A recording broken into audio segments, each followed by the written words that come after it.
Good Check, afternoon, check, everyone. check, check. 1, 2, 3. Room 2B, 1, 2. I'd like to convene this public hearing of the Government Administration and Elections Committee. And the first announcement I would like to make is that there is an overflow room. It is in 2D, which is on this same floor, just across the way. If you do not have a seat, the Capitol Police have asked that folks please utilize the overflow room in room 2D in order to maintain safety in this room. So please, thank you for those of you who are exiting to find 2D. I'm sure people will flow in and out between the two rooms today, and there may be another opportunity to be seated here in 2B. So with that, we will move to our speakers who have signed up to testify. And to start is the Secretary of the State, Stephanie Thomas.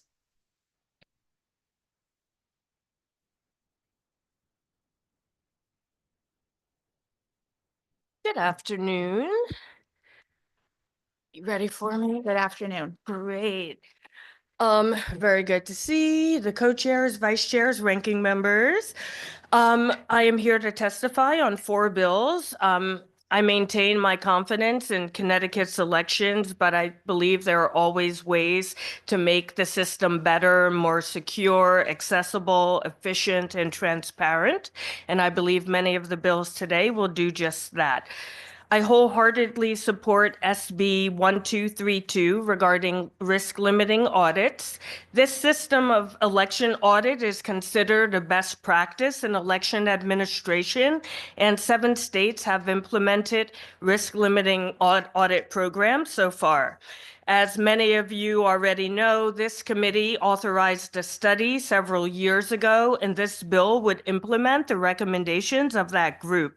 It enjoys bipartisan support, but has yet to be called in both chambers. I am confident that adopting such a program in Connecticut would provide voters with further confidence in our elections. I urge favorable passage with a couple of small technical fixes, which I outlined in my written testimony. Moving on to HB 6846, I think we've all seen firsthand the election-related challenges created by AI and synthetic media, from the New Hampshire situation to Slovakia. In addition to swaying election results, deepfakes undermine trust in elections, and protecting our democratic process, I believe, requires us to confront this emerging challenge head on.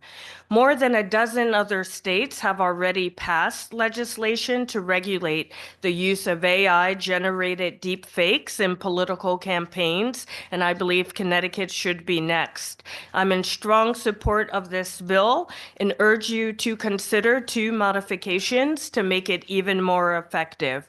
1, include language that expands the targets of harm to include our elected election workers, regardless of whether or not they are on the ballot at that time. And 2, just take a look at the time frame outlined on line 30 to ensure that it reflects your wishes and takes into consideration the dates that overseas ballots, absentee ballots become available, and the early voting period. Moving on to HB 6847, I believe that all Connecticut residents, no matter their gender identity, should be able to identify themselves correctly with the state government. Our latest iteration of voter registration forms include this option, and it created no hardship for us as an agency to make this modification. I support passage of this bill. And lastly, regarding HJ 47, there are 20 states that already allow 16-year-olds to pre-register to vote. A lot of people get confused. It's not voting, it's pre-registering to vote. These are red states, blue states, large states, small states. I believe it just makes sense. Connecticut already allows some 17-year-olds to pre-register, so why 16? That age was chosen because it's when many teenagers are interacting with the DMV to get their learner's permits. These young people would be added to the voter registration list as pending. And thanks to our new voter registration system that is going online this year, we can easily and seamlessly partition off this group. When they turn 18 or 17, if they'll be 18 by the election, these eligible voters would be subject to the same laws of all other new voters. So thank you for your time. I urge passage of that legislation, and I'm happy to take questions if you have them. Thank you. Thank you for your testimony. Before I ask if members have questions for you, just briefly, Secretary Thomas, can we just talk a little bit about the risk limiting audits? Sure. Bill, Senate Bill 1232. Yeah. So we've tried to pass this for a number of years. Yes. I've often described it as the strongest bipartisan election reform that we could pass. And then what we run into every year is the funding question. Yes. And a budget negotiation where there's a party that does not prioritize funding on election infrastructure. And so how can we see perhaps a different outcome this year and finally implement risk limiting audits? Yeah, even when I served on this committee, I remember receiving the study that was commissioned. It was very lengthy, and I think that's been part of the problem. It's an extremely technical election issue. Risk limiting audits are seen as the gold standard of auditing an election. Colorado first adopted it, I believe, in 2009. And when it first came up in this committee, Connecticut would have been on the leading edge of this. Now, more and more states are passing legislation, and I think we're falling behind. And I hope that everyone who hears this testimony, I certainly try to educate people about it. I think we need a bit of a clamor. It is the best way to ensure trust in our elections, and I think the time is now. Thank you. I appreciate that. And I guess this question is for the people in this building who analyze the cost of bills. To be clear, not all of this is an appropriation. Can you expand on that a little bit more? I feel like I might want my expert, Chief of Staff, Gabe Rosenberg, who actually sat on the committee. He chaired the committee that looked at risk limiting audits, and it's his favorite topic. Thank you. Please just introduce yourself and state your name for the record. Gabe Rosenberg, I'm the Chief of Staff to the Secretary of the State, and this is, in fact, my favorite topic. Only about 600,000 of it is year to year. The rest of it is upfront equipment costs for the towns to create an audit station. So those costs are not repeated. They could come out of bonding. What's an audit station, Gabe? I'm glad you asked. Leave the questions to me. No, I'm just kidding.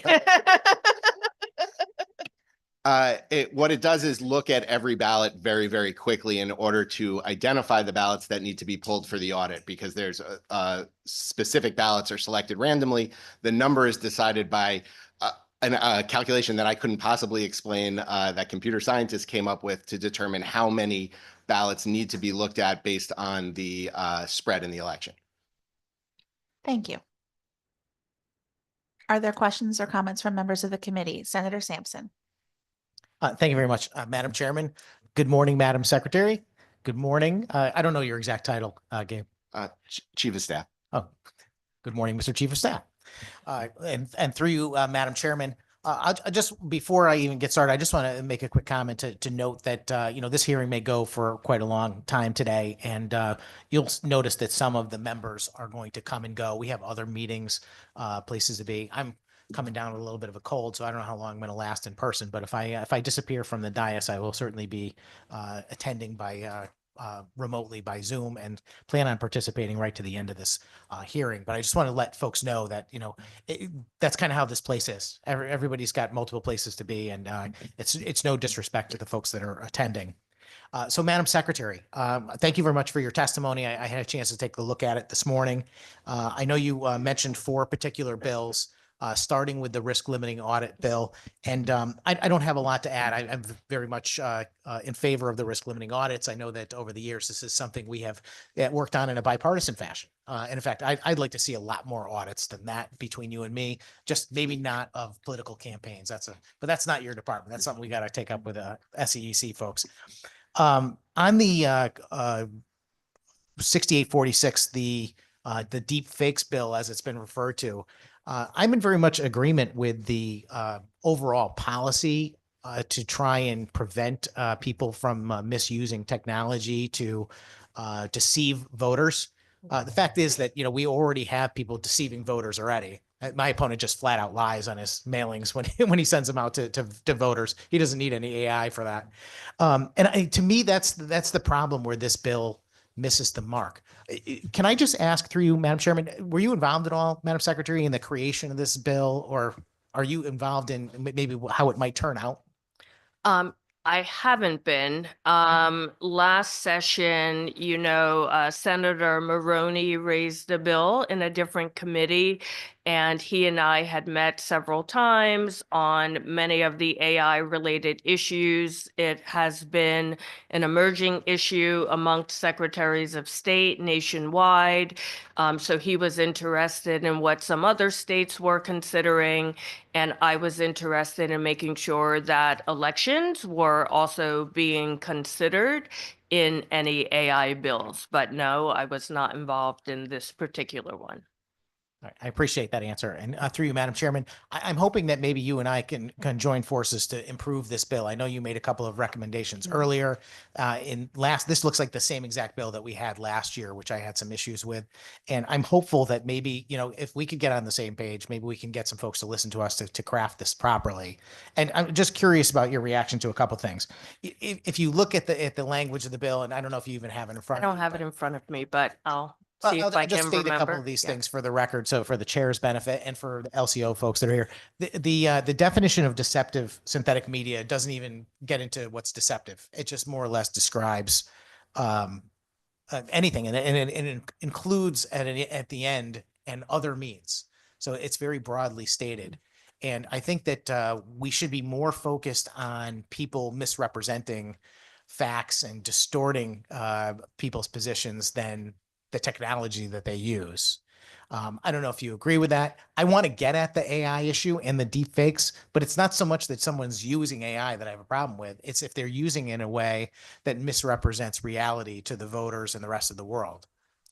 Through you, Madam Chairman. I'm at a bit of a disadvantage. I don't have it in front of me. I know when I looked at the language last year, it seemed very comparable to legislation that is passed in other states.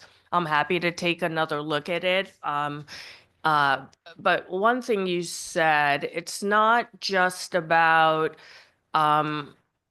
falsely representing what a candidate may or may not support. I think it's much broader than that when you're talking about election integrity. But I'm happy to have a conversation with anyone about how to make the bill stronger. As you said, I have a couple of suggestions. Yes, and certainly, I'm a strong advocate for election integrity.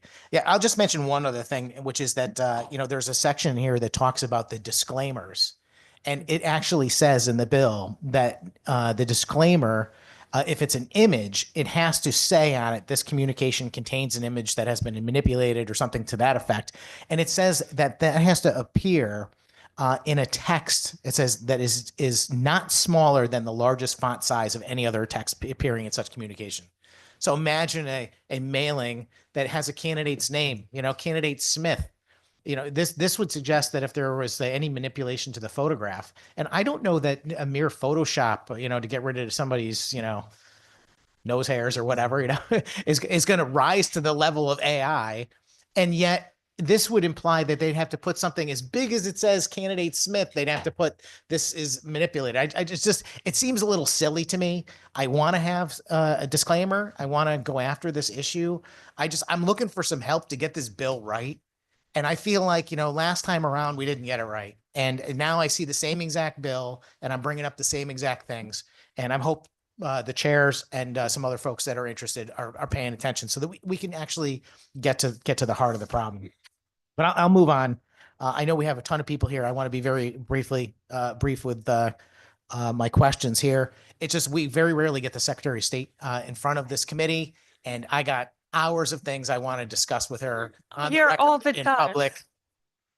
Maybe once, if I'm lucky, twice a year, and this is that moment. And I hate to cut it short because we could get into a lot of election related topics, but I understand there's so many people waiting. I don't want to, use up their time as well.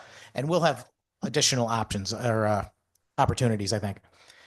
House Bill 6847, which is the one that would say that the state would take up a study, effectively an evaluation of adding a non-binary gender option to the state forms. I understand you're supporting that in your testimony today, but what I found interesting in your testimony is that you make it clear that you've already gone ahead and made a plan to update the voter registration forms.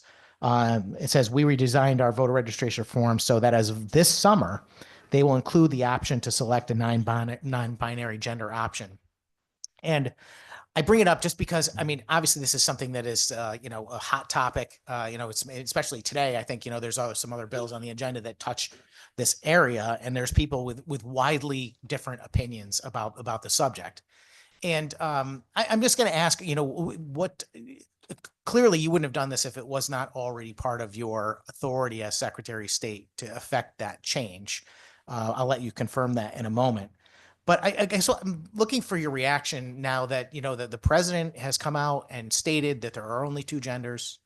For me personally, and I'm going to be controversial too. I don't mind that fact. I got my own opinion, which is that people can do whatever they want. I'm a freedom guy. You can live your life any way you want. You can, identify any way you like. You can choose who to love and to be with in any way, shape, or form. But at the same time, when it comes to our state forms, like birth certificates, and in this case, voter registration forms, for me, I think you got to fall back to, our standard norms over, the history of mankind. And science, basically, in general, says there's only two genders. Absolutely Sorry. not. Do not clap. There's no clapping during public hearings. There are no signs of support, excuse me, Senator, that are allowed to be given no matter what opinion is being expressed. And if people clap again, I will ask that you leave the room. Sorry, Senator, for the interruption. I apologize. It's no problem, and you're well within your rights to do that. I would, and I concur completely, regardless of how you feel on these things. We need to be able to have open debate and discussion about hard topics, and this is the place where it needs to happen. If you see things on the news and the media, people are at each other's throats and they're having all kinds of things. We're going to have an adult conversation about things today, and maybe you're not going to agree with everything everyone says, but we're going to respect one another and we're going to talk about it and hopefully find solutions that work. So back to my point, through you, Madam Chairman, I'm just really looking for a reaction from you why you went ahead and did this, like ahead of any other state forums, and given the circumstances with the president. Through you. No, thank you. Government sometimes moves very slowly and legislation sometimes moves very quickly. When I came in as secretary, this decision was made in 2023 sometime based on the fact that similar bills had been raised multiple times and we expected them to be passed. It was, you call it a hot topic maybe in the last few weeks, but it was not a hot topic a couple of years ago when the decision about updating our forms had to be made. When I was a member of this committee as a state legislator, now as secretary, I hear from many people who have expressed upset because on their voter registration form, they have not been able to identify themselves as they would like. Not just gender identity, people who have accent marks in their names or umlauts or, any sort of oddity that is not recognized as a character in the voter registration fields. In fact, I seem to recall talking about this when I was on the committee even, and we hear it a lot. So back when we had to make a decision, because it takes a long time to run out of the forms that are already printed and to get them regenerated, it seemed like actually a good managerial decision anticipating that the legislation might pass.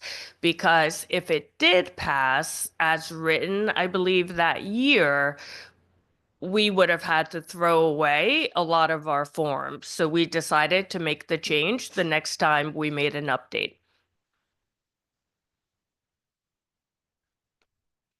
Excuse the interruption, Secretary and Yeah. Senator. I just want to remind folks that this room is almost at capacity. And so if you do not have a seat and you are not waiting for your turn to speak in person, please try to move to the overflow room, which is in room 2D. Thank you. And thank you, Senator. Thank you, Madam Chairman, and thank you for that answer. I don't know that I agree with you on your answer, but I don't want to. I don't get into a dispute over, what you felt was prudent in your role as when to make that decision. If you had asked me a couple years, I would have said, no, it's probably not going to pass. And I think if we did pass such legislation, we would certainly give all of our state agencies a certain amount of time to be able to adapt to it before having them make a decision to throw forms away. For example. So is this already done? It's there's no way to reverse this at this point. You've already made this decision. These voter forms are printed. Where does it stand? Through you, Madam Chairman. I believe so. I would have to double check through you. I forgot my etiquette. Yeah. Thank you once again for that answer. I'd like to know, because if it hasn't been done yet, I'd like to lobby you in a significant way to hold off on making that decision, at least until the legislature debates this topic. As you mentioned, it's on this agenda today, and who knows what the future will hold. I just have one final question, and it really is, how did you do it anyway? As this bill has come up before us in the past, one of my problems has always been, how? Because if you're going to put male or female and then there's a non-binary option, it's always been discussed to put an X in there. Or, I've mentioned that you could put other. I don't know that that's, even if if you believe in that argument that there's another alternative gender, how do you, last count I saw there were 72 potential other genders. So, how did those fit in there? Would there be a space for those options, or it would just be other? Through you, Madam Chairman. I believe it just says non-binary, but when I check on the other, I will double check on that as well. Like I said, I looked at this in 2023, and so I haven't seen it since. Through you. Understood. Thank you for that answer, Madam Chairman. All right, to be continued, I hope. I'm going to continue to push against this type of legislation. I think we should stick to just male and female. That's my personal opinion. I understand people disagree, but I appreciate your time today. Thank you. Thank you. Thank you, Senator. Representative Blumenthal. Thank you, Madam Secretary. I'm sorry to jump in front of you for a moment, Representative. And I just wanted to make one statement, and the good senator has done a good job of this already, but this is our first public hearing of the session. And I just want to remind everyone on the committee that we are here to hear everyone that's going to be coming to testify today, including the secretary. And you are all very able and willing, and it is good that you should ask questions. But we're not here to hear us make statements. I know the representative agrees with that. We're here to hear the testimony. And so when people, when legislators want to participate and ask questions, it's very welcome. But we ask that they please end with a question mark. Thank you very much. And that was all I had to say. Thank you. Representative Mastro Francesco. Thank you, Madam Chair. Madam Secretary, it's very nice to see you. I'm sure we'll have an opportunity God, my head is spinning. I have so many questions for you just on elections, but I guess we'll have another opportunity to talk about that. And today, just addressing your testimony and the bills that you're supporting today. I just wanted to just what Senator Sampson was talking about, the forms Hmm. that you have changed already. And is it the department in the Secretary of State's office, do you have the authority just to change forms that are within the Secretary of State's office? And how would other forms be changed in other departments? Or does the Secretary of State's office have the authority to change forms for the whole state? I guess is what I'm trying to figure out. Through you, Madam Chair. I wish I had such power. No, just for the secretary's office through you. Okay, thank you. Yeah. So, and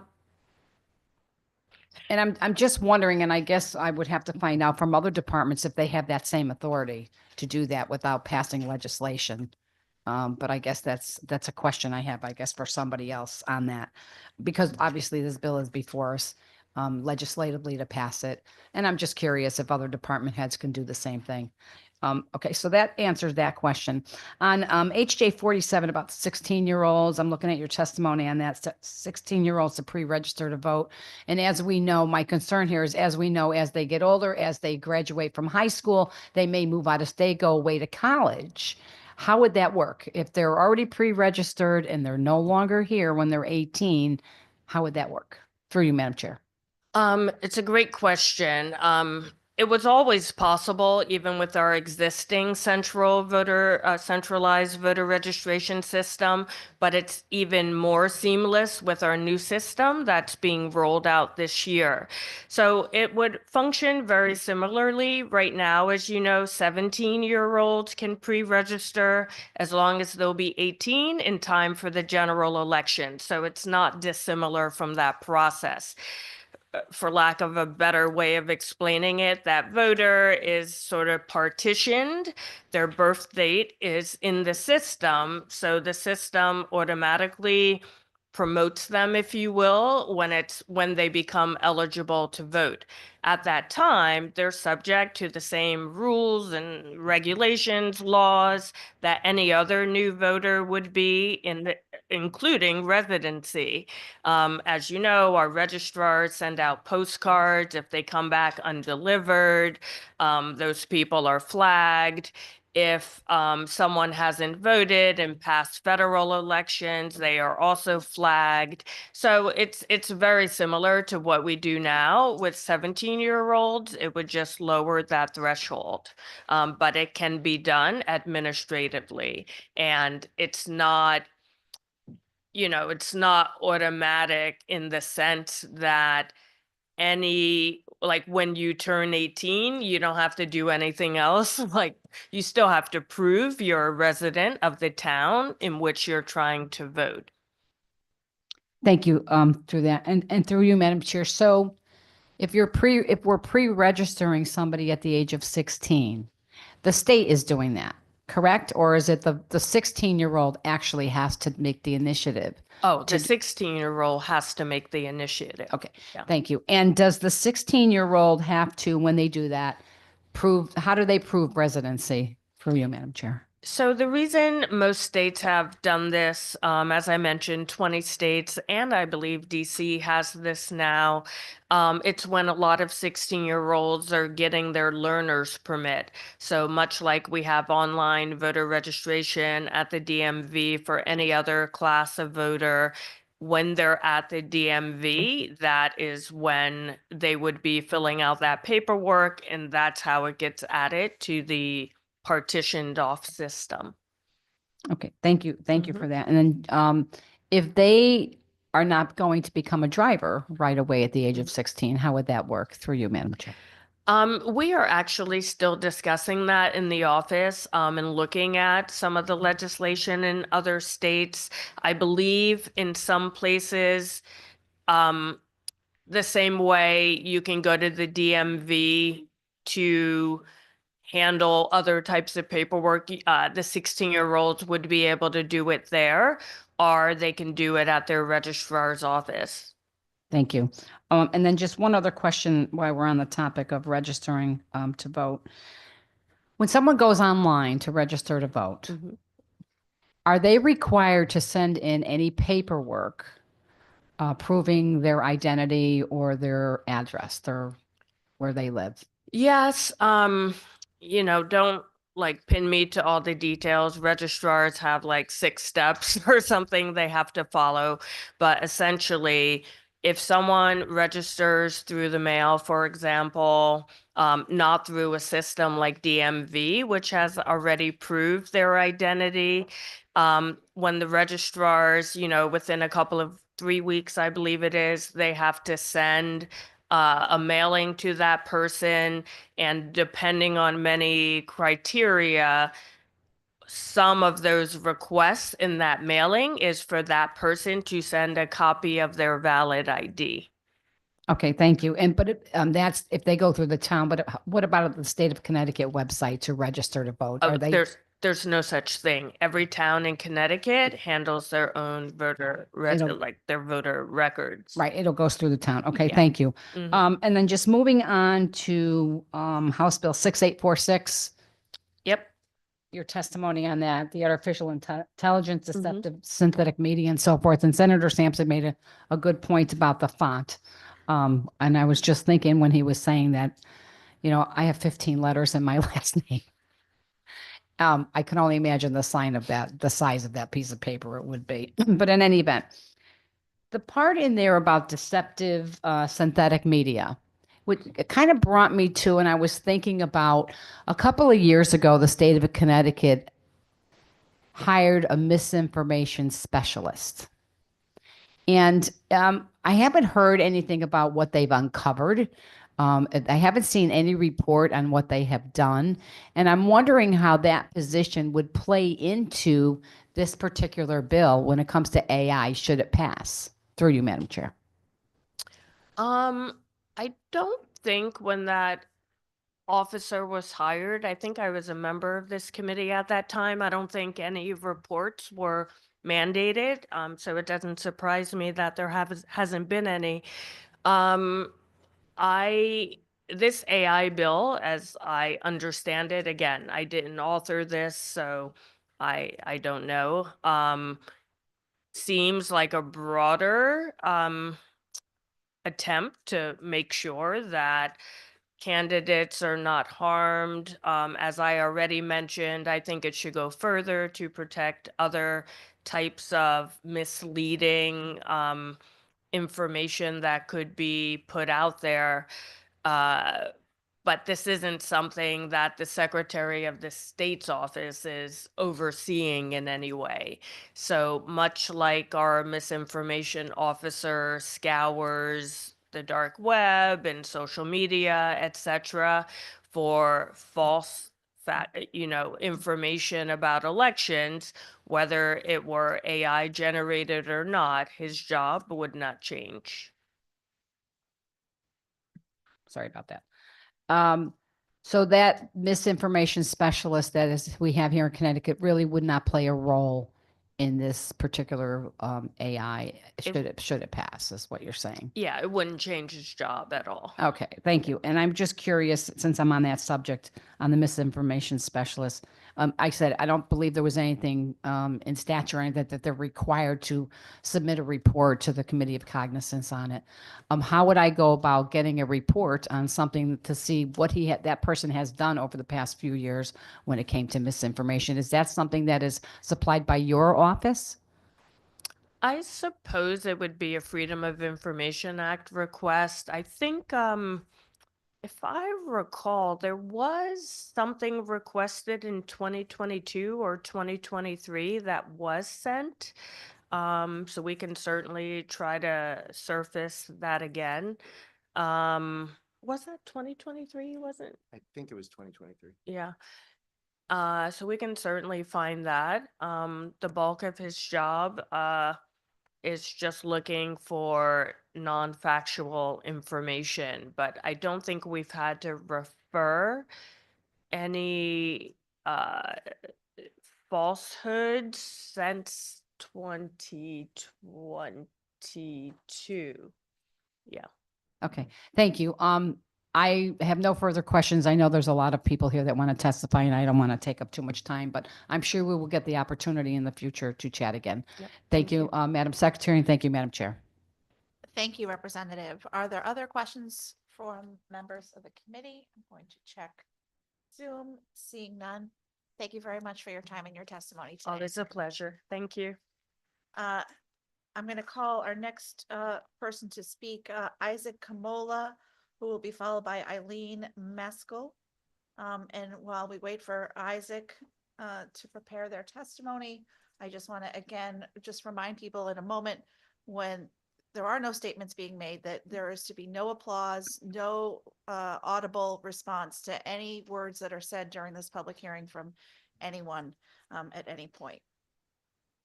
Sorry, just to add on, supplement my co-chair statement. We have a rule against demonstrations in committee hearings, and that's why not only no audible demonstrations or statements of support or detraction, but also no signs, T-shirts with slogans, anything like that are permitted. It's a general rule. It is not specific to any position or point of view, but it is an important rule for the committees of this General Assembly. Thank you very much. Sorry.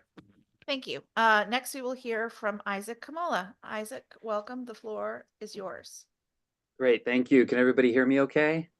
Yes, and I hope I said your name correctly. Yes, that's right. You nailed it. So I want to thank Co-Chair Flexer and Co-Chair Blumenthal and the rest of the committee for the opportunity to talk with you today. My name is Isaac Kamola, Professor of Political Science at Trinity College. I'm testifying in support of Senate Bill 1226, which protect Connecticut faculty from increasingly prevalent threat of weaponized freedom of information requests by political activists. I have submitted written testimony, but will use my time to provide some additional context. My scholarship focuses on the causes and consequences of targeted harassment faced by an increasing number of faculty members around the country. In 2020, I started a project called Faculty First Responders, which provides support to faculty facing targeted harassment. We have reached out to hundreds of faculty members, written about by outlets that publish content leading to targeted harassment. Outlets like Campus Reform and the College Fix hire students to write outrage stories about supposed liberal bias among faculty, and Turning Points USA runs the professor watch list of faculty it accuses of indoctrinating students. These outlets often portray faculty members in highly distorted ways, designed to meet a broader political agenda of these outlets. As part of this work, I've talked to dozens of faculty members who have received death threats, some having to move their families for fear of physical harm. I have met faculty members who took medical leave due to the stress of ongoing harassment, and other faculty have lost their jobs because of these stories. As a number of faculty have also received freedom of information requests by these same outlets. For example, one faculty member was subject to a request made by a reporter with connections to Fox News and the Campus Reform. The request was a fishing expedition clearly intended to find material that could be used to smear the faculty member for their political views. The faculty member was subject to time-consuming and emotionally draining several months of meetings with lawyers, leaving them in a state of considerable anxiety and fearing that their email would become the subject of a Fox News hit piece. In conclusion, please remember that public higher education can only serve the public good if teachers and scholars are free to follow the evidence and the arguments where it takes us. Increasingly, however, many faculty worry that something we write on our syllabus, say in the classroom, or make in an exchange with colleagues will become weaponized against us. In my experience, those seeking to discredit faculty are not interested in the actual content of our research or teaching. They instead seek to delegitimize certain faculty to achieve their political objectives.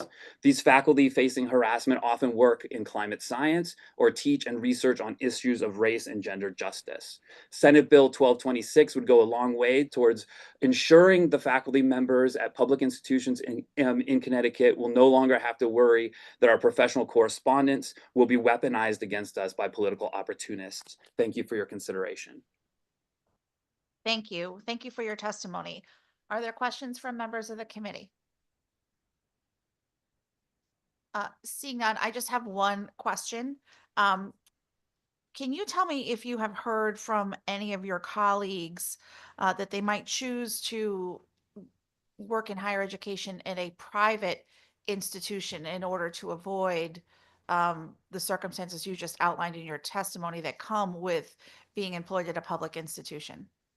I mean, the academic job market is such that it's very, very competitive. So I think everybody who's employed in higher education is happy to have such.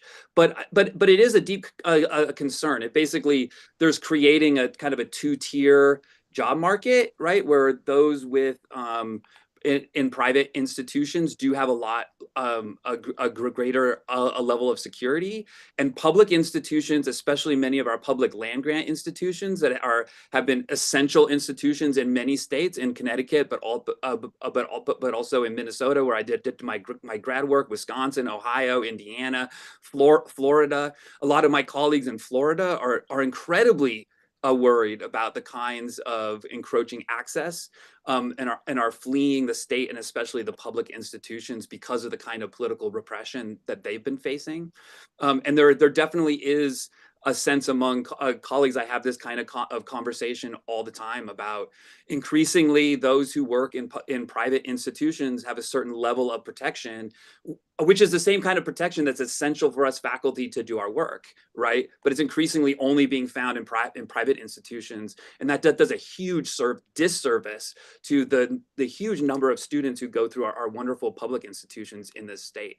And so I think that, you know, it's incumbent to provide the protections to make sure that we can, you know, communicate with our colleagues and with our students and create and design policies to put on our syllabus, right? I'm an expert in teaching. I've been doing this for decades. And so when I design a syllabus, it has certain kinds of expectations of what I want for my students. It's because I'm at Trinity, I can put that stuff on my syllabus. I can experiment. I can see what works and doesn't work and grow and expand those policies. If I work at UConn, I have to worry that somebody could, you know, FOIA my syllabus and then use that to concoct some cockamamie argument about what I'm doing in the classroom, not based on the expertise, not based on a conversation with me about my teaching pedagogy or my expertise, but instead kind of using the buzzwords and the culture war narratives in order to kind of concoct a story about what I'm doing. And so there is this creation of a two-tier system, and it's really detrimental for all of higher education. It's detrimental for colleagues in public education. It's also detrimental for colleagues at private institutions, to create this kind of two-tier system. So yeah, I hope that answers the question. It does. Thank you very much. And seeing no other questions, I thank you for your time and your testimony today. Thank you. Next, we will hear from Eileen Meskel, who will be followed by Ash Morgan Modica. Eileen, welcome. The floor is yours. Thank you very much. Good afternoon, Senator Flexer and distinguished members of the GAE committee. My name is Eileen Meskel. I'm the Deputy Attorney General for the state of Connecticut. The Attorney General has submitted written testimony in support of HB 6850, and I certainly appreciate the opportunity to testify today in support of that testimony and to support the nearly 300 lawyers, paralegals, investigators, administrative assistants, and other staff at the Attorney General's office. We greatly appreciate the work the committee did last year, and also for proposing again this year that the addresses of public employees be exempt from FOIA. I've had the privilege of working at the Attorney General's office for 28 years.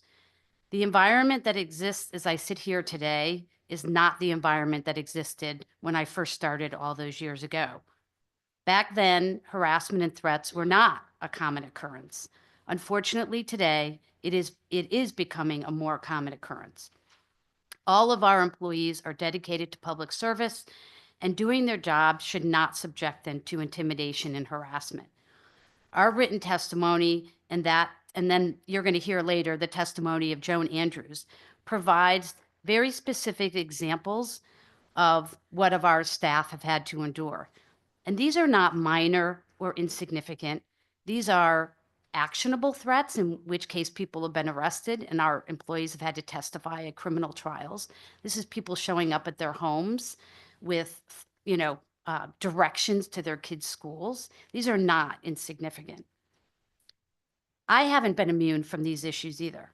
I've been the recipient over a long period of years of disturbing emails from someone that I had a very brief interaction with many, many years ago.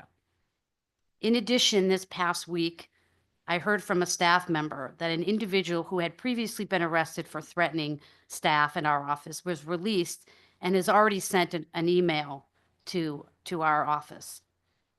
I have been recently asked by potential candidates for hire, since I do a lot of the hiring interviews, about safety in the office and what we do. and I certainly worry about retention of our employees. I have not heard any argument about why the addresses of our employees need to be public. It is easy for people to object when they're not on the front lines of dealing with difficult cases and difficult people. We are on the front lines. And as pointed out in the written testimony, a lot of the people that we are in court with and we represent and defend, DCF workers, judicial officers, judges, other state employees, their information and addresses are protected. I think you even heard this from the previous speaker. Fear is powerful. Harassment is scary. And our employees should not have to fear that people will show up at their homes or ask for their addresses. Protecting their addresses. Eileen, I'm sorry to interrupt, Yes. but I do need to ask you to summarize. Your time has elapsed. Yes. I'm just going to say protecting their addresses is a small step to sending a message that we appreciate the work that they do. And the Attorney General asks for your support in this bill. Thank you. Thank you for your time and your testimony. Are there any questions from members of the committee? Did you say no? Okay. Yes, Representative. Thank you, Madam Chair, and thank you very much for being here, and thank you for your testimony. This is a topic that I think about a lot. I'm an attorney and I practice in a difficult area of law that often does engender threats to private attorneys, whether it's a blog threatening to shoot me in the head or something like that. And those threats are real. And I'm not a public agency employee, but I'm very familiar with that concern. And I don't think anybody should be subjected to that for their employment and for frankly fulfilling a constitutional duty, which is to ensure that everybody in a case can have representation that they choose. So I was curious about what your thoughts might be. Do you have any suggestions? I know that this bill is, before the GAE committee and it's limited to public employees, but there is a problem there. There are attorneys especially, but there are private employees or private actors who are subjected to the same, if not greater, threats of harm and harassment. Our addresses are public. I wasn't even notified by the state marshals who knew about this because they're protecting the judge who was threatened in the same post. So do you have any suggestions for how to expand this protection, which I believe needs to happen for private actors who are subjected to the same types of threats? And thank you very much, Madam Chair. I haven't thought about that specifically, because certainly this isn't going to go far enough to obviously stop people from emailing. And, we have an office and we understand that. And when they're in court, obviously, the challenge is often that it doesn't go far enough to be actionable, right? Where the state police or your local police or whoever actually go and make an arrest. And that's one problem in terms of, what is an actual threat, what's an implied threat, and what constitutes harassment, and how long does that have to go on? In the world of technology, this is a difficult question, and I would love to give that some more thought in our office and go further than what we're doing here. This, to me, is a small and easy step. We do have a bigger problem because of the environment in the world that we live in right now, and the ease of which people can use fear and intimidation against everyone, not just public employees. Madam Chair, just thank you very much for your thoughts on that. I look forward to that continuing conversation. Thank you, Madam Thank you. Chair, through you. Thank you, Representative. Are there any other questions from members of the committee? Seeing none, thank you again for your time and your testimony. Thank you. Next, we will hear from Ash Morgan Modica, who will be followed by Elena Brennick. And Ash, please feel free to correct me if I pronounced any part of your name wrong. Welcome. The floor is yours. Hi, my name is Ash, and today I'm testifying in support of Senate Joint Resolution 35. I'm currently a queer healthcare student, but more importantly than that, I'm a queer patient. When I was 11, I was diagnosed with leukemia, though I'm now completely healthy, but the 3 years of treatment allowed me to see the importance of the relationship between the patient and their medical team. Healthcare decisions should be made by our doctors, our parents, and ourselves, and not by politicians. Sometimes I worry for myself and other transgender and queer patients like me, knowing that in some parts of the country we could be denied critical care because of who we are. The relationship between a patient and a provider is strictly a professional and confidential one. Healthcare is a right, not a privilege, no matter what our sexuality or gender may be. SJ 35 would have helped protect access to medical care for transgender youth. The healthcare field has always needed equality, but I can safely say that we need it now more than ever. I hope that my speech encourages you to make the right choice to support Senate Joint Resolution 35, not just for me, but for everyone who calls Connecticut home. Thank you. Thank you. Thank you for your testimony. Are there questions from members of the committee? Seeing none, thank you for your time and your testimony. Next, we will hear from Elena Brennick, who will be followed by Deborah Shander, who will be followed by Megan Gorman. Elena, welcome. The floor is yours. Thank you. Good afternoon, esteemed chairs, co-chairs, and ranking members. My name is Elena Brennick, and I'm an associate professor at UConn. I'm grateful for the opportunity to testify in support of State Bill 1226. Raise Bill 1226 is not about limiting transparency and withholding information from the public. Quite the opposite. Our success as faculty is based on the dissemination of our scholarly work. Abstracts for funded grant proposals that have undergone rigorous peer review detail our research methodology, innovation, and impact, and are publicly available on our granting agencies' websites. We include all of this information as well as results in peer-reviewed publications which are required for us to obtain promotion and tenure. Additionally, full grant proposals are available through requests to our funding agencies. The FOIA request that was made on my grant came only a few months after our grant was awarded by the NSF, and there was no additional information available from us, the individual scholars, that was not also available through the NSF. Why then is it necessary to submit FOIA requests to individual faculty in this instance?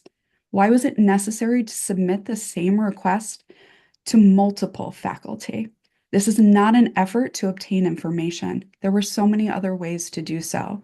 This is a fear tactic and a calculated effort designed to intimidate faculty and monopolize our time, reducing our productivity as educators and researchers, and consequently stifling scientific advancements and impacts. We can no longer ignore the manner in which FOIA requests have been weaponized to overwhelm individuals and institutions whose work involves DEI, diversity, equity, and inclusion, and we are left to fight what comes from these requests. Attempts to discredit and defame us as scholars, as well as decades of scholarship. The person who submitted the FOIA request on our grant had submitted over 400 requests in 1 year. This fact was not simply acknowledged in media coverage, it was applauded and helped launch a movement attacking not just DEI scholarship and training, but also personally attacking any individual connected to these topics. We can no longer say the abuse of FOIA requests is a rare occurrence. Just this week, new lists in which DEI workers were referred to as targets, with lists of their quote-unquote DEI offenses, some as simple as listing our pronouns on our biographies, have been published and circulated. These lists and websites are connected directly to the doxing and harassment that those on these lists have been experiencing at increasing and alarming rates. With this raised bill, we are simply asking that you provide safeguards for our faculty and staff. We ask that you support this bill so that we know unequivocally the requests are made in good faith and that our compliance will not jeopardize our safety and well-being and will not hinder the integrity of the education that our students deserve and the research questions that our communities need us to explore. I urge you to support Raise Bill 1226. It's long overdue that we protect both the true intention of the Freedom of Information Act and the safety and well-being of our citizens. Thank you. Thank you. Thank you for your testimony. Are there any questions from members of the committee? Seeing none, thank you again for your time and your testimony today. Next, we will hear from Deborah Shander, who will be followed by Megan Gorman, who will be followed by Ellen Paul. Welcome, Deborah. The floor is yours.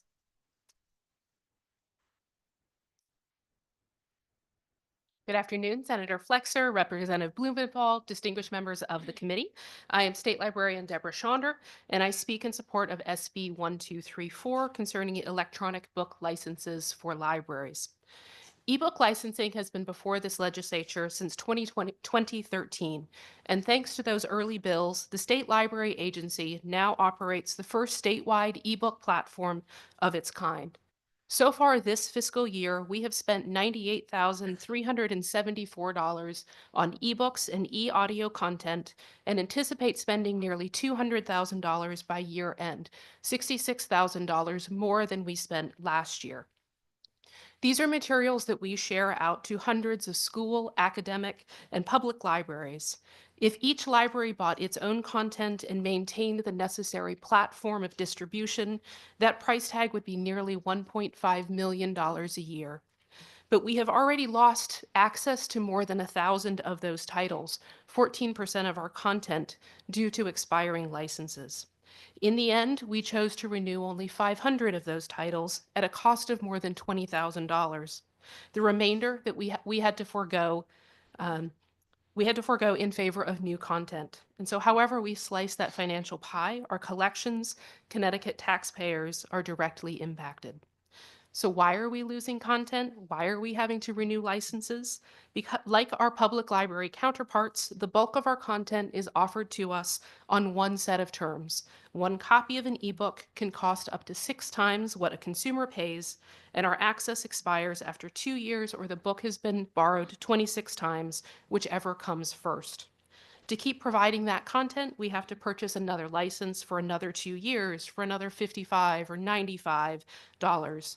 So you multiply that by every copy of every book, the cost adds up. The State Library is just one player in this market. We provide some content at a statewide level, but other libraries are also leasing their own content. We estimate that Connecticut public libraries are spending more than $4 million on ebooks every year for materials that we neither own nor can keep. Libraries have a mission of service to provide equitable access of information to all. There are countless people in Connecticut for whom libraries are the only way that they have access to that information, whether for edification or education. Libraries feel compelled because of that mission to help meet those needs, and we are given no option, no negotiation on price. But I want to be clear. I will be clear by answering any questions that you have. Thank you.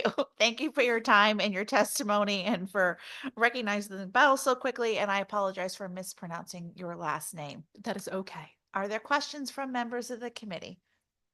Senator Sampson. Thank you very much, Madam Chairman, and thank you so much for being here. I didn't want to comment on the substance of the bill. I just wanted to thank you for the wonderful presentation at the museum yesterday. Well, thank you. We were very happy to It hear. wasn't yesterday. When was it? This week has been eternal. It was a few days Yes. ago. It all runs together. Anyway, I really enjoyed it, and thank you Good. very much for putting that together. Absolutely. No, we are happy to have you. Awesome. Thank you, Madam Chairman. Thank you. Other questions from members of the committee? Representative Blumenthal. Thank you, Madam Chair, and good to see you, Librarian Schonder. Obviously, well, not obviously, you've been working on this issue for a while. I was going to ask you just a couple questions, not necessarily just about the bill, but about the situation that you and other librarians have found yourselves in. So some have suggested that the market could take care of this problem. Could you please explain why it's so difficult, if not impossible, for you to get more favorable terms on ebook licenses? Sure. I think, as I mentioned briefly in my testimony, there is an assumption that librarians are able or unable or unwilling to negotiate on this matter. This has been something libraries have been trying to address for several decades now. And the situation we are in is we are offered one set of terms and there is no negotiation with the publishers. It is typically that 26 loans or 2 years option, and that is the only thing we are given. So on the one hand, you could say, well, libraries could stop buying. They could just take their money and go elsewhere. But the people who are injured by that decision are our patrons, the people who are using library services. The library will continue to operate, but we will not be able to fulfill the mission that we have for our residents and patrons if we walked away. So there is essentially unequal bargaining power and an unequal ability to have a conversation about this. This isn't a matter in which libraries are wanting to spend less. We want to continue buying books. We're just wanting to be able to spend that money better. I have $200,000 in our budget. We would love to buy more books with that same amount of money. It would allow us to not only buy the bestsellers, but it would allow us to buy the mid-list authors, the ones that maybe only a few people want to read. But because libraries are essentially having to spend their money on the titles that are most asked for by the market, it's not allowing us to diversify our collections, to take risks on new authors. It's not allowing us to introduce other patrons to authors they may not have heard of on TikTok or wherever you're learning about books these days. So it really is prohibiting our ability to perform a function that libraries have had for many centuries at this point. I appreciate that. And it sounds like this is kind of a strange situation where the fact that you serve the public is a vulnerability to your bargaining power because you feel an obligation to provide titles, unlike the individual consumer who may just see the price or the terms and say, well, it turns out I don't want to buy this book on Amazon today or something else like that. Ordinarily, we try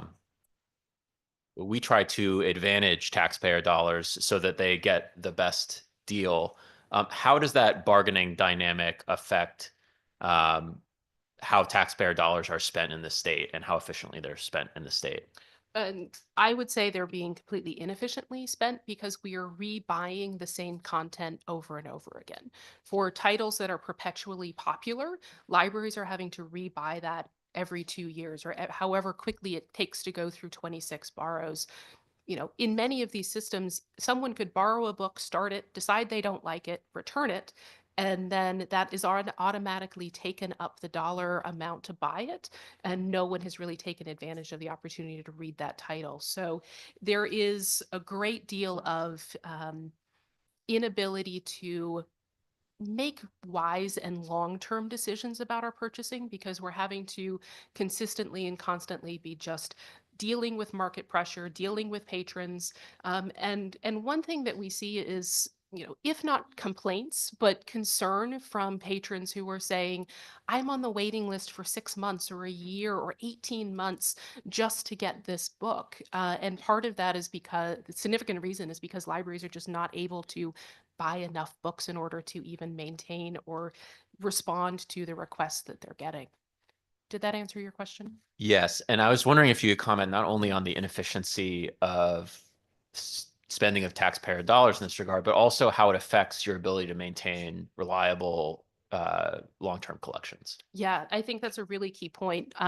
We are not able to maintain long-term collections for 20 years in one form or another. They've increased in interest. With COVID, we saw a significant spike in that. But what we have seen since we have returned kind of to more normal operations, we've seen that the demand for print books and the demand for ebooks have remained steady. It's not one or the other. People want both and they want a choice.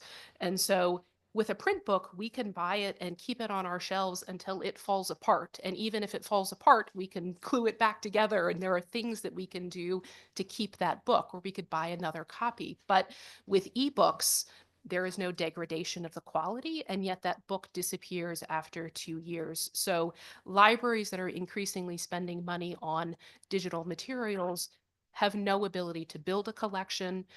And really what it's doing too is it's demanding constant attention to what is in vogue and popular right now. And there is no ability to go and look at, for example, an author's backlist. One of the things that libraries do is it helps authors build their audience, get attention for their books. I read an author a few months ago in which I got to the end of that story and I said, this is an author that I want to read every single one of their books. And I've been starting to do that. If I went to the library, most of those books would not be available. And if they had been published only in digital form, good luck. I probably would never be able to do that because it disappeared. And so there is essentially, because of these terms and the ways that we are being offered these choices or not a choice by publishers, libraries are not able to maintain collections. They're not able to look at the past or see the long tail of people's interest in a book, an author. And that in the end damages authors and publishers because we don't have a relationship or sustained ability to work with them over time. Thank you so much. And one last question. I know you're not an attorney, or I don't believe you are. I don't have know a if law it's- degree. Oh, I'm not okay. licensed. Well, so I went straight into academia. I'm sorry to discount or not have known that degree, but I'm don't not have holding my you to a bio legal memorized, opinion I can't in this believe question. Anyway, there have been previous versions of this bill that worked in different ways. Yes. But my understanding of the current version of the bill that it essentially restrains state libraries or libraries that use state funding from agreeing to certain onerous terms that disadvantage libraries and undermine their fundamental lending and storing activities, and essentially allows libraries to band together as a set of state libraries in Connecticut to use that collective bargaining power to secure better deals. Is that your understanding of how the bill works now? Yes, that I would agree with that. You had alluded to past versions of bills. There was a version in Maryland that was struck down, version in New York that was vetoed by the governor. This version of the bill does not implicate federal copyright law. It does not preempt federal law in any way. It is very clearly grounded in contract and consumer protection law. And so the concerning language from those previous bills, the publishers shall offer, which was interpreted as a mandate, there is no such language in this bill. It says, if publishers choose to offer a contract, then these are the terms that should be in that contract and that libraries can accept. And really, it's framed a little bit to say these are things libraries can't agree to, but really they are things that libraries want to be able to have the freedom to do. We are currently unable to loan digital materials in the same way that we can physical items. You may be aware that Connecticut has a statute, has had for many decades, in which any person who has a public library card in Connecticut can go to any other library and check out a book for free. That is very unusual. And we are, because of digital materials, we are not able to extend that to e-materials, for example. We're not allowed to talk about pricing and some things that we have because of non-disclosure agreements. So there are a number of things in here that will allow us to better serve our patrons, better spend our money, and they don't implicate or repeat the things that we saw in the Maryland or the New York versions. Well, thank you very much. And I'll violate my own rule by just making one statement that ends with a period. I want to thank you and all the librarians across the state for all your service to our residents and students. And I appreciate you being here with us today. Thank you, Madam Chair. Pushing the line, Representative, pushing the line. Representative Master Francesco. Thank you, Madam Chair. Thank you so much for your testimony. I came in on the tail end of it, but I just really had one question. Is there anything right now preventing the librarians from banding together to purchase anything at all? To get a better price? Is there anything in law, anything in statute that is preventing you from doing that right now? There's nothing preventing them from working together. There are a number of consortia. You'll hear from speakers later today that can talk about how libraries do group purchasing. But there's no way to band together to negotiate because the publishers are not negotiating. Even if it is a group of libraries coming together, the terms that are offered are still the same and still that take it or leave it model. So we are effectually ineffective. the word I am trying to say. We are essentially unable to negotiate because there is no back and forth with the publishers on the terms that we are offered. And I think that I think there is maybe some sense that it's because the librarians are unwilling or unable to negotiate. I have worked in this is my 5th library, literally across the country and up and down the Eastern Seaboard. In 17 years that I have been in libraries, I have worked with one librarian that was a terrible negotiator. She was offered a deal and she actually said to the vendor, "Can you charge us more because I feel bad about the price that you're offering and how it's going to impact your budget?" That is an aberration. That is not how librarians operate. The librarians we have in the state library that I know colleagues have in public libraries are extremely talented at negotiations. They are excellent at building relationships with publishers and reaching terms that are equally beneficial to both parties. That's not what is being offered here. We are being offered this, and that's it. And so we wish that that sort of market power of banding together would work, but we have had no success with it. Thank you. So have you tried to negotiate with a group of librarians to the publishers? Because it seems that this way we're forcing them, right, to negotiate. And I it's a private contract, so the libraries, I guess, don't have to purchase from that particular publisher, right? They could go elsewhere. And usually when you negotiate, you say, look, we have a group, we want to buy this much in volume. What can you do for us? This is the price. Okay, well, that's too expensive. We'll have to go elsewhere. And most of the time, people will renegotiate. So I don't know if that has ever been tried with the libraries. You'll hear from several other speakers who have tried that in the past. But I think that really what's important is, again, there is no willingness to negotiate on the part of the publisher, and there is no place else to go to get that content. It is, you get it from that one publisher, that one aggregator, and you can't get that book otherwise. So you would severely limit the access of materials that you're able to provide if you walk away from the table. Thank you. I have no further questions. I do have a lot of questions, but as people come up, I ask them. I don't want to be I'm available anytime if be you'd like to talk more. disrespectful to everybody else. Thank you very much for your testimony. Thank you, Madam Absolutely. Chair. Thank you, Representative. Seeing no further questions, thank you again for your Thank time you. and your testimony. Next, we will hear from Megan Gorman, who will be followed by Ellen Paul, who will be followed by Peter Lewandowski. Megan, welcome. The floor is yours when you're ready.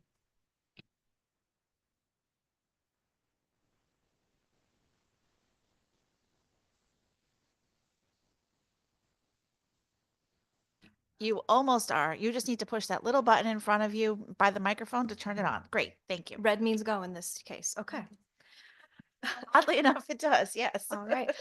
Good afternoon, Senator Flexer, Representative Blumenthal, Senator Sampson, Representative Mantra-Francesco, and members of the Government Administration Elections Committee. Thank you all for joining us here today, and thank you to everyone in attendance just right off the bat. I know this is going to be a long day for everybody, but I'll keep it brief as much as I can. I am here today representing Community Mental Health Affiliates, CMHA. We're a behavioral health nonprofit organization that serves upwards of 7,500 Connecticut residents every year. We offer a variety of programs across the lifespan for children, youth, teens, families, adults, older adults, that range from everything to behavioral health specific, to homelessness, to long-term residential programs, and opioid treatment. I'm here to testify in support of Senate Bill 1231, an act concerning state contracts with nonprofit human service providers like us.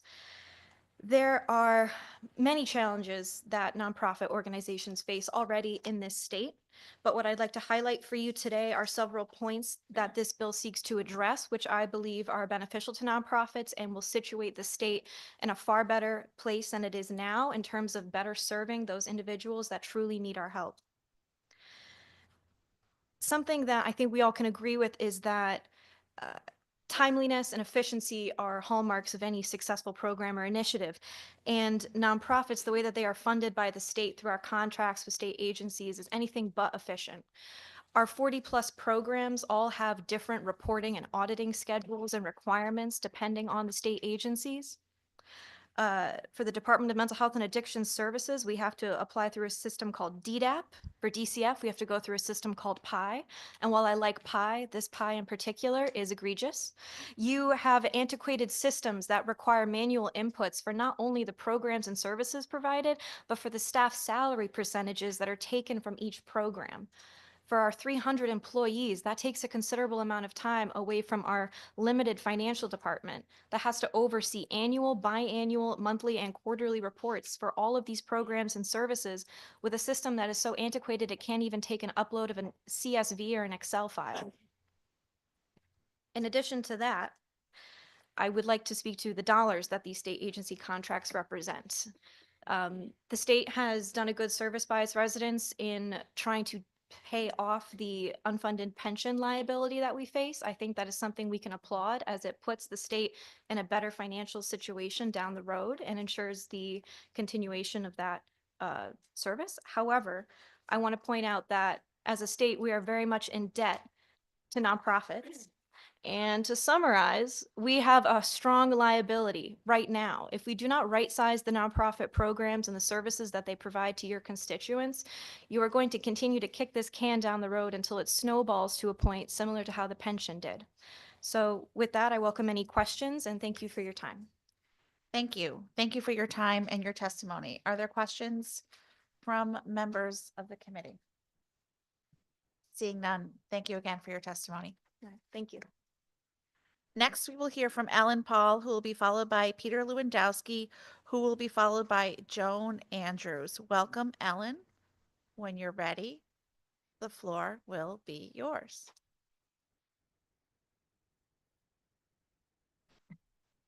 Senator Flexer, Representative Blumenthal, distinguished members of the GAE committee, thank you for having me. My name is Ellen Paul. I am the Executive Director of the Connecticut Library Consortium, and I am here in support of SB 1234, the library ebook bill.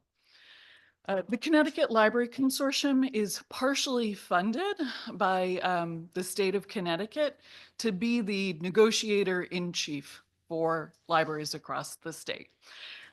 It is my job to negotiate publicly bid discount contracts for the things libraries buy every day. I have over 100 contracts for furniture, for books, for technology, for equipment, for supplies, for everything, but not for ebooks. We serve over 1,000 libraries across the state of Connecticut, and all of them struggle to build and maintain a collection of ebooks. Let me just illustrate this point. The book Reagan, His Life and Legacy, on Amazon, a consumer can buy the ebook for $21.99 and keep it forever. A library pays $90 to rent it for 24 months, no matter what library ebook platform you buy it on. On Amazon, a consumer can buy the e-audiobook for $26. The libraries rent it for 24 months for $109. This morning, I put a hold on this book through my local library, East Hampton. My estimated wait time is 8 months. It's an interesting conundrum for libraries. We know that when libraries buy a print book at an average discount of 50% off of list price, because I've negotiated that discount for our Connecticut libraries, the author, the publisher, the editor, they all realize a profit. But what's more, we know that the paper company and the printer and the post office and the book jobber also get paid as well. So why are ebooks that require so much fewer resources so much more expensive? Libraries have been loaning ebooks for 20 years, and unfortunately, the pricing and the terms and the contracts get worse every year. Libraries around the nation and in Connecticut have tried to negotiate with publishers and ebook aggregators with no success.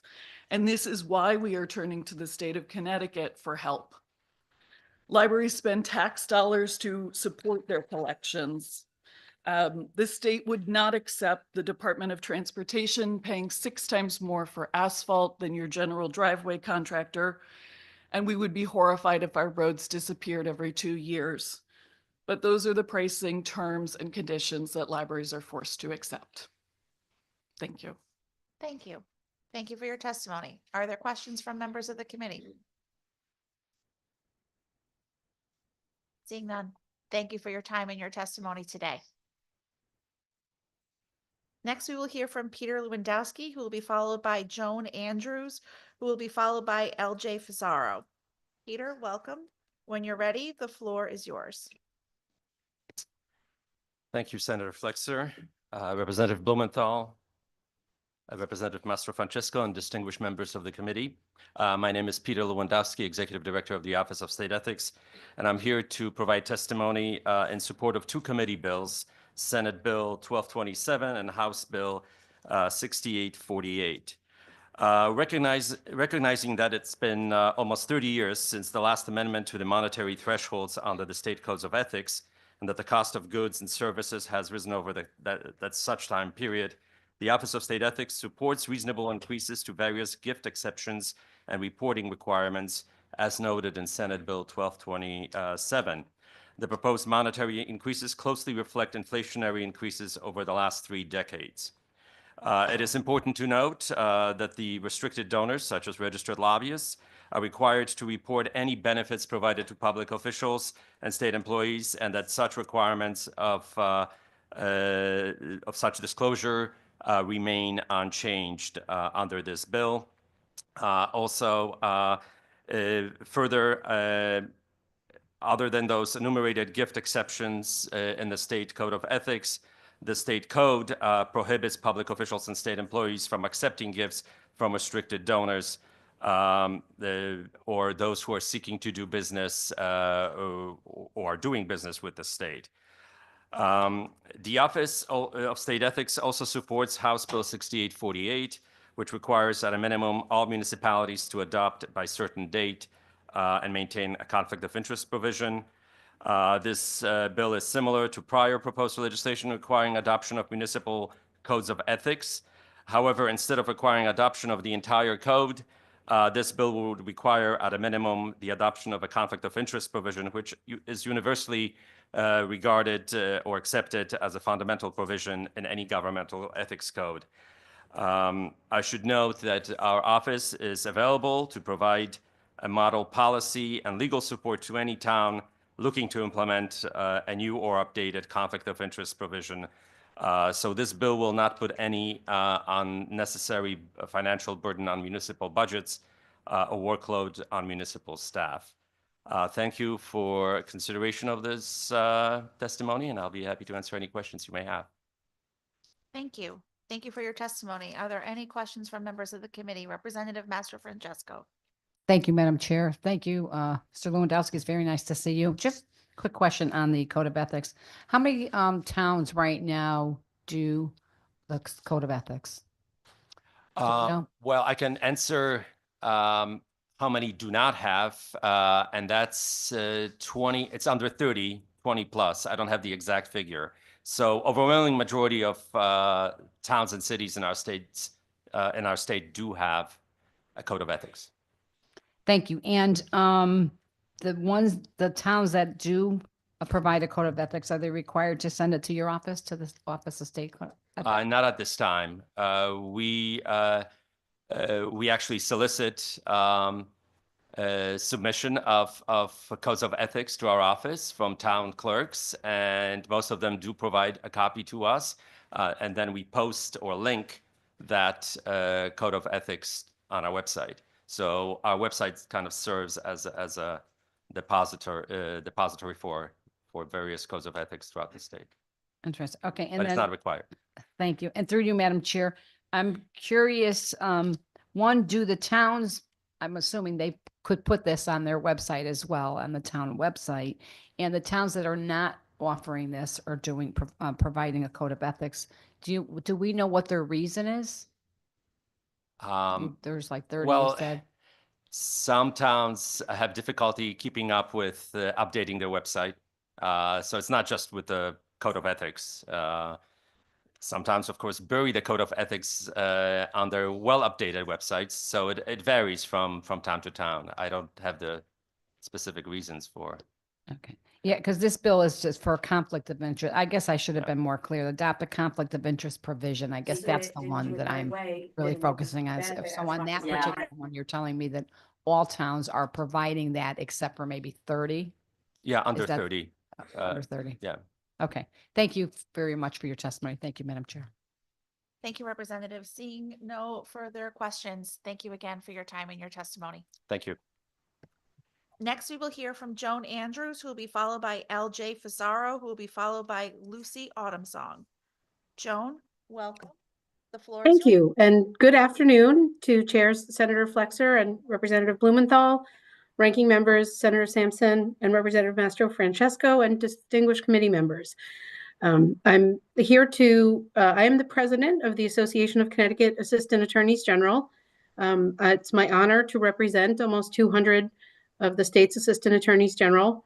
I would like to thank the committee for the work that it did last year. We got farther than we ever did with Senate Bill 5447 passing through the House, but not being called in the Senate. So I feel like a broken record. This is the 6th time I think we are trying. As our Deputy Attorney General Eileen Meskel said, this issue is not academic, and we're in a dangerous climate.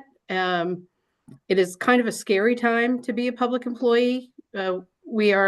So I do support this bill. I know is broader than just employees of the Office of the Attorney General, but I think the real question is that you'd have to ask from a policy standpoint is what does the home address of a public employee have to do with the work that they do? And when I think you've hit the right balance in this bill, which is if it is relevant, then it's not exempt. But I say this all the time in terms of I hear the argument of it's about accountability. We, as Assistant Attorneys General, we sign every pleading that we file in state court, federal court, probate court, with our name, address, work address, fax number, email.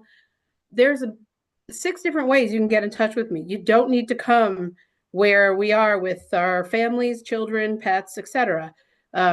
So, and this is a serious matter. You've, I think, recognized in the FOI exemption, and I suggest take a look at the other people that are already covered: judges, corrections workers, DCF workers, people that we represent in court, and we've had some really terrible situations where people's lives were threatened, and the other people involved, the people we represent in court, are covered by the statute, and their addresses are not disclosed. And I've listed several in my testimony.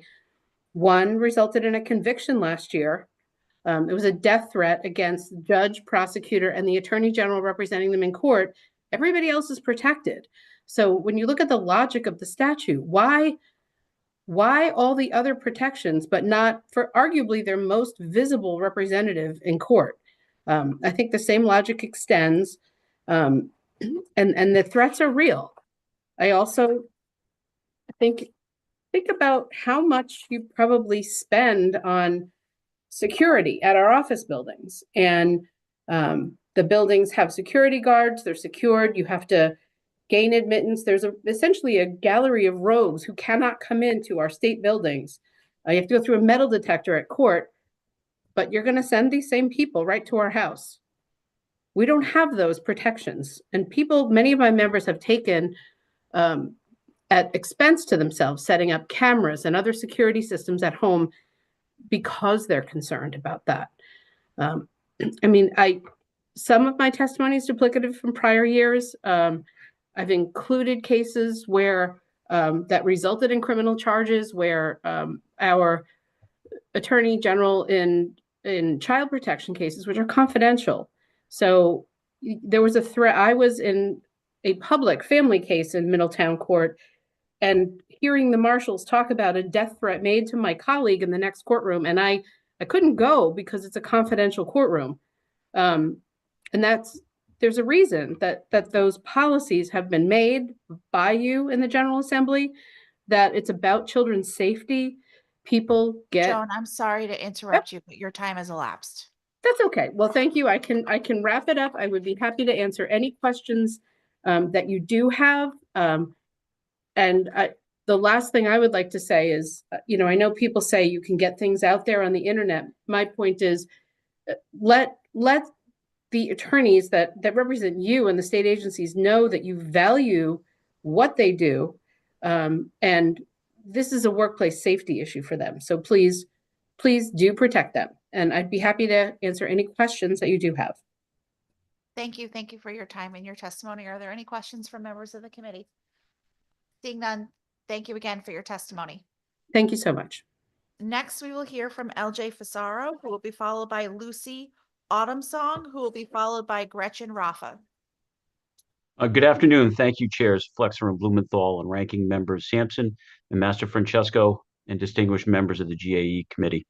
I'm LJ Fasaro, Chief of Police for the town of Groton, and I am representing the Connecticut Police Chiefs Association in support of Raise Bill 1229, an act concerning fees for copying, reviewing, and redacting records created by police body-worn and dashboard cameras. One of the primary reasons that I come before you today is on behalf of our membership and the approximate 100 law enforcement agencies that we represent, is to request your assistance in providing an avenue that enables police departments to continue to provide the public with information and videos that are not exempt from disclosure, while also providing our agencies with a reasonable fee structure that does not currently exist with regards to the significant time and effort it takes to provide videos and data that are responsive to requests we receive under Freedom of Information requests.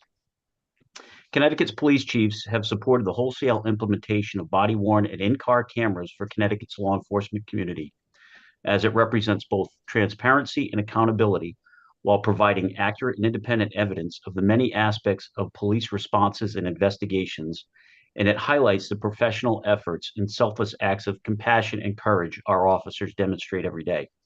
However, while agencies have long been able to charge reasonable fees when it comes to written public records under FOIA, no such provision exists for agencies to charge for the considerable time and effort it takes to reproduce, redact, and furnish requesters with digital media. In the case of body-worn and in-car camera video recordings, many agencies have had to absorb additional unforeseen costs, such as hiring new staff, purchasing new equipment, in order to address this requirement. In other cases, departments that face existing staffing challenges have been forced to retask sworn and civilian members of their agency to handle these duties. In either event, our departments dedicate significant personnel and financial resources to remain responsive to records requests that the public is entitled to receiving. For example, a simple video that is short in duration with little or no redactions could take an hour or two for our personnel to review, redact, and reproduce onto a disk or a thumb drive. On the other hand, an incident that has multiple recordings from several angles, several different officers, and extends into several hours in duration, and could also contain images that we are legally required to redact, could take dozens or more hours in order to get them suitable for release. Recently, my department had just such a request regarding an incident that we investigated where multiple officers, several victims, and members of the public were present. We are still redacting and evaluating that request in order to provide it back to the requesting parties. In addition, the rapid increase in technology, there's often additional resources and features and equipment that are associated with the video reproduction and redaction that we have to do. We have each independently invested many thousands of dollars to reproduce this material in a timely manner. However, these significant costs are not offset in any modest way through a reasonable fee structure. Chief In Fasaro, comparison, I'm sorry documents. to interrupt you, but your time has elapsed. Can you please summarize? Sure. Basically, we're just looking to have some fee structure established, and this bill does that so that we can provide some kind of charge when we are utilizing our personnel and equipment to be responsive to the public and their needs. Thank you. Thank you for your time and your testimony. Are there questions from members of the committee? Seeing none, thank you again for your testimony. Thank you. Good afternoon.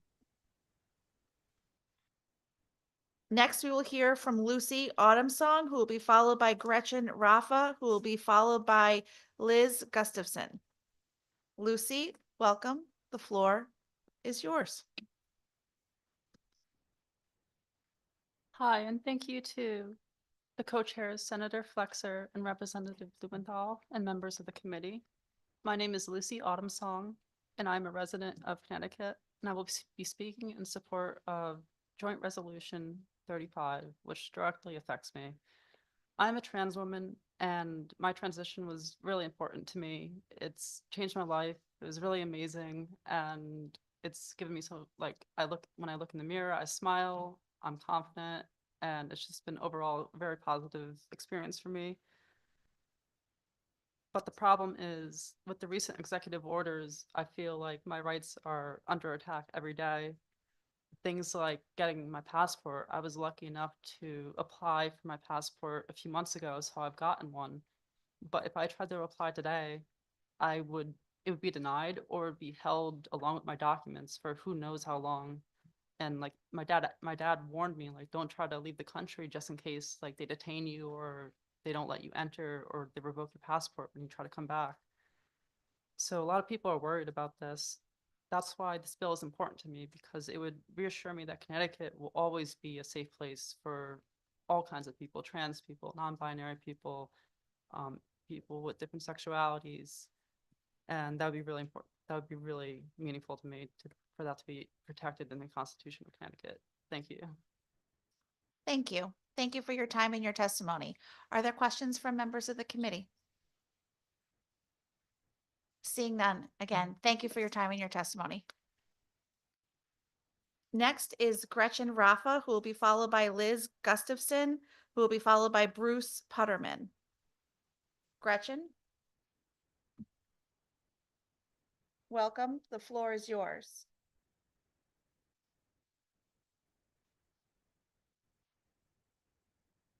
Don't think she's here.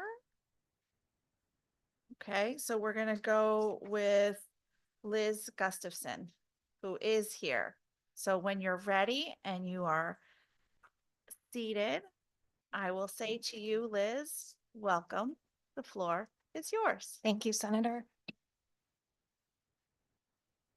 Senator Flexer, Representative Blumenthal, and distinguished members of the GAE committee. My name is Liz Gustafson, and I am the Connecticut State Director with Reproductive Equity Now, and I am here to testify in support of SJ 35.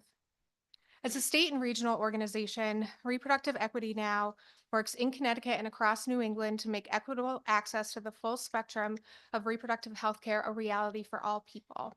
Advancing reproductive health rights and justice by working to eliminate barriers to abortion care are central to our mission. In the nearly 3 years since the United States Supreme Court issued a decision in Dobbs, a case that eliminated the longstanding constitutional right to abortion guaranteed under Roe, 20 states have taken action to severely restrict or entirely ban abortion. The overturning of Roe has incited a public health, economic, social, and racial justice crisis across the country, the implications of which we are continuing to see play out. As of right now, as of 2023, an estimated 2 in 5, 25 million women of reproductive age live in states that ban or restrict abortion, resulting in nearly 1 in 5 patients traveling out of state for abortion care. We are proud of Connecticut's history as a national leader in the fight for reproductive freedom. The right to access abortion in Connecticut has not only been protected for decades, but it has been considered a fundamental part of gender equality. Additionally, we are grateful to the unwavering leadership, of the Lamont administration and this General Assembly for passing the nation's first SHIELD law to protect patients and providers of reproductive health care and gender-affirming care. These provisions create a powerful shield to ensure our state is leading the way in protecting access to reproductive health care, but there's more that we can and should do. To keep Connecticut moving forward, we are focused on increasing access to make sure reproductive health care, including abortion care, is accessible now for Connecticut residents. we are seeing efforts in real time to further erode rights even beyond reproductive rights rolled back in the Dobbs decision, as there has been an explosion of anti-LGBTQ legislation at the state levels from the same actors that are taking action to restrict, ban, and criminalize abortion care, underscoring the necessity to enshrine these protections. The proposed amendment builds on our state's existing protections for gender equality and the distinct inclusion of pregnancy as well as gender identity and sexual orientation in the state constitution would reinforce our existing and foundational understanding of Connecticut's long-standing legacy and commitment to reproductive freedom. Enshrining the right to abortion as a part of a right for all people to be equal, regardless of sexual orientation or gender identity and expression, would reaffirm the long-held beliefs of that controlling one's own body and medical decisions is an essential part of a person's individual liberty and autonomy. And I will end it there.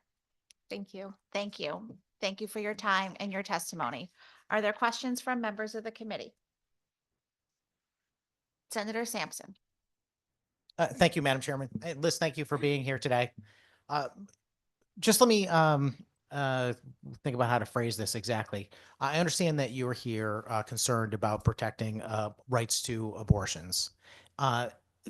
Obviously, there is a spectrum of where people fall on this. Some people are adamantly pro-life, and some people are adamantly what they would consider to be pro-choice. And of course, there's a lot of people in between.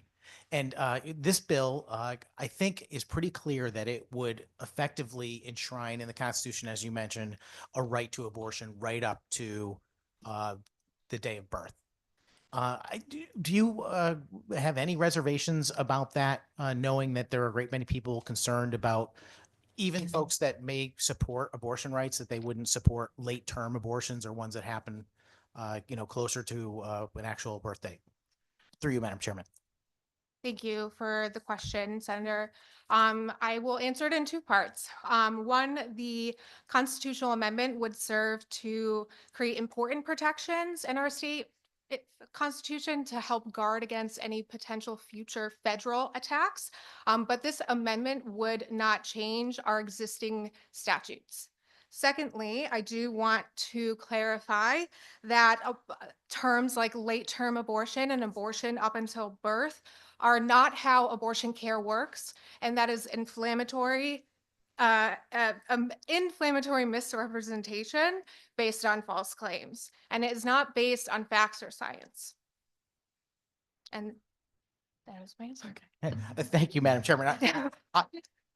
I'm trying to be delicate here. Again, I mean, clearly we have a difference of opinion on the subject, and I understand, except that I think a late term is a term designed to be non-inflammatory because it's simply suggesting that it's late in the term of a pregnancy. That's all.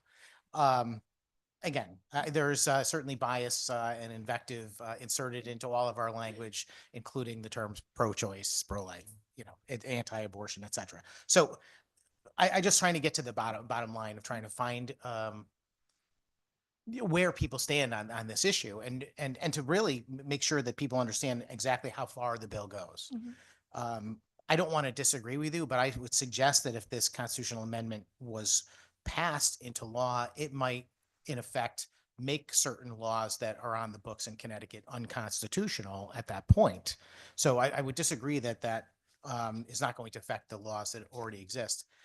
The one other thing I would just ask you is, there are a lot of other types of proposals out there, which people can support or not support, regardless of how they feel about abortion rights in particular, like parental notification, for example.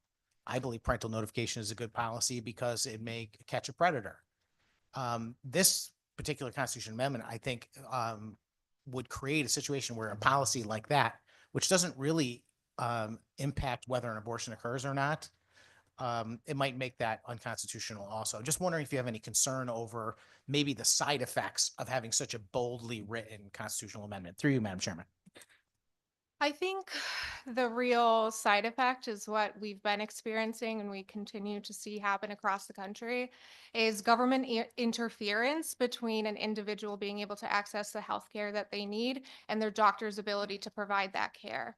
I understand what you are saying, but again, also not a lawyer, but the constitutional amendment itself would not change what we have on statute regarding abortion. And right now we are seeing the outcomes of what happens when politics and government comes between people being able to access the health care that they need. Thank you. Through you, Madam Chairman. I'm tempted to debate you on pretty much everything that you just said, except as was pointed out earlier, this is not the place and time for that, and we will certainly have that debate. But I thank you for coming up and giving us your perspective today. Thank you. Thank you for the questions. Thank you. Representative Master Francesco. Thank you, Madam Chair. I just really have one question because you said this a couple of times and I just wanted to, you mentioned that should this constitutional amendment pass, it would not change the laws that we have on the books. And Senator Sampson was challenging you to say that, yes, it would, because the laws on the book could be deemed unconstitutional. You were pretty adamant that it's not going to change the laws that we currently have right now. Can you tell me where you got that information from or how you came to that conclusion? Through you, Madam Chair. Well, there are statutory regulations for the provision of abortion care. So it's my understanding there would have to be a process to then repeal those. But by passing this constitutional amendment outright, which is a multi-year process, that would not automatically do that. That's my understanding.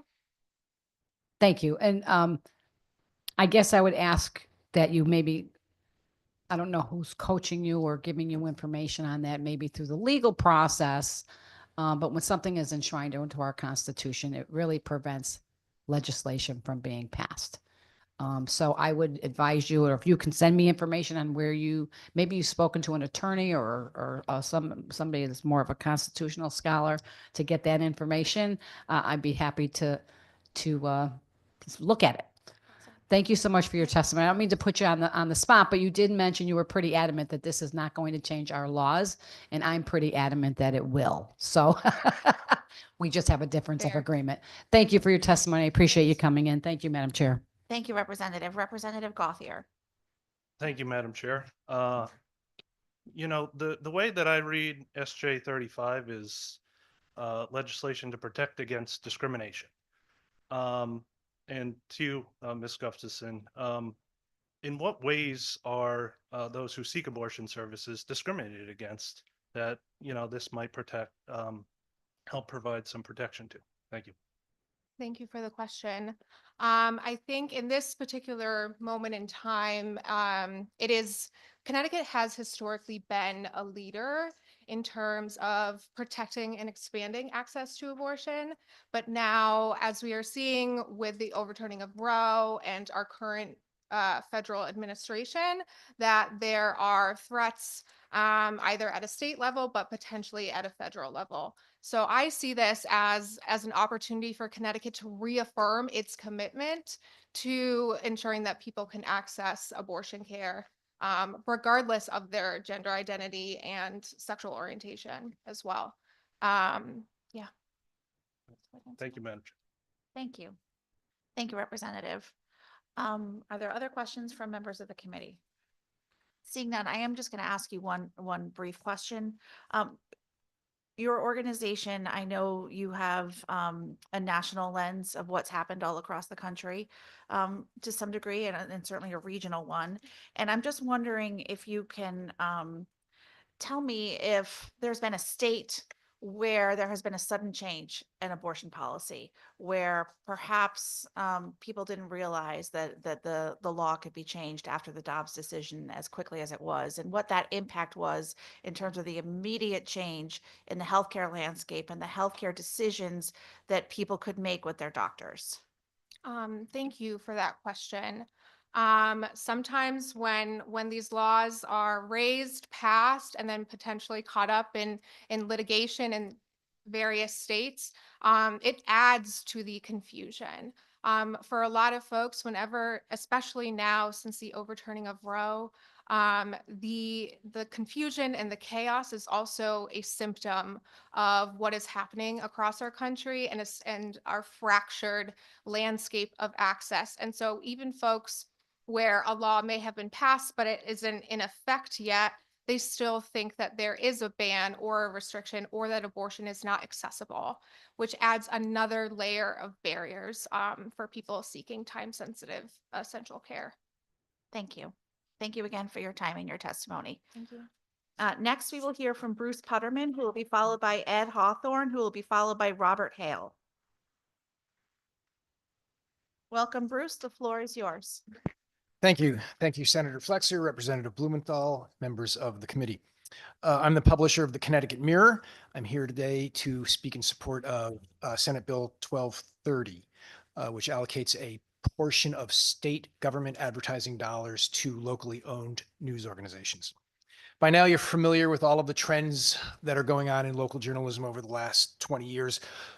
Local news engages residents, strengthens communities, reduces corruption. But local news is shrinking around the country and including here in Connecticut. Many of the small local news organizations that do remain continue to struggle financially. And the market can't support the level of local journalism that we all took for granted just 10 or so years ago. Small digital and print newsrooms around the state could use a little bit of help, just like the help the state provides to performing arts centers, to local museums, to cultural institutions, none of whom would survive if they depended on the market for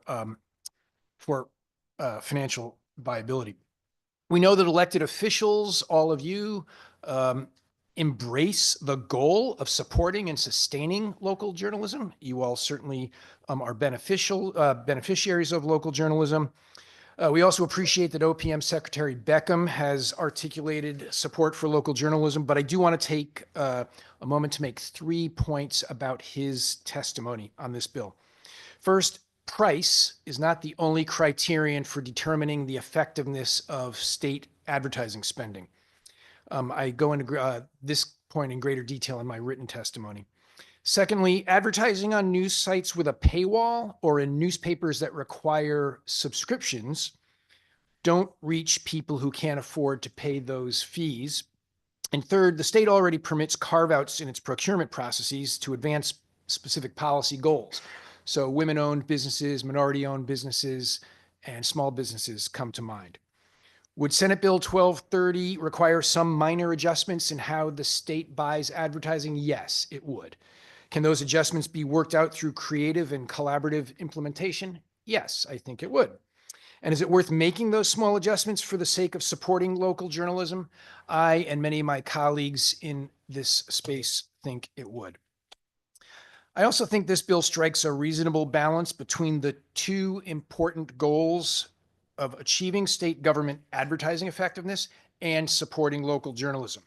And I'm happy to work with Secretary Beckham, DAS Commissioner Gilman, advertising agencies from throughout the state who place state advertising, and all of our colleagues in the media in trying to identify solutions that in fact strike this balance once we get to the implementation phase of this bill. Happy to answer any questions. Thank you very much, Mr. Putterman. Very timely. Are there any questions for the witness from the committee? I have just a single question, which is, I think there's been some confusion out there about this bill I've seen in the public sphere. It's my understanding that this bill would not dedicate any new money that is not already being spent by the state government in media for advertisements, notices, etc. Is my understanding correct? Yes, it is. And so this would not be the state government investing in any media organization or anything like that. Is that correct? Correct. All right. Any further questions from the committee? Seeing none, thank you very much for being here today. Thank you. Thank you. Next up is Ed Hawthorne, followed by Robert Hale, followed by Betsy Guerra. Mr. Hawthorne, whenever you're ready, you have the floor. Good afternoon, Representative Blumenthal, and of course, my state senator and my state representative, Representative Master Francesa, Representative Sampson. My name is Ed Hawthorne. I serve as president of the Connecticut AFL-CIO, federation of hundreds of local unions representing approximately 250,000 active and retired union members in the public sector, private sector, and Connecticut State's building trades. I'm here on 3 bills, probably going to focus on 2 within my time limit. First one I'd like to focus on is HJ 48, resolution ratifying the proposed amendment to the U.S. Constitution permitting Congress to regulate child labor. So if we're talking about a constitutional amendment, it's always good to start out with a little bit of history. Early 20th century, federal laws restricting child labor were struck down by the United States Supreme Court. Supreme Court actually said Congress had no power to do that. In a response to that, Congress in 1924 passed a constitutional amendment sending it to the states the ratification to give them the ability to do just that. And they sent it out to be ratified to the states, and Connecticut failed to ratify it in 1925. Luckily, there is no limit on the ability of a state to ratify a constitutional amendment, so that's why I'm sitting in front of you here today. 1938, Fair Labor Standards Act restricted legal child labor to those 16 and older and 18 for hazardous conditions, and that was actually upheld by the Supreme Court.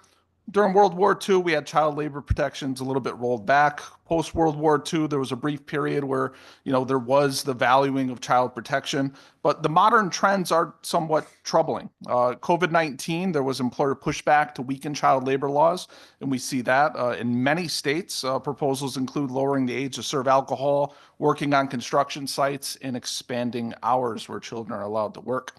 If you go to the data and the trends, the child labor violations, U.S. Department of Labor data shows the violations soared in 2022, 2023.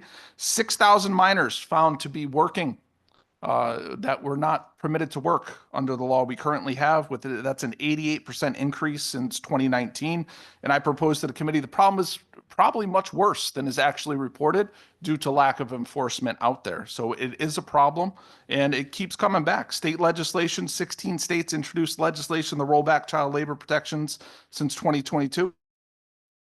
Restrictions. So enough about other states. Let's talk about what we're doing here in Connecticut. In 2023, Public Act 23-183 allowed 15-year-olds to work as youth camp counselors or lifeguards and established a pilot program for amusement park establishments. 2024, Commerce Committee raised a bill to expand jobs that minors can perform.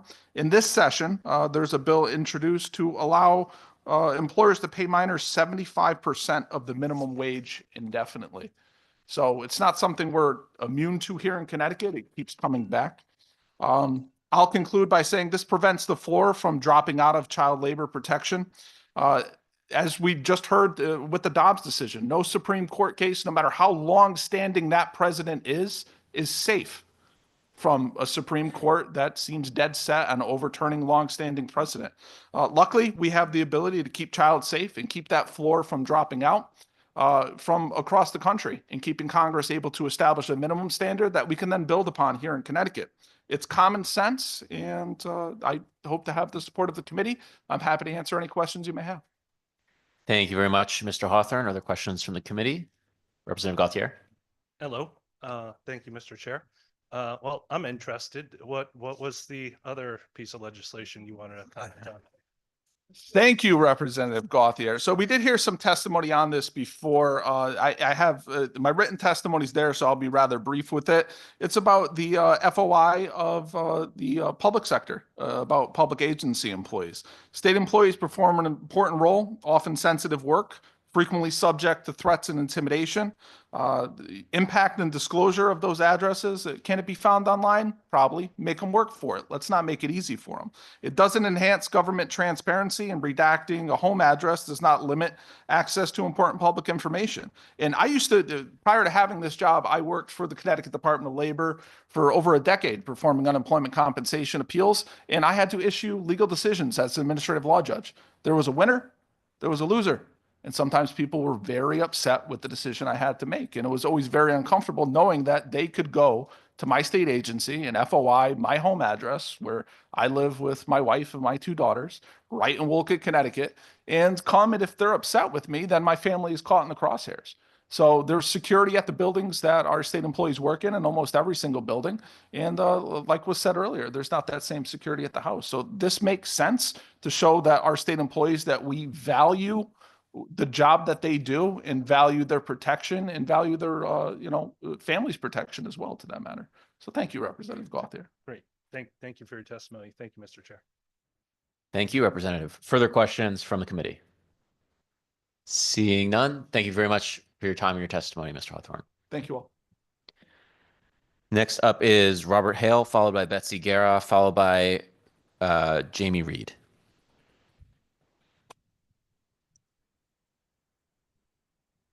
Mr. Hale is remote, I believe.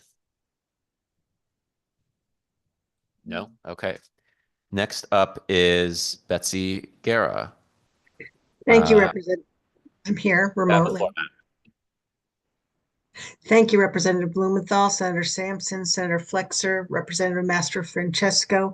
I'm Betsy Guerra, the Executive Director of the Connecticut Council of Small Towns, and I'm here today to talk about a couple bills. We oppose Senate Joint Resolution 36, a resolution proposing a state constitutional amendment concerning environmental rights.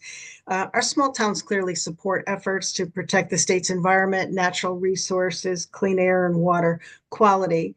However, we're very concerned that if approved on the ballot, that this resolution would actually grant individuals new, unfettered environmental rights with automatic legal standing to pursue litigation against the state, municipalities, and political subdivisions, essentially allowing the courts to define these rights through on a case-by-case basis, which would create tremendous uncertainty on the local level with regard to infrastructure projects and others.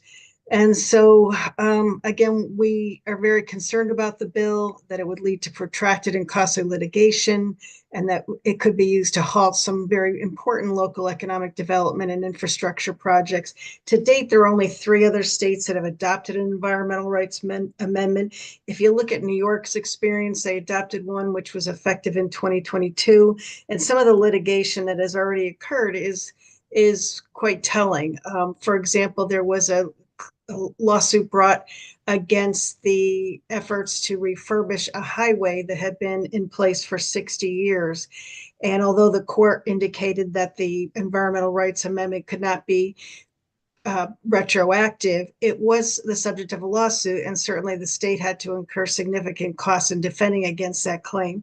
So again, we're very concerned about leaving these protections up to the courts to define. Connecticut has some very strong, rigorous environmental protections on the books.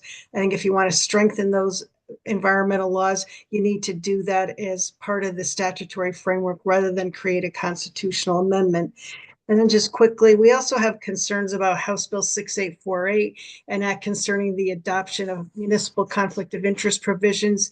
As the Office of State Ethics Commission testified, there are fewer than 30 towns that have not adopted a conflict of interest provision. Many towns have already done so as part of their code of ethics. We are working with towns and encouraging them to do that, providing information on sample policies that they can incorporate. There's also some charter provisions that already speak to conflict of interest provisions. So I don't know that legislation is necessary.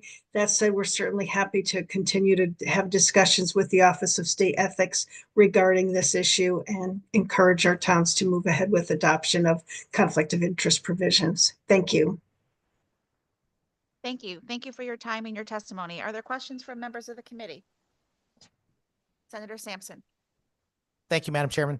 Betsy, thank you for being here today.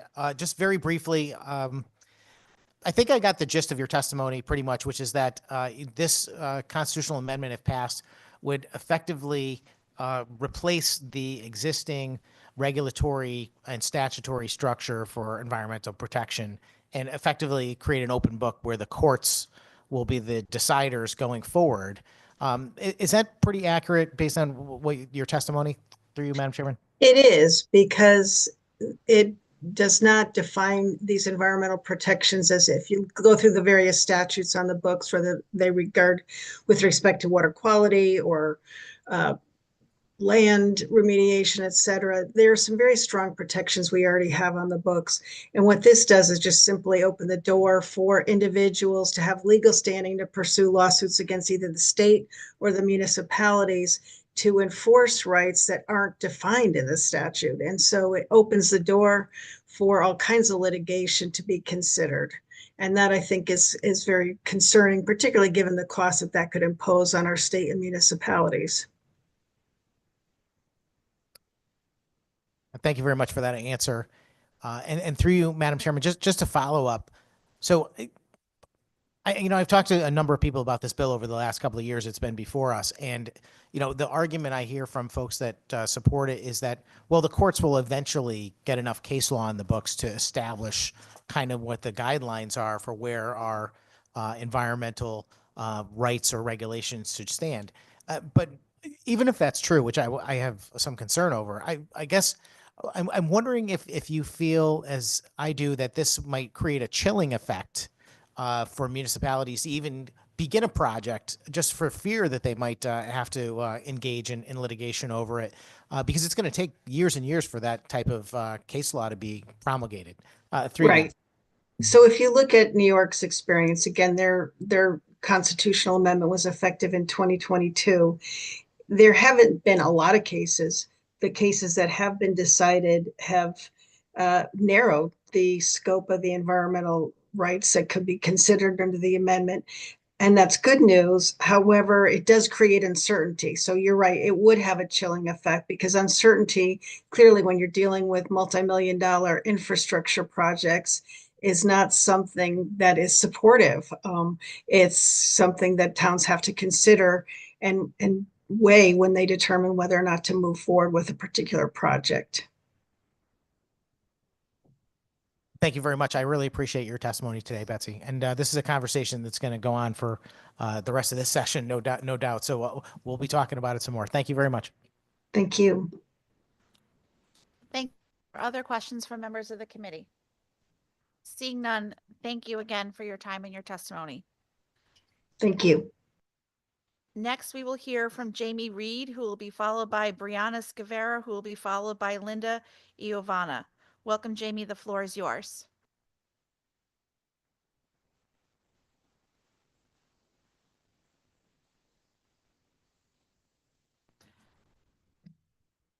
I am a lifelong Democrat, a mom of 5 boys, and a lesbian. I am also the public whistleblower from a pediatric gender center. I cared for nearly 1,500 unique patients from the age of 3 until the age of 26. I worked in pediatric gender medicine for nearly 5 years, and I was once a true believer.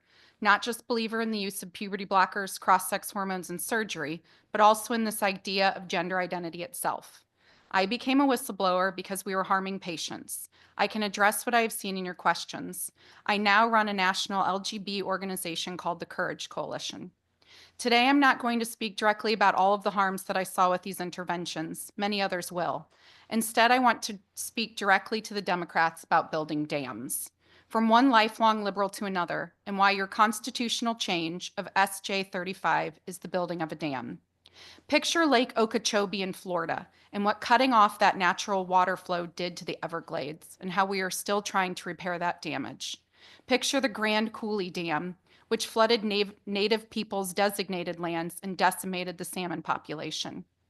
What this dam that you are proposing to do is going to do to communities like mine, the lesbian community that exists because we are same-sex attracted. When you build this dam, you will decimate our population like dams do to salmon. Downstream effects that you cannot imagine. We fought for, bled for, died for the rights of gay men and lesbian women to be welcome into the fabric that upholds our society. If you do this, know that we will throw our bodies at it, like the salmon at dams. We see the downstream effects in Australia. They did similar, and now they have lawsuits, and now there is no longer the legal right for lesbians to publicly meet. If you are okay with destroying my community, at least own it and be willing to say it out loud publicly. The downstream effect is also happening in New York State. They are dealing with the fallout, as they did similarly as what you have proposed. The UK ban of puberty blockers after a 4-year systematic review has just taken shape. Now is not the time to enshrine into your constitution, as the science itself is telling us that these medical interventions are being questioned internationally. I am a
one parent. Often this is the dads who are asking for longer term therapeutic interventions instead of medical interventions to occur. We are seeing families be torn apart over this, especially if there was already a custody agreement. We are seeing parents physically take their children out of their families and bring them to states like yours to be put on a permanent medical pathway, when oftentimes the other parent is simply asking for more time, more therapy, and to slow down. The other thing that we are seeing in the data coming out from the insurance billing and coding is that states like yours are also lying in coding. And so in the center that I worked in and across the country, there is a way to code a patient as a transgender patient. It is an F64 code. There's also a way to code a patient as an endocrine condition non-specified. That is a way to hide that patient, to still medicalize that patient in a way that does not truly give you the numbers for how many patients are being medicalized in your state. What we have seen out of some of the insurance billing and coding is that there are numbers of children in your states who have been given puberty blockers, cross-sex hormones, and surgeries as minors. And also, please remember, as these things are pulling apart across our country, more and more children are going to be ripped out of their families and brought here specifically to be given these interventions that we do not see working with the evidence. Thank you very much for that. And through you, Madam Chair, one last question. Given the recent changing of administrations on the federal level, and any order or anticipated order or legislation to come out of Washington, do you think that compliance in the state of Connecticut will be an issue with any supposed, or as we see right now with President Trump's, recent executive order going along those lines? Do you think that we'll have an issue here in Connecticut with any federal law that would preempt any sort of state law or a proposed amendment such as this one? Through you, Madam Chair. Yes, we actually see this playing out right this moment in New York State. So New York State passed a very similar constitutional amendment enshrining gender identity, very similar into their state law. The federal executive order has essentially told hospitals, you need to pause what you're doing and stop these interventions that are harming people, or else you will lose federal funding. The Attorney General in the state of New York sent out a letter to those hospitals, and we are essentially going to see huge, costly litigations. Your state should seriously look at how much this is going to cost you, because if you enshrine this into law, you will be sued backwards and forwards, because your attorney general is going to say the state constitution says one thing and the federal executive order says the other thing. And the other thing that's even more serious, this is not partisan. Forget the executive order. When you enshrine this into law and the entire world comes to realize that you have been harming children, you will have a constitutional crisis, because you will not be able to stop something that the globe is telling us. Australia, Canada, the United Kingdom, Finland, Sweden, the globe is telling us, stop doing this to children. You will put yourself into the most expensive crisis that you don't want to see. And if you haven't already figured out how much that is going to cost before you do this, I think it's a real true problem for your constituents to know what you are getting them into.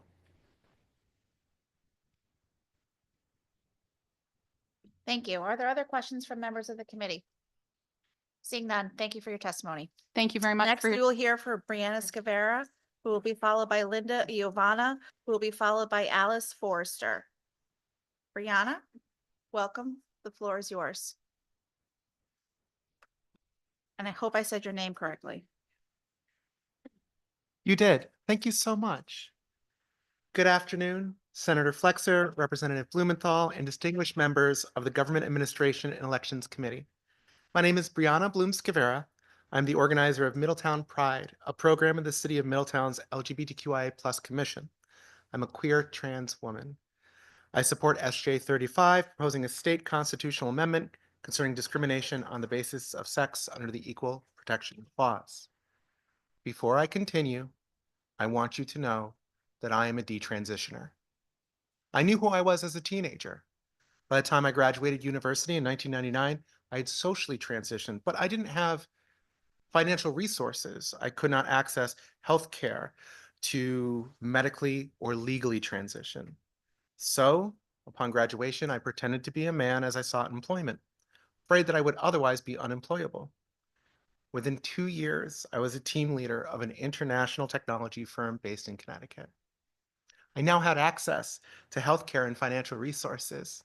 I pursued a medical transition. Shortly after my gender expression changed at work, I was terminated. I resolved to be true to myself in future interviews. And I was upfront and open with potential employers. Interview after interview, I left to the sounds of laughter and snickering behind me. Within months, I was destitute. Soon, I was homeless. I did find employment, not enjoyment in this. As a part-time clerk at an adult store, I was a college graduate with relevant career experience. I was a team leader in an international company. But as a trans woman in a state then without legal protections during the early 2000s, this was the best I could do. And despite now finding employment, I was still unable to afford basic necessities like nutritious food or stable housing. Out of despair and hopelessness, I attempted suicide multiple times. I survived, and after my second attempt, I decided I couldn't continue on like this. So I decided to suppress who I was. I denied I was a woman. I denied I was queer. I detransitioned. I didn't detransition because I stopped being a woman. I detransitioned because I'd faced such discrimination and hardship that I felt I had no hope of surviving. As soon as I did, the discrimination I faced disappeared. I was reemployed in my field within months, and within 4 years, I was director of network services for Fairfield University. And although detransitioning helped me find employment by avoiding discrimination, the effect on my mental health was severe. I was admitted to the ER multiple times for nervous breakdowns. I engaged in self-harm. I couldn't even look at pictures of myself or reflections in a mirror because I could not recognize the person I saw, and I found myself again with a plan and intent to commit suicide. It was anti-discrimination protections and the City of Middletown, who employed me as their director of technology services, that made me feel the hope that I could be myself. And by coming out and being myself under those protections, I am able to faithfully serve my community as an employee of the City of Middletown, as the director of technology services, and as a volunteer. Thank you. Interrupt you. Go ahead. You can just summarize. I will just say that every day I want to strive to make sure no one went through what I did. And that's why I support SJ 35. Thank you so much for your time and your consideration. Thank you for your time and your testimony. Are there questions from members of the committee? Seeing none. Thank you for bravely telling us your story. Thank you very much.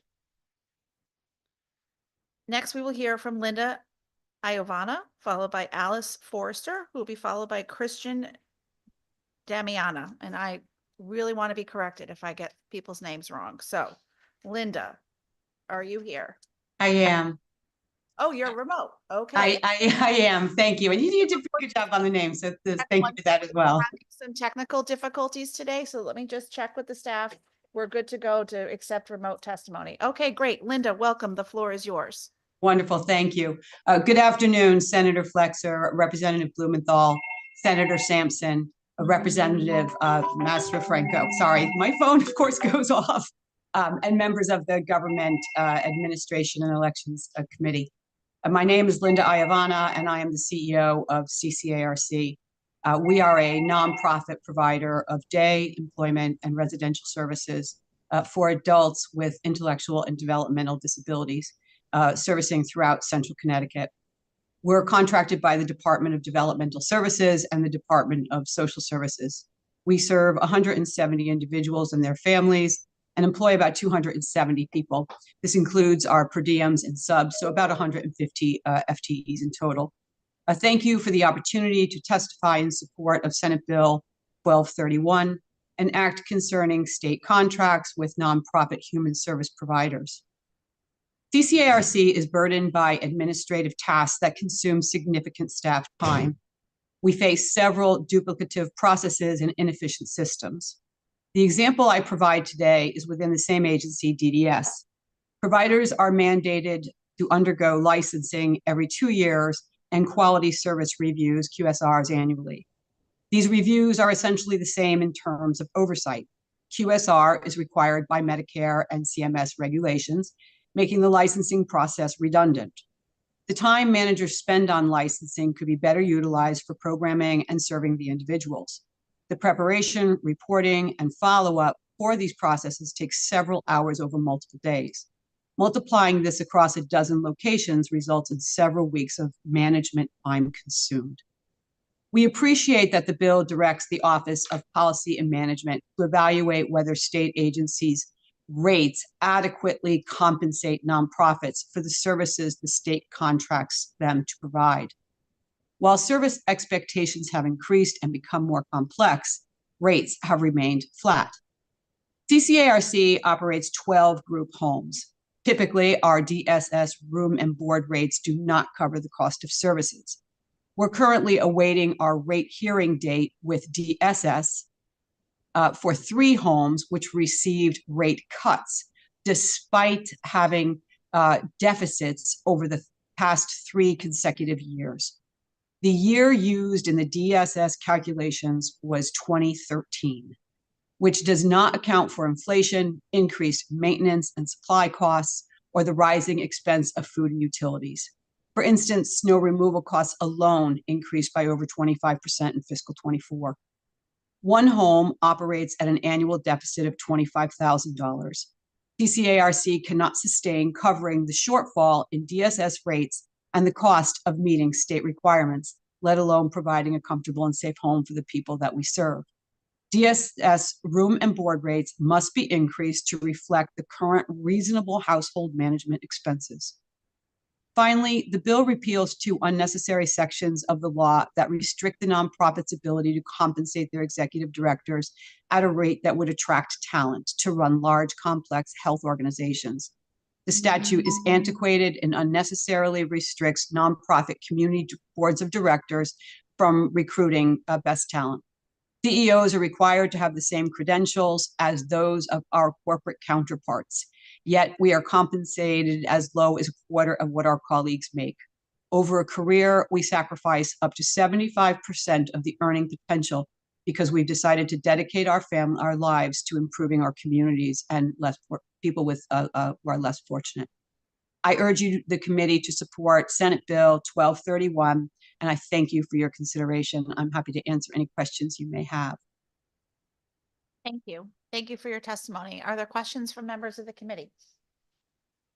Seeing none, thank you for your time and your testimony. Thank you very much. Next, we will hear from Alice Forrester, who will be followed by Christian Damia, who will be followed by Melissa Combs. Alice? Hi. The floor is yours. Good afternoon, everyone. Senator Flexer, Representative Blumenthal, and the Government Administration. I'm Alice Forrester. I'm the CEO of Clifford Beers Community Health Partners, which represents 4 nonprofits running from Norwalk to Clinton. We serve over about 10,000 individuals, children, families in mental health and housing services. We have contracts with DCF, DEMIS, OEC, Department of Housing, and the Department of Education, as well as private philanthropy grants and federal projects. We have about 420 employees across all 4 nonprofits. Thanks for giving me the opportunity to testify in support of SB 1231. The bill will take several steps to improve the issues nonprofits face as we contract with the state to deliver essential health and human services. I also want to lift up the important language in the bill that says that you would work closely in consultation with nonprofit providers in the contracting process. I say that the biggest challenge we have with state contracting is if you can define as micro control over the services that we deliver. It includes dictating the number of staff needed to do the job, setting limitations on how we pay the staff with little attention to the job market in Connecticut, which is very volatile, and the very overall burden of reporting and data collection at times that seem data is thrown into a void that we don't get any feedback for. We think that we very much appreciate that the bill will direct the OPM to address the rates that were paid for our services. And as you know, many of the rates have not been adjusted in years. I just want to give you an example of a bit of a contract change that has really cost the one of our agencies well over a couple $200,000. We had a contract for housing youth 16 to 21 who were in the child welfare system, and that contract was to house up to 10 youth and was paid on an annual rate, the contract. 2 years ago, the staffing level was doubled, and actually the contract went on a fee for service, so it was only paid for the beds that were filled that night, which makes sense, but we had already signed the lease agreements on all of the other apartments, and we are in debt for those rents, even if they're not filled by DCF, kids coming to us through DCF. And the referrals were rocky at best, and that actually has cost last year over 200,000 in our programs, a loss because we weren't able to adjust to the new contracting model. I can give you another example with the rollout of 988 and the suicide hotline. Our mobile crisis team was asked to move to 24/7. We made adaptations with our staffing to be able to do that. ARPA funding was used to increase the overtime and coverage for 24/7. We were notified a month or two ago that the ARPA dollars are not being renewed and that our contract was going to be reduced by $1.3 million with no reduction in hours and no reduction in staffing. I'm not sure if the state— Interrupt you, but your time has elapsed. I need you to summarize, please. Sure, fine. We don't have to work cheaper and harder using nonprofits. We need to be partners with you in learning how you can learn how we do our business, and we don't have to be held to such strict contracting that then micromanages the work that we're trying to do. Thank you. Thank you. Thank you for your testimony. Are there questions from members of the committee? Seeing none, thank you again for your time and your testimony. Next, we will hear from Christian Damiana, followed by Melissa Combs, followed by Jennifer Shadakowitz. Christian, did I come close to saying your name right? Thank you, Senator. Christian Damiana here with Mental Health Connecticut. I'm the public policy manager. I'm glad to be here today in support of Senate Bill 1231. Mental Health Connecticut has been serving communities across the state for 117 years, providing recovery-oriented care to those who need it most. We provide care in communities represented by many committee members, notably Stamford and Torrington. One ongoing difficulty is that state contracts often don't cover the actual costs of services. The price of providing care, salaries, rent, training, utilities keep going up, but the rates aren't keeping pace. Mental Health Connecticut is fortunate to be in a stable financial position, but many similar organizations across the state are struggling to keep up. I've spoken with providers who are constantly navigating financial uncertainty, not because their services aren't needed, but because the funding structures don't reflect the real cost of care. Too many organizations like ours are forced to make difficult choices, cut services, stretch staff even thinner, or find alternative funding just to keep the lights on. The provision in the bill directing the OPM to review provider compensation is a necessary step to make sure nonprofits can keep doing their work without undue financial strain. Ensuring timely payments is another critical issue. Imagine a nonprofit that provides critical behavioral health services, but instead of focusing on their clients, they're worried about making payroll because state reimbursements are delayed. That is a common story across our state. These delays don't just create administrative headaches and financial uncertainty, they affect real people, from the staff who deliver the care to the individuals who are relying on those services. Nonprofits shouldn't have to operate under this level of unpredictability. Finally, the bill addresses an issue that anyone who works in this field knows all too well: paperwork. Reporting and compliance are important, but right now we spend too much time on duplicative bureaucratic reporting requirements instead of providing direct care. This bill takes a common sense approach to reducing unnecessary burdens while keeping the right oversight in place. At the end of the day, SB 1231 is about making sure human service providers have the resources and support they need to serve our communities effectively. I urge you to support this bill and help ensure the sustainability of Connecticut's nonprofit sector. Thank you. Thank you. Thank you for your testimony. Are there questions from members of the committee? Seeing none, thank you again for your time and your testimony. Next, we will hear from Melissa Combs, who will be followed by Jennifer Chadakowitz, followed by William Boleos. Melissa, welcome. When you're ready, the floor is yours.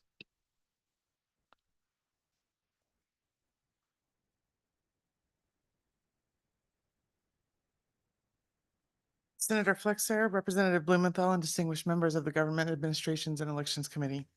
My name is Melissa Combs. I'm the founder of the Out Accountability Project and co-chair of the LGBTQ+ Justice and Opportunity Network. I am testifying today in support of Senate Joint Resolution 35. In preparation for writing today's remarks, I reviewed the testimony already submitted, and I found one thing remarkable. So much of the testimony and support is submitted by people sharing deeply personal stories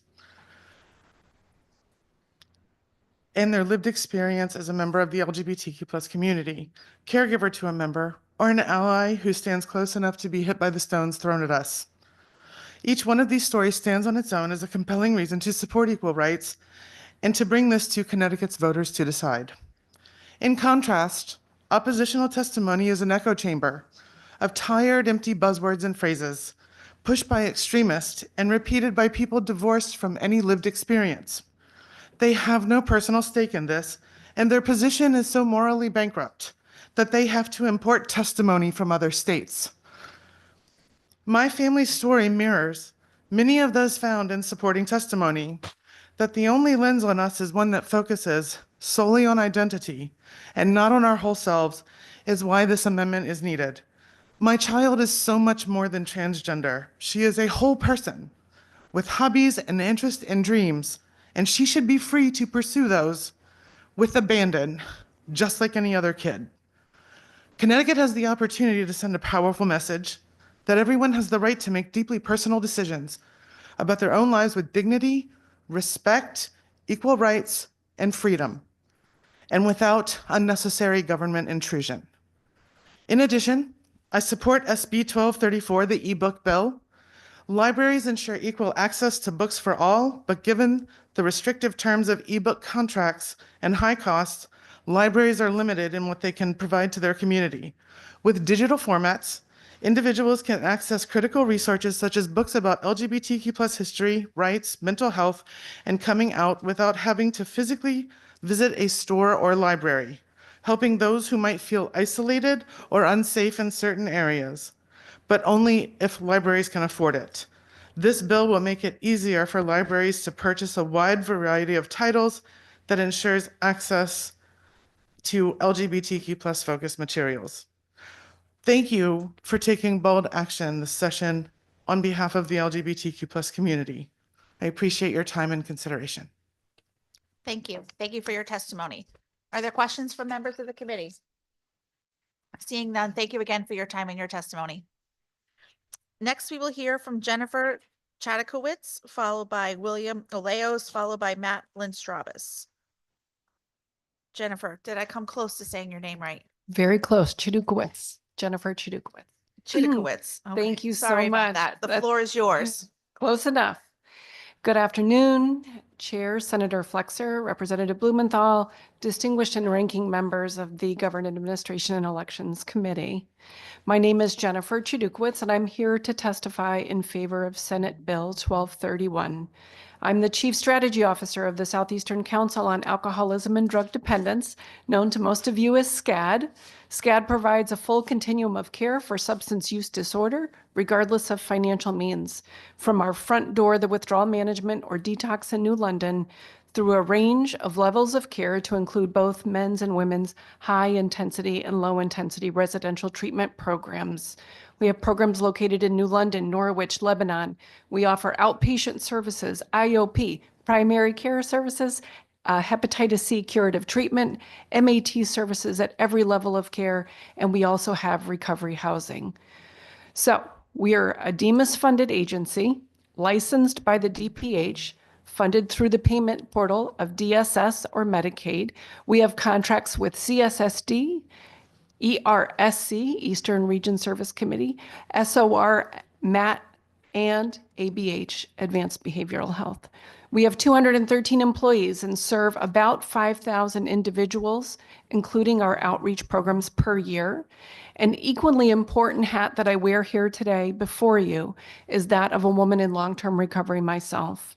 I am grateful to offer feedback on the impact of inefficiencies with contracts, payments, inconsistencies for reporting, and advocate for government efficiency as it relates to the nonprofit operations and essentially client care.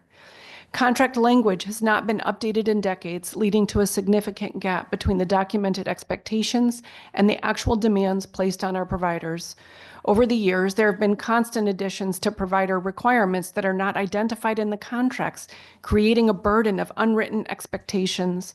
Funding has not kept pace with these evolving demands, leaving providers to navigate these challenges without adequate financial support and trying to manage expenses when faced with untimely reimbursements.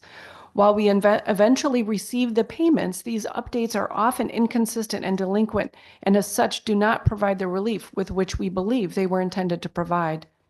The duplication of reporting and lack of standardization in reporting to state agencies is a significant challenge. For example, the Judicial Department requires client data entry into their CDCS data collection portal, while DEMAS mandates reporting into their DDAP data collection system.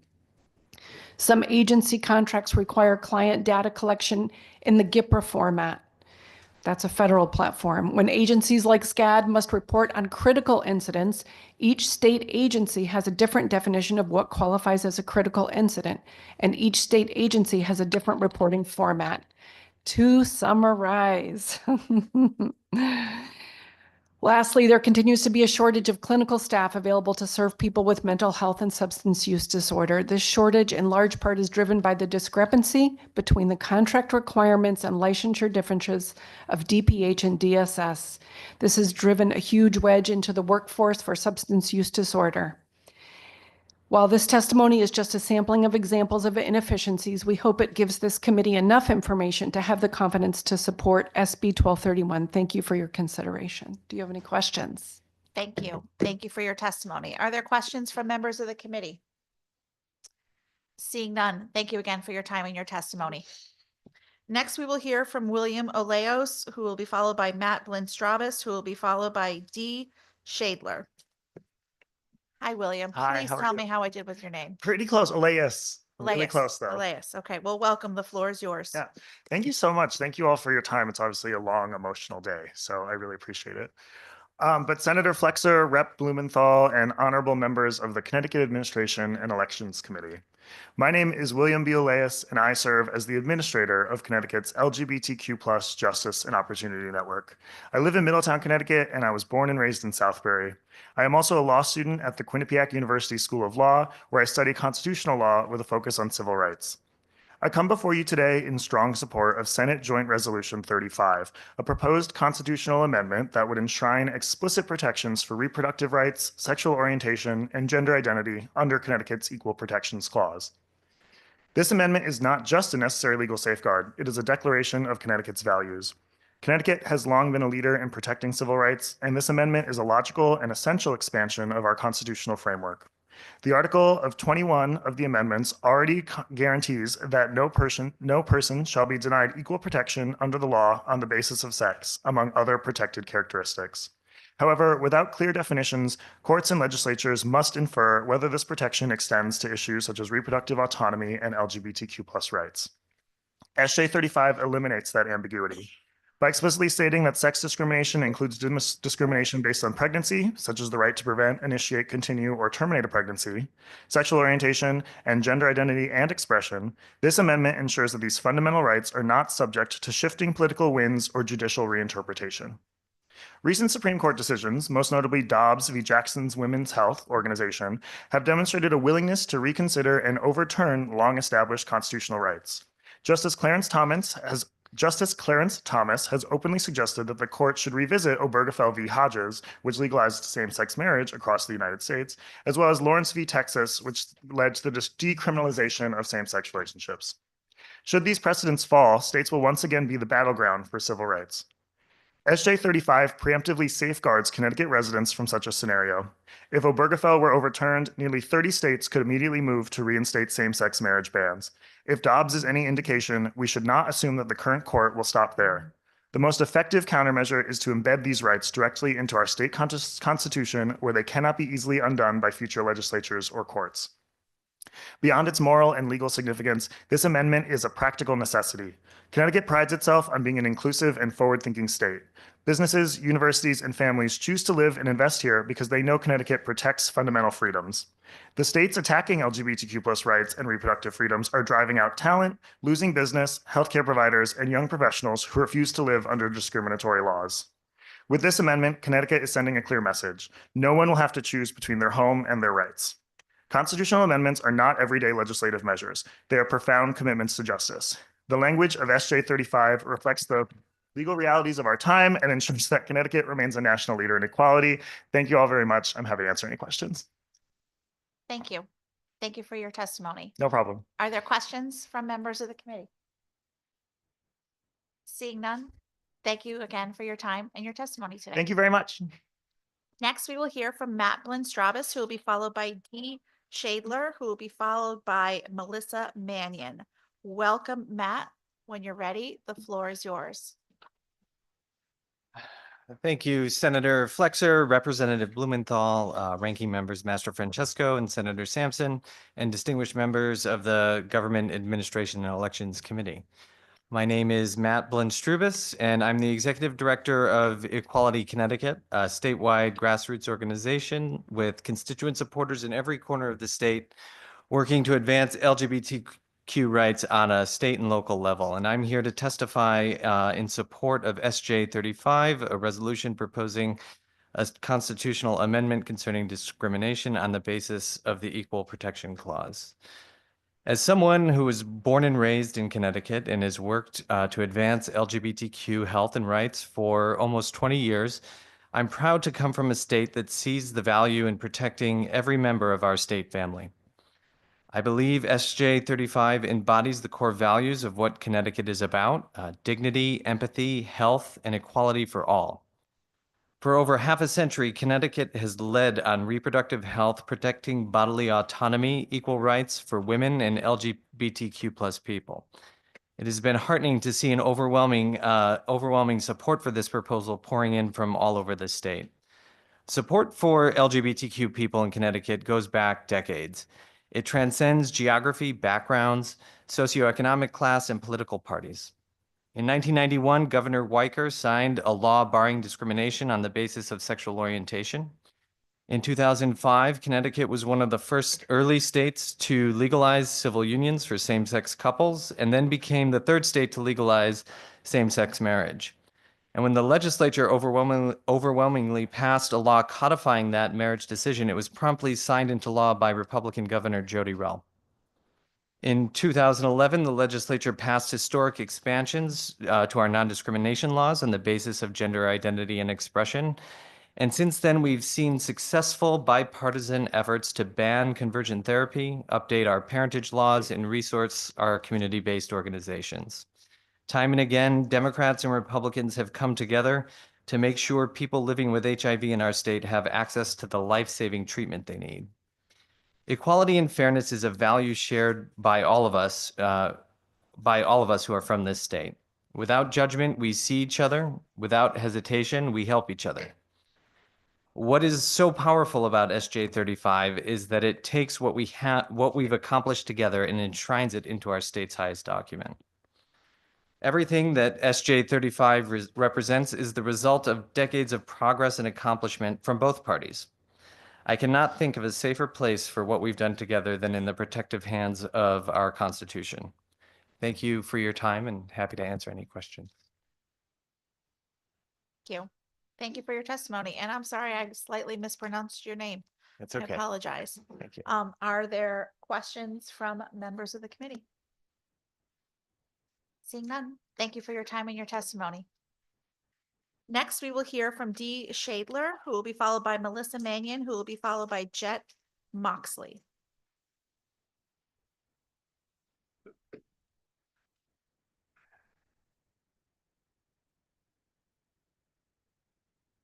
Hello, Madam Chair. My name is Dee Shadler. I'm from Portland, Connecticut, and I'll be speaking on Connecticut Senate Joint Resolution number 35. I stand fervently in support of Resolution 35, driven by the legacy of my late mother, Anya Shadler, and her partner, Dr. Jerry Murray Lysagon. Jerry Murray was instrumental in adding the language gender identity or expression to the protections in Connecticut Public Act number 1155, which originally instituted gender identity protections in the state of Connecticut.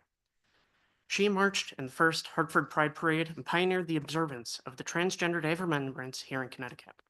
Her unwavering commitment was a beacon of hope as she fought for the safety and dignity of her friends and family, ensuring that their rights and well-being would be fiercely protected for generations to come. Today, I am taking up the banner of her legacy. Resolution 35 is a promise that safeguards every woman, LGBTQ individual, and every other person in this state. It guarantees that my friends and family can walk our neighborhoods without fear, knowing that we are protected and valued. It champions our shared civil rights, ensuring that all of Connecticut citizens can rely on the same fundamental freedoms. This resolution is not just an insurance for today, but a commitment to the next generation, a pledge that their rights will remain inviolable. We are your neighbors, your colleagues, your children. We are woven into the fabric of this community. I am overwhelmed with pride as I witness Connecticut taking a bold stand to protect us all, to honor the dignity of every citizen, and to embrace the beautiful tapestry of diversity that strengthens us. Leaving my script, I heard a lot of testimony today that focuses on vulnerable children. I was one. I've been in and out of the foster care children since I was 1 year old, since my parents' divorce. I have at least 3 families to count, and only 2 of them are supporting me today. My trauma from those experiences and from growing up split without security left me without a sense of identity. Perfect candidate for indoctrination if ever there was one. And I can safely say there never was. If anything, there was fear. When I was in high school, I started to think I might be transgender, that none of my family would support me, that coming out in Boy Scouts, I'm an Eagle Scout, would have me thrown out of the troop that all of my friends and all of my support was in. These protections are not trivial, and the louder that we state them, the more safe we make every person feel. It's said that approximately 1 in 3 people in the United States is LGBTQ in some way. I guarantee you, there are members of this assembly who have transgender or queer children, and you don't know it because they are not sure whether they can come to you safely and know that you will support them. That's all I have to say. Thank you. Thank you for your testimony. Are there questions from members of the committee? Seeing none. Thank you for the time. I apologize. We do have questions, so please. Yes, please. Stay at your seat. Representative Osborne. So I know I have to make this into a question at the end. So I will say, congratulations on eagling. It's a very, very hard thing to do. And really congratulations on achieving that. Do you have anything to offer about having eagled and accomplished that? Through you, Mr. It requires the support of the people around you. And I wish that I could have relied on the support of the community that I represent today and not been afraid to be who I thought I might be. And that's all the more commendable that you achieved that. So congratulations again. Thank you, Madam Chair. Thank you. Thank you, Representative. Thank you again for your time and your testimony. Thank you. Next, we will hear from Melissa Mannion, who will be followed by Jet Moxley, who will be followed by Maya Van Rossum. Melissa, welcome, if you're here. Hi, I'm on video. Okay. The floor is yours. Hello, Chair people and members of the committee. I'm testifying in opposition to SJ 35, which proposes an amendment to the state constitution Equal Protection Act. It is glaringly obvious that the intent of this change would be to solidify Connecticut as a state that stands for abortion on demand and the surgical mutilation of children at will.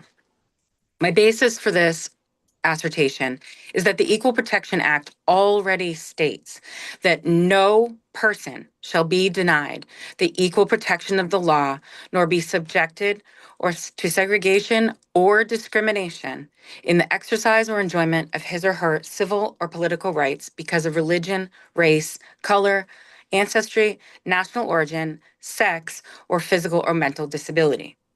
It has been said by many that discrimination exists, and I am truly opposed. I'm truly opposed to the discrimination of any and all. The original constitutional language also condemns this.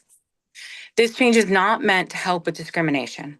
It is intended to enshrine extremes that the entire country has spoken out against, such as abortion up until birth and gender surgeries for minors. Why our state is so intent on pushing these things to the limit remains both disturbing and a mystery to me. It has been said that those of us who oppose these things are religious extremists. I would argue that this is not about religion, but rather about morality. Murder and child mutilation should not be sanctioned. In the state of Connecticut, you can get an abortion, even as a minor, without parents' knowledge or consent. You can get a surgical abortion, ripping a viable baby limb by limb from the womb for any reason at any time. If you as an adult choose to marry a same-sex partner or transition from your birth gender, you will find that there is no issue here. There is no reason to take these stances and positions any further. We aren't thinking or talking about women in the womb either, which frankly I think is discriminatory, and who will definitely be impacted by these changes. Please do not make Connecticut an example and a banner of extremism. I sympathize truly with anyone who has experienced discrimination. However, again, I state that these changes are not for that. That needs to happen in the community. That needs to happen face to face. We need to be willing to share stories, such as mine, of being an abortion, a post-abortive woman whose life was nearly destroyed. We can't regulate morality. We can't regulate someone to give a transgender person a job. But what we can do is actually protect rights for all, including children who are not old enough to make choices for themselves, and including the babies that are in the womb with no say whatsoever. I thank you very much for your time and beg you to please do not move forward with this agenda. Thank you for your time and your testimony. Are there questions from the committee? Seeing none, thank you again. Next up is Jet Moxley, followed by Maya Van Rossum, followed by Katie McSweeney. Hi, can you hear me? Yes, the floor is yours. Thank you so much for meeting with us today. Thank you for putting forward this bill. I'm here today to talk about SJ 35 in favor of SJ 35. My name is Jet Moxley, and I'm a therapist who works here in Connecticut with trans people. Over the last 4 years, the previous federal administration, the things that we worked on in sessions would feel familiar to anybody here who's been to therapy. Things like improving their relationships, building healthy coping tools, and learning to regulate emotions. Since the new federal administration has taken power, the topics that they have come to me with have really changed. Topics like, how can I rush these documents? Will I be able to keep my job? Will I lose access to my medicine? And will I be safe on the street? The one soothing hope that is in common with all of these clients is the refrain of, at least we live in Connecticut. Trans people all over America are scared that they have become targets of increased political discrimination. And while all they're looking for is the same care and protection that everyone else here has. Our federal government is currently not providing that care and that safety, but Connecticut can. Trans people, as well as their friends and their families, are counting on Connecticut to treat them like who they are. The nurses, librarians, crisis workers, students, local volunteers, homeowners, neighbors, community members who love Connecticut because they feel safe and welcome here. Please, today, as you listen to all of these voices, remember that your decision will greatly affect the lives and survival of wonderful, giving people who make our communities here in Connecticut better. We are not your enemies. We are your allies. And all we want is to have the same protections as the people that we serve in our wider Connecticut communities. I'm asking that you please protect them today so that we can continue to offer the same back to all of you in the future. Thank you very much for your time. Thank you. Are there questions from the committee? Seeing none, Representative Master Francesco. Thank you, Mr. Chairman. Sorry about that. I just had one quick question for you. Sure. You mentioned in your testimony that you're not provided the same protections. Can you tell me how that's possible? I mean, everybody has the protection here in the state of Connecticut, so I just wanted to hear a little bit more about where you're coming from on that particular Sure. stuff. To speak for myself personally, I'm a trans woman, and I have been fired from 2 different jobs here in Connecticut, specifically because I'm trans. Okay. Thank you very much. Thank you. Further questions from the committee? Seeing none, thank you very much for your time and your testimony. Thank you so much. Appreciate you. Next is Maya Van Rossum, followed by Katie McSweeney, followed by Kalant Cavadini. Ms. Van Rossum, whenever you're ready, you may begin. Co-Chair Blumenthal and members of the committee, thank you so much for the opportunity to testify this morning in support of SJR 36.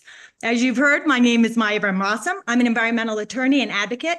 I'm leader of the organization Green Amendments for the Generations that's working nationwide, as well as here in the state of Connecticut, to help communities understand and secure constitutional recognition of their environmental rights. I published numerous books and articles and presented as an expert nationwide on this subject.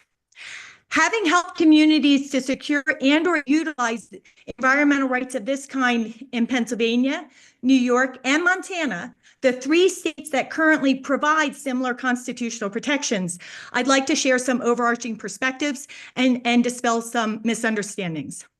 Language on par with that found in SJR 36 is being used in these other 3 states to enhance environmental protection by ensuring that every arm of government, including at the state and local level, is embracing environmental rights protection as part of their day-to-day work, creating the greatest opportunity to identify environmental concerns earlier in the process when the opportunities to remedy and avoid harmful and costly environmental impacts are more accessible and cost-effective. Amendments of this kind do not and have not supported any frivolous legal claims. The number of cases that make it into the courts is less than 10 a year, with every case pursued being to address a serious issue of community and environmental concern. In those cases, when the courts do become involved, it is not to displace the legislative or executive branches of government. It's to determine if the government action at issue meets constitutional muster and then leave it to those other branches of government to remedy any constitutional deficiencies identified. Passage of the proposed environmental rights amendment will not displace existing environmental laws in the state, but it will strengthen them. It will allow government to address new and emerging contaminants and technologies while essential legal protections are being developed. It will strengthen environmental justice and the duty and ability of government in the state to address climate change.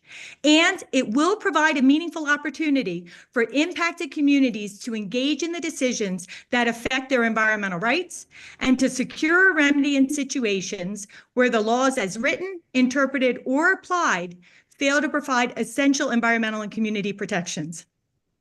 This amendment is about government action and so cannot be used in lawsuits between neighbors or private parties. The thorough constitutional review this amendment will secure before government action is implemented will prevent unintended consequences. And if Connecticut passes SJR 36, it will be the fourth state in the nation to recognize and protect environmental rights, including those of future generations, on par with, not displacing, other cherished freedoms, such as the right to free speech and property rights. Thank you for the opportunity to testify, and I'm happy to answer any questions. Right on time. Thank you very much for your statement. Are there questions from the committee? Seeing none, we thank you for your time and your testimony today. Thank you. Next up is Katie McSweeney, followed by Kalant Cavadini, followed by Sachin Pandya. Yep, step right up. Sorry. Whenever you're ready, you can begin. Thank you. Thank you, members of the committee, and much gratitude to the representatives who brought SJ 35 to us. I'm here in support for the resolution proposing a state constitutional amendment concerning discrimination on the basis of sex under the Equal Protection Clause. Everyone deserves the opportunity to live their lives free from discrimination. I forgot to introduce myself. I'm so sorry. I just rewrote this real quick. I'm Katie McSweeney. I'm a resident of Moodus, which is a village in the town of East Haddam. And again, here to support SJ 35. The access to essential health care and reproductive autonomy is overwhelmingly supported by the medical community. Every major medical association in the US, and you can look that up, supports gender affirming care as life-saving intervention. And I've seen firsthand the power of autonomy, the gender euphoria, the incredible feeling of finally having, being able to authentically be seen and affirmed for who you are. I've also seen the equally important gender mundanity when you can simply exist in the world without being worried about being discriminated against. And this liberty should be protected. On the federal level and in 43 states, including Connecticut, there are so far in 2025 almost 400 bills attempting to discriminate against transgender people or to criminalize their public existence. In 2024, there were almost 700 introduced. So in February, we're halfway there. I've read and heard the fears of people who oppose the protection of rights for people of sexual and gender minority, and they are unfounded. They are fictional. The statistics are very clear on which people pose the most threat to others' safety. It has not and is not transgender or LGBTQ people. And in Article 7, it already protects the right to individual spiritual beliefs and safeguards citizens from being compelled to adhere to any religion.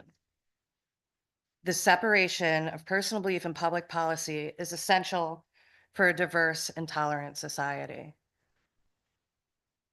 SJ 35 is about affirming our commitment to equality, justice, and the fundamental human rights of every resident of Connecticut. Thank you. Thank you. Are there any questions from the committee? Seeing none, we thank you for your time and your testimony. Next up is Kalant Cavadini, followed by Sachin Pandya, followed by Jessica Powell. And I hope you'll correct me if I mispronounced your name. Hi, you can call me Callie. Welcome, Callie. So, distinguished co-chairs and members of the committee, I thank you for your time. My name is Kalanthi Cavadini. I'm a fifth-generation resident of the town of North Haven, and I'm a proud trans woman who is here to speak in support of SJ 35.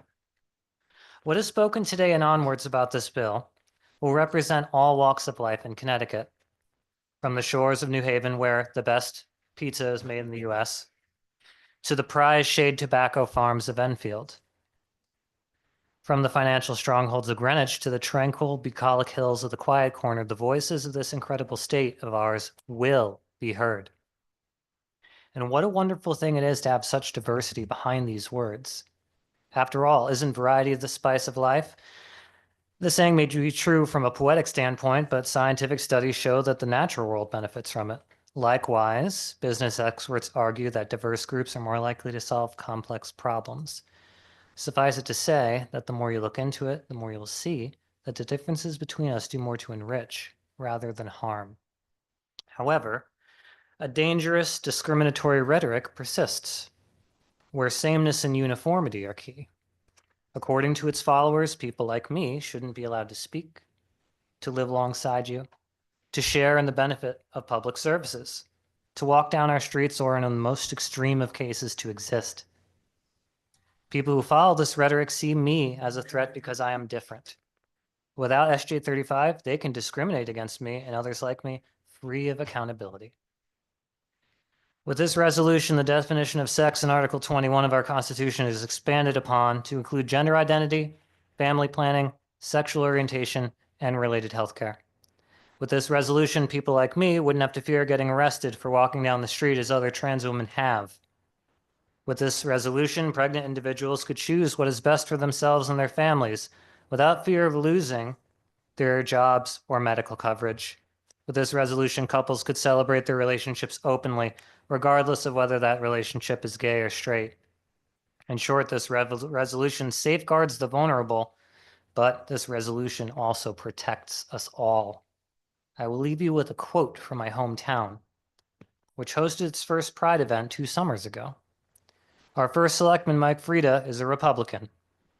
When he was asked about the event, he stated, and I quote, "I am never going to turn my back on family members, dear friends, and that's one of the many reasons I'm supporting the festival, because I've seen firsthand the torment that people go through and the psychological damage from being discriminated against. Thank you for allowing me to add my voice to the many."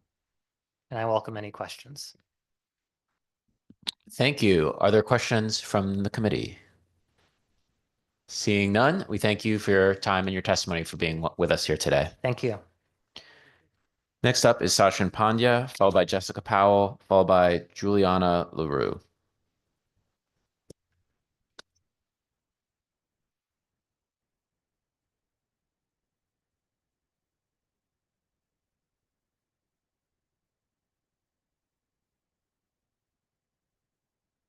Good afternoon. My name is Sachin Pandya. I'm a professor of law at the University of Connecticut, and I'm here to testify in support of SB 1226, which exempts from the state's FOIA law records arising from university faculty, research, and teaching. I've submitted written testimony in support. In these comments, I'm just going to highlight a few issues associated with that. The FOIA exemption in this bill exempts records arising out of faculty, research, and teaching on scholarly issues, something many other states already do, including Rhode Island, Maryland, Virginia, New Jersey. But you all actually know all this because this is the 3rd time a bill like this has come before you. So you know this bill reduces the risk of people using FOIA requests against faculty to disrupt research and teaching they don't like.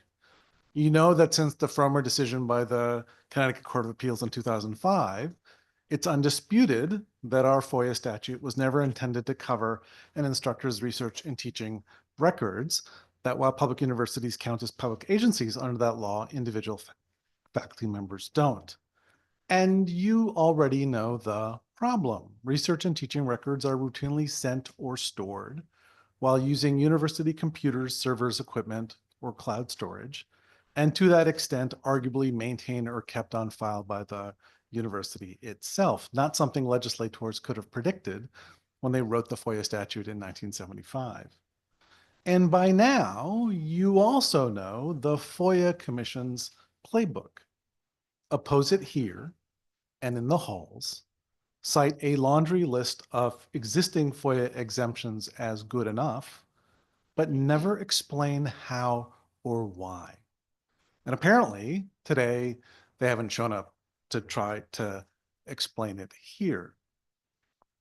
In fact, the existing FOIA exemptions are either totally irrelevant or too uncertain, and I actually have explained why.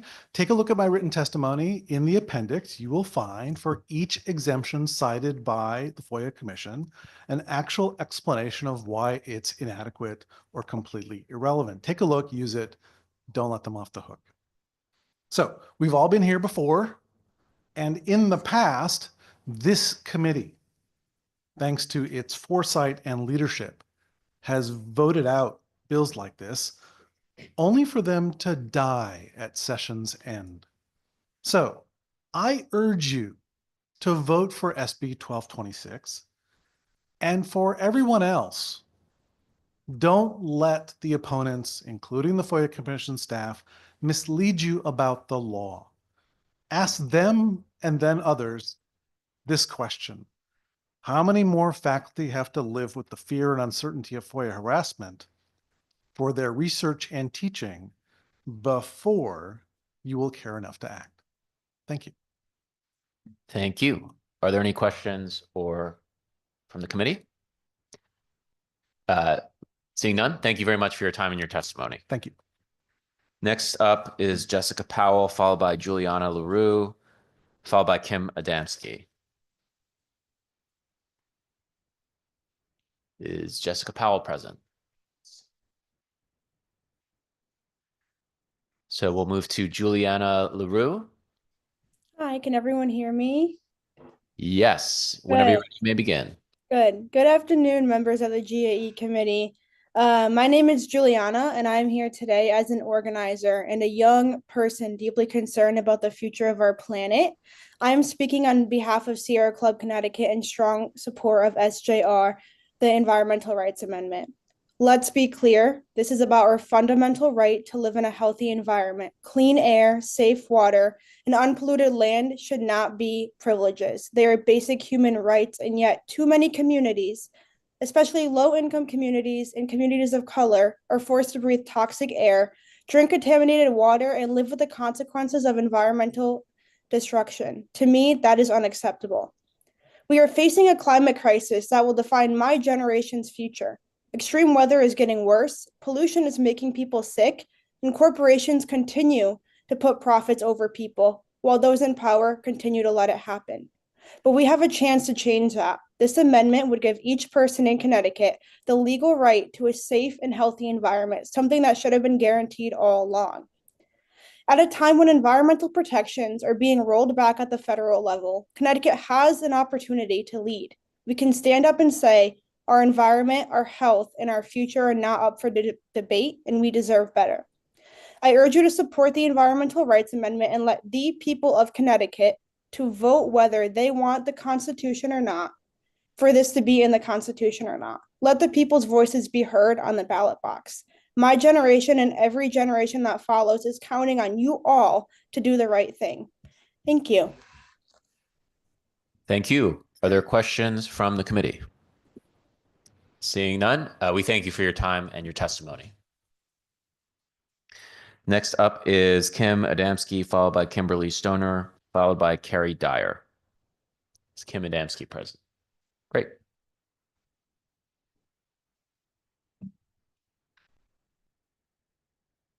Hi, my name is Kim Adamski. I'm a Connecticut native, a sexual health educator, and an LGBTQ advocate. Today, I'm here to speak up in support of SJ 35, which proposes a state constitutional amendment preventing discrimination on the basis of sex and gender. I've been working in health promotion for a number of years. I spent 4 years working at an LGBTQ plus focused health clinic, And some of the things I heard from clients about how other healthcare providers treated them were abysmal. This was under the Biden administration, and things look like they're going to get much worse. A lot of this discrimination is also being committed under the guise of safety. First, I want to be very clear. In order to get gender-affirming surgery in Connecticut, you have to be 18. Nobody is genitally mutilating children in Connecticut. The standard treatment for youth is puberty blockers. These have been being used since at least the 80s for various conditions in children, and under medical supervision, they're safe and reversible. Studies by major institutions like Massachusetts General and Fenway Health have repeatedly shown that gender-affirming care for youth reduces lifetime rates of suicidal ideation. I'd also like to note the importance of equal rights amendments in our school systems. The current administration seeks to remove information about gender and sexuality from school curriculums, and this too is gender and sexual discrimination. The federal government is literally saying that one particular group of people should be excluded from educational content on the basis of sex and gender. Connecticut must act to protect comprehensive education, and the passage of an equal rights amendment is a good start. Last, I'd like to address the importance of an equal rights amendment for the intersex community. The recent executive order demanding that only 2 biological sexes be recognized is scientifically faulty at best. An estimated 1.7% of Americans have intersex traits, and they're categorically excluded from from simply existing under the executive order. Erasing an entire group of people's legal existence is undeniably discrimination. The passage of an equal rights amendment in Connecticut is an important step towards ensuring protections of intersex people as well. It's clear that we can't depend on the federal government to protect us from discrimination on the basis of sex and gender, so Connecticut needs to step up and enshrine these rights in our Constitution. Remember that your job as a Connecticut state legislator is to protect and advance the interests of your constituents, even the most marginalized among them. Thank you, and I'm happy to answer questions. Thank you. Are there any questions from the committee? Seeing none, we thank you for your time and your testimony. Thank you. Next up is Kimberly Stoner, followed by Carrie Dyer and Gina Fleming. Ms. Stoner, whenever you're ready, you may begin.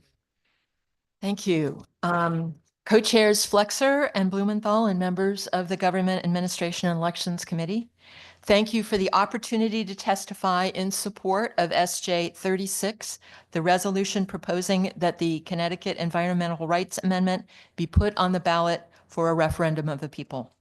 My name is Kim Stoner. I live in New Haven. I'm the Director of Advocacy for Connecticut NOFA.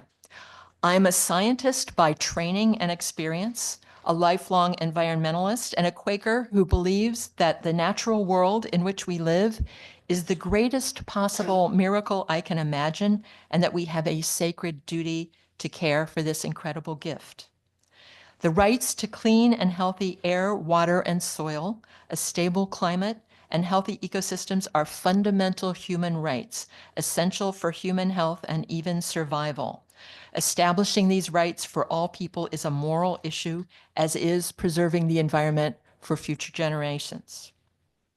In the testimonies opposing this amendment, I see 2 threads. One says, this would give the state power to control people. Actually, this amendment, if passed in referendum, would do exactly the opposite. It would give power to the people affected by pollution and environmental damage when the state fails to protect them from harm. The other thread says, everything is fine. We don't need to change our laws because everything is working well. We want stability and predictability. Well, let's look at our current moment. At the federal level, environmental protections, protections for environmental justice, and policies to take action on climate change are being dismantled. Agencies across the federal government are being censored from even mentioning well-established scientific facts that toxins in the air and water are disproportionately affecting human health in communities of color and low-income communities, that climate change is real and caused by human activities that increase greenhouse gas emissions, and that we have the technologies we need to reduce greenhouse gas emissions and adapt to climate change if only we had the political will to use them. Although we have good environmental statutes in Connecticut, our state is still failing to meet the goals our legislature set in the Global Warming Solutions Act, and Black and Latino families still suffer disproportionately from asthma, due in large part to our poor air quality.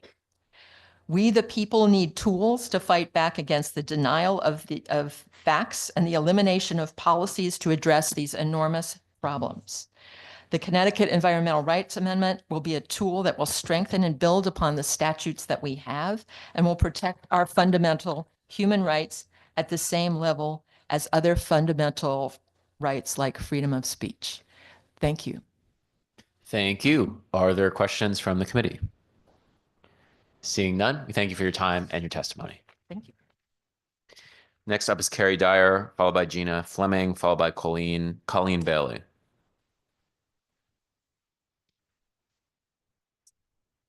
Hi, good afternoon, esteemed members of the Government Administration and Elections Committee. My name is Carrie Dyer. I am the Chief Executive Officer at Reliance Health. We are a nonprofit mental health agency serving all of Eastern Connecticut.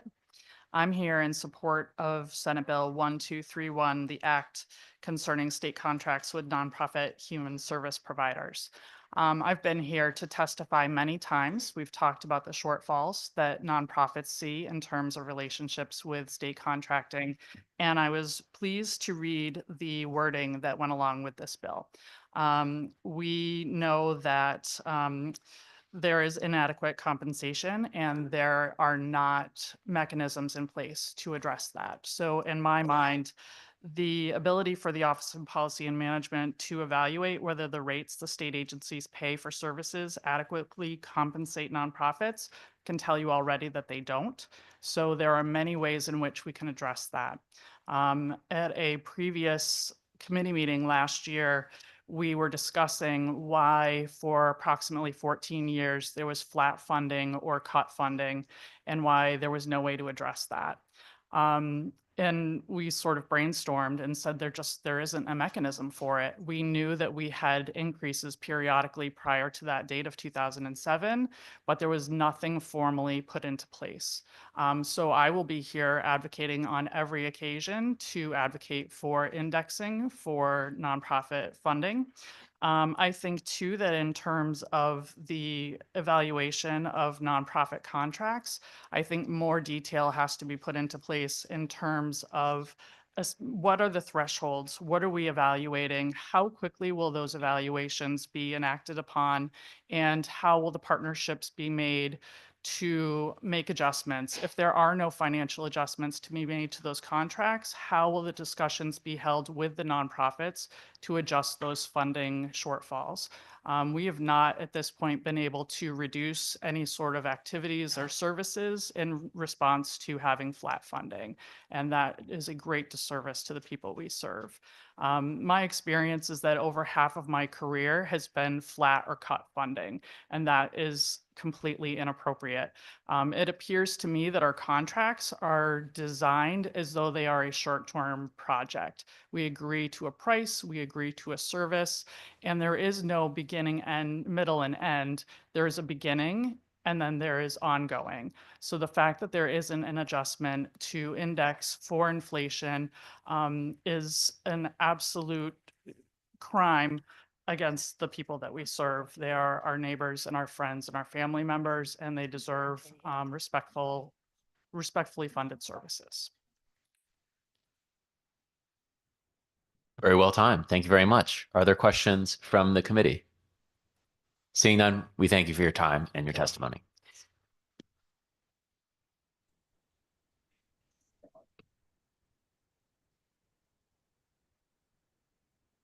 Next up is Gina Fleming, followed by Colleen Bailey, followed by Jennifer Yeager. Good afternoon. There you are. Whenever you're ready to begin. Thank you. Good afternoon, Senator Flexer, Representative Blumenthal, and honorable members of the committee. My name is Gina Fleming, and I am testifying today in support of Senate Joint Resolution 35. My husband and I are longtime residents of the 62nd Connecticut House District and the 8th Senate District.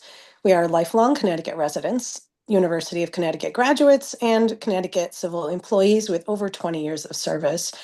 We have a 14-year-old son who is a straight A student, an accomplished athlete, a talented musician and artist. He also happens to be transgender.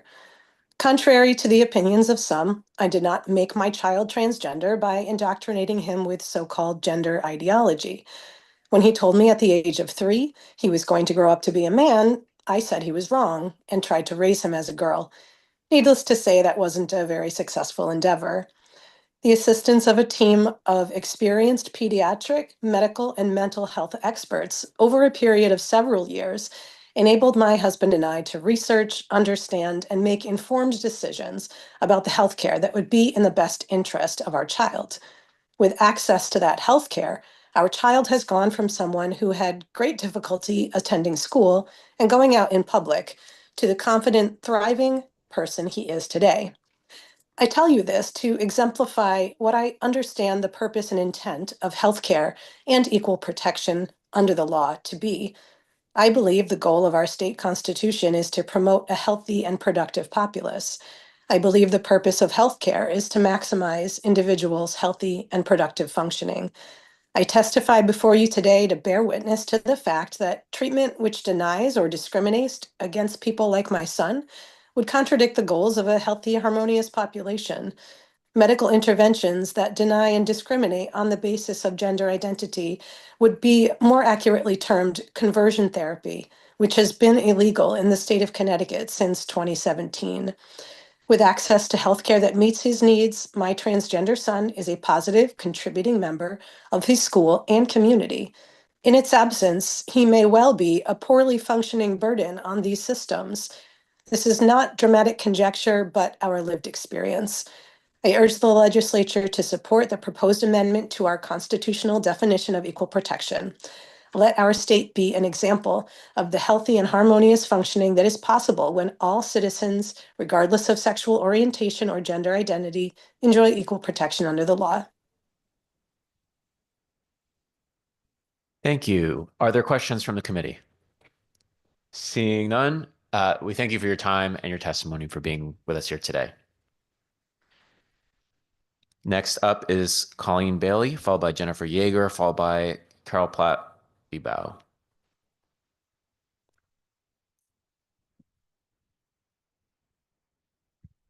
Hello, members of the Government Administrative and Elections Committee. My name is Colleen Bailey, and I'm here today to express my strong support for SB 1234.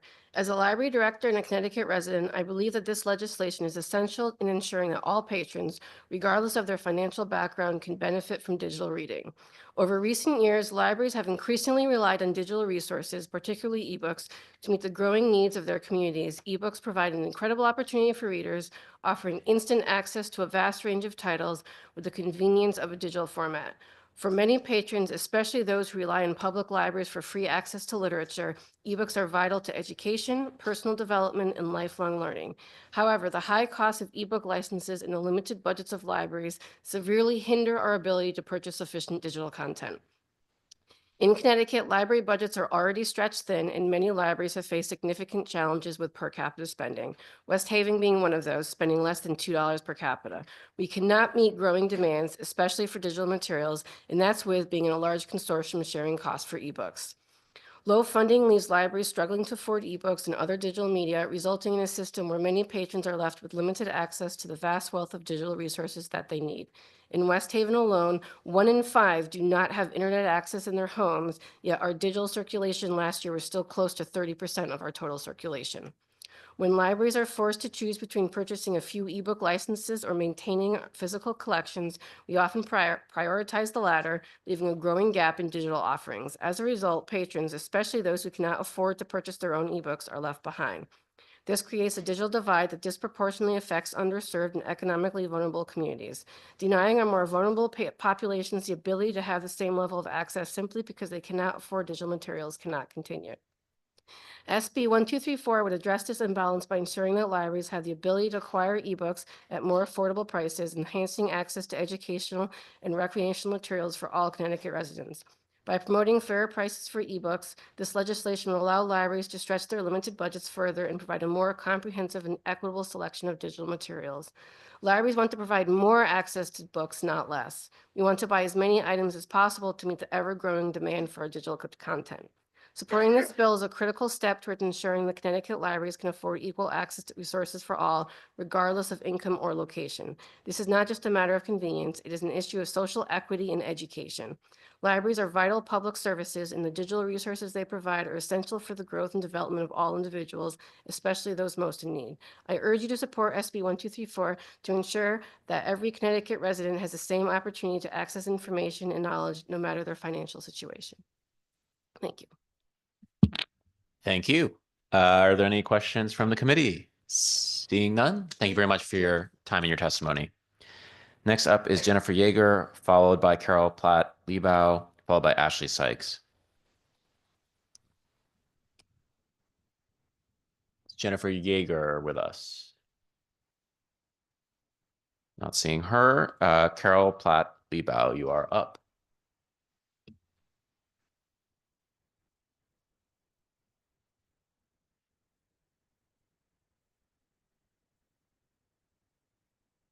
Good afternoon. My name is Carol Platt-Liebau. I'm the president of Yankee Institute, the eyes, ears, and voice of hardworking people who want a prosperous Connecticut. I'm here to testify in opposition to SJ 36, the Green Amendment. We all share the earth and have an obligation to care for it. Amending the state constitution to provide every resident of Connecticut with an individual right to a safe and stable climate sounds like a wonderful idea, and in theory it is. But in practice, it will create a very undesirable outcome. Amendments like this give everyone the right to sue our state or any business because the climate isn't clean enough. The result is litigation for our state, towns, and businesses. Environmental NGOs are staffed, funded, and eager to bring enforcement suits based on statutes like the one before you today. These groups function as plaintiffs' environmental firms. The combined number for these groups total more than 500 attorneys working nationwide and more than $1.5 billion to litigate with. Green amendments in places like Montana and New York have resulted in lawsuits blocking housing, economic development, and other infrastructure projects that improve the quality of life for all of us. With this amendment, those wishing to block the construction of affordable housing won't hesitate to claim that this housing denies them a safe and stable environment. The lawsuits the amendment would create are expensive. We all know what happens when businesses incur more costs. They pass them along to consumers in the form of higher prices.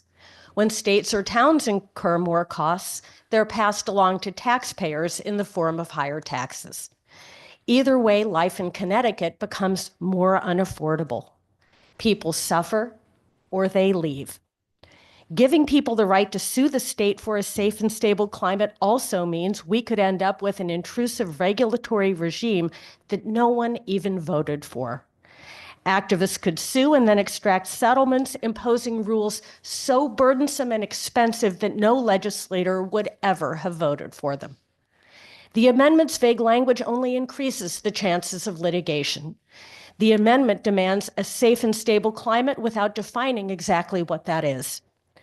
Similarly, the amendment insists that the state shall not allow any avoidable degradation of the natural environment. Does that require the banning of gas-powered cars and barbecue smoke? We don't know.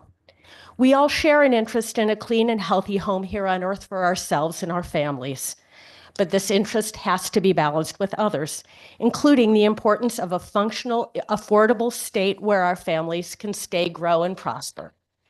Just to summarize, because it'll make our state even more unaffordable for working people, block economic development and vital infrastructure, reduce the quality of life, and increase the likelihood of protracted litigation for our businesses, state, and towns, I urge you to vote no on SJ 36. Thank you. Thank you. Are there questions from the committee? Senator Sampson. Thank you, Mr. Chairman, and thank you, Carol, for being here. And thank you very much for your very clear and intelligent testimony based in facts and reality. I appreciated hearing it. You know, we all certainly want to live in a clean planet with clean air and clean water. And it's very frustrating sometimes to have folks try and inject a moral question into policy and suggest that, well, if you're not in favor of this particular amendment, you must be in favor of damaging the environment, which is ridiculous. Can I just confirm through you, Madam Chairman, you're not in favor of damaging the environment, are you, Carol? No, I have children and I hope to have grandchildren and so on and so on. I want them to be able to live and be healthy and thrive. I appreciate that answer through you, Madam Chairman, and I concur completely.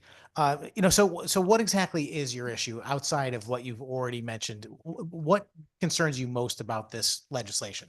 Well, along with a healthy environment, I care about the people who live in this state and who need an affordable state. You know, we have small businesses, we have businesses. We repeatedly discuss the issue here of housing and the need to make sure that people are able to obtain the housing they need. And if we have an amendment like this one, all it does is put obstacles in the way to building. We've seen that in places like Montana and New York where they have green amendments like this. And it makes it very difficult for businesses to be able to do what they need to do, for infrastructure to be built, and for other sorts of enterprises like that to move forward. And it makes everything more expensive a lot of the time. And if these rights that are put into the Constitution are enforced through litigation, it only makes everything more expensive. It really is a lawyer's full employment plan. And I'm a lawyer. I like lawyers, but you know, again, it's just a question of how much employment we plan to give them. Right. Yeah. So, I mean, currently, you know, state legislatures and the federal government across the nation set policy regarding environmental concerns and establish regulatory bureaucracies that manage and oversee those things.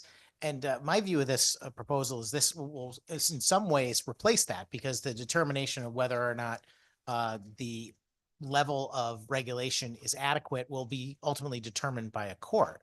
Do you have any concern over, you know, transferring the decision over what is appropriate regulatory policy as far as the environment goes to a courtroom versus legislatures through you, Madam Chairman? Well, again, you know, we do have these discussions a lot, and it is a question, because when legislators make these decisions, ultimately it is a matter of living in a democratic republic, where then if the people who vote don't like the decisions they make, they can go ahead and make different decisions at the ballot box.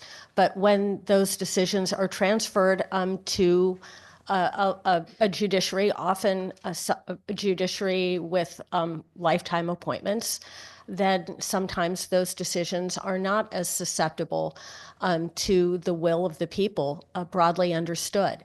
And in many cases, like I referenced in my testimony, you have a situation where you have an environmental group that finds a friendly plaintiff. The plaintiff goes ahead and brings a suit, and the Attorney General, whether for whatever reason, enters into a settlement with that friendly plaintiff, and the result is a series of regulations that can end up being very, very burdensome and expensive. And it's a whole new regulatory regime that perhaps could have never passed through the legislature, but is simply imposed as a result of a settlement in litigation. Right. Thank you. That's a very good answer. And I was just thinking while you were responding about how different people are, and just the testimony we've heard today on this very bill. And given the difference in people's views, who, you know, could be the decider? You know, if it's a single judge determining whether or not something is legitimate environmental policy, maybe restricting the building of a housing complex, like you mentioned, something like that, versus a legislature where you have the representatives of people all across the state, you know, explaining their positions, and there's a, you know, real public debate rather than one person's determination. And just thinking about the way people's views differ on this policy Right. should get everyone pause as far as that goes. I think Don't you that's right. And, I don't always like the outcomes that come from this legislature. Sometimes I disagree with them quite heartily, but I can respect them because the legislators in this body are elected by the people, and presumably they reflect the will of the people, or otherwise the people will vote to replace them. And sometimes I think it's tempting to feel a bit differently when you have a judge who has not been elected, who has the power to simply sweep aside, things like that, and has not been elected. And obviously, we have a separation of powers for a reason, and I respect the separation of powers. But when you have questions like this one, and very complicated matters of legislation and the environment, sometimes I think it does make sense to let the people's representatives legislate these things rather than having these regimes either imposed by a single member of the judiciary or things such sweeping matters of public policy either struck down by a judge or enacted through settlements. Extremely well said. And through you, Madam Chairman, I concur about having concerns over some of the policy that is enacted by this legislature. But that is an advantage, that the legislature can change things over time. And not to say the courts cannot either, but it is a little bit different. Once you start establishing case law, it tends to build upon itself, and it's very difficult to make change. Whereas the legislature is hearing from the residents, and people are can change their mind on topics too. And often do we find ourselves coming back regularly to adjust what has been done. So I guess the only other question I would ask about, because I think you mentioned it in your testimony in writing, but not here today, is about property rights. I don't know if you have a comment about that, through you, Madam Chairman. Well, I mean, just in general, the fact is that when you have a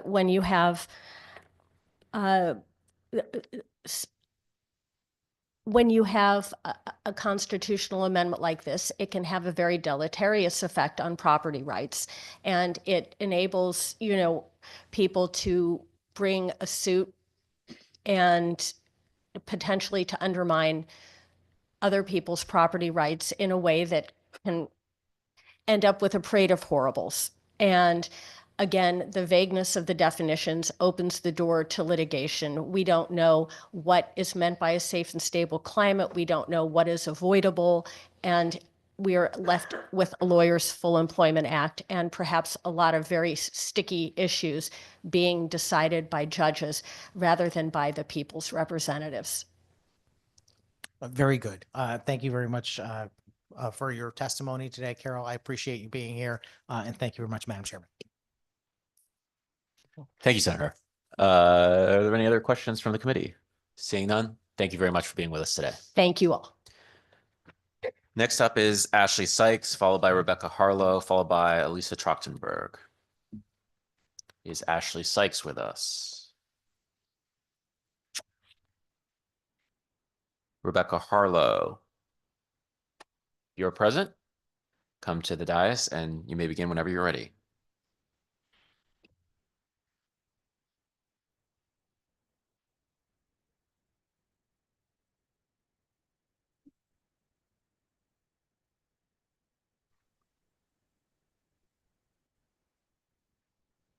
Sorry, just make sure it's, Yep. yeah, there you go. Here we go. Perfect. Good afternoon, distinguished members of the Government Administration and Elections Committee. My name is Rebecca Harlow, and I'm here in support of SB 1234. I'm the chair of the eBook Committee for Lion, a consortium of 30 libraries in Connecticut. And in that role, I'm responsible for the management of our digital collection in Overdrive. Since Lion began collecting ebooks, we have spent over 2.2 million taxpayer dollars leasing digital books through Overdrive. By the end of 2024, we had lost access to over $1 million worth of content. Over the next 24 months, that loss will reach $1.5 million. The last order I placed for the Lion Consortium cost $10,668 for 204 ebooks and e-audiobooks. The same order would cost a consumer on Amazon only $2,835. After 1 year, 67 of those books will disappear. After 2, only 65 books will remain, and only 3 of them will be ebooks.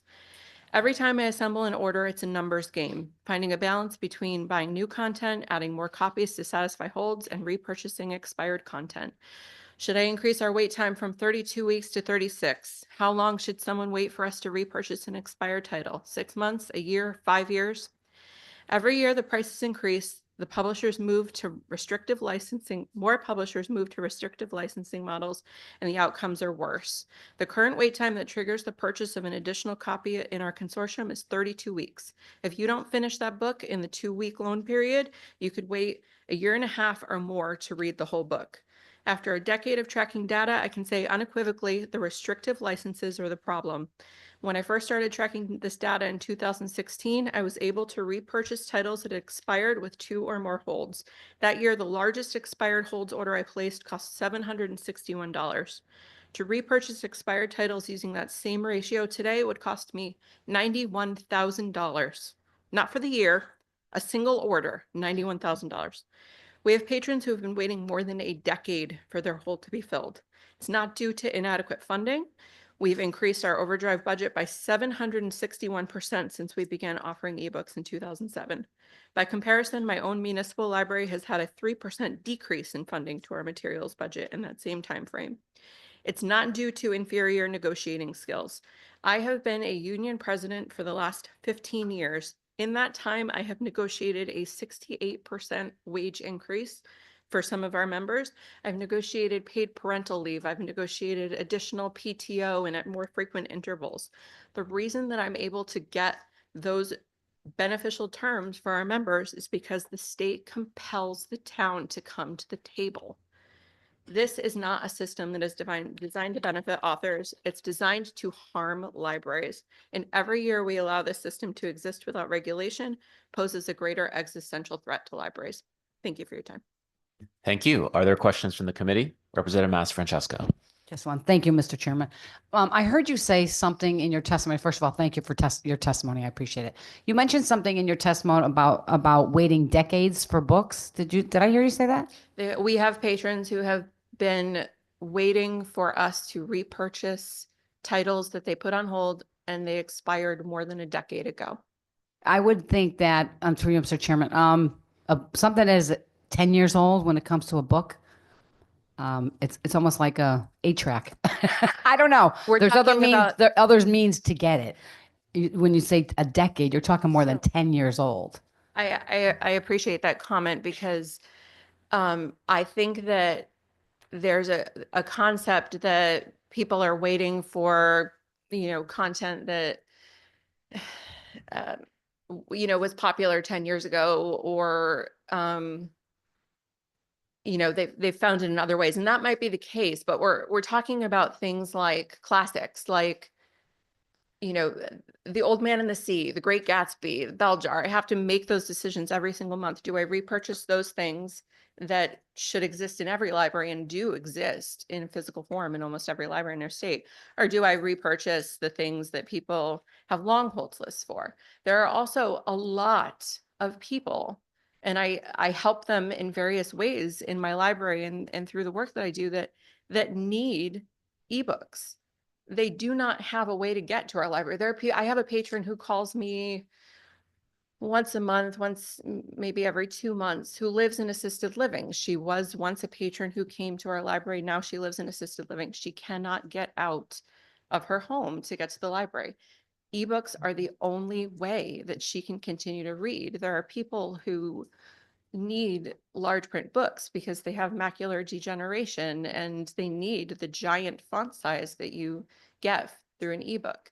It shouldn't be that only people who have the financial means to continue to spend. I understand that, and I don't mean to interrupt you, but nobody's nobody's accusing, saying that we don't want people that have disabilities to get their books or to get their ebooks. You're almost insinuating that on this side of the aisle that we're not sensitive to what people need. So what is the longest time somebody has waited for an ebook? I've been on a waiting list.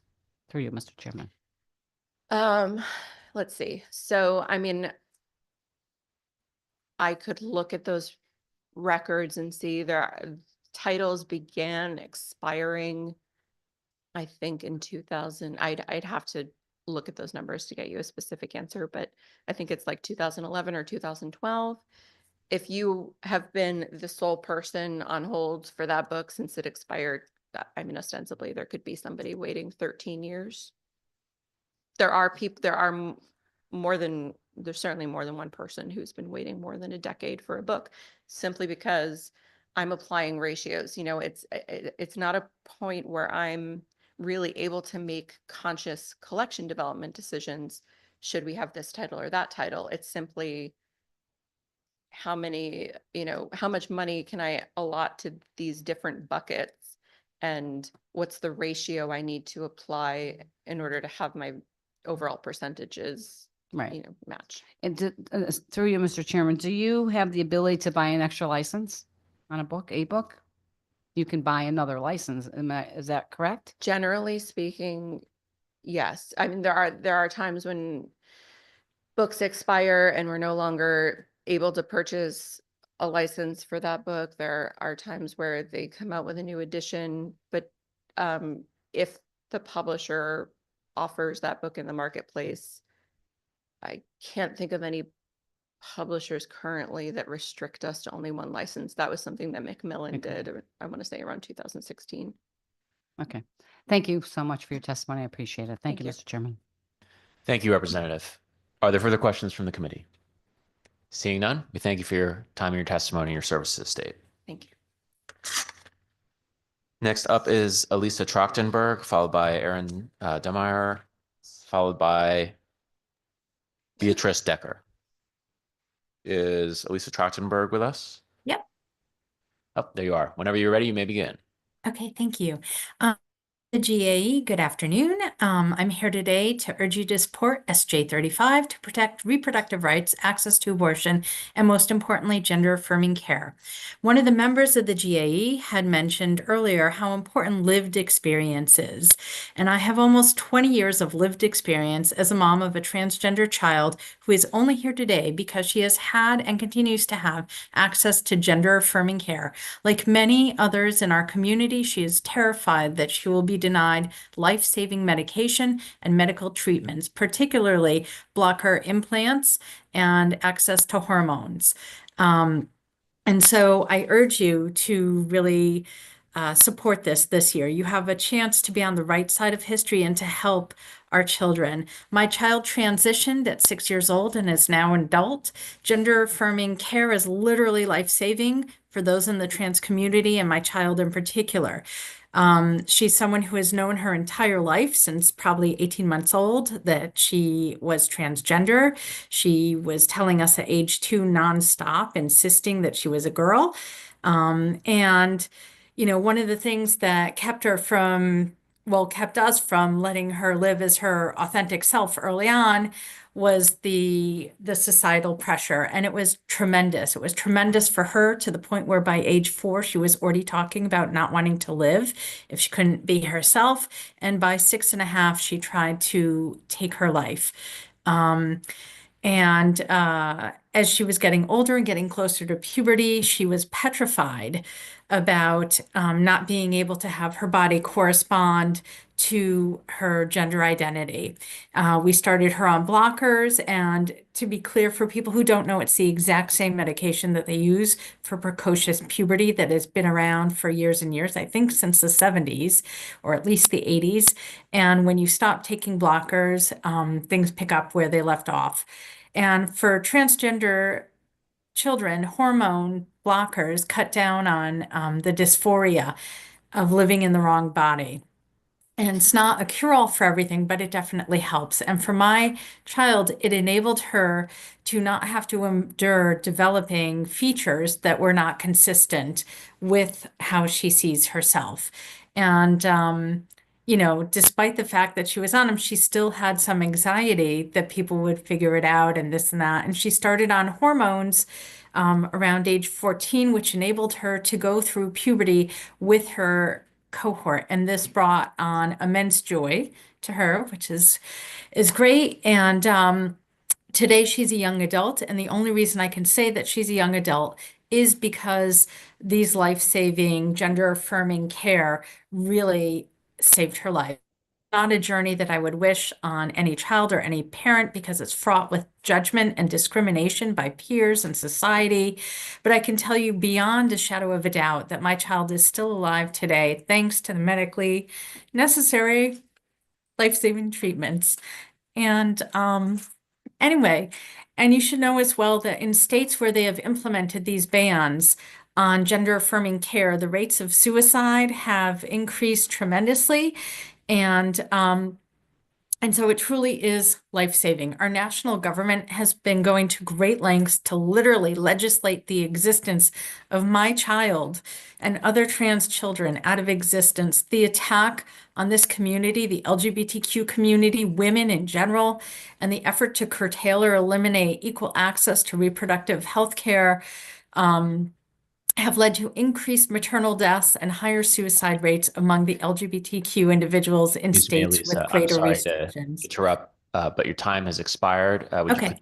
please summarize and conclude your testimony?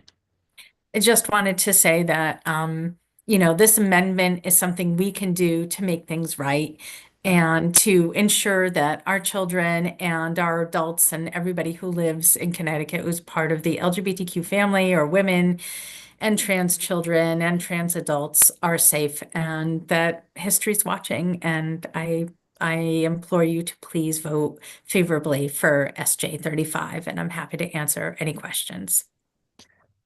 Thank you very much. Are there any questions from the committee? Representative Master Francesco. Thank you, Mr. Chairman. Thank you so much for your testimony. I'm hearing a lot today that for some reason they think that enshrining this gender identity into our Constitution is going to make people safe, and that we seem to have a lot of discrimination going on. You can't legislate someone's behavior. You just can't. Our So national government's trying to do it. you can't, through you, Mr. Chairman. Sorry, I didn't hear a have- question there. sorry. We need to have one person speaking at a time. So please just, representative will ask her question and then the witness will respond accordingly. So please just don't speak over each other. Thank you. Thank you, Mr. Chairman. So as I was saying, we can make all the laws that we want to make ourselves feel safe, but you cannot legislate someone's behavior. And certainly we want everyone to feel safe, but putting this in our Constitution is not going to change that behavior, if there is a behavior of discrimination. And I keep hearing a lot of that today. So through you, Mr. Chairman. Question. Can you give me an example of how you have been or a family member have been discriminated against because of their sex? Through you. This for me?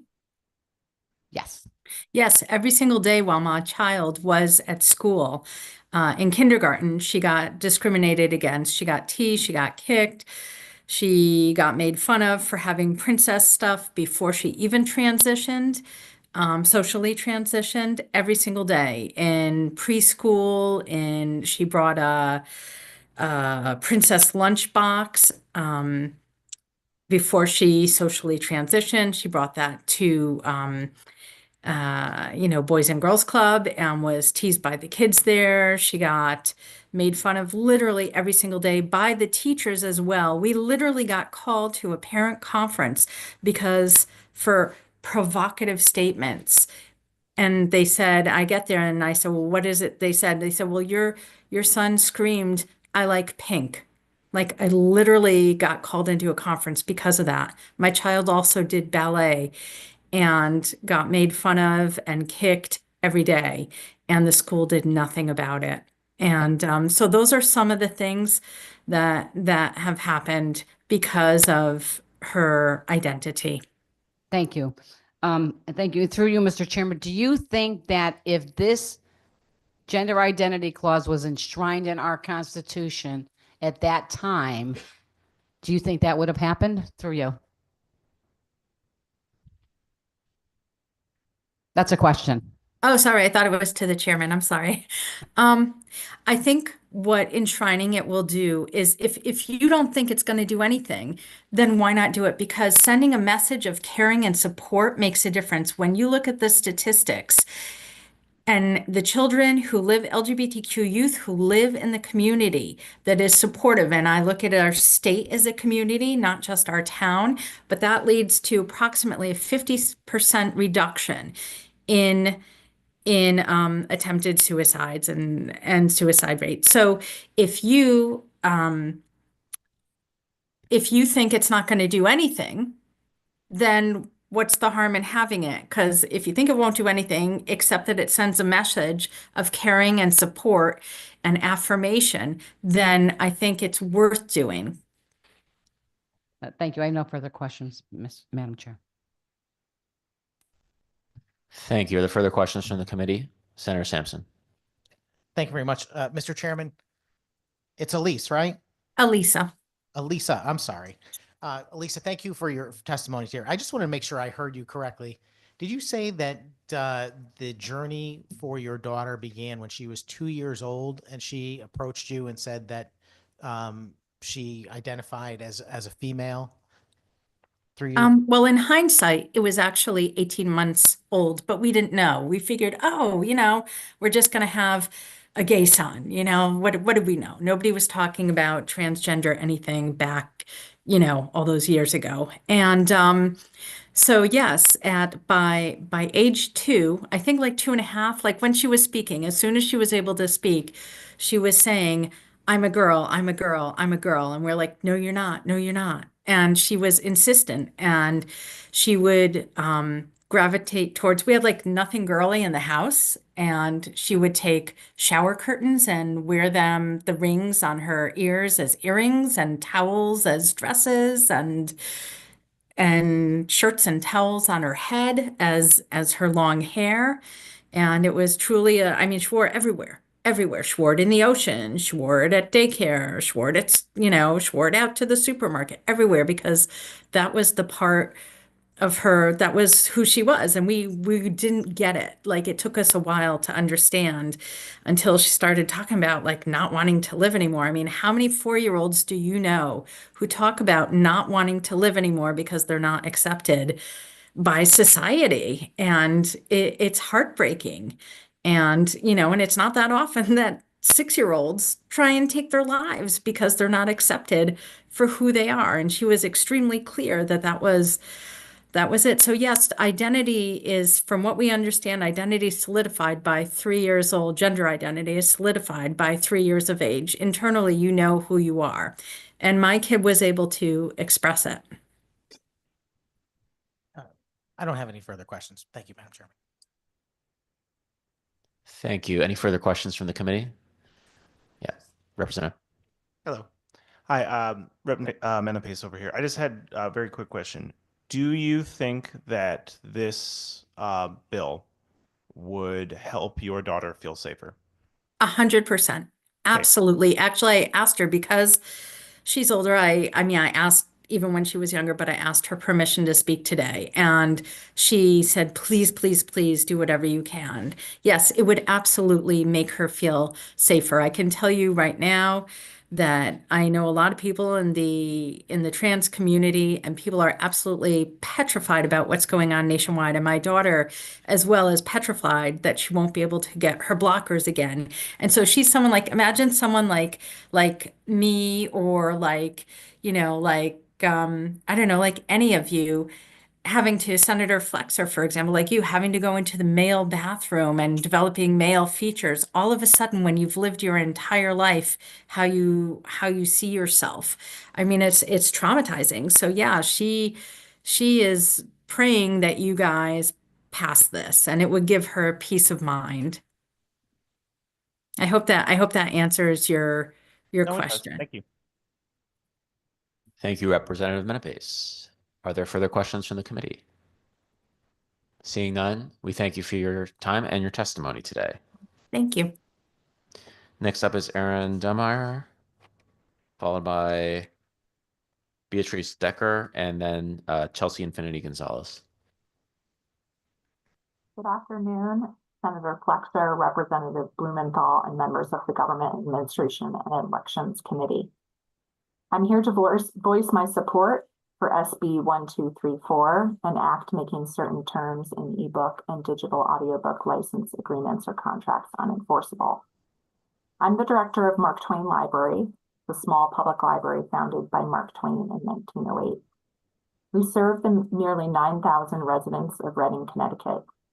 You heard earlier from my colleagues about libraries' inability to collectively organize and negotiate in order to rein in the astronomical prices for digital material licenses.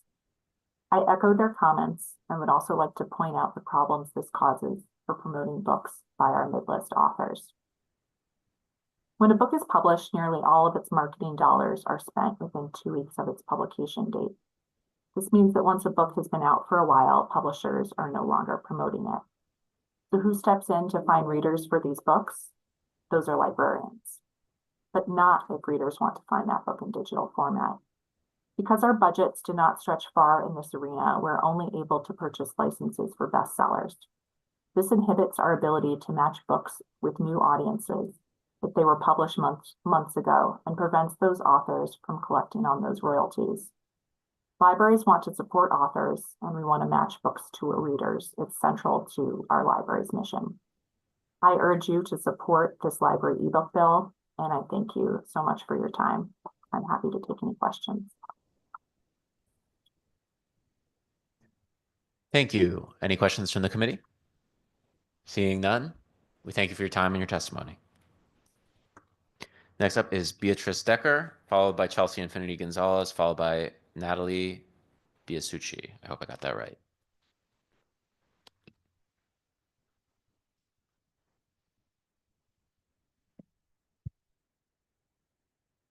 Welcome, and whenever you're ready, may begin. Thank you, Senator Flexer, Representative Blumenthal, and esteemed members of the GAE committee. My name is Beatrice Decker. I am an organizer with Transhaven. I'm here today in support of SJ 35. This amendment would help further protect the rights of the trans and queer communities from federal efforts to restrict our liberty and autonomy to live, work, and make decisions about our medical care without fear of legal discrimination. I have personally experienced countless instances of harassment and threats of violence based on gender and the medical care I receive, as well as discrimination from medical professionals and employers. Others I know have been doxxed, received death threats, or have been dismissed from jobs for the same reasons. I worry for the members of my community. We face a much higher risk of discrimination, joblessness, and homelessness than the general population. We are met daily with challenges to our personal liberties. However, I would like to take a moment to focus on the inextinguishable joy and resilience of the trans and queer communities. Transhaven is a small peer-led group that hosts trans community events and helps Connecticut residents connect with resources.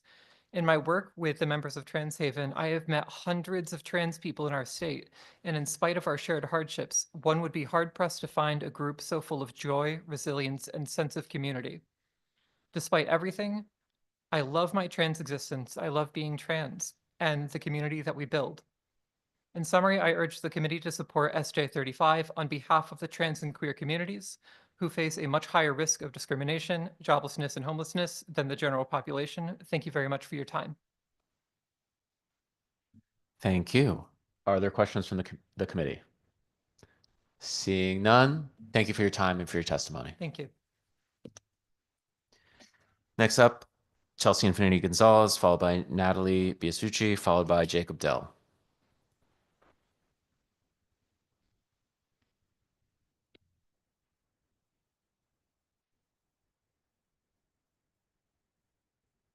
Senator Flexer, Representative Blumenthal, Ranking Members Sampson and Masher Francesco, and members of the Government Administration and Elections Committee. My name is Jess Sacanino, and I'm the Policy Counsel of the American Civil Liberties Union, and I'm also joined by Chelsea Infinity Gonzalez, our Director of Public Policy and Advocacy.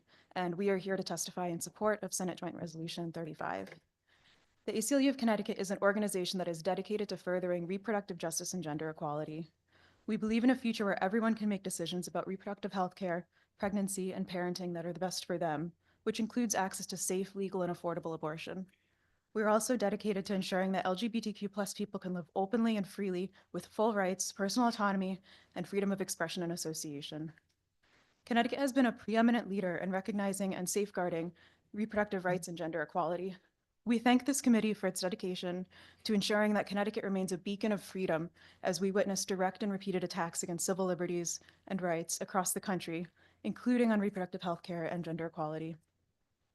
In 2024, 843 provisions were introduced to restrict reproductive rights in healthcare, while at the same time there were 533 anti-LGBTQ bills introduced across this country. We've continued to see attacks on reproductive health care and rights from the federal government and states that run the gambit from abortion, family planning, contraception, IVF, and gender-affirming care. Threats to reproductive health care, gender-affirming care, and more recently acquired LGBTQ+ rights will disproportionately harm marginalized communities of color, especially. Now, millions of people will live hundreds of miles away from their closest providers of abortions or gender-affirming care. Hundreds of thousands of people have already traveled outside of their state, including to Connecticut, to get the care that they need. Senate Joint Resolution 35 is a crucial chance for Connecticut to bolster its existing constitutional protections as reproductive and LGBTQ+ rights in this country are under increasing existential threat. This amendment is essential for fighting back against efforts to further erode rights and personal freedoms far beyond the reproductive rights rolled back by Dobbs. By explicitly naming pregnancy as well as sexual orientation and gender identity in the state constitution, people will be afforded greater protections under our existing Equal Protection Amendment in a time of increasing threats to personal autonomy, freedom, and independence. This amendment explicitly affirms that Connecticut is committed to ensuring that no one faces discrimination because of who they are or the healthcare decisions they make. The last time I checked, over 2,000 people have submitted testimony in support of this amendment, and it is clear that the people want and need this now more than ever. As such, the ACLU strongly supports Senate Joint Resolution 35 and encourages this committee to do the same. Thank you. Thank you very much. Are there questions from the committee?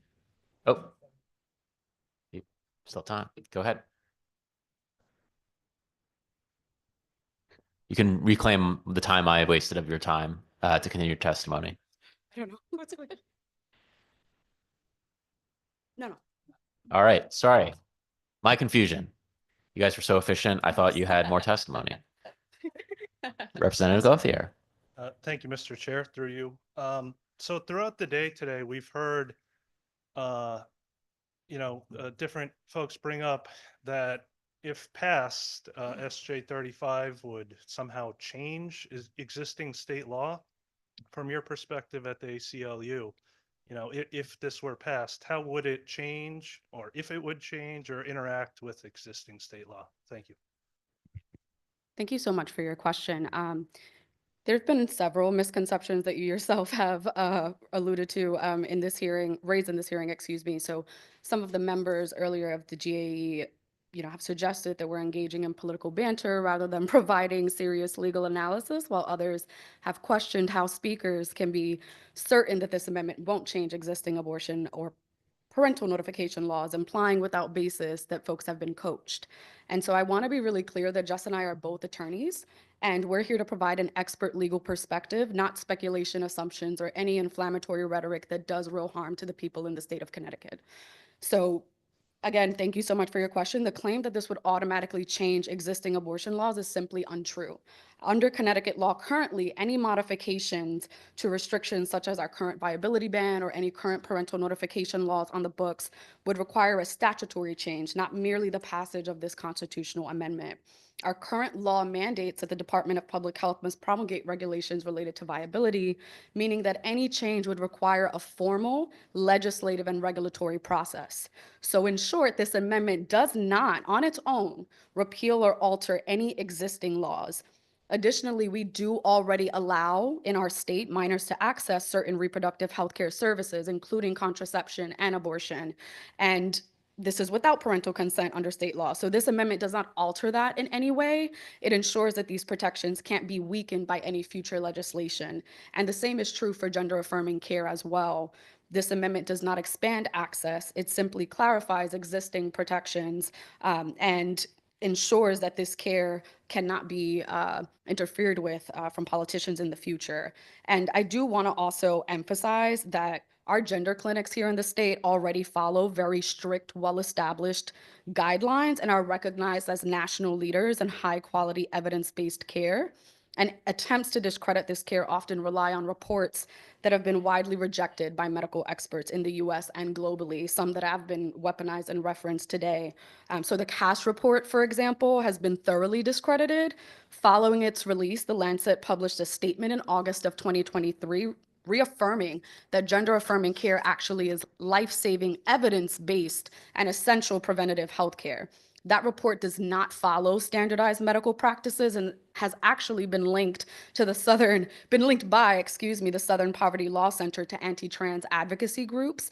And it also shares direct ties with the Florida Medicaid Review, which is a politically motivated and non-scientific report engineered by Governor Ron DeSantis, our favorite man, and I do mean that satirically, and his handpicked medical board.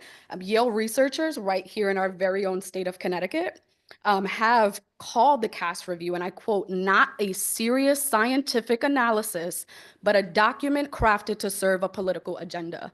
Yet we have already seen this flawed report weaponized in opposition to this amendment. So if we're going to discuss any constitutionality of this amendment, I do implore us to ground that conversation in facts, not any politically motivated distortions, because this doesn't automatically repeal statutes. But if statutes do need to be adjusted in response to constitutional change, that is precisely the role of legislators, to ensure that our laws reflect the will and the rights of the people that they serve, the people that are here today and have made it very clear that they do want this amendment passed. And additionally, one of the strengths of our state constitution and legal statutes is that they're living documents that are designed to evolve and reflect the needs of the people at the time that they're enacted.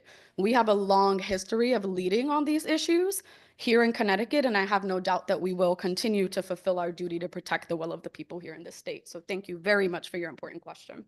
And thank you very much for your important testimony from your perspective as legal counsel and from the ACLU. I hope we can definitely keep it top of mind throughout the rest of this testimony and debate on this measure, all of your expert legal opinion. Thank you. Thank you so much. Thank you, Representative. Further questions from the committee? Representative Massafrancesco. Thank you, Mr. Chairman. Thank you for your testimony. I'm not going to debate you on science today because I'm certainly not a doctor and neither are you, right? No, I'm a lawyer. You're a lawyer, Absolutely. so you're not a scientist. No. And we talk a lot today when your testimony, you're talking a lot about gender, which is science, male and female. In your mind or in your what you're thinking of, what does the word gender mean? Because we seem to have come into this world of what we call gender identity, which to me that word doesn't exist. What is gender? Through you, Mr. Chairman. Thank you so much for your question. That is very important. And as you said, some of the content of what we've been here discussing today is rooted in science. But again, we are legal experts who have done our due diligence in assessing the ways in which this amendment will actually help people. And that is not necessarily rooted in very technical questions like what is gender, but because you asked, gender is what someone assigns you at birth. Gender identity is how a person views themselves. And that is what we are saying here today needs to be respected, and exactly what this amendment does do in practice. Respects that. Thank you. So you're telling me that gender is what you are assigned at birth, if I'm understanding you correctly. Is that right? It's the way another person perceives you. Yes. Okay. So how does another person perceive you? Like it is important when you're talking to the context of what's in this bill, SJ 35, changing the Constitution. Every single word in our Constitution has a meaning. So what I'm trying to figure out on a legal standpoint, because if it was ever to be challenged and go to court, we need to know what the meaning of these words are. What specifically is gender? It's not just an assignment. There has to be something to it. So what I'm trying to figure out on a legal end, What does gender mean through you? I definitely hear what you're saying. And as you said, neither one of us are scientists. So I will leave the very technical, those pieces to those individuals who have provided testimony today. From a legal analysis and standpoint, we've already made it very, very clear what this amendment does do and what it does not do in terms of gender. Okay, thank you. I guess this debate is for maybe somebody else. Well, as you said, this is not the appropriate venue for the debate. So, Well, I disagree. I think it is. oh, so that's contrary to what we've said on Oh, record. sorry, only we'll just have because a we're question. debating this I'm bill. sorry. So, We'll just have through the questions chair, and I answers through the apologize. chair. Through Thank the you. chair. I'm very sorry, Mr. Chairman. So I do think this is the proper forum to debate this issue because it is a public hearing and we're trying to get to the core of the issue here, and changing our constitution is a big deal. And every word in that constitution has a meaning, and it's important that people understand it. So, through you, Mr. Chairman, I'm going to end this with a question. Can you give me an example of what assignment and what you are assigned at birth? Can you give me a couple examples of what that could be through you? If someone is born and a doctor looks at their anatomy and determines that they are female or male, they are making that assumption. That is what gender is. Gender identity is when I, because I know my body, my experience best, what I perceive my gender to be. And once again, this amendment does not create new definitions of gender. It does not create any affirmative obligations of any sort. It simply clarifies what we already have on the books here in Connecticut. Thank you. One more question through you, Mr. Chairman. So you are agreeing that gender is either male or female? That is not what I'm saying. That is a mischaracterization of what I am saying, and I reject that framing. Thank you. Thank you. Through the chair. Through the chair, Mr. Chairman, I have no more questions at this point. I think this debate is probably should be had with someone, maybe a scientist or maybe someone more experienced in gender. Thank you.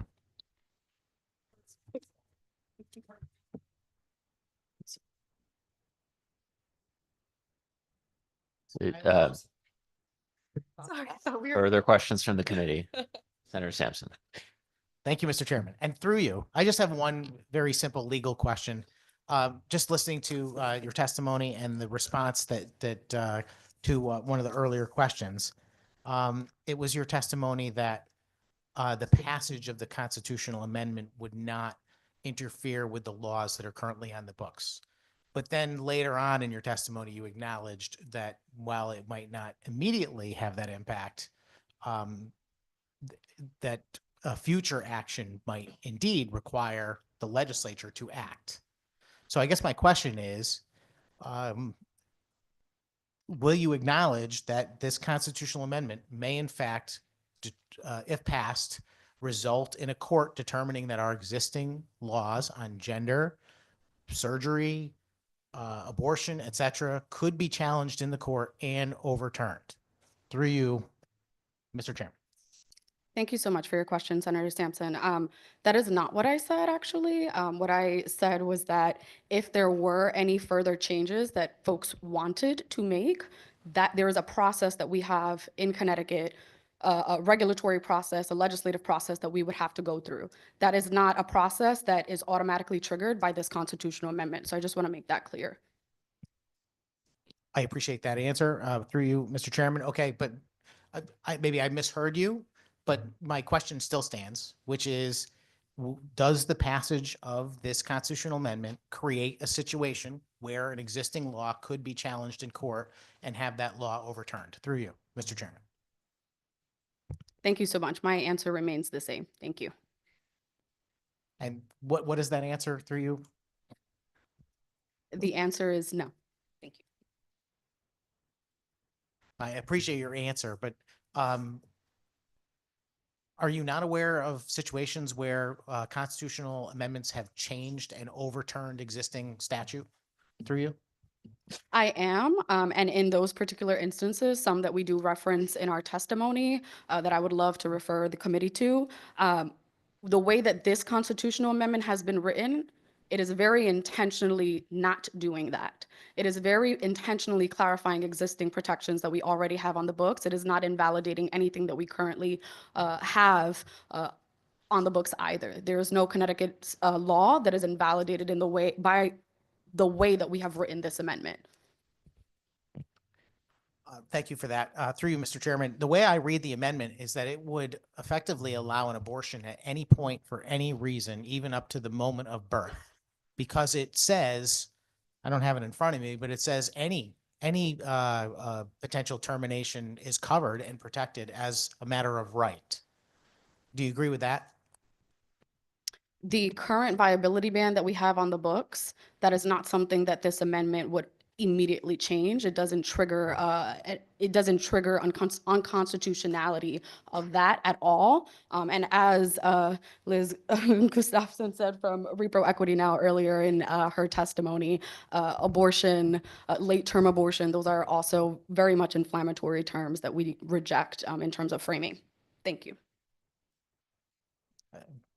Through you, Madam Chairman, I forgive me, I didn't understand what I said that was inflammatory. I'm just trying to be as delicate as I can, and I'm trying to get to some clarity on this subject.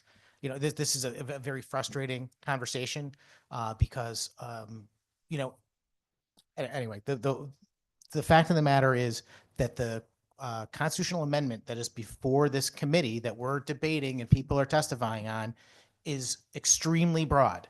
It does not make any specific requirement for viability. In fact, it ignores that entirely. So if the concurrent state statute requires viability, this does not.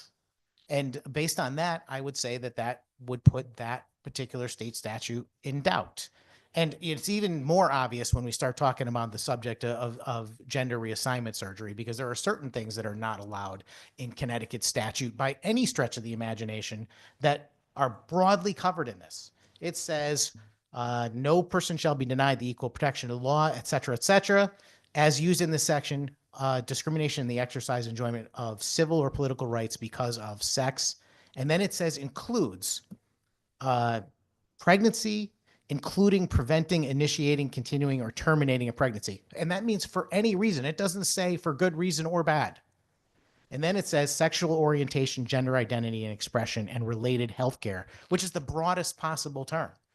We heard from testimony earlier from someone who is an expert in this area because they actually worked in a medical clinic where they perform these surgeries. And she's suggesting that all of it's coming back now. And there are people that have been harmed by this. And the concern is that down the road, those people need a cause of action to be able to sue the medical providers that harm them. This would protect those medical providers. Is that correct based on the language that I'm reading? It seems that way to me. Through you, Madam Chairman. So I want to also be very intentionally clear that Jess and I, as I said before, are both attorneys who have done sound legal analysis on this. And so any assumptions that this would do something or wouldn't do something, we've made very clear what it would and would not do. As far as the point that you made with regard to our viability ban and the actual language that is used in terms of the terminating of pregnancy, again, we already have state laws, statutes on the books, and this does not interfere with those. And I mean, I think we've been very clear in that we've done our due diligence as constitutional scholars in ensuring that we can speak to that. So thank you. Thank you for that answer. And through you, Madam Chairman, well, I guess we'll just leave it with this question then. Can you just clarify that you are not a judge and that what you're offering is nothing more than your legal opinion, which many other attorneys may in fact disagree with? Through you, Madam Chairman. Absolutely. I am not a judge. I am an attorney, as Jess is. And my understanding is that the majority of testimony has supported exactly what we've said several times here today, that this does not change or repeal or alter our existing statutes in any way. It simply clarifies protections that we already have on the books. I want to just thank you very much for your testimony through you, Mr. Chairman. I appreciate you being here. I enjoy the conversation with you ladies. I don't know why it turned into something that had to be hostile. I've really got no idea where that came from. We're working completely towards a solution and looking out for the interests of people in this Connecticut, the state of Connecticut, I can assure you that the people that will ultimately not support this amendment as it stands are certainly not interested in harming anyone or preventing anyone from having particular rights or discriminating against them. It's a matter of, we think that it's good or bad policy for the state of Connecticut. And I'm concerned that writing such a broad amendment is going to end up with a negative impact and not a positive one, even for the people that you're here advocating for. Thank you, Madam Chairman. Thank you so much. And I would like to just say that it is in fact harmful to insinuate that I am being hostile as a Black Puerto Rican person before you. So I would say that that very incorrect misconception in and of itself is very problematic. And I will implore us to be very intentional about the language that we use. Thank you.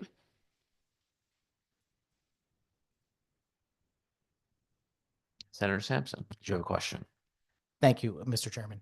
I just want to clarify that no one said you were being hostile. I didn't use that. I said that our conversation seemed hostile. You suggested that things we said were inflammatory, et cetera, and I don't believe they were. I think we were trying to be as polite as possible. And I'm suggesting that this should be a polite conversation, as I mentioned from the start of today. There's no reason to be angry about anything. We can disagree and still be friends. We really can. Thank you. Thank you, Mr. Chairman. Thank you, Senator. Representative Gauthier. Yes, very, very briefly, yes or no answer. Would you in your legal opinion, would you characterize SJ 35 as very broad? Thank you. I do not think it is overly broad. It simply clarifies what discrimination based on sex actually entails, and again, does not interfere with any of our existing statutes. Great. Thank you. Thank you very much. Thank you, Mr. Chair. Thank you, Representative. Further questions from the committee? My good co-chair, Senator Flexer. Thank you. Thank you, Mr. Chair. Good afternoon. Thank you for your testimony. I appreciate the dialogue that's happened here in this committee overall today and during your testimony in particular. And I recognize that you have both indicated that you are attorneys and not medical experts. However, we did hear testimony earlier today from people who purported to be a medical expert. And I'm wondering if you can, from a legal perspective, talk about what this amendment does in terms of a private right to action and how this amendment would alter that in any way, shape, or form. That did come up earlier today in the testimony, and I wondered if you could speak to that.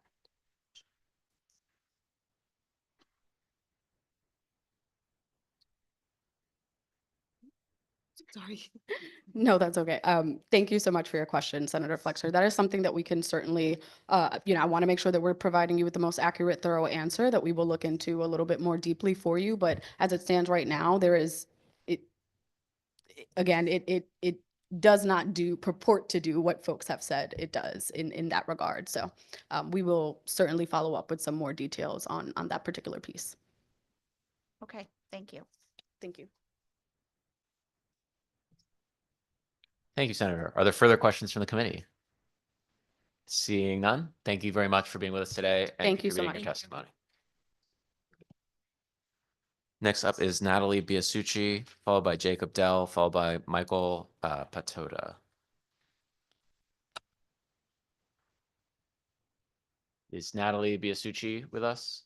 I hope I'm not mispronouncing your name.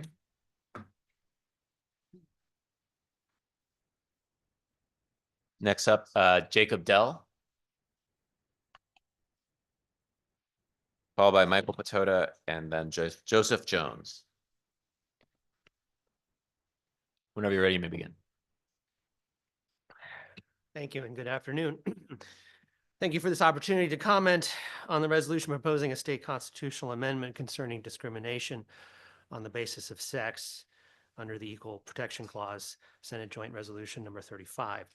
I speak to you today as the pastor of one of Connecticut's historic churches, established by this assembly first as an ecclesiastical society in 1659, then organized as a church in 1670, and continually meeting for the worship of God in Woodbury since that time. I speak against this proposed amendment to the state constitution because It would change the legal definition of discrimination on the basis of sex from the natural and well understood categories of male and female to a definition based on intent or effect.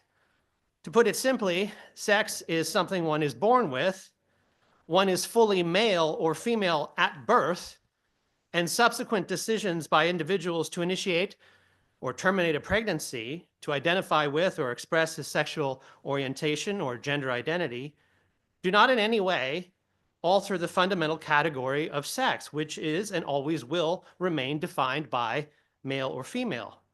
Genesis chapter 1, verse 27 says, "So God created man in his own image. In the image of God, he created him. Male and female, he created them." Sex is a category created by God and confirmed by nature and science. Any law that changes the definition of sex from one rooted in hard reality to one based on soft psychology and feelings will undermine the very protection it seeks to enshrine. I am concerned for the impact this will have on the Christian churches, schools, and families of Connecticut. I am concerned that the right to express one's sexual orientation or gender identity will become a requirement to accept these expressions of orientation or identity forced upon others. For instance, the sixth commandment is, "You shall not murder." Not only do we Christians believe, but as a pastor, I must also preach and teach that abortion is murder. If this amendment passes, the basic teachings of the historic churches of Connecticut will be condemned as discriminatory. Will I, as a pastor, be guilty of discrimination on the basis of sex if it is my intent when counseling a pregnant woman to see her avoid the effect of killing her unborn child? Will the members of my congregation be subject to prosecution for opposing abortion, same-sex marriage, and gender ideology? Many will no doubt assure me that the free exercise of religion and freedom of speech are protected by the First Amendment, but if this amendment passes, you will have introduced a constitutional ambiguity, which I fully expect the enemies of religion to exploit. If this amendment passes, I fear for the effect. I fear that the effect on the witness and work of the church in Connecticut will be chilling. Thank you. Thank you. Other questions from the committee? Senator Sampson. Thank you, Mr. Chairman, and thank you, Pastor, for being here. I would just want to thank you for bringing up a major concern about this legislation, which is the conflict between the rights that it proposes to protect and rights that are already natural and protected by our U.S. and state constitutions, including the right to religious freedom and expression. And you did that so eloquently, I don't need to ask you another word about it, but I wanted to thank you for at least bringing that up because it has not been addressed today and it needs to be as part of this conversation. Thank you, Mr. Chairman. Thank you. Further questions from the committee? Seeing none, thank you for being with us and contributing your testimony. Next up is Michael Patoda, followed by Joseph Jones, followed by Silas Cavadini. And please correct, I did it? Yeah, absolutely. Thank you. Amazing. I'm on fire. Whenever you're ready, you may begin your testimony. Thank you. My name is Michael Patoda. I'm the president and CEO of the Child and Family Guidance Center in Bridgeport. Thank you for this opportunity to offer support for SB 1231.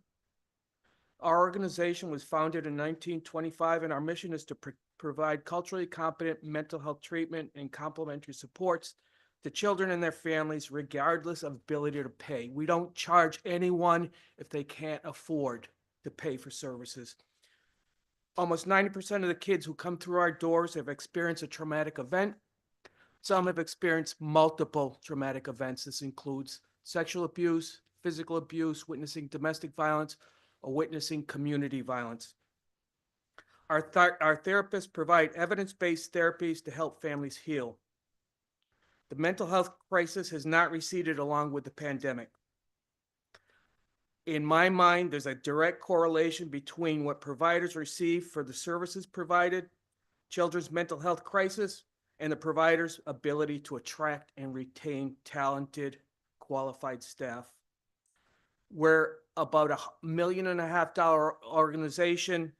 We contract with DCF and OEC, and our workforce consists of about 125 committed staff. What we receive in grants is not covered by in full by what we receive. What we have to make up for in those deficits is either through Medicaid reimbursement or through philanthropy. I appreciate the bill directs OPM to evaluate whether the rates state agencies pay for services are adequately compensating nonprofits like Child and Family Guidance Center for the services that are expected to receive. To summarize, without adequate funding for contracted services and an increase in Medicaid rates, providers will not be able to attract talented staff and meet the critical psychiatric needs of our most vulnerable citizens. Thank you. Thank you, sir. Are there questions from the committee? Seeing none, we thank you for your time and your testimony. Next up is Joseph Jones, followed by Silas Cavadini, followed by Lindsay Jones.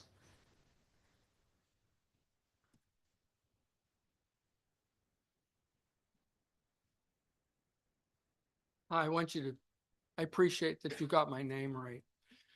One of the harder ones we've gotten Yep. today. Senator Flexer, Representative Blumenthal, and distinguished members of the Government Administration and Election Committee. My name is Joseph Jones. I'm a resident of Bristol, and I'm here today in support of Senate Joint Resolution 35. I'm here as the grandfather of a trans youth. I moved here from South Carolina 5 years ago to be closer to my daughter's family. I was surprised to find that one of my grandchildren was no longer the happy and outgoing child that I knew and loved. I was heartbroken to find an angry, depressed, withdrawn kid. Having worked as a pediatric nurse, I knew that this was not a passing developmental phase, but something much deeper. I feared that we would lose my grandchild to suicide and lived in constant fear of getting that call. Contrary to what the other lady says, she had nothing to back that up. 13 years ago, I lived through the unbearable grief of getting a call that my son had been killed in an accident. And I would never wish that kind of pain on anyone, especially my daughter. When my grandchild was 11, he told us that he was transgender. It took me a while to adjust to that because it was totally out of the blue. I did not see that coming. From that point, it was like a switch had been flipped. My daughter and her husband decided to seek medical care for him. This became a turning point in my grandson's life. The child who was once angry, depressed, and withdrawn receded, and an energetic, happy, and enthusiastic child emerged. I no longer live in fear of receiving that dreaded phone call. This fear has been replaced by the growing fear that my grandson's medical care will be curtailed because of the discriminatory actions of the Trump administration. My grandson is now 15 years old, in high school, an honor student who is active in extracurricular activities and busy hanging out with his friends. I've never been so happy to hear him say, "I'm too busy to come over for Sunday dinner." If my grandson loses access to the medical care he needs, I fear that I and parents and grandparents across the country will go back to waiting for that dreaded phone call. The loss of a child has far-reaching ramifications that ripple out to affect whole communities. The pain and grief never go away. That this is a life or death moment for transgender children is not hypothetical.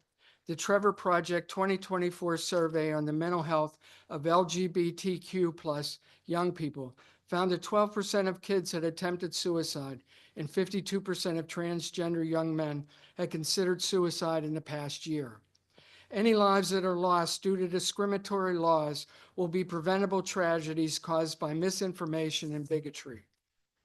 SJ 35 would protect access to health care that is essential to the well-being of my grandson and other transgender children and adults in the state.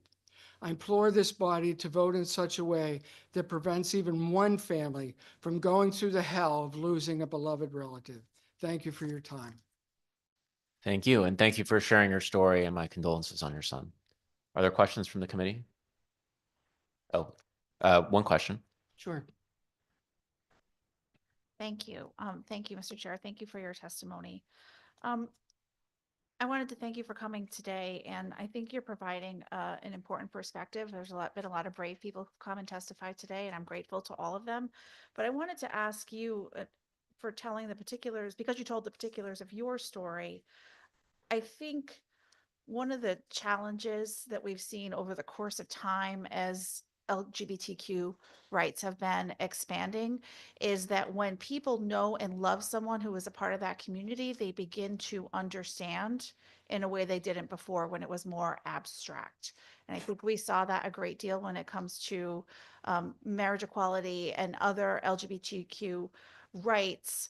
And this is the moment for trans rights. And I wondered if you could just speak to that a little bit more in terms of your, your personal experience and not really knowing a lot about this several years ago.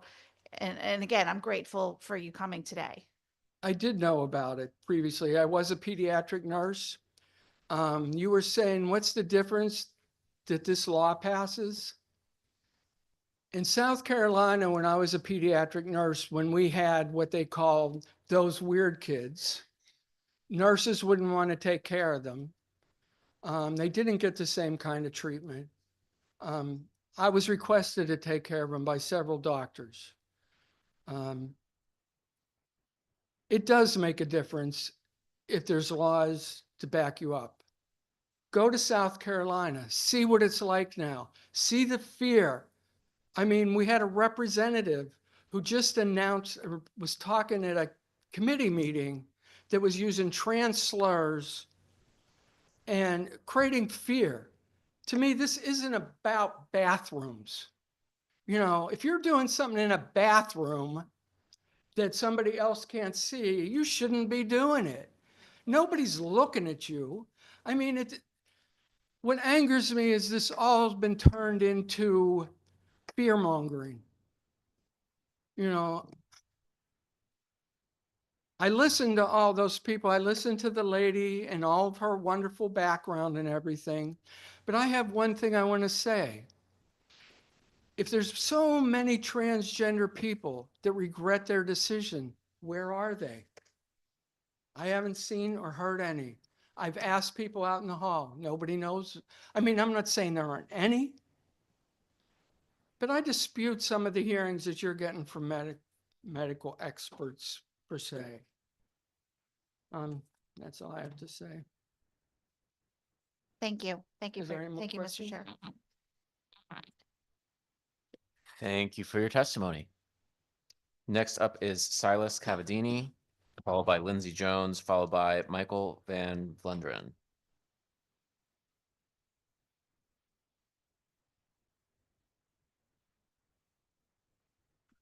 Oh my, okay, hello.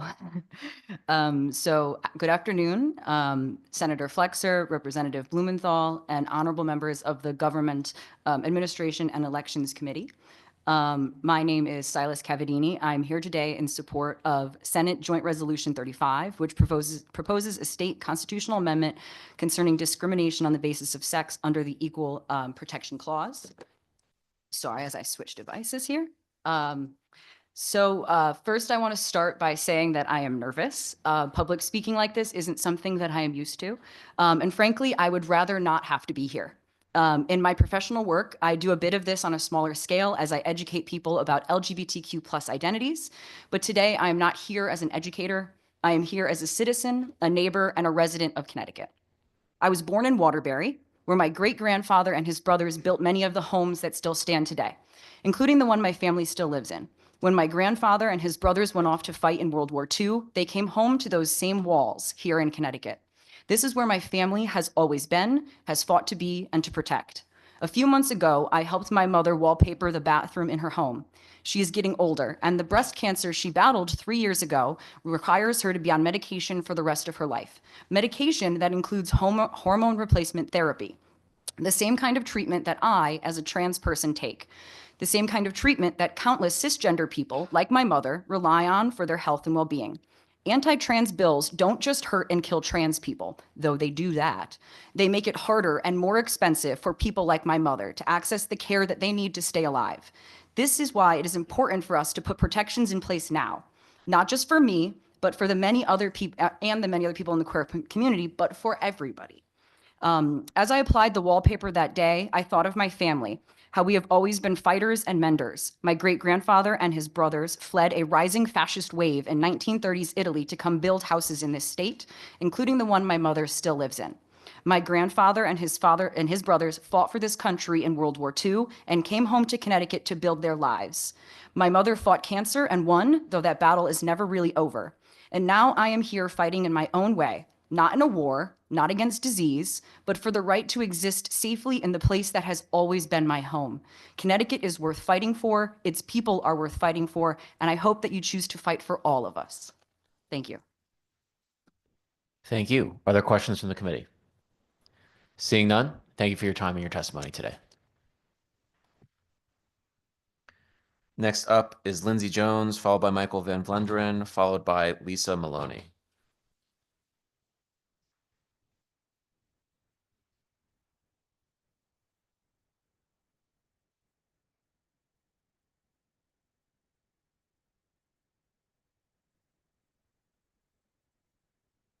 Good afternoon, Senator Flexer, Representative Blumenthal, and honorable members of the Government Administration and Elections Committee.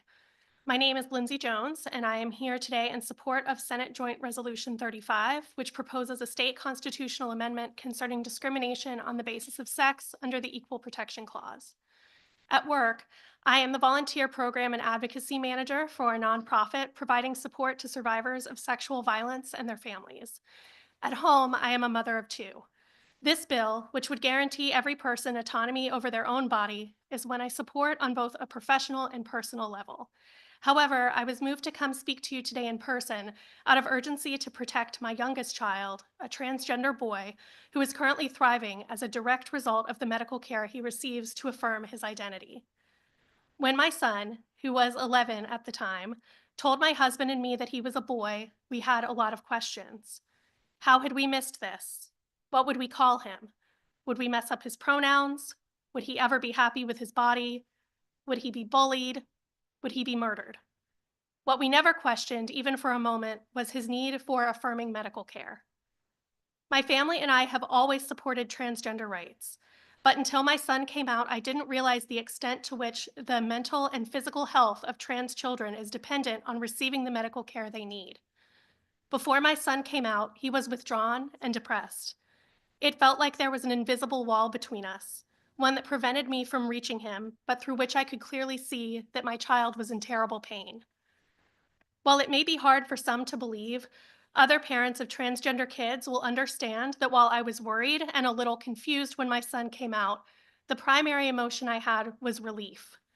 This was the reason he had stopped hugging me. This was the reason he hid in his room. And thanks to the fact that we had moved from South Carolina to Connecticut when he was in first grade, there was something I could do to help. Receiving necessary medical care from a team of compassionate and knowledgeable doctors has changed my son's life. He hugs me now. He laughs. My child, who was once too shy to stand for the Pledge of Allegiance because people would be looking at his body, is now active in his high school theater program and an honor student. Most importantly, he's happy. And he's happy because he feels like himself. I know many people don't understand what it's like to be transgender. As someone who feels at home in the body I was born in, I know I will never fully understand it myself. But what we can all understand, if we listen with an open mind, is that affirming healthcare is so important to trans people that it is life or death for many of them. I know that transgender children make up a small percentage of the population of the state, but to their families, transgender children are the whole world.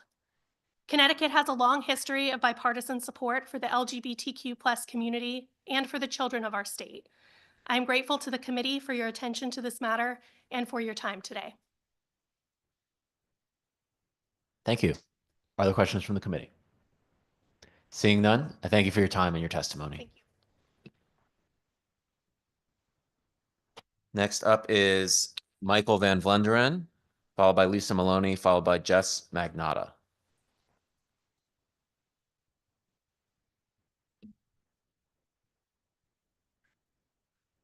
Committee of Hardy Souls. I hate to tell you this, but I think my testimony gets you about a fifth of the way through the day. So thank you. So if I run out of time, I'll thank you now for your time and for everything you do for the state of Connecticut. It's really appreciated. My name is Mike Van Vlenderen. I work for a nonprofit in southeastern Connecticut called Reliance Health. We serve folks all throughout eastern Connecticut. I'm here to speak in favor of SB 1231, which goes some way. I would argue that it could use some punching up and some clarifying of vague language to at least help nonprofits in the state have the contracts they have through the state of Connecticut looked at more closely in terms of fairness and parity. I'll give you two examples of what we have experienced at Reliance Health in terms of our state contracts. We have done homeless outreach in southeastern Connecticut for over 35 years. I've been with the agency 33 years, and we've had the contract since I started. Last January 2024, the contract for all outreach services was rebid. We won the contract. We'd been doing it for some years. And not only did we win the contract, but we were asked to expand services to Eastern Connecticut. Our old contract, which was set to end June 30th of last year, did end on June 30th of last year. And the funding for our what you could call new contract, which really was just a continuation and an enhancement of the service we already provided. We got the funding for that 3 weeks ago. In the meantime, because we already had staff in place, we continued to provide the services. So we'd been providing homeless outreach services from July 1 until last month, waiting for the money to come in. And obviously, I don't have to tell you, you all have homes and budgets that you need to pay your bills every month, what that does to an organization. The second, which is a little different, it was not so much to do with a contract, but with dollars appropriated from the last legislative session, where you all were kind enough and supportive enough to allocate $50 million to nonprofits through ARPA funds. That was the last legislative session, and we're still waiting for those dollars. It creates incredible challenges for us in terms of supporting our staff, which were already underpaid. I will say this, just to end on a bit of a positive note, is that I am a little spirited by what I think is a real shift in belief system towards the nonprofits on behalf of all of you. I think you see that, and I will be wrapping up. I think you see the value of nonprofits. I think you understand the work we do. And I'm hopeful that in this session, that not only this bill moves forward with some clarifications, but that when it comes time to appropriate funding to the nonprofits, that we are given our fair share. So thank you, and I'll entertain any questions. Thank you very much. Are there any questions from the committee? Representative Carpino. Thank you, Mr. Chairman. And I'm happy to take this offline if it's more appropriate, because I know that there are a lot of folks still scheduled to testify. But Oh, boy. I'd love to know just so everybody- what took so long to get paid for the services for which you were providing over the last 6 months? Yeah, it's a good question. It was, we were told it was an oversight. Fair enough. And the challenge is that there's no mechanism other than we have to sit and wait. And I guess that's the one thing, if we're talking about language in this bill, it talks about, 45-day period of time to get paid. Okay, so if we don't, what? There's nothing we can do. We can choose to provide the service or discontinue the service, but to discontinue the service would be a disservice to the people we serve, to our community. So we do the best we can with the dollars we have to keep everyone whole, to keep staff doing what they're doing. And each, these are two stories. There's a lot more. Just from our agency, there's people that, have testified already that could have told you stories. It's a bit of I guess I won't label what the system is, but we can do better. We can. Thank you. Thank you, Mr. Chairman. Thank you, Representative Carpino. Further questions from the committee? Seeing none, we thank you for your time Yeah, thank and you. your testimony. Next up is Lisa Maloney, followed by Jess Magnotta, followed by Mona Caldwell.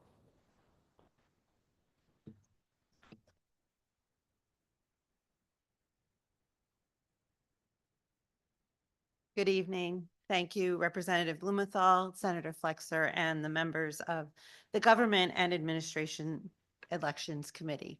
My name is Lisa Maloney. I'm a licensed marriage and family therapist here in Connecticut. I'm the president of the Connecticut Pregnancy Care Coalition and the executive director of a licensed outpatient clinic, Anchor of Hope in New London.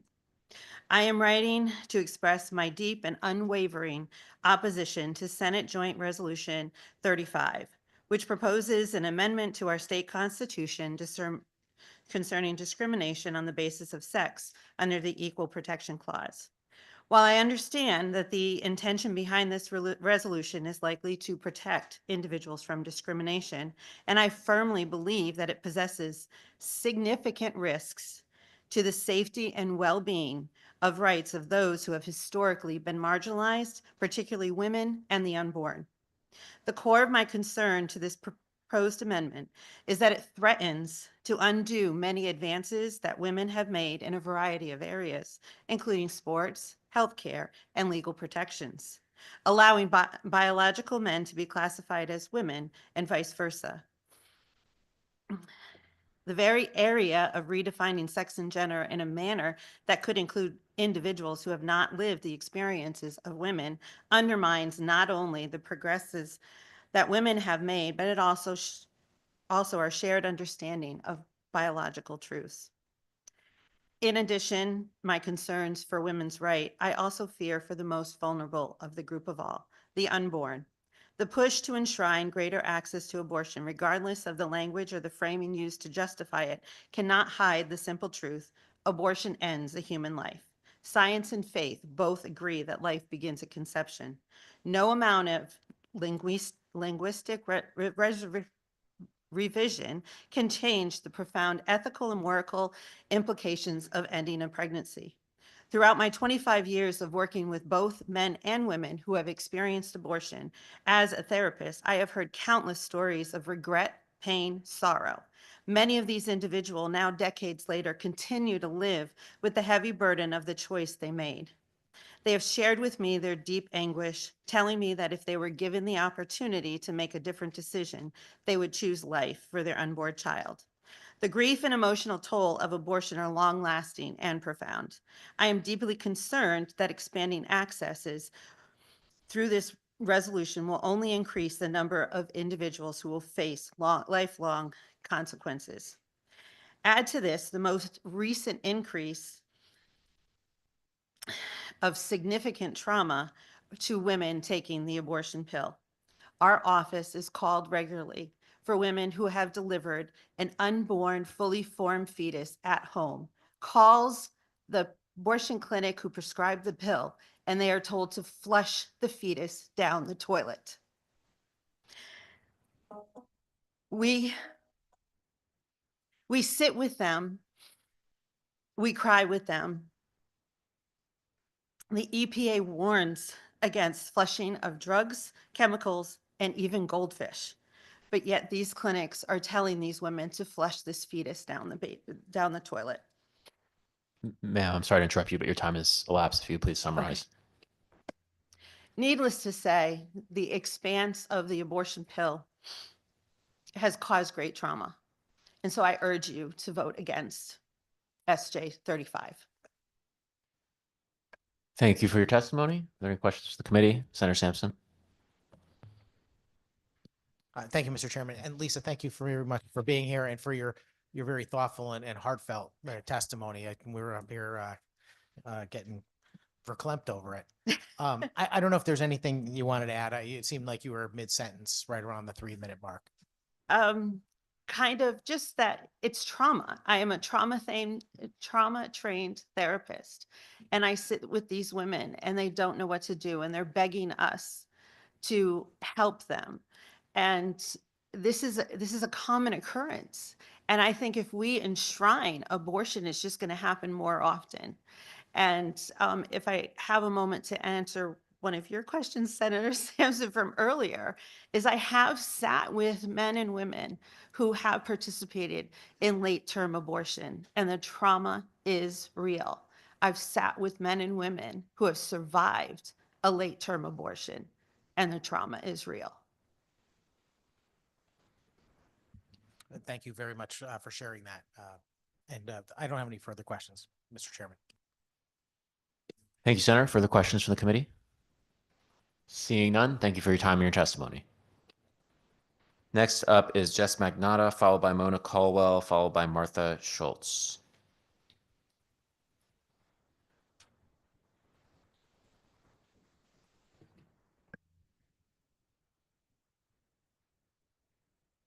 Thank you, Senator, Governor, and committee. I am here to talk about two bills in particular. I fear I will not get enough time to do such, but I wanted to touch on the previous hearing and testimony that all abortion is traumatic. There's never anyone that goes into that decision lightly because it is very traumatic on the body, let alone the mind. And late-term abortions are usually traumatic because they are medically necessary and that child was very wanted. People don't go into that for funsies. But Senate Joint Resolution 35 is extremely important to me, both as a queer trans individual and as someone that needs birth control. I have endometriosis, and the only treatment for that right now with our science as it is birth control. And I think that dismissing this addition to the Constitution would put that in danger, my medical treatment in danger. Sorry, I have to compose myself. I'm stressed.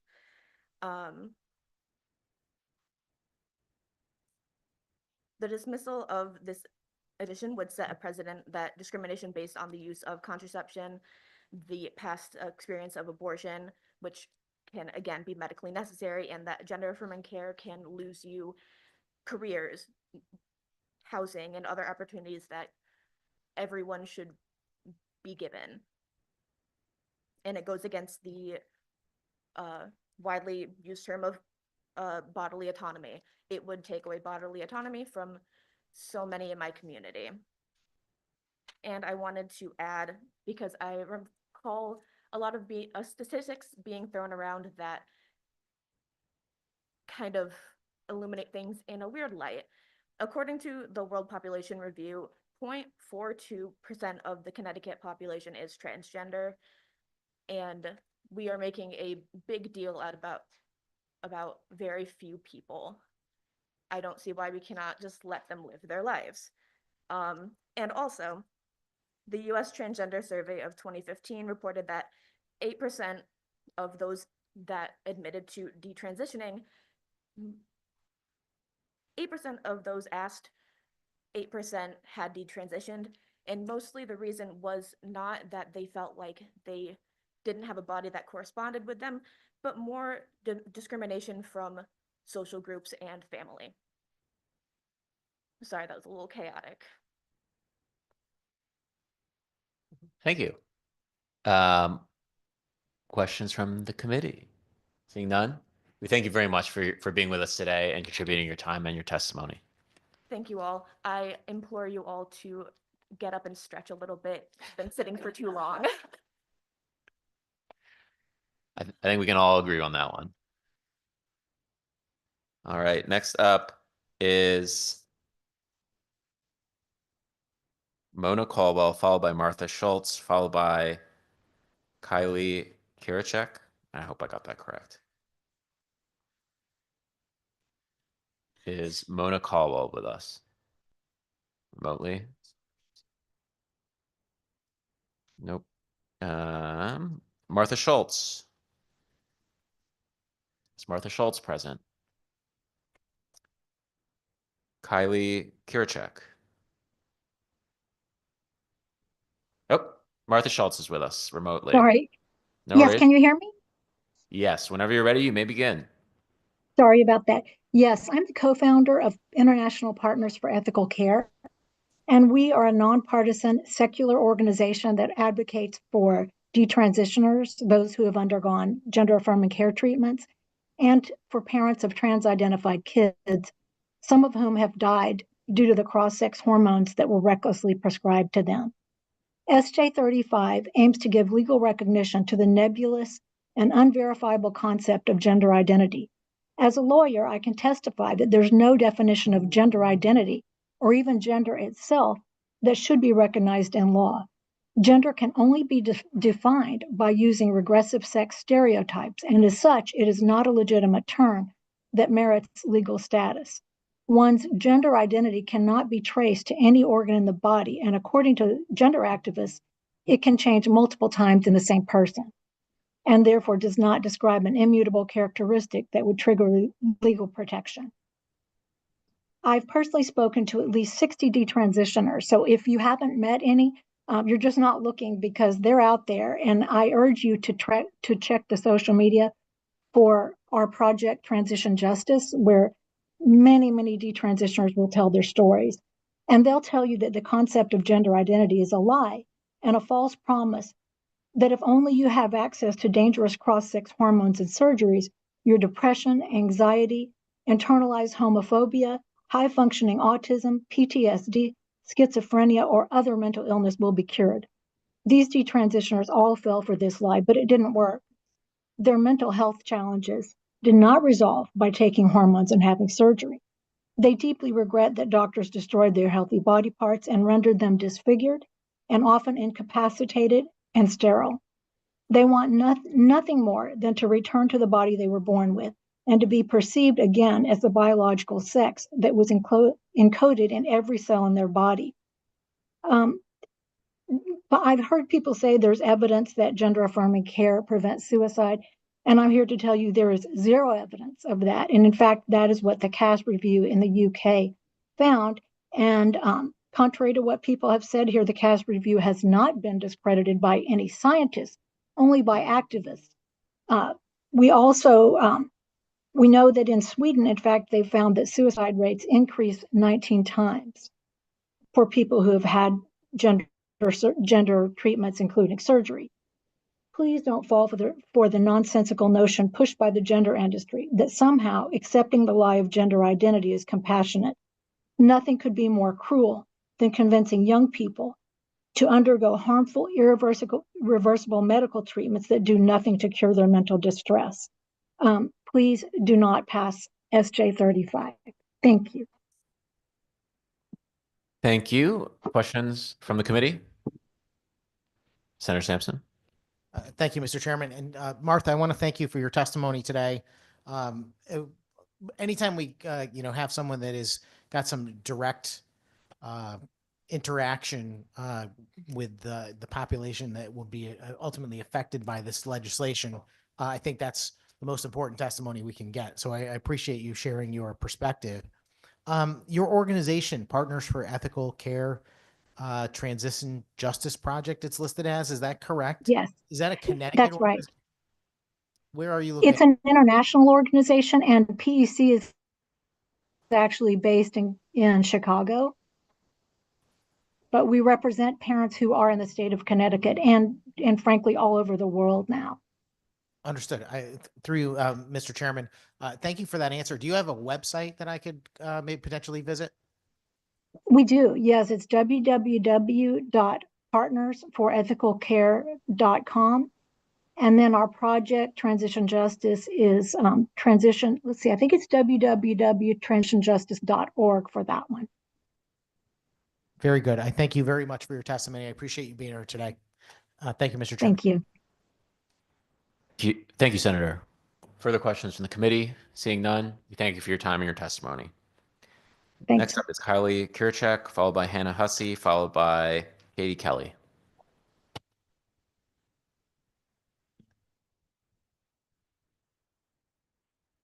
Kylie doesn't appear to be with us. Hannah Hussey? Oh, you may begin your testimony whenever you're ready. Thank you. I was going to say good afternoon, but I guess we're getting close to good evening. So good evening, Senator Flexer, Representative Blumenthal, and members of the Committee on Government Administration and Elections. My name is Hannah Hussey. I'm an attorney at GLBTQ Legal Advocates and Defenders, also known as GLAD Law.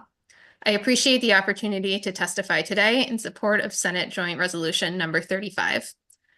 As we see efforts unfolding in real time to cause chaos, confusion, and pain for LGBTQ community members, we appreciate Connecticut's long history of standing up for equality.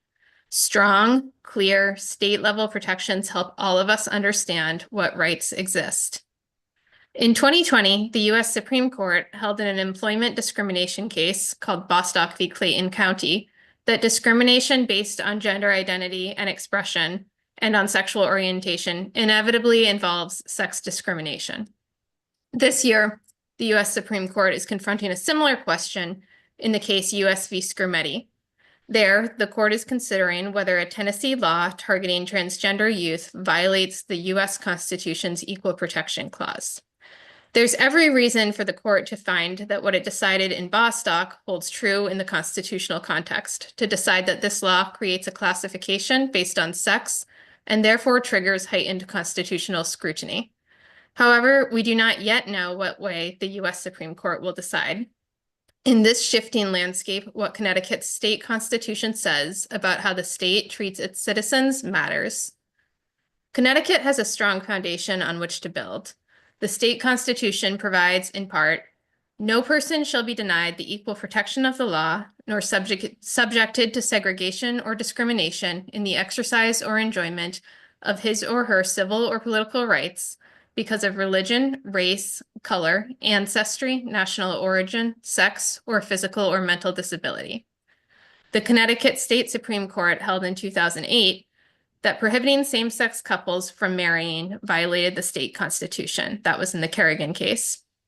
As that court explained, because support for particular legislation may ever flow at any time, the adjudication of the rights of a disfavored minority cannot depend solely on such an eventuality.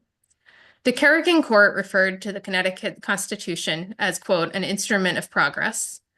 As the federal government adopts regressive policies intended to harm women, people of color, LGBTQ communities, and transgender people and their families, states like Connecticut will be in the spotlight.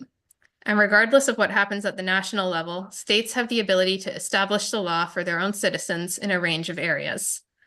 This proposed resolution would make unambiguous that Connecticut's promise of equal protection applies to its residents, regardless of sexual orientation or gender identity. As such, GLAD Law supports this initiative and appreciates your thoughtful attention to this matter. Thank you. Thank you very much. Are there questions from the committee? Being none, we thank you for your time and your testimony today. Next up is Katie Kelly, followed by Thomas Barrell, followed by Rick Porter. Good afternoon, Senator. Everybody. Is it good now? Okay. Good afternoon, Senator Flexner, Representative Blumenthal, and distinguished members of the committee. My name is Katie Kelly, and I serve as a policy counsel attorney with Americans United for Life. Thank you for the opportunity to testify today. I respectfully ask the committee to reject Senate Joint Resolution 35. The resolution creates a constitutional right to elective abortion through all 9 months of pregnancy by equating sex to pregnancy termination. This resolution endangers women's health and safety and will harm preborn children who are hyper-responsive to pain. The resolution will impact safeguards around elective late-term abortions in Connecticut. The elective abortion is not healthcare. It is the intentional destruction of innocent preborn human life. Elective late-term abortions are not the same as medically necessary interventions to save the health and life of the mother. In fact, these medically necessary interventions are already protected under Connecticut's laws. Elective late-term abortions are extremely dangerous to women's health. After 8 weeks gestation, the relative risk of death to the mother because of the abortion procedure increases by 38% each additional week of gestation. And researchers have concluded that it may not be possible to reduce the risk of death to women because of abortion in these later term procedures because they involve dilating the cervix more, and the increased blood flow predisposes women to life-threatening hemorrhaging.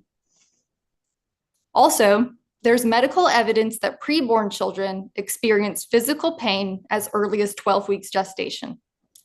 One study found that preborn children display a hyper-responsiveness to pain because the parts of their brain that process pain are not fully developed. Last, under Section 19A-602A, Connecticut's law on abortion states, no abortion may be performed upon a patient after viability except when necessary to preserve the life or health of the mother. As such, and as mentioned, Connecticut already protects medically necessary interventions to save the life and health of the mother. And Connecticut already allows elective abortions up until the point of viability. Although abortion advocates try to conflate these two, studies and reports show that elective late-term abortions do happen. And these are not the same as medically necessary interventions to save the life of the mother. In 2022, in Connecticut, there were over 400 abortions performed after 16 weeks gestation. But based on the language of the resolution, pro-abortion advocates will be able to argue that Connecticut's current viability law discriminates on the basis of sex, even though the legislature has a compelling interest in protecting women's health and mitigating fetal pain. For these reasons, I urge you to vote no on Resolution 35. Thank you. Thank you. Are there questions from the committee? Senator Sampson? Thank you, Mr. Chairman. And Katie, thank you for being here with your testimony today. I just wanted to follow up on something you said during your testimony, which is the number of, I think it was late-term abortions. Can you just give me that data again and maybe where I can find it myself? Yes, so it was approximately 400 abortions after 16 weeks gestation were reported in Connecticut. This is available on Charlotte Lozier's website, and they report that they obtained the data from the Connecticut Health Department through a FOIA request. Thank you very much for that information. I appreciate it. I also noticed when you signed up to testify, you put yourself as policy counsel. Does that mean you're an attorney? Yes, I am.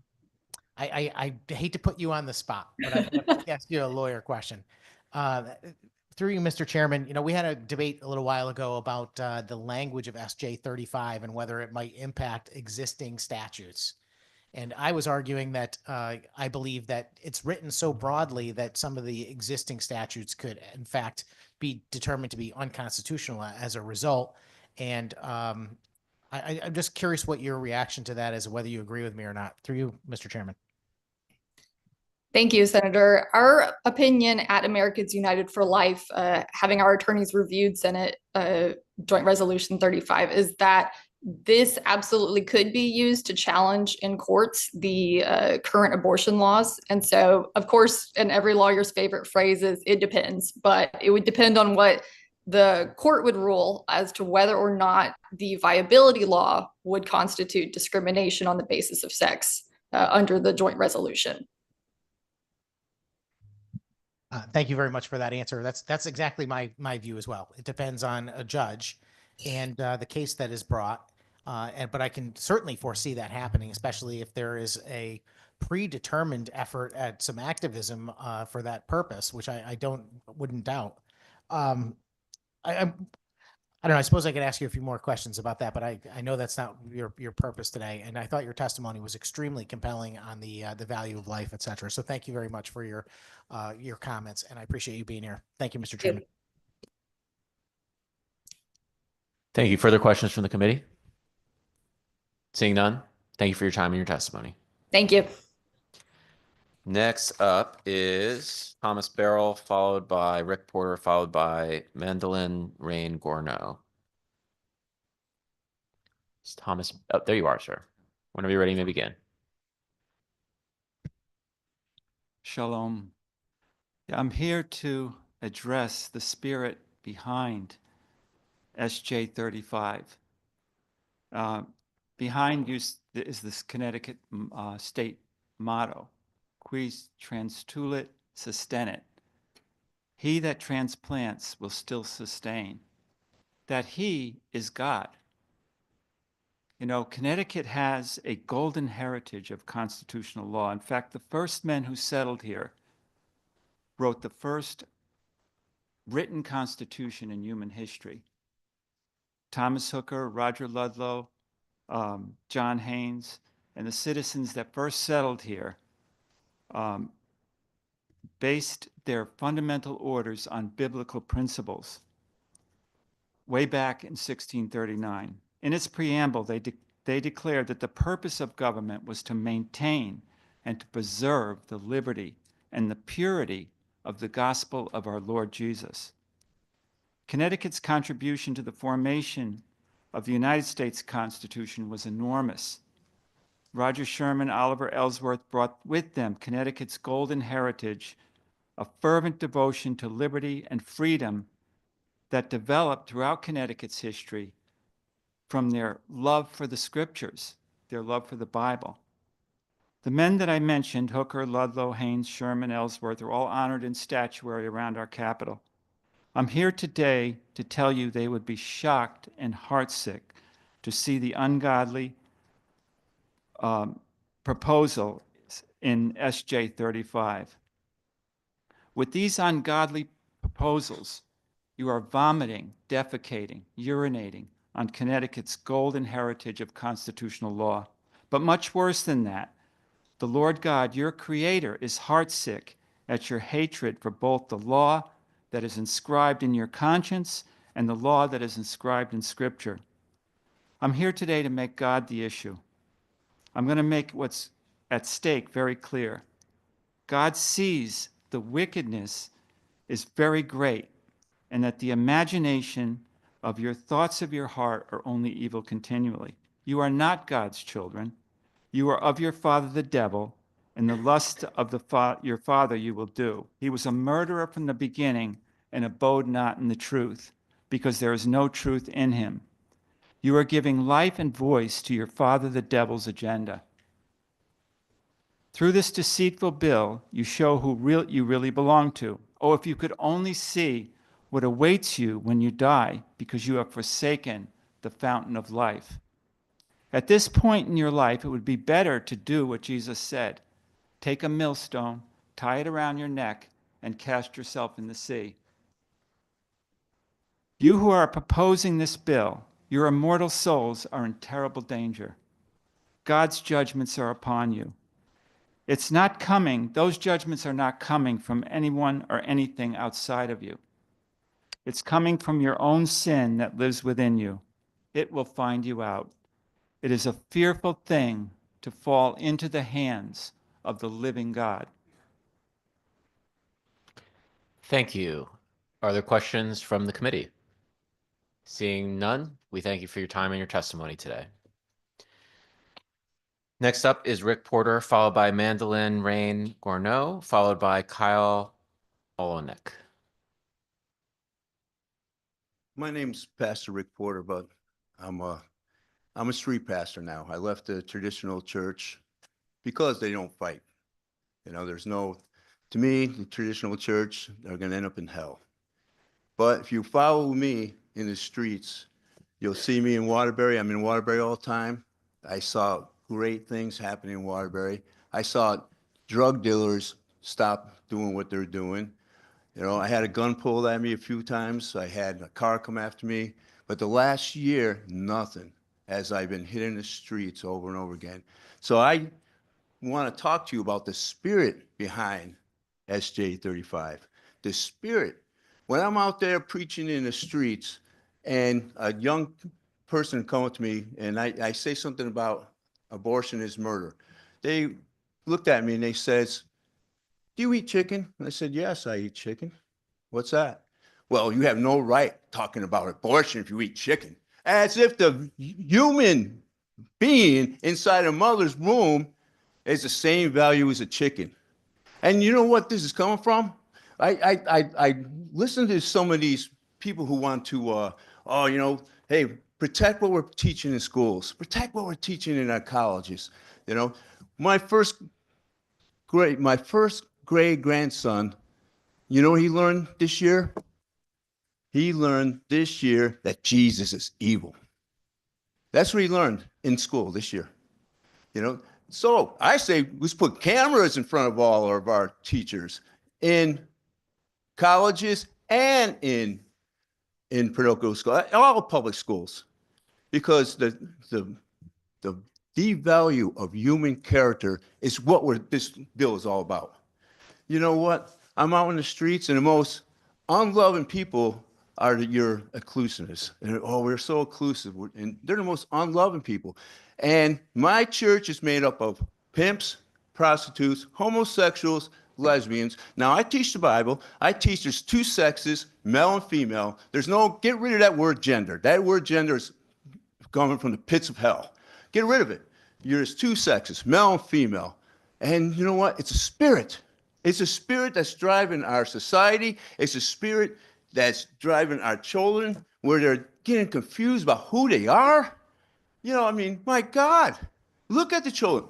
Go in the streets and look at the apathy in our kids' eyes. Please, all you, join me in the streets. I will lead you. Look at their apathy. Look what your laws are doing to these people, to our young youths. And here's the snare. Here's the real snare. Not only do you got to fear God's judgment, but these kids who are so egotistical right now, only me, they're going to be your judges someday. They're going to be in your courts someday. They're going to be the ones that you're going to need when you grow older. So think what you're doing. In Jesus' name, I pray. Think about what you're doing. Amen. Thank you. Questions from the committee? Seeing none, I thank you for your time and your testimony. Thank you. Next up is Mandolin Rain Gorneau, followed by Kyle Olenek. Hope I got that right. Followed by Leah Juliet.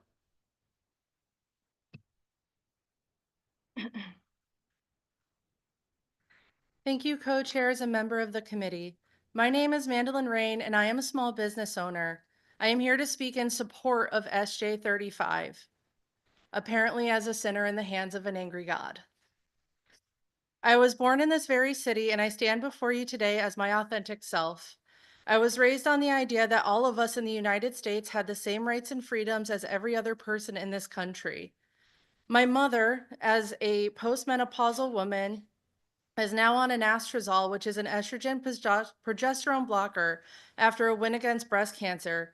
We worry what would happen to her rights to have that medication be taken away. As a non-binary person and as the owner of what is considered a female reproductive system, I have been denied the health care I need. I was 31 before I came close to getting it, and I am 34, and I still haven't achieved my full medical needs that would help me live pain-free. Every day, my community wakes up to yet another horrifying and dehumanizing news break, threatening not just our lives as humans in this country, but our right to live. When you tell people they are not safe to be who they are or to choose what they must for the betterment of themselves, then who is truly free? People always have to question if they will be listened to or just tossed aside based on the bias of doctors or law enforcers. Think for a moment of the broad spectrum that is gender identity and expression and sexual orientation. I can tell you all, it won't just be my community, but everyone's that will feel these effects. Not protecting against discrimination, especially when it comes to healthcare, can and will put lives in danger.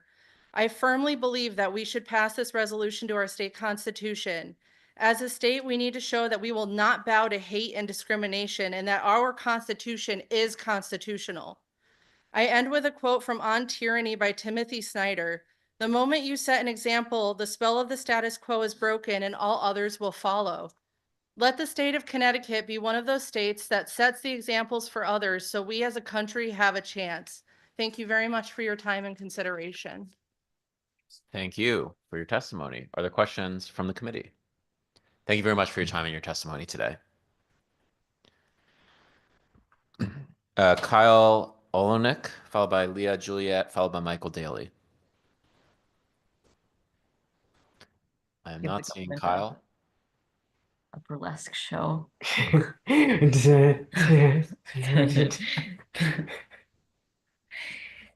scars. I got it. We had an accidental unmuting. Leah Juliet. Leah Juliet, whenever you're ready, you may begin. Good evening. My name is Leah. I am non-binary, and I am here today in support of Senate Joint Resolution 35, which proposes a state constitutional amendment concerning discrimination on the basis of sex and gender under the Equal Protection Clause. When I came out as gay as a 14-year-old student in Wolcott, the only representation I had or knew were those who believed and continue to believe that people like me and my friends do not exist. Representatives who crafted online campaigns and strategized votes around making the LGBTQIA+ community smaller. Data shows that actions and rhetoric like this harm the mental health and well-being of LGBTQ+ youth. I know this firsthand. Growing up in this negative political climate, I experienced bullying, gender-based violence, and suicidal ideation starting in high school, as did many of my friends. When folks ask why SJ 35 is so important, I remind them of the queer, trans, and intersex young people who live in those towns in our state where their local representatives still try to legislate them away. Towns like the one that I grew up in. And while our state as a whole has often been a safe harbor for many seeking refuge from anti-LGBTQ policies, those in local positions of power who still advocate against the lives and livelihoods of LGBTQ+ youth do so not because their policies are popular or their voices are loudest, but to send a clear message of unbelonging. Unfortunately, too often that message reverberates in their districts and is heard by young people who live there and are only trying to live their lives. This amendment reinforces Connecticut's longstanding commitment to non-discrimination and acknowledges that everyone, including queer and trans folks, should have the same opportunities to thrive in our state without fear of discrimination. It adds an extra layer of legal protections at a time when it is needed now more than ever, when attacks on our trans community are at an all-time high nationwide. This amendment would make clear that anti-trans hostility will not be tolerated in our state. Members, I ask that you consider the testimonies you hear today, especially those from trans young people who continue to show up in the face of that hostility to teach us how to all better serve our communities. Thank you so much for your time. Thank you. Are there questions from the committee? Seeing none, I thank you for your time and your testimony today. Thank you. Next up is Michael Daly, followed by Sarah Morrison, followed by Corrine Martindale. Do we have Michael Daly with us? Sarah Morrison.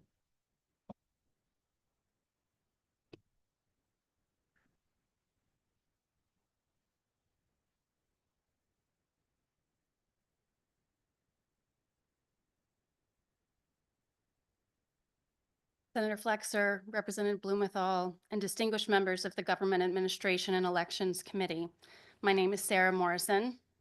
I'm a wife and a mother and a professional, and I'm a person who was raised elsewhere and chose intentionally to live here in this wonderful state to raise my family.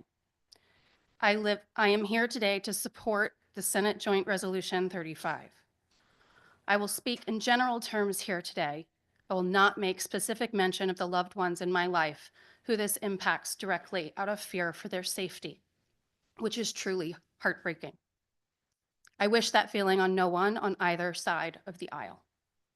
Allowing for people to live an authentic life here in Connecticut is life-saving. There are people in my life who I love dearly who were only brave enough to admit their truth after they reached the point of such desperation that they considered taking their own life. It was the people who love them in our community here in Connecticut which kept them here. There are children who still have two parents who they adore because of the societal acceptance and protection which the LGBTQ+ community is watching quickly slip away. I grew up in Louisiana and have likely witnessed more than most here what discrimination can do to the culture of a place and its people. I spent most of my young adult life living in Europe and New York City before finally deciding very intentionally to settle in Connecticut and raise my family here. This decision was based on the kind of life that the state of Connecticut would give my children in terms of diversity, open-mindedness, equity, and a historic track record of formalizing at the state level the support of the human rights of all of its citizens. If this amendment is not adopted into the state constitution, children will lose parents. Parents will lose children. Others who do not take their lives will live their lives with an all-consuming sense of self-loathing and despair. Our new federal administration uses the word ideology a lot. I want to remind us of a very old ideology that many people seem to have forgotten, one of being kind to your neighbor. So I ask you to think about what kind of place we want Connecticut to be now and in the future. I hope that we choose to send a message to the entire country that here in Connecticut, we are kind to our neighbors. What we do now will determine who our future generations have a chance to be. I'm grateful for your time today. Thank you. Are there questions from the committee? Seeing none, thank you for your time and your testimony. Thank you. Next up is Corinne Martindale, followed by Jennifer Paradis, followed by Cadence Pentheny. Corinne Martindale, are you with us? Jennifer Paradis. Cadence Pentheny.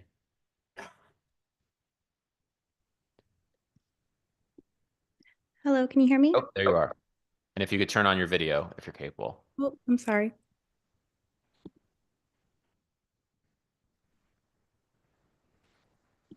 All right, whenever you're ready, you may begin. Hi, sorry about that. They just made me a panelist. Good evening, everyone. Senator Flexer, Representative Blumenthal, and all members of the Government Administration and Elections Committee. My name is Cadence Pentheny, and I am a resident of Greenwich. I also work in Norwalk. I am in strong support of Senate Joint Resolution number 35. I am a queer, non-binary person. I also work full-time as Community Education Director at one of only a handful of dedicated LGBTQ+ community centers here in the state of Connecticut. In my role, I develop and lead workshops and trainings around gender, sexuality, and creating safe, affirming spaces for people of all lived experiences, for schools, organizations, providers, and more all throughout the state.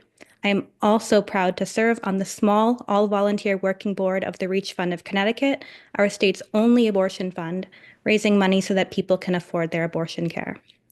SJ 35 is deeply personal to me in every aspect of my life. Affirming, accessible, and choice-driven healthcare has saved my life, and it has saved the lives of so many people close to me. I would not be here if I had not been able to have access, particularly to mental health care providers who were affirming and knowledgeable of who I am as a queer and gender-expansive person. I have also felt the lasting and traumatic impact from seeing providers who were dismissive of my lived experience and who felt justified to treat me that way without repercussion, something I have experienced in both the personal setting when seeking my own care and in professional capacities when I am leading inclusive education for healthcare providers, which is deeply concerning considering I'm a person who is also privileged in so many ways. What is frequently most heartbreaking to me is hearing directly from LGBTQIA+ youth about how frightened they are about what future possibilities exist for them when they and their families are being forced to make decisions around where they can live, where they can apply for colleges, and what loved ones they can visit in other states without fear of losing access to the healthcare that has saved their lives. They have their eyes on us, and the bare minimum we can do is work harder to protect them here in Connecticut. No person has the right to make decisions for another, and quite frankly, it's embarrassing to hear elected officials cite biology that they clearly learned in middle school by making such comments as to say that sex and gender characteristics are solely binary. The existence of intersex, transgender, non-binary, and all sex and gender expansive people is a fact, always has been, and we will exist whether you want to believe in us or not. Transgender healthcare, abortion, birth control, and the various and many needs around pregnancy are a necessity. We either have bodily autonomy or we do not. I believe that everyone should enjoy equal protection under the law, which is guaranteed to us by the 14th Amendment of the U.S. Constitution and by the Connecticut Constitution. This resolution seeks to clarify that. Thank you for your time. Thank you. Other questions from the committee? Seeing none, thank you for your time and your testimony. Thank you. Next up is Emma Scott, followed by Alice Marie Taylor, followed by Sherry Quickmeyer. Is Emma with us? Yep, there you go. My name is Emma Scott, here to speak in support of SJ 35. I would like to thank the esteemed members of the committee and everybody here today. I'm a trans woman and a lifelong resident of Connecticut. So before the year 2020, there were essentially no states in the country where there were laws that heavily restricted trans people's rights to live and work freely anywhere in this country. Now, in the year 2025, half the states in the country have banned gender-affirming care for minors. And some states, like Florida, have passed laws heavily restricting access for anyone of any age. The states have passed bathroom bills forcing people to use only the bathroom of their assigned sex at birth, threatening sometimes to abduct children from parents who affirm their gender identity, stating that trans people that wear the clothes of the gender they identify with are inherently obscene to children. Placing bounties on trans people for using the bathrooms that they feel comfortable with in some places, and so on. The results have been devastating. Many, many people now, more than you could possibly imagine, really, are now fleeing these states the same way persecuted groups would flee their home countries for a safer place to live, basically like internal refugees. They're coming to states like Connecticut, hoping that we can provide protection for them. However, the election of Donald Trump and his new far-right regime has made many so terrified that they are wondering if there's any place left in this country that's going to be safe in the foreseeable future, or if we're on the path of becoming another Russia, where trans people simply have no options for existing other than remaining in the shadows or fleeing. The new Trump administration, just in the past few weeks of its existence, has already passed executive orders declaring trans people to have no legal existence, essentially, banning and purging us from the military, banning gender-affirming care for people 19 and under, transferring trans women federal prisons to men's prisons, and denying them any kind of care protection, freezing passports and IDs with any indication of a gender marker change, scrubbing websites that have any connection to the federal government of any information regarding trans people, including vital scientific research. And this has all happened in just the past few weeks. Where will we be in a few months? Where are we going to be in a year? So this is where we are now in the United States in 2025. We are expecting that any time this year, there could be more. There could be executive orders targeting gender-affirming care for adults, attempting to completely remove rights and our abilities to exist in this society, even declaring our existence obscene. So I beg you all to just think, if this was any other group of people, right, any different race or religion or class or anything, what would you call this? What if the mere existence of any other marginalized group was declared to be inherently obscene? This is all happening in the United States right now in the year 2025. We cannot allow this to continue going on any longer. The very least we can do right now is keep states like this a safe place for people who are already here and we're coming here from hostile places. This is a dire time. I haven't seen a moment like this in the U.S. in generations, honestly. This is why I believe enshrining basic human rights as a state constitution is more essential now than ever. Thank you for your time. Thank you. Are there questions from the committee? Seeing none, thank you for your testimony and your time today. Next up is Alice Marie Taylor, followed by Sherry Quickmeyer, followed by Steve Ward. Alice Marie Taylor, whenever you're ready, you may begin. Before I start, I have to ask, is it all right? I have my partner by my side. That's fine. Okay.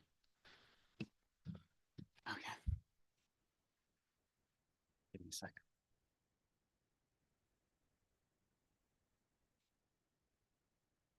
Thank you, Representative Blumenthal and Senator Flexer, and the committee. My name is Alice Marie Taylor. I'm currently living here in Hartford. I'm here to speak in support of Senate Joint Resolution 35. To not approve this would ruin the reason a lot of trans people come here, including myself. I've only been in Connecticut for a short while, I know. I moved here to be with my partner and for the supportive nature of the state second. While New York is supposedly a predominantly blue state, the small town I come from is very red.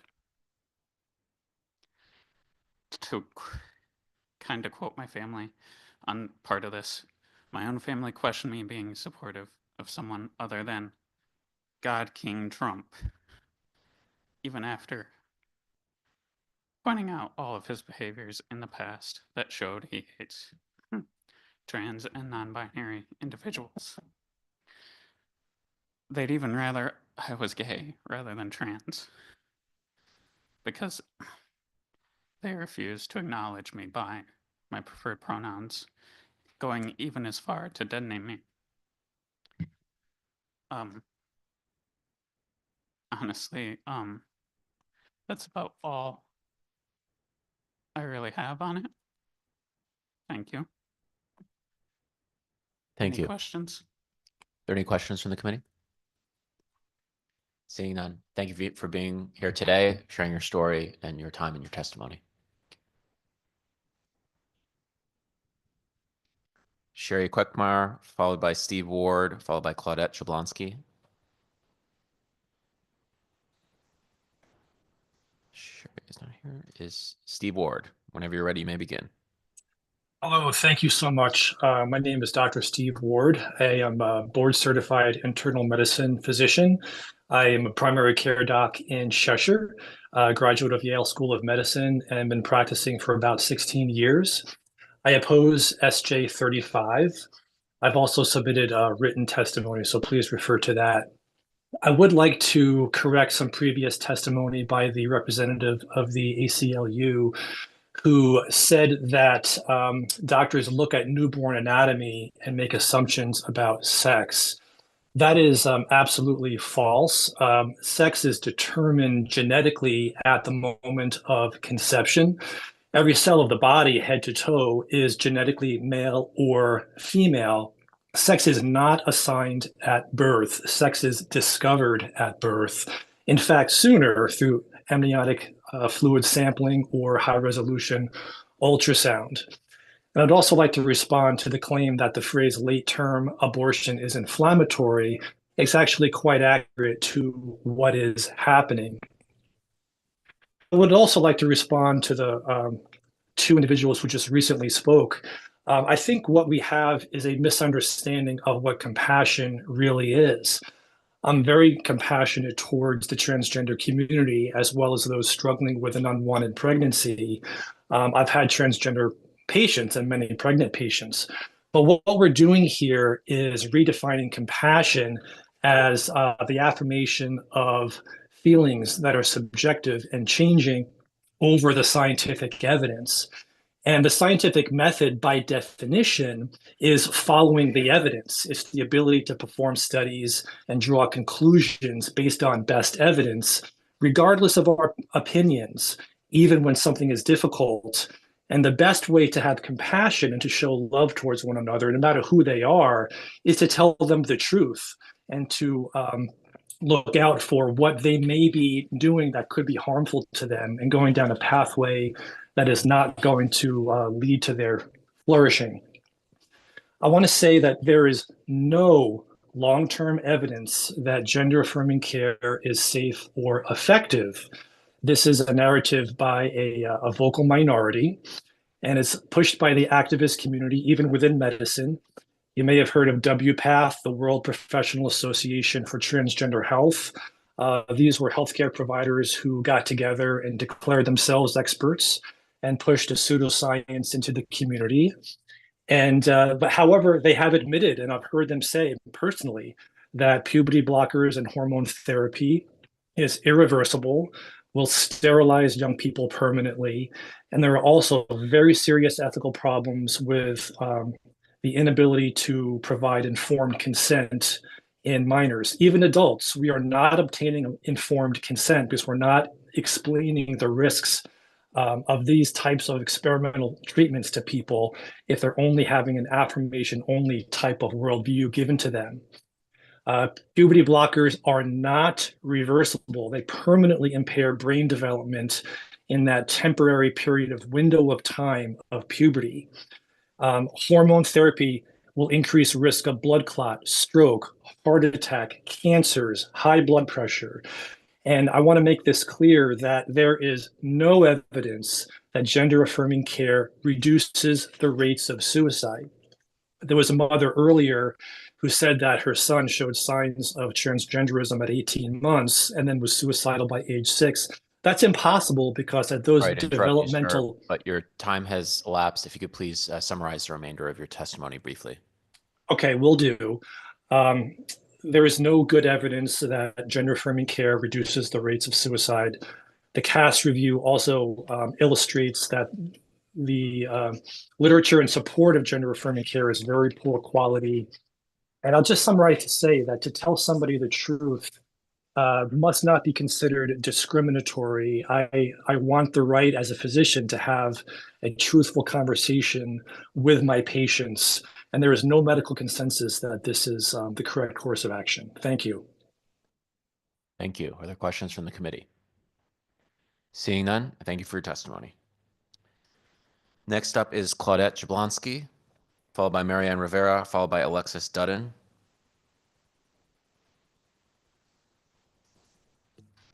Okay, Claudette Jablonski doesn't appear to be with us. Marianne Rivera? Nope. Alexis Dutton, are you with us? Oh, there you are. If you could just turn on your camera if you're able, and then you may proceed whenever you're ready.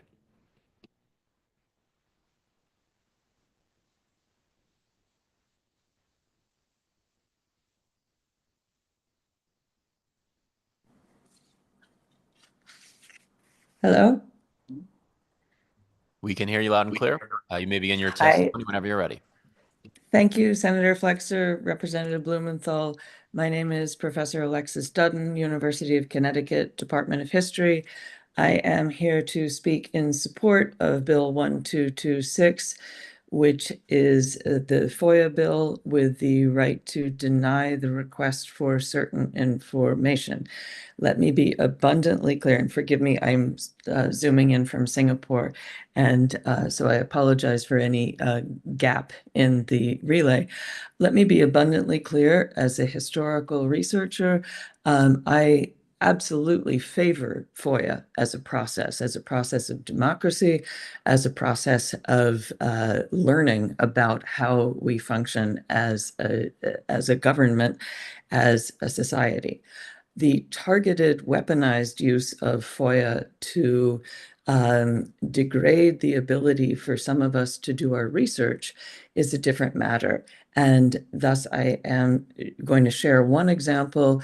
Over the course of my almost 20 years working at UConn, I've had repeated attacks against me professionally that intend to impede, hamper my ability to collaborate with colleagues both in the state, nationally, and internationally, simply to prevent me from having open discussion about research in progress for the purpose of preventing ongoing publication. In some, this uses my paid time to have to deal with requests that are not about freedom of information, but about the prevention of doing collaborative research. I am not at all the only person to whom this happens, and I am happy to answer further questions. The one thing I'll leave you with is the most recent case resulted in complainant, a U.S. citizen, this is only a process allowed for U.S. citizens, took it to tried to bring it to trial and got it all the way to a court in Connecticut, wasting taxpayers' money on lawyers representing me to protect my ability to do research, and complainant never showed up because FOIA used incorrectly is a targeted, weaponized attack, not freedom of information. Thank you. Thank you. Are there questions from the committee? Seeing none, we thank you for your time and your testimony. And what time is it in Singapore right now? Blissfully at 7:30 in the morning, but I hopped on at 1 a.m. So good night. Oof. Well, we thank you for your dedication and your time and your testimony. No one in the hearing room is allowed to complain. I'm just kidding. It's your First Amendment right. All right. Thank you again. Next up is Crystal Rose, followed by Maya Luna, followed by Kristen Ford. Is Crystal Rose with us? Whenever you're ready. And then Maya Luna and Kristen Ford.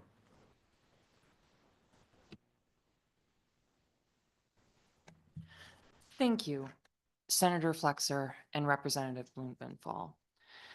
My name is Crystal Genesis Rose of Hartford, Connecticut, and I speak in support of SJ 35. I would start with a quote from the book of Leviticus, chapter 19, verses 43 through 44, according to the New Revised Standard Updated Version of Edition. When an alien resides with you in your land, you shall not oppress the alien. The alien who resides with you shall be to you as the native born among you. You shall love the alien as yourself, for you were aliens in the land of Egypt. I am the Lord your God. The term alien shows a lot of meanings, and in other versions of religious texts, it states terms of stranger or even foreigner. And at the end of the day, they all refer to not just refugees of foreign lands, but also of concepts of human thought, different than ourselves, regardless of what we may feel or think. And the scripture also says to not oppress in any way, for we at our origins as a species of God's creation were also foreign to Egypt, where the Jewish themselves were enslaved by the Pharaoh and freed by Moses.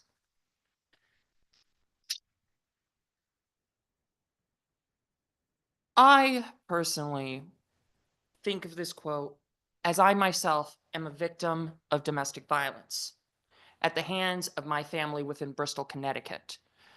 My father, James John Collin, now deceased, has done multiple different things, including after coming out of the closet to him, literally over an argument regarding hair clips at a local store, having punched me in my jaw, causing me to lose my first socket.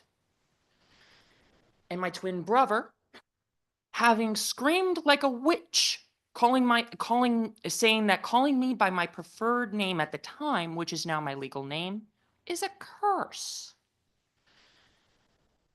Going on to delete his Twitch VOD because he would not want to get caught by the TOS of twitch.tv. Even saying that to me as he deleted it.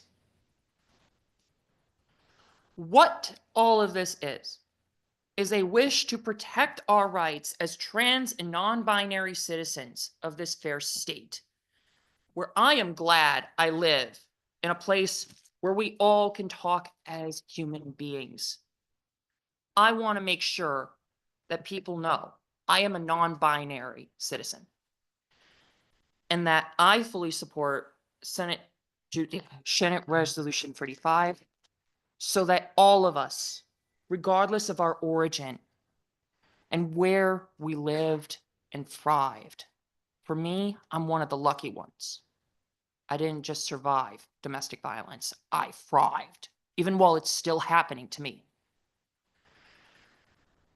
In the end, I am proud to call this place home, and we'd like to make sure with the executive orders regarding defense of women that we are still protected, so that we as a human race can continue to thrive. And so that, at the end of the day, Trump's executive orders, which are just muscle velocity stuff, according to a New York Times op-ed, do not affect our way of life. Madam Flexer, Representative Blumenthal, I open the floor to questions. Thank you very much. Are there any questions from the committee? Seeing none, I thank you very much for your testimony. Thank you very much.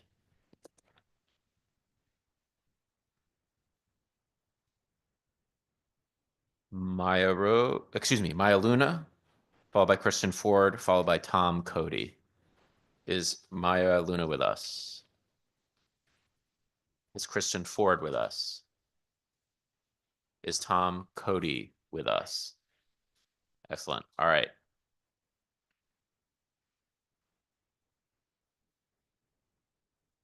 Howdy. Let me pull up what I was going to say. So, hello. My name is Tom Cody. I am a proud Teamster. I am a lifelong Connecticut resident. I am also a transgender man. I'm here to speak about SJ 35. It is hard to live in times where the public understanding of what our lives are like is so different from what the reality is. It is hard when we are judged so harshly for these misconceptions and mistruths. We suffer immensely because of our trans status. I had to live in a homeless shelter for a year and a half. I have had to quit a job because my manager sabotaged safety procedures and created serious physical risks to my safety. I have faced job discrimination in the process of finding a job. Last year, I was a victim of a hate crime on a liberal college campus in this state and was unable even to get a no contact order with the students who did it. An OEI administrator at the time told me, "The school is being risk averse right now because of the political situation with trans people. I'm not sure we can get them to do anything." None of my experiences are unique. I cannot tell you how many transgender people I have met who have been rejected by a cisgender family that despises what they are, and a society which sees our transness as instigatory of and therefore justification for harassment and abuse. This is not about politics for me. This is about my real life. My right to work and to go about life in public spaces without being accosted. This is about the many transgender people who I am so lucky to share a community with, who I really do love like family members, since so many of us have been rejected and thrown out by our families and need to make new ones. I am begging for cisgender people to care about us and have empathy for us.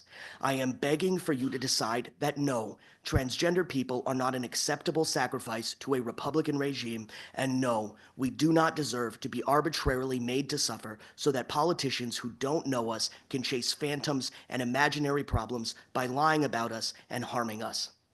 The desperation and immediacy I feel is immense. Please, I am humbly begging for the government of the state of Connecticut to please support SJ 35. Thank you. Thank you. Thank you for your time and your testimony. Are there questions from members of the committee? Seeing none, thank you again for your testimony. Next, we will hear from Elia Gates. Ellery? Welcome, Ellery. The floor is yours.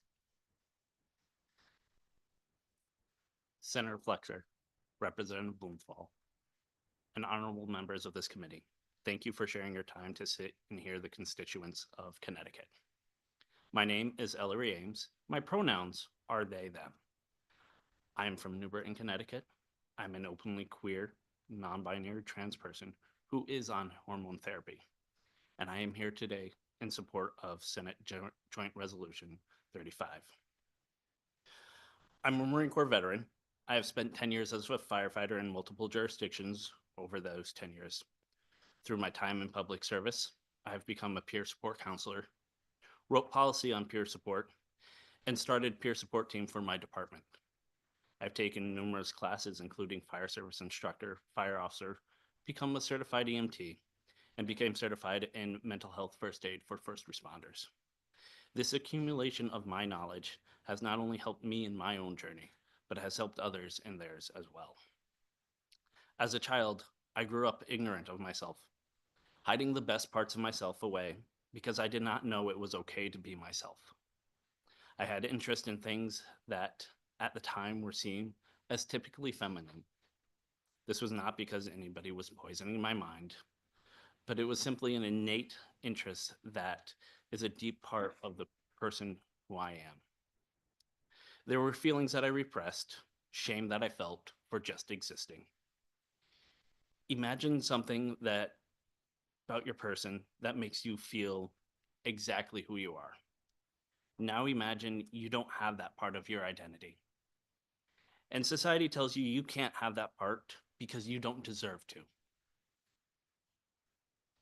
In my journey to good quality healthcare and gender affirming care, it was a life or death decision for me. The training I have now, in addition to my own lived experiences, has led me to one simple conclusion. Everyone's identity must be protected at all costs. Connecticut has always been a state to stand up for our citizens and our constitutional rights. From colonial times protecting the charter and the charter oak tree, to being a state that often leads the country with our fellow New England states in protecting everyone else's civil rights. With access to healthcare, there's great work to still be done, but only by working together, hand in hand as partners, can we ensure that no person is discriminated against in our great state. And I encourage every member of this legislature to support this resolution and civil right protections for all our citizens. Thank you. Thank you. Thank you for your time and your testimony. Are there any questions from members of the committee? Seeing none, thank you again for your testimony. Next, we will hear from Carrie Bohm, followed by Antonia Gates, followed by Naomi Nye. Carrie, are you here? Welcome. The floor is yours. Hi, my name is Carrie Boehm. I am a Scouting America adult leader for Cub Scouts. I am submitting this testimony in support of the proposed Senate Joint Resolution 35. I live in Chilton, Connecticut. However, I was born and raised in Lucasville, Ohio, and moved to Connecticut in 2023. I know what it is like to live as a non-binary, asexual lesbian in a red state. It is not easy, and it is not how people of the LGBTQIA+ community or women should live. I had no knowledge or understanding of the LGBTQIA+ community until I was 18 years old, even though I was always attracted to other girls, yet felt like I had to live in a facade of being straight. I believe it is important for everyone to be allowed to express themselves on who they truly are and not be forced to be hidden away and conform to heterosexual norms. As a non-binary asexual lesbian, I have never wanted to have biological children since I was 12. This fact has never changed, and I am now 25 years old. I also have PCOS and endometriosis. Both are chronic illnesses that affect the female reproductive organ. Access to reproductive health care is extremely vital for me, as the care provides help with pain, maintaining a normal hormonal balance, and much more. I use the Nexplanon arm implant to prevent myself from having nonstop periods, as well as help with my pain management.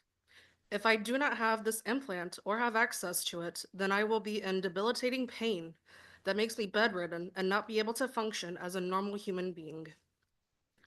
As everyone should know, contraceptives are not a guarantee for not becoming pregnant, and the procedure used for abortion is a major part of healthcare for those who have uteruses. This procedure is called a DNC.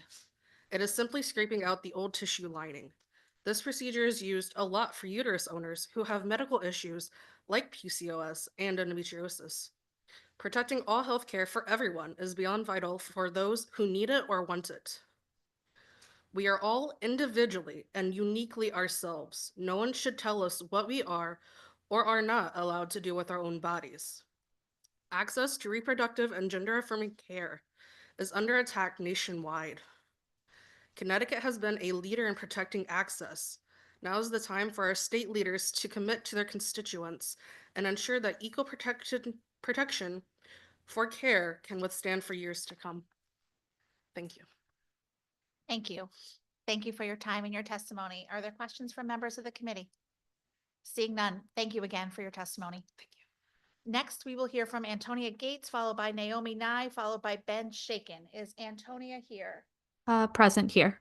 Great. The floor is yours. Thank you. Hello, my name is Antonia Gates. I'm a resident from West Haven, Connecticut, and I'm here today to speak on my support for Senate Joint Resolution number 35. It has never been a more important time to ensure we are protecting minorities, women, and LGBTQ. We live in a time where we are seeing our president blame diversity, equity, and inclusion for tragedies and lost lives. Since November of 2024, I have seen men proudly state "your body, my choice" to women as a threat. We are told that America is coming back, but our country is not a time machine and should not be going backwards. We are currently in an age of medical misinformation and active harm. In the past few weeks alone, multiple CDC web pages have been missing, and much of that information was specifically for women and LGBTQ+ individuals. Even in the LGBTQ+ space, transgender people are being left out. On various websites, including travel.state.gov, the TQ part of LGBTQ+ has been removed. I have seen Connecticut become a proud ally to women, minorities, and LGBTQ+. We allow women to be able to have the freedom of choice. We allow gender-affirming care to enrich the lives of our trans community, and we allow members of the LGBTQ+ to be their authentic selves. I especially see this in a recent event with attorneys from Connecticut joining a coalition along with 14 other states that vow to protect gender-affirming care, which really goes against what some of these people have been saying, that gender-affirming care does not help people. It does. I am a non-binary person who has lived in Connecticut my whole life. I use they, them pronouns, which seems to be a very radical thing. I know I am incredibly privileged in Connecticut to have control of my bodily autonomy, as since the overturn of Roe v. Wade, 14 other states have banned abortion for women, with 10 of them not even giving exceptions for rape or incest. I must also state that I have concern for those who are against this bill based on religion, specifically those within the Christian and Catholic faith. It is why we have a separation of church and state, as we cannot allow one specific religion to decide what should be permitted. Even I, as a Catholic, know my religion should not be the dictating religion in a country that embraces the freedom of expression. I heard someone today say that those who support this bill are children of Satan, and that it is better for them to tie a stone around their neck and cast themselves into sea. Hateful phrases just like that are one of the many attacks that are on the LGBTQ+ and what drives our community to hide or end their lives. We are not demanding everyone to get abortions. We are not demanding everyone to become gay or trans. We are asking for Connecticut to continue protecting women, minorities, and LGBTQ+. Thank you for your time. Well timed. Thank you for your time and your testimony. Are there questions from members of the committee? Seeing none, thank you again for your testimony. Thank you. Next, we will hear from Naomi Nye, followed by Ben Shaken, followed by Christine Rebstock. Naomi, welcome. The floor is yours. Thank you. Dear committee members, my name is Naomi Nye, and I am representing the legislative department of the nonprofit organization Gays Against Groomers. I'm here today to respectfully urge no vote on Bill SJ 35. By including gender and gender identity in the definition of sexual discrimination risks erasing women as a distinct sex category. What we have to ask ourselves as a society is, in our pursuit of inclusivity, are we inadvertently causing harm to women, girls, and children? And the answer is yes. The biological differences between boys and girls are very well documented. Studies show that boys outperform girls in physical activity as early as age 6, with the performance gap widening as they grow. By overlooking these differences, we are compromising the safety and fairness for female athletes. In aiming to protect a small minority, we are dismissing the rights and the opportunities of women who comprise 50% of our society.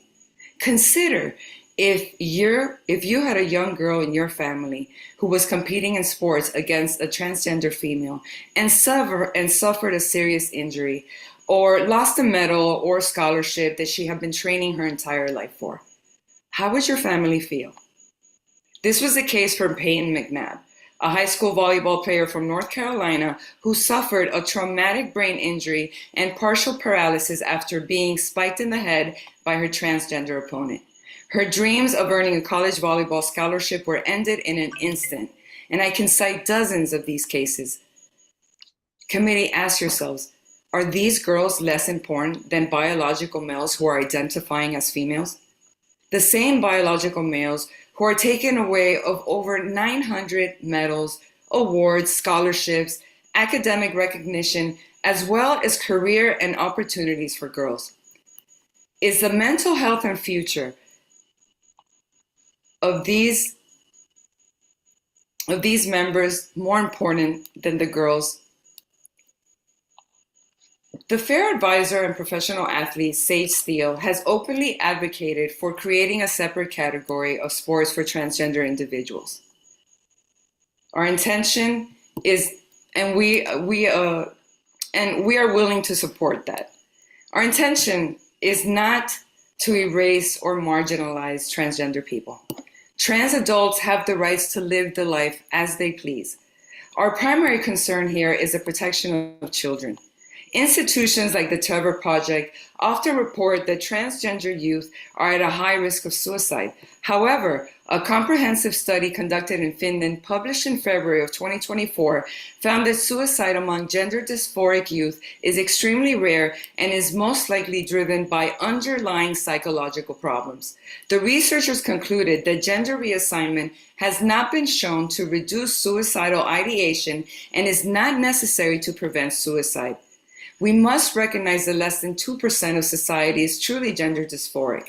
What we are facing today, members, is a youth mental health epidemic, and it is crucial for us to address the underlying psychological issues that are affecting our youth. Sorry to interrupt you, but your time has elapsed. Can you please summarize? Yes. What I want to say is that in light of this, we need to consider the implications and the policies that affect our children to ensure that our actions are guided by comprehensive evidence and a commitment to their overall well-being. If we want to show true equality and compassion for all human beings, we will oppose this bill and let girls' sports be for girls. The fate of our children, women, and girls in this country rests. Thank you for your time. Thank you.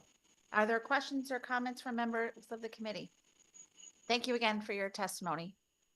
Next, we will hear from Ben Shaken, who will be followed by Christine Rebstock, who will be followed by Catherine Saris. Welcome, Ben. The floor is yours. Thank you, Madam Chair. Good evening to members of the committee. My name is Ben Shaken. I'm the Director of Government Relations at the Connecticut Community Nonprofit Alliance. The Alliance is the statewide association representing nonprofit organizations. As all of you know, nonprofits deliver essential services to over 500,000 people in the state on behalf of the state and employ 118,000 Connecticut residents, 7 or 8% of the state's workforce. I'm testifying today in support of Senate Bill 1231, an act concerning state contracts with nonprofit human services providers. You've heard from some of our members earlier tonight. You may hear from some after me. Just very quickly, the bill does a few things. First, it directs the Office of Policy and Management, which oversees the contracting system under which all of these organizations contract with the state, to take a look at the rates that the state's paying for services and determine whether those rates are adequately compensating community nonprofits for what the contracts are actually asking them to provide. Many of these contracts and rates, as you've heard, haven't been updated in many years. Those of you that serve on the Appropriations Committee know we spend a lot of time in front of that committee asking the legislature to increase that funding. This bill is an attempt to acknowledge that while the amount of increases that we ask for every year might never be achieved, we can look at what the state's asking nonprofits to provide for the rates that they're paying. Secondly, it requires OPM to take a look at all those different data systems and other contracting requirements that you heard folks talk about earlier, and eliminate or consolidate those that are unduly burdensome or duplicative. It has been over a decade since there's been a comprehensive review of what's called the Purchase of Services Procurement System, which is what this system's called. In 2012, OPM worked with the then Governor's Cabinet on Nonprofit Health and Human Services to streamline and standardize a lot of reporting requirements.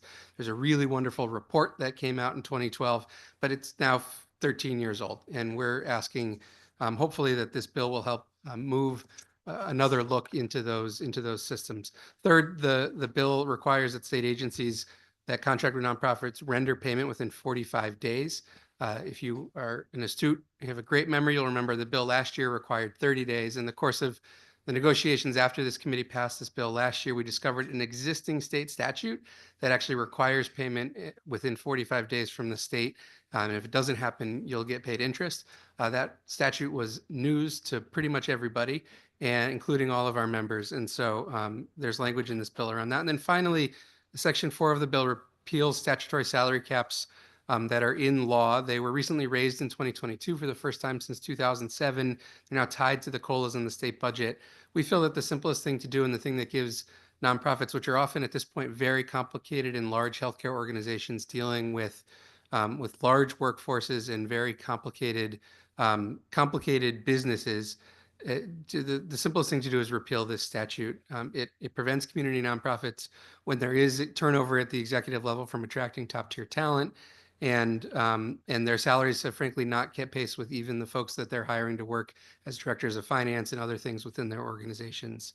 I will end just by saying and conclude that this bill passed, or a bill very similar to it, passed this committee unanimously last year, passed the Senate unanimously last year. Fortunately, had to make some last minute changes to it before it passed the House unanimously and went back upstairs on the last night of session. But it did not make it there in time to be considered before midnight. And so we are hoping that we can take it back up again this year and work on it again and hopefully get it done. I'm happy to answer any questions. Thank you very much for your time. Thank you. Thank you for your time and your testimony. Are there any questions from members of the committee? Seeing none, thank you again for your testimony. Wonderful evening. You too. Next, we will hear from Christine Rebstock, who will be followed by Catherine Saris, who will be followed by Tanya Burley. Is Christine here? Welcome. Good evening, Senator Flexer and honorable members of the committee. My name is Christine Rebstock, a transsexual person and a state legislative candidate in the recent election.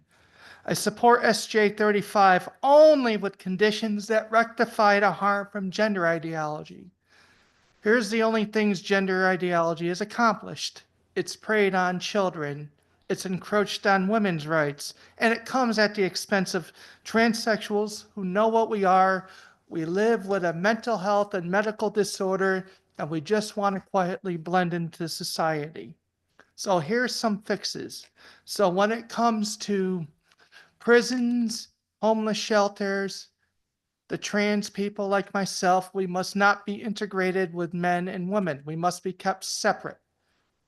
There's a lot of men who would be uncomfortable with us, and we must look out for the safety of women.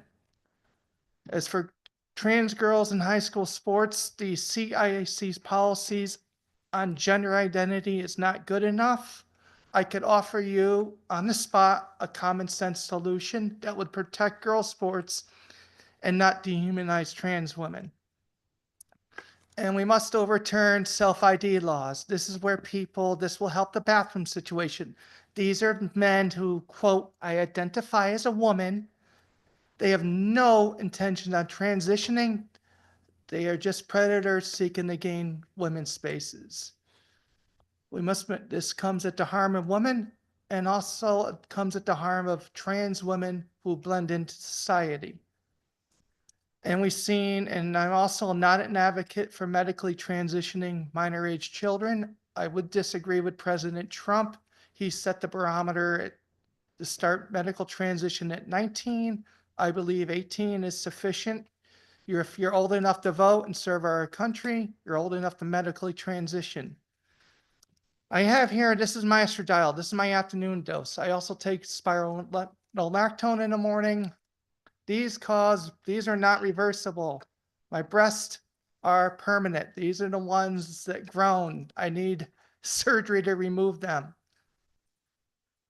I believe our kids, I feel for trans kids. I support them, but let's not go down the road of medically transitioning them until they are past puberty. Interrupting a child's puberty is gambling with their long-term future health. Is the Connecticut State Legislature willing to do that? I'm not. Let's take care of our trans kids the right way. Plenty of health therapy and non-medical intervention.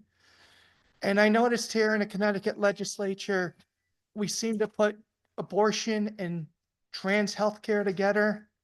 My healthcare has nothing to do with killing unborn babies. And if we could enact these conditions I met, we could show the world that trans rights can exist without coming at the expense of women's rights. Thank you. Thank you. Thank you for your time and your testimony. Are there questions from members of the committee? Seeing none, thank you again for your testimony. Next, we will hear from Tanya Burley, followed by Avery, followed by Sarah Williams.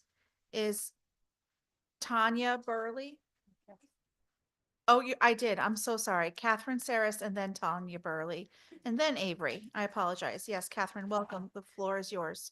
Thank you, Senator, because you actually you pronounced my name correctly. So you did a good job. It's a long day. We're all here tired. Good evening, honorable members of the committee and Senator Flexer. My name is Catherine Saris, and I am testifying today in regards to SJ 35. I believe that we are all made, all of us, in the image of God, and we are endowed by our Creator with the inalienable rights of life, liberty, and the pursuit of happiness. And I'm also in agreement with our current state constitution. And I'm sure that those who drafted SJ 35 wanted and have the good intention of clarifying and ensuring these protections, especially for many of the people who've spoken today. However, in actuality, I believe that SJ 35 will strip many people of those protections and will instead victimize certain groups of people. I'm a survivor of childhood sexual assault. I experienced traumatic, violative behavior, which caused my young self to believe that being a woman was a position of weakness, and it caused me to reject my own body. If I had been offered puberty-blocking drugs at that time, I probably would have taken them, because it was not until I was an adult that I understood the reasons for my self-rejection. So I experienced suicidal ideation like many people have expressed. But thankfully, gender-affirming care was not available to me. I'm so grateful because instead, the only things at my disposal were a loving family, youth workers, and counseling. I appreciate so much Jamie Reed's testimony that she spoke earlier. My story could have been one of those very tragic ones that she spoke about. But instead, I had a happy ending, learning that what was done to me was wrong, not that inherently there was something wrong with me or my body. And I learned concepts like healing and forgiveness. This book here is full of stories like mine, full of stories of people who have had experiences just like my own. They've published them and written them down because we are all people who adopted a sexual or gender identity only to recognize later in life that this identity didn't fulfill us. But dealing with the trauma of our past actually restored us to healing and health, and we found our true identity. If SJ 35 is passed, family members, pastors, counselors would face criminal charges for offering alternative paths to healing for persons like myself. SJ 35 will further victimize children who have experienced trauma at a young age by limiting their paths to deal with their self-hatred, narrowing it to only gender-altering drugs and therapies. To summarize, I urge you not to pass SJ 35, and I'm very sorry that there is discrimination. No one wants that. I don't want that for anyone. But this bill isn't the way to help protect that. Thank you so much for hearing my testimony. Thank you. Thank you for your time and your testimony. Are there questions from members of the committee? Seeing none, thank you again for your testimony. Next, we will hear from Tanya Burley, who will be followed by Avery, who will be followed by Sarah Williams. Tanya, welcome. The floor is yours when you're ready. Thank you, Chair and Committee, for allowing me to speak. My name is Tanya Burley. I'm a civil engineer living in New Haven, Connecticut, and I'm submitting this testimony in support of proposed SJ number 35.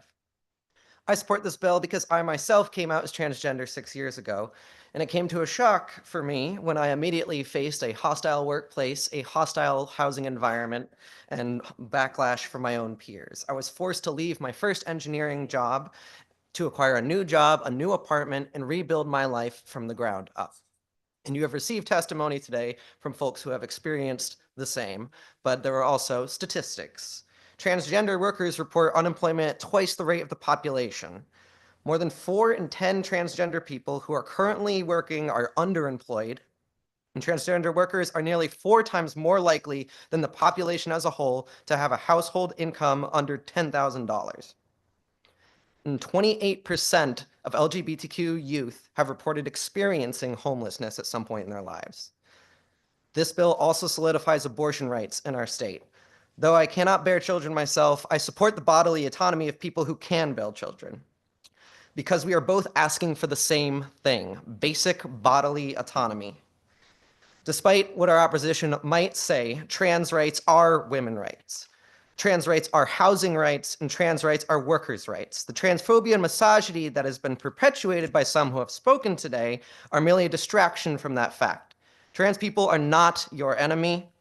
Poverty is our enemy. Homelessness is our enemy. Corporate price gouging at the supermarket is our enemy. And we want to fight these battles with everyone. But it is difficult to do so and face institutional discrimination on top of the problems that everybody faces in this state. The opposition to this bill is flying people in from Missouri to use hate and bigotry as a wedge to prevent all of us working people from coming together to solve the real pressing issues of our time. A recent poll came out saying that 50% of Connecticut residents are struggling to afford rent. Transgender people are affected most of all. If this body truly represents the people and wants to make life better for everyone, not just trans people, then you will pass this bill. Thank you for your time. Thank you. Thank you for your time and your testimony. Are there questions from members of the committee? Seeing none. Thank you again for your testimony. Next, we will hear from Avery, followed by Sarah Williams, followed by Scott Russell. Welcome, Avery. The floor is yours. Good evening. My name is Avery. I am 22 years old and I have been a citizen of New Haven County for my entire life. As a Connecticut citizen, I believe all civilians should be protected under state law, especially the most vulnerable. Pregnant people and trans people are some of the groups under Trump's administration that are most at risk right now. With a federal abortion ban being introduced to Congress not even a week after Trump's inauguration, abortion rights are at the forefront of our political climate at the moment. Pregnant women and people in Connecticut deserve the right to bodily autonomy, whether they choose to continue their pregnancies or they choose to terminate them. I come to speak to you as a trans person. I've known I was trans since I was 13. I was hospitalized after I attempted to take my own life at age 16 because I didn't think that I was going to make it to 18. I didn't see a world where I was able to live as myself and to be able to express myself. I do not want to go back to that dark time of my life. The executive order that Trump has put into place threatens our very existence as trans people. I have not transitioned yet and may never will. They're already looking into reversing Obergefell v. Hodges, which will overturn gay marriage. The topic of detransition has also been a hot topic in politics as of recently. I personally am friends with several detransitioners. This resolution will also protect them and future detransitioners from discrimination, as they will be protected on the basis of gender identity and expression. I'm not speaking here today to scare you, but to remind you that trans people matter, and so do pregnant people. We all deserve to be protected under state law. Please vote in favor of SJ 35. Vote for me and for the future of the community. Thank you for your time. Thank you. Thank you for your time and your testimony. Other questions from members of the committee? Seeing no questions, thank you again for your testimony. Thank you. Next, we will hear from Sarah Williams, followed by Scott Russell, followed by Brian Rocapiori. Sarah here. Thank you. I'm here. The floor is yours. Yes. Thank you, Senator Flexer and the distinguished members of the committee. My name is Sarah Williams. I live in Willimantic, and I'm a professor of medical anthropology at UConn. My expertise is in reproductive and maternal health, and I'm here to speak in support of Senate Joint SJ 35. Access to full spectrum reproductive healthcare is a human right, not just for reasons of individual liberty or personal bodily autonomy, although these are recognized as sufficient reasons in functioning democracies, but because full spectrum reproductive healthcare that includes abortions is necessary to keep people from dying needlessly. Pregnancy termination is the only treatment for a number of life-threatening pregnancy complications. And when we do not protect both access to it and freedom from discrimination for those who need it or choose it, we are choosing that some people, mostly women, will die, as Texas, Georgia, Alabama, and many other states have done in this country. In addition to the material life and death implications of equal protection before the law, the proposed amendment also protects a woman's rights to a public and civil life, irrespective of the reproductive choices she makes for her health, safety, and life course. Equally important to preserving the liberties and lives of Connecticut residents are the proposed additions of sexual orientation, gender identity and expression, and related healthcare to the protected categories. Trans healthcare, in particular, has one of the lowest regret rates of any medical intervention. People are far more likely to regret knee surgery than they are to regret HRT or gender affirmation surgery. And we know what happens when trans and non-binary people are prevented from accessing gender-affirming healthcare. We lose these shining lights in our communities and classrooms to suicide and self-harm. 18 to 45% of trans adults and youth have attempted suicide in their lifetime. But access to gender-affirming healthcare reduces the chances of suicide by as much as 73%. We know what happens when LGBTQ people face legal employment discrimination, discrimination in education, in healthcare, in their exercise of their sexual orientations and gender identities, because we've been there and are still there. And we decided and are in the process of deciding collectively as a society that we can do better for our families, our neighbors, our friends, and our communities. And I also want to note that these protections will also cover and benefit cisgender and straight people, as well as those who have the capacity to become pregnant but choose not to do so, because this amendment would also protect them from discrimination on the basis of assumptions about their identities and choices. Trans rights, women's rights, reproductive rights are rights for all of us. And enshrining them clearly and explicitly in our state constitution is not only the logical next step in the expression of our values as a state, but it is an ethical imperative to protect everyone in our communities. These proposed protections are a matter of life or death for people with the capacity to become pregnant and for LGBTQ people. I urge the committee to support SJ 35 as written and through it to choose life, liberty, and freedom for all Connecticut residents. Thank you. Thank you. Thank you for your time and your testimony. Are there any questions from members of the committee? Seeing none, thank you again for your testimony, and I hope all is well in Willimantic. Next, we will hear from Scott Russell, who will be followed by Brian Rocapiore, followed by Amanda Kirkoren. Is Scott here?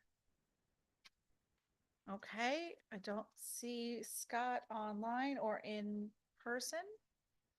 So we will move on to Brian Rocapiore, who will be followed by Amanda Kirkoren, who will be followed by Vicky Harrison. Welcome, Brian. The floor is yours. Thank you for getting my last name mostly correct and for the opportunity to speak today. My name is Brian Rocapiore. Excuse me. I'm from Clinton, Connecticut, and speaking in support of Senate Joint Resolution 35. I had a very different speech planned out today, but there's a lot of people who are smarter than I am who are going to be testifying after me, and a lot of people testifying after me.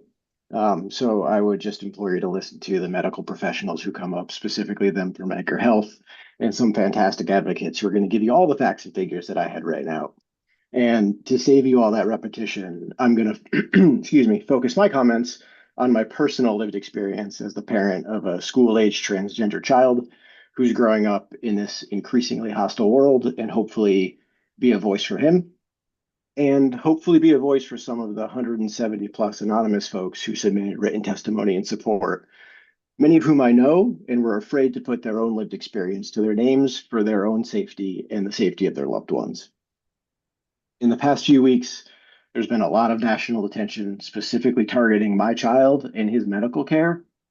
And multiple times I have had to put my distressed and crying child to bed, struggling to explain to him, in his words, why the world has to be so unfair. No parent should have to go through that, and no child should have to feel that. And we can't keep letting human rights be up for debate. Our state has an opportunity to send a clear message in aligning our Constitution with our values as a state in standing against discrimination. And I strongly urge you to support this resolution and take a step towards a more just and inclusive Connecticut. And most importantly, so my son doesn't have to come here for himself and testify for his own basic rights. Thank you for your time. Thank you. Thank you for your time and your testimony. Are there questions from members of the committee? Seeing none, I want to follow my co-chair's rules, but I just want to briefly say, because you did not take up your full 3 minutes, that I hope your son will take comfort in the fact that Connecticut has always been a leader on trans rights.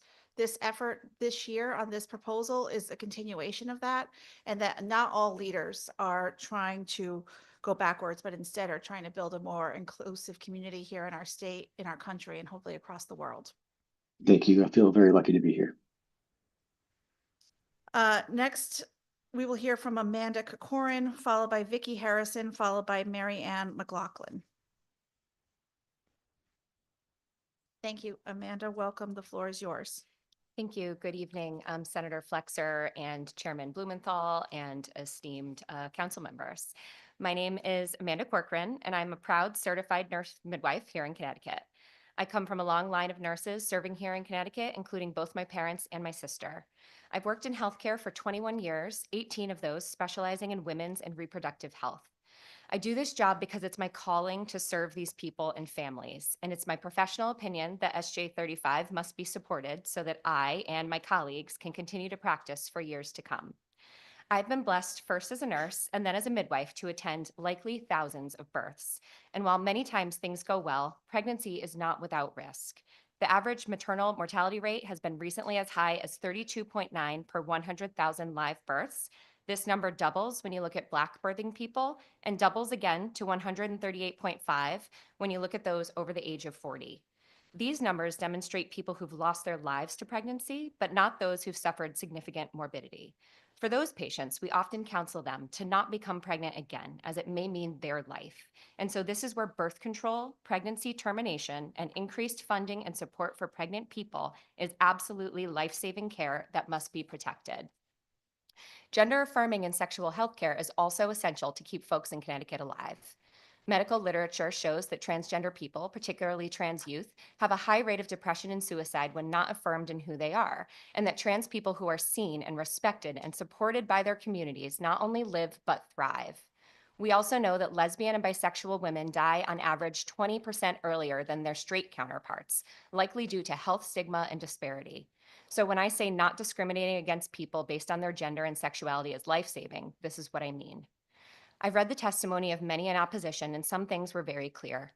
Thank goodness these people have never had to hold the hand of a new dad, watching helplessly as we work to keep their partner alive from pregnancy complications. They don't know what it's like to look a child in the eye who's terrified to find out that their contraceptive failed and be able to tell them that no matter what they choose, we can help them get through it safely. And they have never experienced the absolutely euphoric joy of trans and LGBTQIA people when they find our practice and realize that they can access healthcare free of discrimination, sometimes for the first time in their lives. SJ 35 will continue to make Connecticut a state where every human being can be treated with care and dignity. This bill will allow people in this state to feel welcomed while seeking gender-affirming care and keep people who are seeking pregnancy and reproductive care, contraception, abortion, and continuation of pregnancy care from being discriminated against. With this bill, Connecticut can lead the nation in anti-discrimination laws and continue to also be a safe place for providers like me to answer their calling and meet patients where they are. Thank you for your time. Thank you. Thank you for your time and your testimony. Seeing no questions from members of the committee, thank you again for your testimony. Next, we will hear from Vicki Harrison, followed by Marianne McLaughlin, followed by Randy Schiavi. Okay, is Vicki here? Vicki does not seem to be here. Neither is Marianne McLaughlin. Marianne McLaughlin? Nope. Okay. So Randy Schiavi, followed by Diana Isaacs, followed by Unison Kellner. Randy, welcome. The floor is yours. Sorry for messing up your name. That's okay. Everybody does it. Hello, my name is Randy Schiavi. I thank the chair and committee for the opportunity to speak in support of Joint Resolution 35. First, I'd like to thank the sponsors of this bill for recognizing the need to expand lawful protection to non-gender conforming and pregnant individuals in the pursuit of health care. It is clear that while this language should not be necessary, it very much is. On a national scale, the clocks have been turned back decades. The protections once afforded to pregnant women and their right to healthcare have been rescinded, and the LGBTQIA community faces continual attack on their personhood, their validity, and their self-expression. We live in an age of sensationalized media and exaggerated ideas about these populations, where misinformation, willful ignorance, and pseudoscience reign supreme. It was not long ago when people claimed a scientific reasoning and religious support for their racism and used it to justify their treatment of Black individuals. And here we are again. I will say we are not only smarter than this, but we are better than this. We cannot endorse the idea that some people are second-class citizens deserving of fewer rights, freedoms, and protections. Anyone speaking in the opposition is trying to justify and preserve their discriminatory views. saying loudly and clearly that my opinions supersede your rights. Or as we've so recently heard, your body, my choice. It is our responsibility as citizens and leaders to protect the people in our community from those who would target and marginalize them.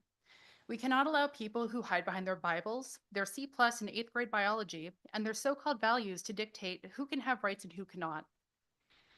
Connecticut can and should be an example of civilized behavior by explicitly including these marginalized and threatened communities under the protection of the law.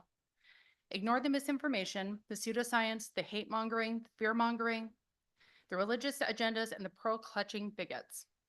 Close the avenues that allow for targeted discriminatory attacks on the rights and freedoms of pregnant and LGBTQIA individuals. Expand this language and give these communities the rights they deserve. And with that, I ask you to please support this bill. Thank you. Thank you for your time and your testimony. Thank you so much. Seeing no questions from members of the committee, thank you again for your testimony. Thank you. Next, we will hear from Diana Isaacs, followed by Unison Kellner, followed by Daniel Montano. Diana, welcome. The floor is yours. Thank you so much. My name is Diana Isaacs. I am from Orange, Connecticut, and I'm here to testify in support of SJ 35. I love Connecticut, and I loved going to Amity Regional High School. I love admiring the architecture and history of New Haven. I love going to the University of Hartford. When I was looking at colleges, I made sure to pick one in Connecticut, not simply because of my love for the state, but also because I am able to receive my healthcare here. I have an estrogen deficiency, and blockages on hormones impact my ability to receive the medication I need to get through my daily life. I am queer and need to be able to communicate this with my doctors without fear of discrimination. This nation was founded on the ideas of all men being equal and having certain unalienable rights. But throughout the entire course of this nation, we've been fighting an uphill battle to enshrine these rights for all of the people here. Our rights are not new. The year I was born was the same year that same-sex marriage was first legalized in a state. Connecticut officially banned discrimination against transgender individuals when I was 7, sorry.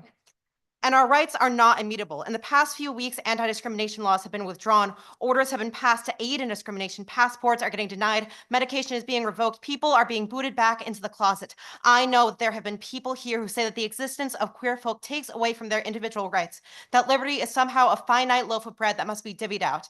If liberty is the absence of tyranny, how can we bring liberty by forcing tyranny onto our fellow man? Oppression is not a papier-mâché monster we valiantly fight every 4 years. Oppression is a fire spreading through our collective family home. One of my favorite parts of college is meeting new people. My friends come from different parts of the country, different parts of the world, different backgrounds and identities and experiences.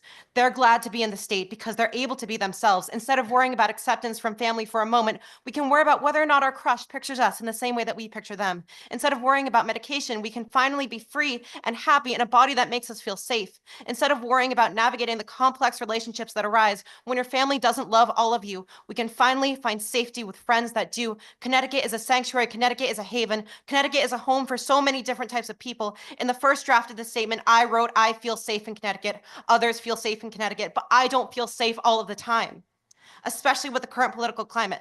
Do you ever worry about your safety when you're out in public? Did anyone ever call you a slur in high school? Do you ever feel like you're going to be attacked when you're alone? Do you ever feel like no matter how hard you work, there will be a point where the pendulum of history swings the other way and it tears your friends into memories, rips your future from your grasp, cleaves a grand chasm between you and the people who you love, and burns your childhood home to ash? And in the end, all you can do is cry because your life meant nothing in the face of this. Has your mom ever called you crying, saying that she worries about you because she looks at the news and finally understands what you mean when you say you don't feel safe? I want to feel safe. I want others to feel safe. And that is why I support SJ 35. Thank you for your time.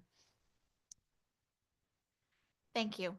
Thank you for your time and your testimony. I don't see questions from members of the committee, but thank you again for your testimony. Thank you. Next, we will hear from Unison Kellner, followed by Daniel Montano, followed by Emily Matava. Unison? Unison here or online? Doesn't seem like Unison is here. Daniel Montano. Is Daniel Montano here? Okay, Daniel, and then Daniel will be followed by Emily and followed by Sandra Guzman.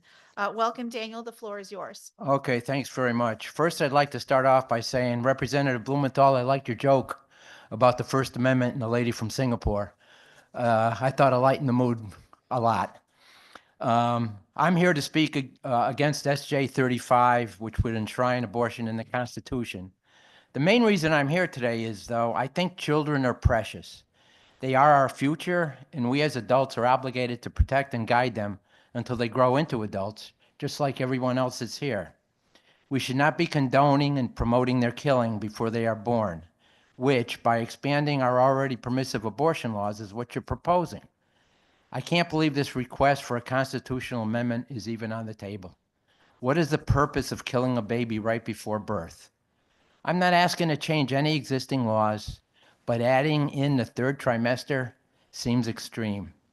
Everyone knows that a fetus, a baby, can live outside the womb after 5 or 6 months.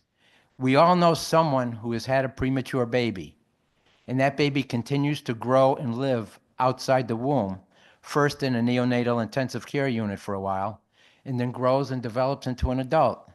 It is sad to me that you want to sacrifice a life for the convenience of not having a child, for whatever reason, when you don't have to. It's not about choice. That life has been growing in her, and to give a blanket okay is simply wrong. I think it's murder. We have rights and freedoms, but choice is very different when one person's decision affects another, especially when it terminates their life. I am not here to argue about women's rights, but why don't you ever consider the baby's right to live? Why don't you believe that human rights also apply to a baby, that science in your damn eyes and ears can tell you is alive when you look at an ultrasound? And just to be clear, I'm not talking about life or death, medical crises. That's totally different. I do think that options and choices are necessary, but the taking of an innocent life should never be the first choice, and you should do everything possible to promote not having to be faced with that choice. We've eliminated the death penalty for convicted murderers. Shouldn't we at least try to reduce and not increase the number of deaths for innocent, young, developing babies?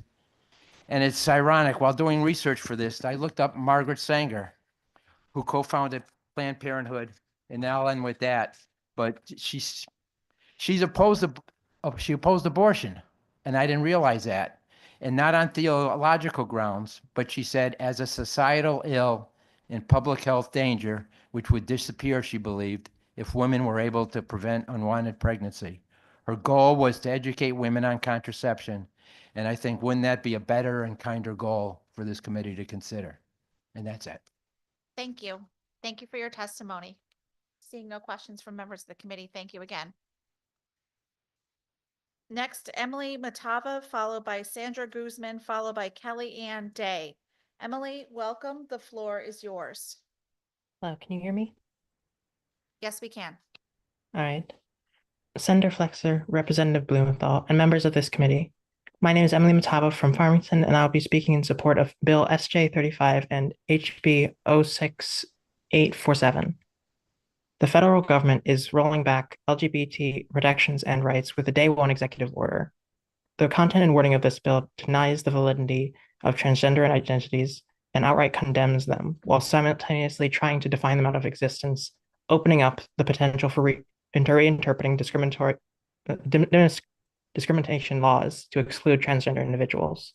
The executive order, prioritizing military excellence and readiness, states that its reasoning as being that being transgender conflicts with a soldier's commitment to an honorable, truthful, and disciplined lifestyle, even in one's personal life.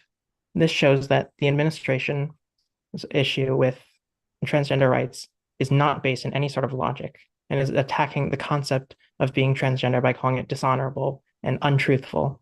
This goes beyond any arguments usually used to deny the reality of trans identities and directly attacks the character of transgender individuals, showing that discrimination and hate is the goal. This is shown on every level of the administration's actions, from executive orders like these to even smaller changes, such as those made to the State Department travel safety website, changing LGBTQI+ travelers to LGB travelers, and removing transgender-specific safety guidance for travel. The goal of the current federal administration is the erasure of transgender identities from any consideration and recognition. It is of vital importance that protections are created on the state level to ensure that we can protect the transgender individuals of our community and avoid the uptick in discrimination that this administration is trying to push. The bill SJ35 does not require anyone to change their own definitions of sex or gender. It is about ensuring equal treatment and fairness. Gender identity is already recognized in many states and countries as an important aspect of identity that deserves legal protections, just like race or disability. Because of the actions of the current administration, my own girlfriend is losing access to her hormones, medication that was prescribed as medically necessary by her endocrinologist, but is no longer covered by her federal insurance. There is no argument that can be made to defend the government deciding what a doctor deems medically necessary for their patient through peer-reviewed scientific research and the academic consensus. Just a few days ago, the current federal administration ordered all LGBT-related peer-reviewed scientific publications be retracted. The ideology of a government administration is being prioritized over the peer-reviewed research and consensus of scientific experts. So while this bill does not directly address the issue of access to medication, it is an important step to defending transgender individuals in this state from the current federal administration's end goal of erasing transgender people and stripping us of our rights to exist. Thank you. Thank you for your time and your testimony. Seeing no questions from members of the committee, thank you again for your testimony. Next, Sandra Guzman, followed by Kelly Ann Day. Is Sandra here? Sandra is not here, so we will move on to Kelly Ann Day, who will be followed by Amy Harris, who will be followed by Marie Leoma. Kelly Ann, welcome. The floor is yours. Thank you. Can you hear me? Yes, we can. Great. Thank you. Good evening, members of the GAE. My name is Kelly Ann Day, and I'm the CEO of New Reach, an organization dedicated to preventing homelessness, providing emergency food and shelter, and creating supportive and affordable housing. Each year, our agency supports over 5,000 individuals across the state of Connecticut. We're funded in part through the Department of Housing and the Department of Mental Health and Addiction Services, and we receive significant federal and private funding. We employ 95 staff members, and we contribute nearly $9 million into the state's economy while paying property taxes in both Hamden and New Haven annually. And I appreciate the opportunity to express my support for Senate Bill 1231, which addresses critical issues faced by nonprofits in their contracts with the state for delivering essential services. Administrative challenges, and I did provide written testimony. Over the past 30 years, when I while I've been at New Reach, I have witnessed our organization evolve significantly to meet the growing needs of those we serve. While our funding grows and our comprehensive services have expanded, so too has the administrative burden. In the past, we could efficiently manage our reports with minimal technology, but today every staff member requires their own computer, and we must have sophisticated financial reporting systems, human resources, and digital platforms. As requirements have multiplied, so have our costs, including necessary human services support and compliance staff, for which funding is often lacking. This creates a challenging paradox. We're required to meet stringent deliverables from the state without adequate financial support. The impact on staffing. Social work attracts individuals who are driven by a desire to help others. However, it is increasingly difficult to recruit and retain talent and diverse staff when cumbersome reporting can take up half their work week, and they find themselves competing for better benefits other places, including the state. Recently, I lost 2 exemplary employees to the state due to benefits and pensions, which we could not meet. Our reduced workforce leads to burnout for remaining staff, further exacerbating turnover. Unlike private contractors who receive their fair compensation for deliverables, nonprofits often find their financial viability compromised in this system. We meet our deliverables, yet we return funding because we have a vacant staff position. I am not against accountability, let me be clear. In fact, nonprofits are often held to even stricter standards than most sectors, even including the state. I'm confident. I'm sorry to interrupt you, but can you please summarize because your time has elapsed? Sure. I'll just say that one of the provisions in this bill is to ensure that state agencies pay nonprofits even within 45 days. And I'll just give you one example where our organization was into a line of credit and paid hundreds of thousands of dollars in interest that is not an allowable cost from the state, and this was directly a result of the state not contracting on time with us and not paying us within 45 days. So please consider this bill, SB 1231. It's very important if you want to see these critical nonprofits continue to provide these emergency services in our state. Thank you. Thank you for your time and your testimony. Thank you. Next is Amy Harris, who will be followed by Marie Leoma, followed by Gregory Doyle. Is Amy here? I don't see Amy here or online. Going once, going twice, moving on. Marie Leoma, followed by Gregory Doyle. Is Marie here? Marie is not here, not online. Moving on. Gregory Doyle. Here. Come on up. After Gregory, we will hear from Cassandra McDonald, who will be followed by Brian G. Welcome, Gregory. The floor is yours. Thank you.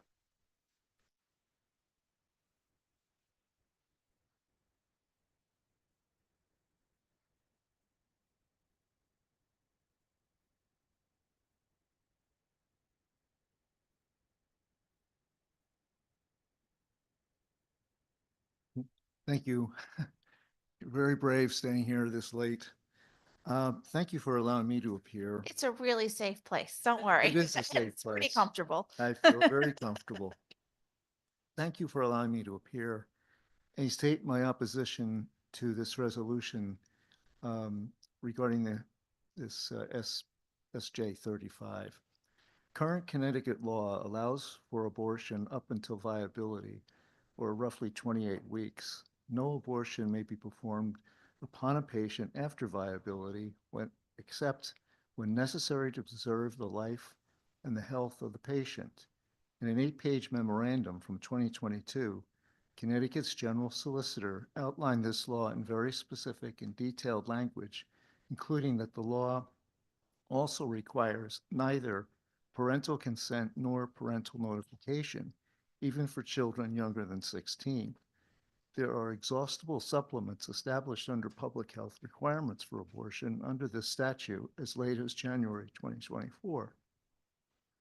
SJ 35 is simply an attempt to enshrine abortion as a constitutional right in Connecticut, effectively canceling out the current law with its guardrails in place by expanding the 21st article of the Constitution to include abortion and adding sexual orientation, gender identity, and expression, adding the very broad term that is so vague, related healthcare. As the current amendment is written, it provides equal protection from segregation or discrimination of his or her civil or political rights because of religious beliefs, race, color, ancestry, national origin, and sex. Clear, unambiguous, and most importantly, complete, ending the very ambiguous phrase intent or effect and related healthcare opens up any number of legal arguments, and most importantly is a guised attempt to override existing law regarding abortion to permit abortion up until and including birth. Secondly, it will enshrine the latest issues regarding sexual orientation, gender identity, and expression. Regarding the latter, I believe the existing article of the Constitution protects a person's sexual orientation or gender identity as written. You can summarize. Okay. Well, I'm deeply saddened regarding this attempt to expand abortion rights beyond the current legal statute. So there's a lot more, but I ran out of time. Okay. Well, Sorry. that's okay. Thank you. Thank you for your time and your testimony. Seeing no questions from members of the committee. Thank you again for your testimony. Thank you. Next, we will hear from Cassandra McDonald, followed by Brian G., followed by Mars Rodriguez. Cassandra, welcome. When you're ready, the floor is yours. Absolutely. Thank you for taking the time to hear me out. And everyone else here. I know it's been a long day for all of us. My name is Cassandra McDonald. I'm a resident of Hartford, Connecticut, and I'm here to show my support for SJ 35. There's been a lot of talk today from both sides, a lot of very important, I think, personal testimony from people, a lot of sort of talk about the science and facts behind all of the issues that are on the table today, which I disagree with a lot of what I see as misinformation that's come out from the side opposing. But at the end of the day, this isn't about sort of retrying the legal aspects of abortion and sexual orientation and gender identity. This is about specifically codifying that into the Constitution and what that means as a protected class. So I want to talk a little bit about that. There were some really good statistics that were quoted earlier about how high the transgender unemployment rate is nationally, as well as how common it is for transgender people to be fired, underpromoted, discriminated against for their gender identity. For me personally, I recently had a stint where I was unemployed for about a year and a half, constantly job searching. And as a transgender woman, it was a big obstacle for me deciding about balancing expressing my identity with my need for employment to be able to support myself. And I found myself hiding that sense of myself out of practicality. And I explored a lot of, especially in a lot of different states, but I ended up here in Connecticut, which is somewhere I've lived for most of my life. And I'm very thankful for that because I've had a job environment that has been very supportive, and I've had a landlord that has been very supportive. And I think that's a lot because of the laws that are on the books for Connecticut and the culture that Connecticut has built up of being very supportive and very progressive and open to people. And so I think it's very important to enshrine that in the Constitution because we've seen recently on a local and national level, especially with the overturning of Roe v. Wade, which has been brought up multiple times, how things that we see as basic fundamentals that have been cornerstones of American policy can be just, can just disappear if the right people are in power who don't like it. And I think that having this basic rights to be protected, to be able to support ourselves and be employed and live happy lives free of institutional discrimination is one of the most important things a government can provide for its people. And so I think if there's anything to be codified into the Constitution, that would be it. Yeah. Yeah, there you go. Thank you. Thank you. Thank you for your time and your testimony. I see no questions, but thank you again for your testimony. Thank you. Next is Brian G. Is Brian here? Brian does not seem to be here. So Mars Rodriguez, followed by Julianne Falkingham. Mars, welcome. The floor is yours. And I hope I said that correctly. Yes, you did. Thank you. So Senator Flex, Representative Blumenthal, and the dignified members of this committee, thank you for being here and for giving us the space to talk about this. My name is Mars Rodriguez, and I'm a resident of Newington, Connecticut, and I speak here today in my strong support of SJ 35, seeking to amend the Connecticut Constitution to expand these protections. So I speak before you as an open and proud trans woman who is justifiably concerned for my future and for the future of all queer persons in the United States of America. I have a master's in political science, and I could certainly speak on the political and the legal importance of this passing this resolution. However, rather than capitulating to the current politicalization of queer folks and reproductive health, I'd rather speak to this topic as what I think it really is, which is a humanitarian issue. Last year, while studying for my master's degree at UConn, I had the privilege of teaching 2 sections of the class Gender and Sexuality in Everyday Life, where part of the course involved teaching my students about this country's pervasive history of discrimination based on sex, gender, and sexual orientation. I'll also take a moment to say that I'm open to any questions regarding defining gender or discussing the reality of people identifying as non-binary, as I saw that topic come up a lot today. So if those are there, I would love to take those on. Now, despite the heaviness of many of the topics that I discuss in my class, my students always came to class energized and eager to learn. However, on the Wednesday after Trump's election victory, the feeling in the air was incredibly grim. There was visible fear, defeat, and melancholy in my students' faces, and many of whom were feared for their future. The students in my class, there were women fearing for their reproductive health and their bodily autonomy.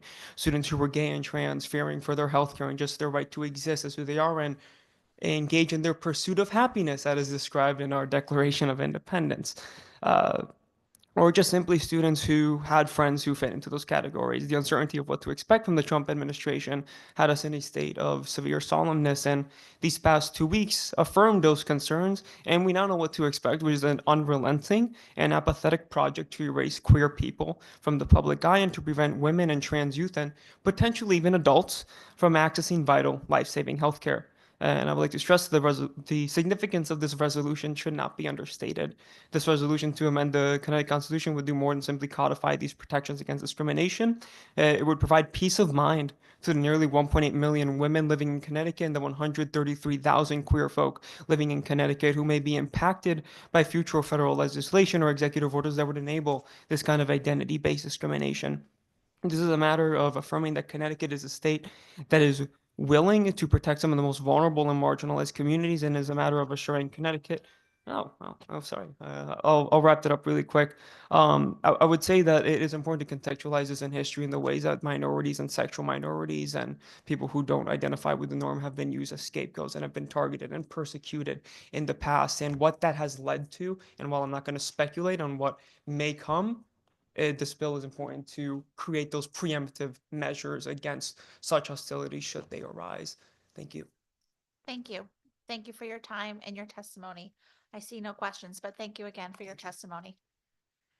Next, we will hear from Julianne Falkingham, followed by Nathaniel Mercado, followed by Ken Barone. Are any of those folks here? Looks like none of them are here. One last call. Julianne, Nathaniel, Ken. Moving on, Helen Humphreys, I see, is here joining us online. Helen Humphreys will be followed by Michelle Piero, followed by Bridget Callahan. Welcome, Helen. The floor is yours. Thank you so much. And thank you to the members of the Government Administration and Elections Committee. I know it's been a long day, so I really appreciate your time. My name is Helen Humphreys. I work for Connecticut Citizen Action Group. We're a grassroots-led organization that has thousands of members around the state. My colleague will be speaking later in this hearing in strong support of SJ 35.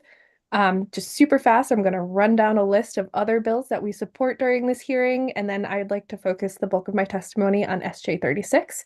But for the record, CCAG does express our support for HB 6847, SB 1228, SB 1230, SB 1232, HB 6846, HB 6848, and HJ 49.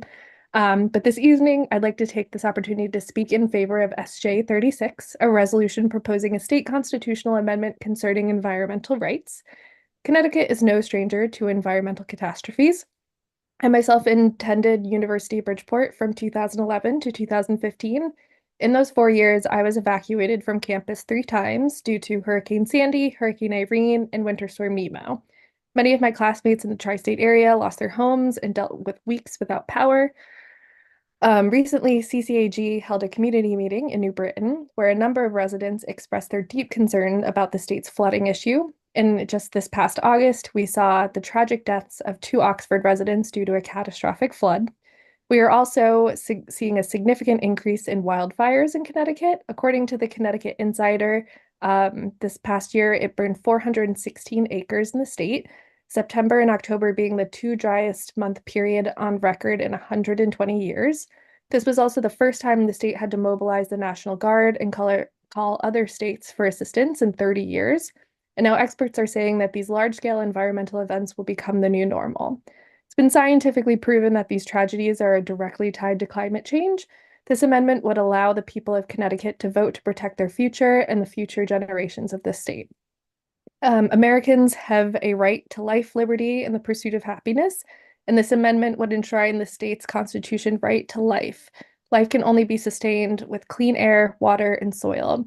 The ability to breathe clean air, drink clean water should always take precedence over the need to appease corporate actors who have the resources to protect themselves and continue to profit at the cost of our people. We urge this committee to pass this amendment and do what the state government is there to do, and that is to protect their people. Thank you very much for your time. Thank you. Thank you for your time and your testimony. I see no questions, but thank you again for your testimony. Thank you. Next, we will hear from Michelle Piero, followed by Bridget Callahan, followed by Kate Byrode. Welcome, Michelle. I hope I said your name correctly. I tried. That's okay. Thank you very much.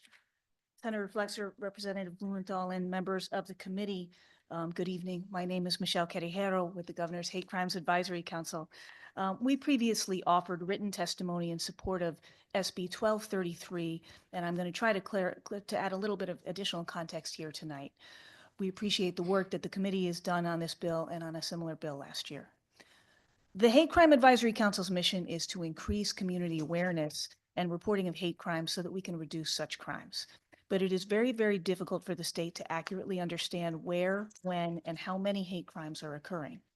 Hate crimes are widely underreported, often because people are afraid to contact law enforcement or because they're not sure whether what they experienced is an actual crime.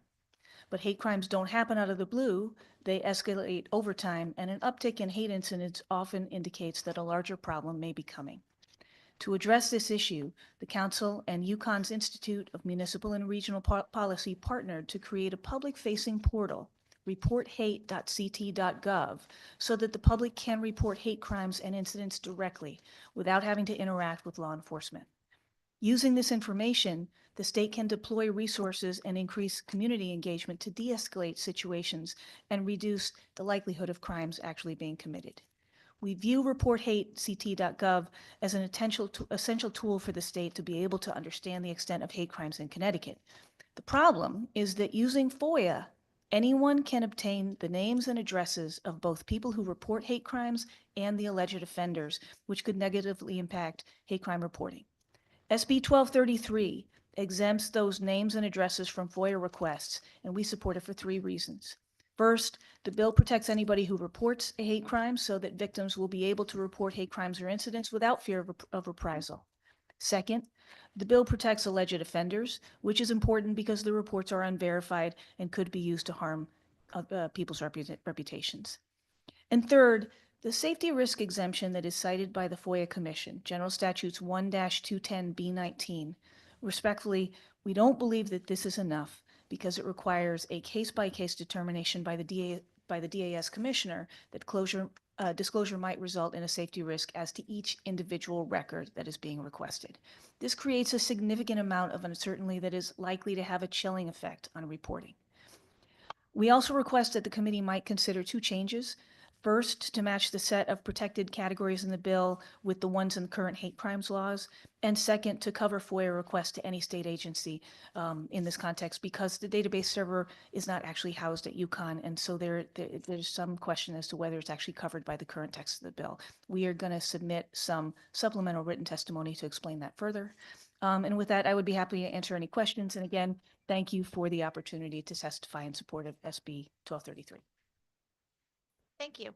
Thank you for your time and your testimony. I don't see any questions, but appreciate the written follow-up you're going to have as well. That's going to be really helpful. Thank you very much for your testimony. Next is Bridget Callahan, followed by Kate Byrode, followed by Olivia Blake. Is Bridget here? I don't see Bridget. Is Kate here? I don't see Kate. Bridget, Kate, going once, going twice. Otherwise, I'm moving on to Olivia Blake, who is here online. Welcome, Olivia. The floor is yours.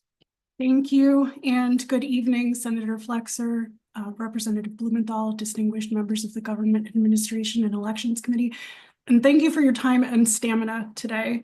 My name is Olivia Blake. I'm a Middletown resident and a librarian, but today I'm really speaking from my experience as a library patron, testifying in support of Senate Bill 1234. I hope that by sharing my own personal experience, that'll help to illustrate the real human impact that this bill will have, especially for folks with disabilities. As a librarian, I've heard over and over again the frustration of patrons who have to wait months, even a year or longer to get the digital books that they want. And as a patron, this is where it gets really personal for me.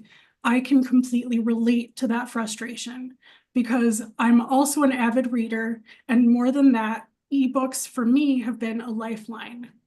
I'm autistic and I have relatively low support needs, but autism does affect my everyday life, including something as simple as borrowing a book. For me, being autistic means that sometimes it's a huge challenge for me to leave my home to go borrow a physical book because for me, there's just so much involved in that process. The logistical planning, sensory overload, the promise of social interaction. When I can, I love going to the library, but most of the time it's overwhelming for me to even think about. So when I want to borrow a book, my first stop is always to check online, and I check the library because it's free to borrow and I'm on a budget. Library ebooks give me access to so much information and enjoyment that I would not have otherwise. But libraries can't afford to pay for the same number or variety of ebook titles that they can put on the shelves. And if they don't have a title available as an ebook, I usually just give up, even if a hard copy might be sitting there waiting on the shelf. If I do find something I want, I might have to wait 6 months or longer before it gets to me. Every now and then, I find exactly the title I want, and it's available to borrow right now, and that's like striking gold. But normally, the limitations of my library's digital collection mean I can't keep up with the newest releases, bestsellers, any up-to-the-minute books on current events, or even the latest books written by other adult autistic women that can help me better understand my own experiences. Easily borrowing these titles should not be a rare moment. It's frustrating for me that I can't borrow ebooks with the same simplicity and abundance that other patrons have when they're hauling away tote bags full of library hardcovers. Having that same level of digital access would be such a huge benefit for me and for anyone who faces similar kinds of barriers. So please support SB 1234 and help libraries to provide access to abundant digital collections for patrons like me. Thank you. Thank you. Thank you for your time and your testimony. I see no questions from members of the committee, but thank you again for your testimony. Thank you. Next, we will hear from Kayla Ianetta, followed by RJ Priest, followed by Eric Maroney. Is Kayla here? I don't see Kayla, but I do see RJ Priest. So I will call on RJ. RJ will be followed by Eric Maroney, followed by Peter Karanzantis. And RJ, welcome. The floor is yours. Hi, can you hear me? Yes, we can. Great. Okay. Hi, I'm RJ Priest, an independent policy and media consultant, and I grew up in Connecticut. To start, it's so serious I'm coming out about something. You should know that if I was growing up in Connecticut today, I'd likely have been transed, and I am not trans. I am a gay man. Many LGBT that are speaking out globally feel this way. I'm also one of the people that baffles some Democratic politicians today. I was a lifelong lefty that crossed over to the center and right in 2022. I went from supporting everything left to everything right. Why? Because no one in the left was listening in politics or publishing stories in media. Many were afraid. In 2022, in my 50s, I became a gay rights activist, and I oppose SJ 35. I grew up in the same tough place as Christine Rebstock, a transsexual that testified earlier. I admire Christine's bravery and Jamie Reed's. I don't do transgender or queer, and after you learn the depths of it, believe me, neither would most of you. Most LGBTQ org folks, decorative and overpaid, are despised by a growing number of LGBT people. They've sold out LGB and vulnerable kids for profit, for profitable trends and personal gain. We don't trust their smoke and mirrors marketing, nor their dodgy activist research. There are millions of dollars at stake, just like there was when opioids were marketed. So you see the lobbyists here today. LGB has started new orgs, and many want nothing to do with transgender or queer. We're done with their self-righteousness. They're transing proto-gay and vulnerable kids for profit. We're done with their shocking violence and their eternal victimhood. With SJ 35, notice the bundle of abortion rights, same-sex attraction, and gender identity. These should be 3 separate proposals. This bundling strategy is the transgender lobby's legal strategy.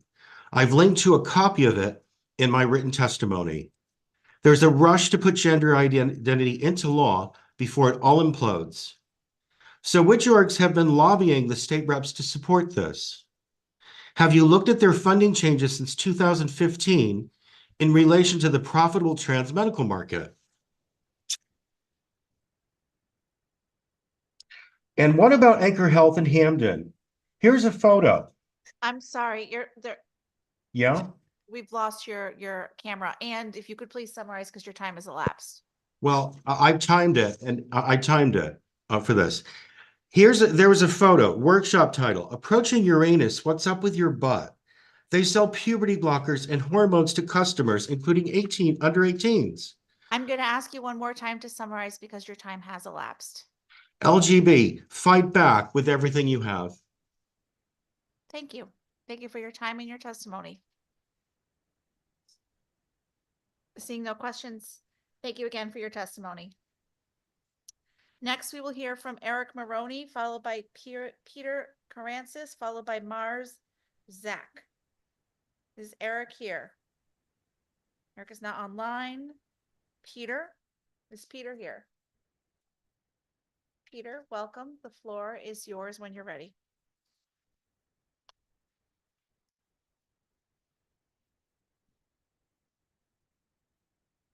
My name is Peter Karanzis. I'm from New Haven, Connecticut, and I'm here to support SJ 35. I'm currently a nursing student, and it's funny because I looked up the American Nurses Association for the Code of Conduct, and it actually covers basically all of this. Nurses condemn dehumanization in all forms while simultaneously affirming personhood and humanity through allyship and partnership. Allyship requires that nurses create space that amplifies voices that are not traditionally heard, recognized, or welcomed in order to build and sustain a culture that respects all persons. Nurses aim to mitigate all forms of bias and prejudice and their actual and potential effects. Nurses ought to recognize racism, other forms of bigotry, prejudicial bias, and discrimination as harmful assaults that negatively impact care and violate the human dignity of an individual. Optimal nursing care enables recipients to live with as much physical, emotional, social, religious, and/or spiritual well-being as possible, aligning with their preferences, values, and determination of quality of life. All human beings should have access to what they recognize as a good quality of life, which is subjective. Recipients of care have the moral and legal right to determine what will be done with and to their own persons, to be given accurate, complete, and understandable information in a manner that facilitates an informed decision, and to be assisted with weighing the benefits, burdens, and available options in their treatment, including the choice of no treatment. They also have the right to accept, refuse, or terminate treatment without undue influence, duress, deception, manipulation, coercion, or prejudice, and to be given necessary support throughout the decision-making process and treatment process. Such support includes the opportunity to make decisions with family and persons, again, of their choosing, and to partner with nurses and other healthcare professionals. There is no amount of righteousness, devotion, strength of personal belief, or opinion that justifies the disqualification of treatment for others. It is completely unacceptable. The federal government, the reason this is important is because the federal government intends to strip away these basic human rights. The worse things are coming for this community. And it is up to our state government. You're the last line of defense. We need you to protect these people. We are not going to gatekeep healthcare for anybody. It's unacceptable. And since I have a little bit more time, I'm going to say for all the trans folks here, if anyone's watching, especially the young ones, the little ones, there's a lot of people that care about you, and we're going to fight for you, and we're going to make sure you have a happy and healthy life, and we're going to do everything we can to take care of you. Thank you. Thank you. Thank you for your time and your testimony. Are there questions from members of the committee? Seeing none, thank you again for your testimony. Next, we will hear from Mars Zach, followed by L. Walker, followed by Blake Schneering. Or Schneering. Is Mars here? No. Is L here? Is L? Come on up, L. After L, we'll hear from Blake, followed by Natalie Magana. And I'm just messing up name after name, so I apologize. Elle, I think I got yours You right. got mine Elle right, Walker yes, you is- got mine yeah. right, yes. Well, welcome. The floor is yours. Thank you. Thank you, distinguished members of the committee, for allowing me to speak in support of SJ 35 today. I'm a lifelong Connecticut resident and constituent. Every job I've ever had has been based in this lovely state. From pumping gas at a full-service gas station to a decade-long career in information technology. I've worked for institutions such as Yale University, Yale New Haven Health System, and Knights of Columbus. As a creative, I have contributed to the diverse culture of our state as a musician, photographer, and videographer. In 2022, after spending the lockdown taking photos of birds, I landed a job as a photographer for a national media company based here in Connecticut. 3 months into the job, I came out as transgender. Trust me, that was not the plan. If I could have done it differently, I probably would have, but when you get a job, you get a job. I was terrified. However, I was met with open arms. My manager at the time even helped me draft an email to the office to help everyone adjust to the change. My work did not suffer. I continued to receive accolades from peers for my work. After 1 year on the job, my manager was replaced, and the problem started immediately. All of a sudden, my work was not up to standards, even as our clients continued to express their gratitude for my effort. I suffered through a year of gaslighting from management and human resources. The same week that my work was featured in the corporate Best of Photography, I was terminated while framed photos that I took hung behind me in the office. Over 1 year after my termination, my photos are still being used to make the company millions of dollars. And if you pay attention, you can still see my work all along the sides of I-95. To close, I would like to thank my transgender and non-binary siblings for being brave enough to be present and speak today. Simply being here, simply publicly supporting a resolution that allows people to live their lives as they see fit. As the First Amendment grants individual liberty, we are placing targets on our backs. I'd like to remind everyone that there is a difference between a cisgender expert talking about trans people like farm-raised fish and a real trans person sharing their lived experience. Thank you, and I welcome questions. Thank you. Thank you for your time and your testimony. Do not see questions from members of the committee, but thank you again for your testimony. Thank you. Next, we will hear from Blake Schneering, followed by Natalie Magana, followed by Iris Arton. Is Blake here? I don't see Blake. Is Natalie here? I don't see Natalie. Iris Arton, and then we will hear from Brian Bish and then Ashen Harper. Welcome, Iris. The floor is yours. Thank you. Good evening. My name is Iris Arton. When I moved to New Haven about 10 years ago, I specifically chose Connecticut because of its history of leadership and civil rights. As a physician assistant, I have helped numerous people with their gender-related goals. Among the patients that I work with, some want more hair on their head, some want less. Some want larger breasts, some want smaller breasts, some want no breasts at all. Some want their erections to be more consistent, and some want them gone. And some want to be pregnant, some want to avoid being pregnant.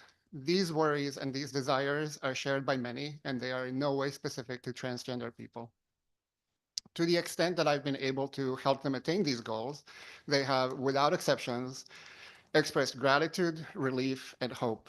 Hope to go about their life, to go to school, to go to church, to have a job, to volunteer in the community, and to raise a family, while feeling welcome and supported. That hope to live a free and fulfilling life is not limited to transgender people. I support this resolution because personally and professionally, for myself and for everyone in our state, I support equal protection for that life, for that liberty, and for that pursuit of happiness. I see that the representatives who had some science questions are not here to get their answers, at least not from me. But if there are any other questions, I would be happy to take them. Thank you. Thank you. Thank you for your time and your testimony. I don't see any questions, but thank you again for your testimony. Next is. Madam Chairman, I did have my hand up. Oh, sorry. Okay. Yes, there is a question. Senator Sampson. Thank you, Madam Chairman. I'm sorry, I didn't mean to interrupt. But I didn't have my hand up. I put it up kind of late. But anyway, I wanted to thank the gentleman for his testimony and for the very nice conversation we had outside in the hall. It was very enlightening and very helpful. It hasn't made me rethink my position on this particular bill, but I do think that there's hope to make sure that there are certainly protections in place for all people in Connecticut. I mean, it's important that we protect the rights of all citizens to be able to express themselves and live their lives as they choose. And one thing that we did cover was, I think, a clarification that folks need to recognize, which is that, some of the distinctions have to do with whether we're talking about adults versus children. And I just want to make sure that that's important and people keep that on their mind, that there is definitely a different way of thinking about that for a lot of us, particularly me. But I did want to thank the gentleman. We had a really nice conversation, and thank you for the indulgence, Madam Chairman. Sorry to interrupt. Was there a question? I don't think so, but thank you. Thank you, Senator. Thank you. Representative Gauthier. Yes, thank you, Madam Chair. Quick question. How do you identify and what pronouns do you use? Thank you. Thank you. I'm a non-binary person and my pronoun is they. Thank you. Thank you, Representative. Thank you again for your time and your testimony. Next is Brian Bish, followed by Ashen Harper, followed by Tyler Buckley. Is Brian here? Yes, Brian is here online. Welcome, Brian. The floor is yours. Hi, can you hear me? Yes, we can. Perfect. Sorry, scratch your throat there. Anyway, go Good ahead. evening. Thank you. Good evening, GAE. My name is Brian Bish, and I'm speaking today in strong support of Senate Joint Resolution 35. While this resolution ensures protections for those facing discrimination due to pregnancy, sexual orientation, gender identity, and gender expression, I would like to take my time today to specifically highlight the importance for LGBTQ+ individuals who continue to face discrimination in our country today. All people should be able to live free from discrimination, violence, and fear. That should not be a radical concept. But right now in our country, that is just not the reality for LGBTQ+ people. As a gay man, I experienced discrimination in ways that has changed my life. Growing up in a rural town in Pennsylvania, I was physically assaulted more than once simply for being gay. I lost my job, and I also faced homelessness solely because of who I am. I moved to Connecticut nearly 28 years ago, and I felt some relief in being in a more supportive community than where I grew up. And I am very proud to say that just last year, I married my husband after being together for 23 years. With that said, I'm now scared more than ever. I spent most of my youth and now much of my adult life fighting for equality and standing against discrimination. Yet, here we are today. I am keenly aware that my rights and my safety are still not guaranteed. While this was just a hint of my own experience, it's both heartbreaking and infuriating to say that my story has a better ending than many. Discrimination just doesn't happen only in the streets. It happens in the workplace, in hospitals, and in schools. Nationally, LGBTQ+ youth are more than twice as likely to experience homelessness. Trans women of color face some of the highest rates of violent crimes. And nearly half of LGBTQ+ young people have seriously considered suicide. That is not just a statistic. That is a crisis.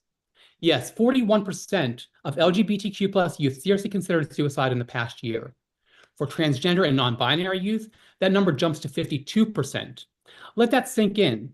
Almost half of LGBTQ+ youth reach a point where they feel their life is no longer worth living. Why? Because they are told by their families, by their schools, by their lawmakers, and as we have seen from opposition testimony today, that they are not welcome. Please spare me the cries that they just want to protect the children, when what they really mean is they want to protect the children who are not queer. They don't care about those lives.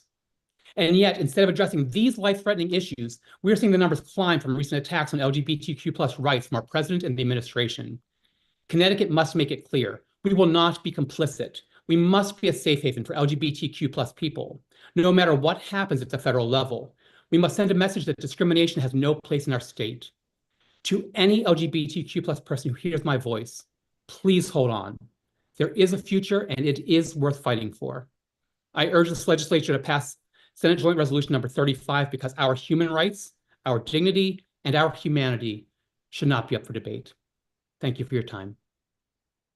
Thank you. Thank you for your time and your testimony. I do see a question. Yes. Brian, stay with us. Representative here. Castro Francesco. Thank you, Madam Chair. Appreciate it. I will be brief. Brian, thank you so much for your testimony today and for coming in and hanging in there. I know it's been a long day. The theme today seemed that I've been hearing from a lot of people is that discrimination. Yes. And many of the people that have come up to testify have said that they have been discriminated against. I'm wondering, you said that you were discriminated against. I was wondering if you can elaborate on that and let me know, did you report that discrimination, whether it was in the workplace or a hospital, to CHRO, and what was the outcome of that? For you, Madam Chair. Okay, good. Thank you. I'm glad to share that, actually. I did not report it. The reason was at that time I was not yet out to my family. This was in Pennsylvania. I was in college, and at that time I lost my job for being gay. My landlady found out that I was gay because her son went into my room and found a pride flag and a photo of my boyfriend and I there, and destroyed all of my belongings, broke things to shreds, ripped up my clothing in a pile on the floor, and I was homeless for a couple of months. And I also had been physically attacked on multiple occasions. The reason I didn't report that was because I was in my own coming out journey, and the fear of that did not make me feel protected. At that time, there was no comfortable opportunity to feel that your voice would be heard as a gay man in Western Pennsylvania, in the middle of nowhere. It was clear that I was not welcome. It's part of the reason I left to come to Connecticut, to feel more safe, and so that my family didn't have to see me going through the gay bashing and the physical attacks and the slurs. I couldn't go out for dinner with my mother without the F slur being thrown across the restaurant. And I didn't want my family to have to go through that. I found my own strength and my own comfort, and I didn't want my family to have to suffer seeing that. And I didn't want to grow up in a town like that. So that's why Connecticut was a welcome refuge for me. Thank you. Thank you for that answer. And through you, Madam Chair, since you have been in Connecticut, have you been discriminated against? I would say that the discrimination has not been the same. I feel that, as you mentioned earlier, you can't legislate people's behavior, but I have had like slurs thrown in public often. I would say still it's increasing. Frankly, it happened a couple weeks ago in a store. But as far as discrimination for housing, employment, no. But there is discrimination simply for being gay and existing, and that is amplifying from the hate of the current administration in the White House. Okay. You know, like I said before, you can't legislate behavior. Obviously, we don't want anybody to be discriminated against, but you know, some people are cruel, and they call names. Listen, as a legislator, I'm called slurs all the time, right? Sure. I guess I would say I'm being discriminated against too. But it just seems to be the theme today that people are talking about they're being discriminated against. And Connecticut is very liberal, right? They're very open to the gay community and the LGBT community.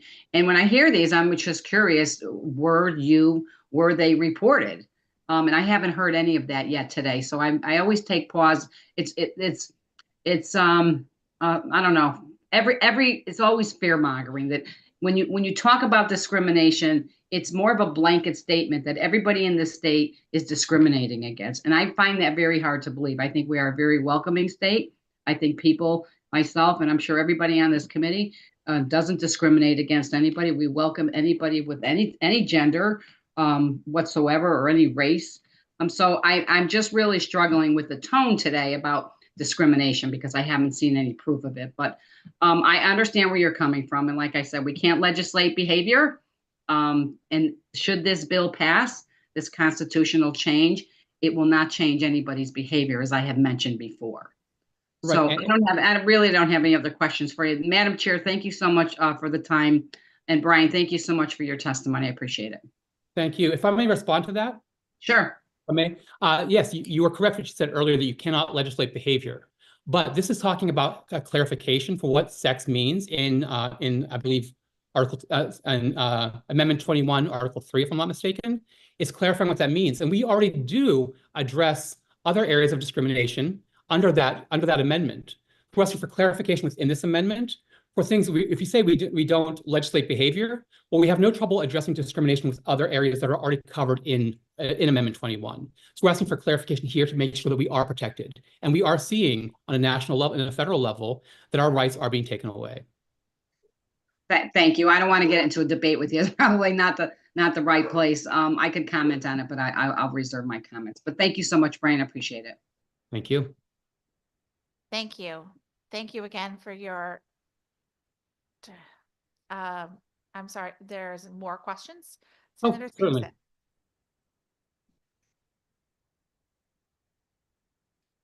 Senator Sampson, did you have a question?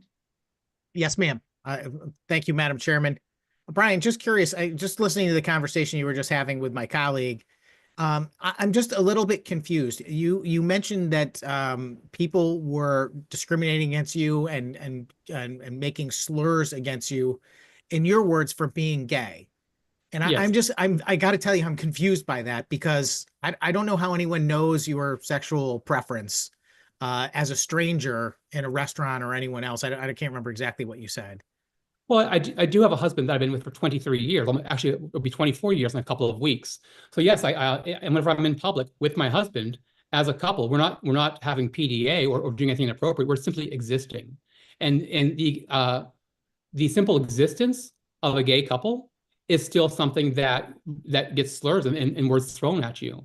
And also, I am considered, some may say more effeminate than others. I will wear makeup and I have purple hair. You often hear about the blue hair liberal. Well, I was until a couple of weeks ago. Now I'm the purple and green one. But we do have that, and people make assumptions based on someone's expression. And as I was clear, that was not discrimination in the sense of housing, employment, or anything physical. It was a different type of discrimination. But yes, that is happening, and we are seeing that amplified. Thank you for that answer, Brian. I appreciate the clarification, and I would agree with Representative Mastrofrancesco. That type of thing, that behavior is to be shunned. It's not supposed to be accepted in our society, and I would certainly condemn anyone that behaved like that as well. I just wonder if it had less to do with your apparent sexual preference based on you being with your spouse, or maybe it was more about your political affiliation being worn on your sleeve, kind of thing that generated some of the reaction. And again, that's not a justification. It's not correct no matter what happens. I'm trying to understand the dynamic in our society about what's going on in an effort to try and make good policy. One other thing that you said is that no one should be discriminated against, and that's a very good platitude, except that there are some people that should be discriminated against, in my view, and people that commit horrific crimes, people that abuse children. Those people should definitely be discriminated against. Are you comparing LGBTQ Americans to people doing crimes against children? Through you, Madam Chairman, absolutely not. I was just making it clear that when you say no one should be discriminated against, that's not true. And I think that the issue at play here, and I'm trying to have a respectful conversation with you about the dynamic of our society and whether it changes in one direction or another going forward, based on political elections, society's acceptability of certain behaviors, etc. It's a dynamic that we live in. And I understand you have a desire to have it move in a direction to find people that are in the LGBTQ community be more accepted in our society. And I don't disagree with that. There are some differences of opinion, though. And that might, with respect to your comments about people who say they only want to protect children, only want to protect non-gay children, I understand you're sometimes offended by the things people say. I think that was purposely said to generate some offense in my direction for my previous comments. And I just want to respond to it and say it's absolutely not true. I just want to protect all children. And I don't think it was fair to make that comment about me or anyone else. However, I will say, and I'll give you a chance to respond. I'm trying to lead up to a question because that's my job here, right. Which is that, can you understand that some people might have a different perspective about gender reassignment surgery as it pertains to children? I just want to finish the question. Okay. In the sense that for me, I have no problem with adults who make their own choices, period. You can decide to live your life any way you want. I'll stand in front of a bus to protect your right to live any way you choose. But when it comes to gender reassignment surgery for children, I'm up in the air about whether I believe that is a legitimate thing to be occurring. I don't know that children, especially really young children, understand what's happening or should be placed in that position. I think that you should wait till you're an adult till you can make a decision. Now, I understand there might be arguments to say that might not be. I'm waiting for the question. You've been speaking a long time. There's not been a question. Okay, well, my question is, can you understand that some people might have a different opinion when it comes to children and gender reassignment surgery, and maybe try and work with them to educate rather than just suggest that they are bigots? Through you, Madam Chair. Thank I you. will confidently say. Let's be careful. I'm going to interject myself here. We have to speak one at a time. Go ahead. I will confidently say that gender assignment surgeries are not happening to children in Connecticut. It is not happening. It's fear-mongering that is done by the right to demonize people. What's happening is people are getting gender-affirming care, which can include therapy, is one of the very first steps, and just affirming a person's gender. It always comes to protecting the children. That's why I confidently say that people who claim they care about protecting the children do not care about LGBTQ rights, or LGBTQ children, I should say, because I give the numbers on suicides and how many people died, and you don't care about those numbers. You just don't. Okay. If you did, you would actually want to hear what gender affirming care is. And also, it's been exhausting that we are told that we are told, about you said about me being political and my people can see my politics. I don't care about politics. My existence as a gay man should not be political. But unfortunately, Republicans have made it so. They have made laws against my existence my entire life. I am 51 years old, and I have had laws again and again and again. We have all these bills. The ACLU is tracking all of these bills in the country against LGBTQ people. That 100 new bills in the past couple of months, 9 in Connecticut. So I want to be able to live my life as do most LGBTQ people. Let us live our lives. We're not trying to be political. We're trying to exist. We need to, thank you.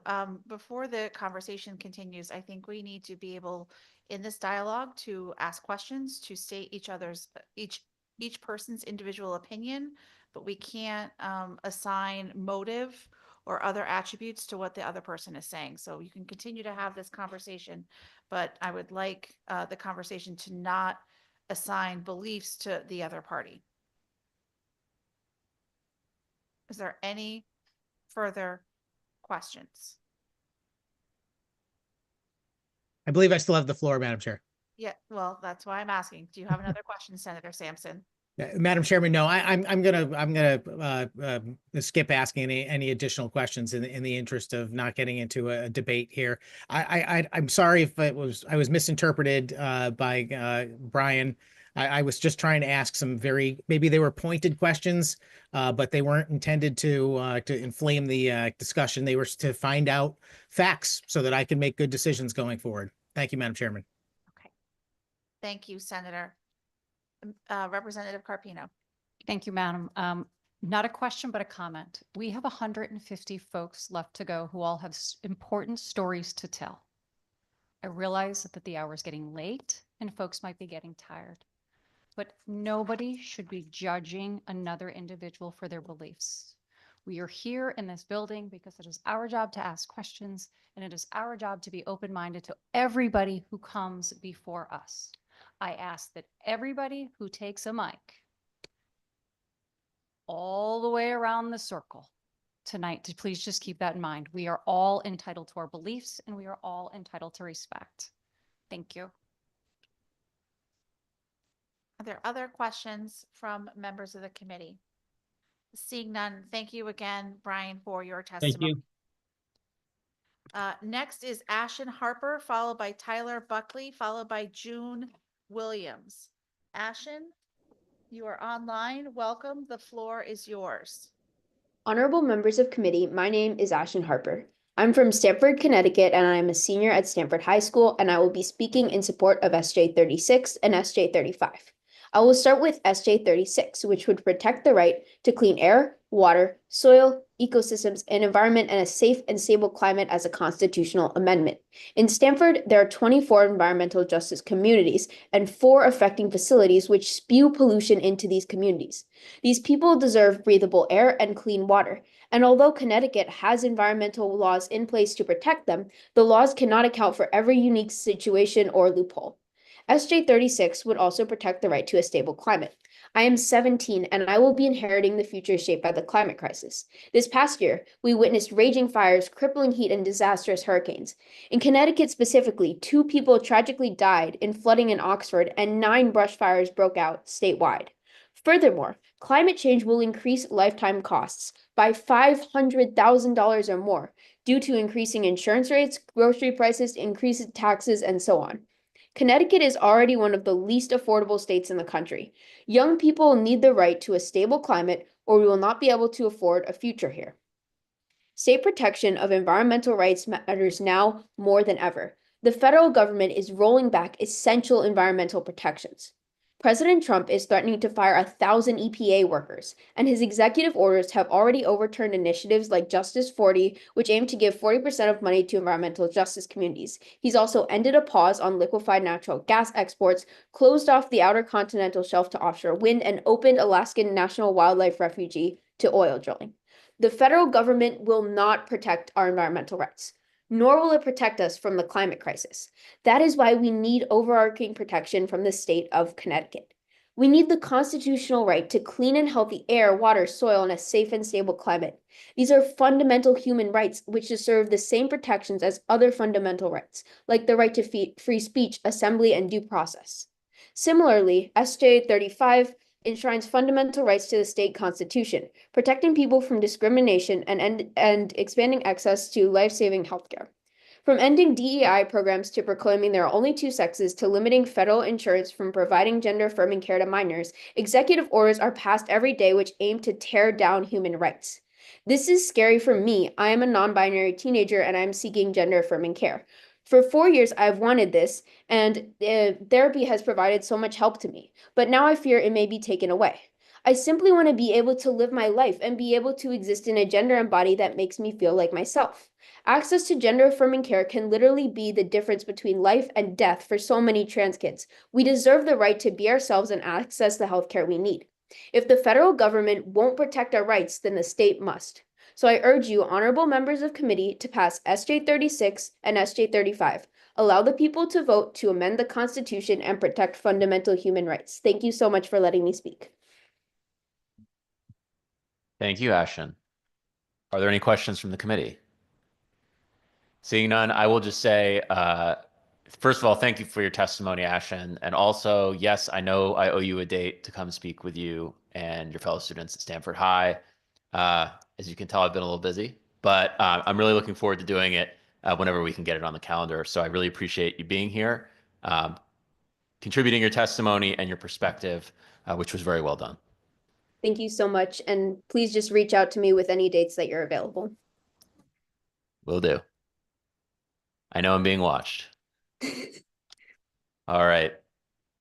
Next up is Tyler Buckley, followed by June Williams, followed by Chamari White-Mink. Tyler Buckley, going once, going twice. June Williams. Good evening. You are. Whenever you're ready, you may begin. Great, thank you. Good evening, everyone. I am here to testify on behalf of my wife in unwavering support of SJ 35. My wife is a beautiful mother to our incredible 6-month-old daughter, a Connecticut business owner, and a transgender woman. I'm speaking on her behalf for safety reasons. Since the current Trump administration took control, we have seen a shocking increase in emboldened and discriminatory behavior from those around us towards my wife. I'd like to briefly share 3 such examples. Last weekend, my wife was out running errands for our family and stopped to get gas. A man at a neighboring pump shouted a transphobic slur and threatened violence. The week before, she walked into the women's bathroom at a medical facility to simply wash her hands, and someone called security to report her. I'd like to point out that my wife is the kindest, most gentle soul, and the thought that she may be viewed as a predator is absolutely soul-crushing to me. The last example I'd like to share is an incident that occurred just this past Tuesday. My wife walked into a doctor's office, and another patient in the waiting room reported feeling threatened when my wife sat down next to her. Codifying protections into our Constitution is a sign to the public that hate and discrimination are not okay. Thank you for your time. Thank you. Are there any questions from the committee? Seeing none, we thank you for your time and your testimony. Thank you. Next up is Chamari White Mink, followed by Brianna Ben-Morandi, and followed by Robin McHalen. Is Chamari White Mink with us? No. Brianna Ben-Morandi? Yes, I'm here. Okay, great. If you could turn on your camera Yep. and you can begin whenever you're ready. Yes. Thank you for those gathered, members of our senatorial and congressional bodies. Today, you've heard testimony in opposition to this bill, the Bill 35, which is phrased as if it encourages, if not mandates, the most extreme worst-case scenarios. You've heard it said that we are opening the door to abortions up to the day before birth. You've been told that children will have no options other than gender-affirming medications to deal with their pain. You've even listened to individuals stating that those that try to offer alternatives to hormone therapies will be open to prosecution. All of this phrasing is intentional. Most people are against such extreme scenarios, including myself. But this legislation is not about forcing people to have abortions. It's not about forcing gender-questioning teens to take medication. This legislation is about protecting nuanced, case-specific decisions and allowing those individuals most closely involved in the case to have options. Those of us here advocating on behalf of the entire population of Connecticut are not involved in the specifics of every individual's case. We therefore do not have a right to eliminate options to the individuals most greatly affected. You've heard it said that gender is a mutable personal expression and therefore cannot be legally protected. In truth, we should not have to protect people based on gender. We should be able to treat all people as equal in worth. But since as a species we fall so short of this ideal, we do need legislation that specifically protects those of us most vulnerable in our society. As a mental health worker, I see firsthand the trauma that is endured by any human who has no autonomy over their bodies, particularly when that bodily autonomy is taken away from them by another group of humans due to hate and prejudice. Stripping away the right to make major life choices concerning one's own body is a grossly damaging attack on an individual's mental and physical health. Mental health ripples outward exponentially. Any portion of society living in constant fear for their personal safety and health affects every member of society, as unhealthy behaviors resulting from trauma cause a chain reaction across all subcultures within the society. When we dehumanize any other person, it does not happen in a vacuum. There will be guaranteed consequences to the detriment of our entire state population. Again, my name is Brianna Ben-Morandi. I'm a clinical licensed art therapist and a licensed professional counselor, and I oversee Soul Voyage Trauma Center. So I do know a lot about mental health trauma. Thank you very much. Any questions from the committee?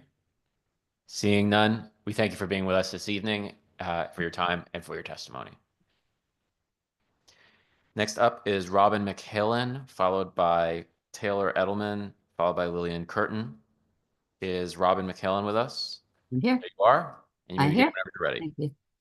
So good evening, Senator Flexer, Representative Blumenthal, and other members of the Government Administration and Elections Committee. My name is Robin McHalen. I was the founder and former executive director of an organization called True Colors. It was a nonprofit dedicated to ensuring that youth of all orientations and genders received the care and support they needed to thrive. Post True Colors, I'm an adjunct lecturer at Central Connecticut State University, teaching human sexuality, intergroup relations, and LGBTQ plus social work. I'm also the secretary of the legislatively created LGBTQ plus Justice and Opportunity Network, and the author of a number of books and articles on LGBTQ plus youth. I'm here today in strong support of Senate Joint Resolution 35. This amendment is a crucial step in ensuring that Connecticut remains a leader in safeguarding the rights and dignity of all people. In the wake of the Supreme Court's decision to overturn Roe v. Wade, and with ongoing threats to the rights of LGBTQ+ individuals, the need to protect these fundamental rights at the state level has never been clearer. By explicitly enshrining reproductive rights, sexual orientation, and gender identity protections in Connecticut's Constitution, SJ 35 would create a permanent safeguard for these rights, regardless of the changing political winds or future legal challenges. For years, we have known that our rights are not always guaranteed. National and state level shifts in politics can lead to uncertainty, particularly when the federal government changes its stance on these critical issues. The federal rollback of abortion protections in 2022, the continued onslaught against transgender and non-binary people, as well as ongoing calls from conservative leaders to revisit same-sex marriage rulings reminds us that we cannot take our rights for granted. Even here in Connecticut, a generally supportive state, more than a dozen anti-LGBTQ+ bills have been proposed this legislative session. LGBTQ+ and particularly trans and non-binary youth, along with their families, are experiencing unprecedented levels of fear, anxiety, and a profound sense of helplessness. LGBTQ+ suicide hotlines are overwhelmed with calls. This is an emergency. Here in Connecticut, we have the power to act now to protect the rights of all of our residents permanently. This amendment is not just a legal safeguard, it is a moral commitment to the values that Connecticut stands for: equality, justice, and dignity for all people. Perhaps most importantly, though, this amendment offers hope to Connecticut's LGBTQ+ youth. For many young people, growing up in a world that seems to question or even threaten their identity can be terrifying. They need to know that they are not only supported, but also protected by the law. By passing SJ 35, we will send a powerful message to LGBTQ+ youth that they are valued, that their rights are real, and that they have a place in our community. This amendment will help foster a sense of belonging and security that is essential to the well-being of our youth. I urge you to pass Senate Joint Resolution 35 with the urgency it deserves. Connecticut has long been a beacon for civil rights, and with this amendment, we have the opportunity to ensure that our state's commitment to equality is permanently enshrined in our Constitution. Let us act now to protect reproductive freedoms, LGBTQ+ rights, and the fundamental freedoms of all people so that we can face the future knowing that these rights will be secure for generations to come. Thank you for your time and for your leadership. Thank you. Are there questions from the committee? Seeing none, thank you for your time and your testimony. Next up, Taylor Edelman, followed by Lillian Curtin, followed by Glenna Goldis. Is Taylor Edelman with us? Right here. Oh, Thank there you are. I'm sorry. Yeah, a little slip there.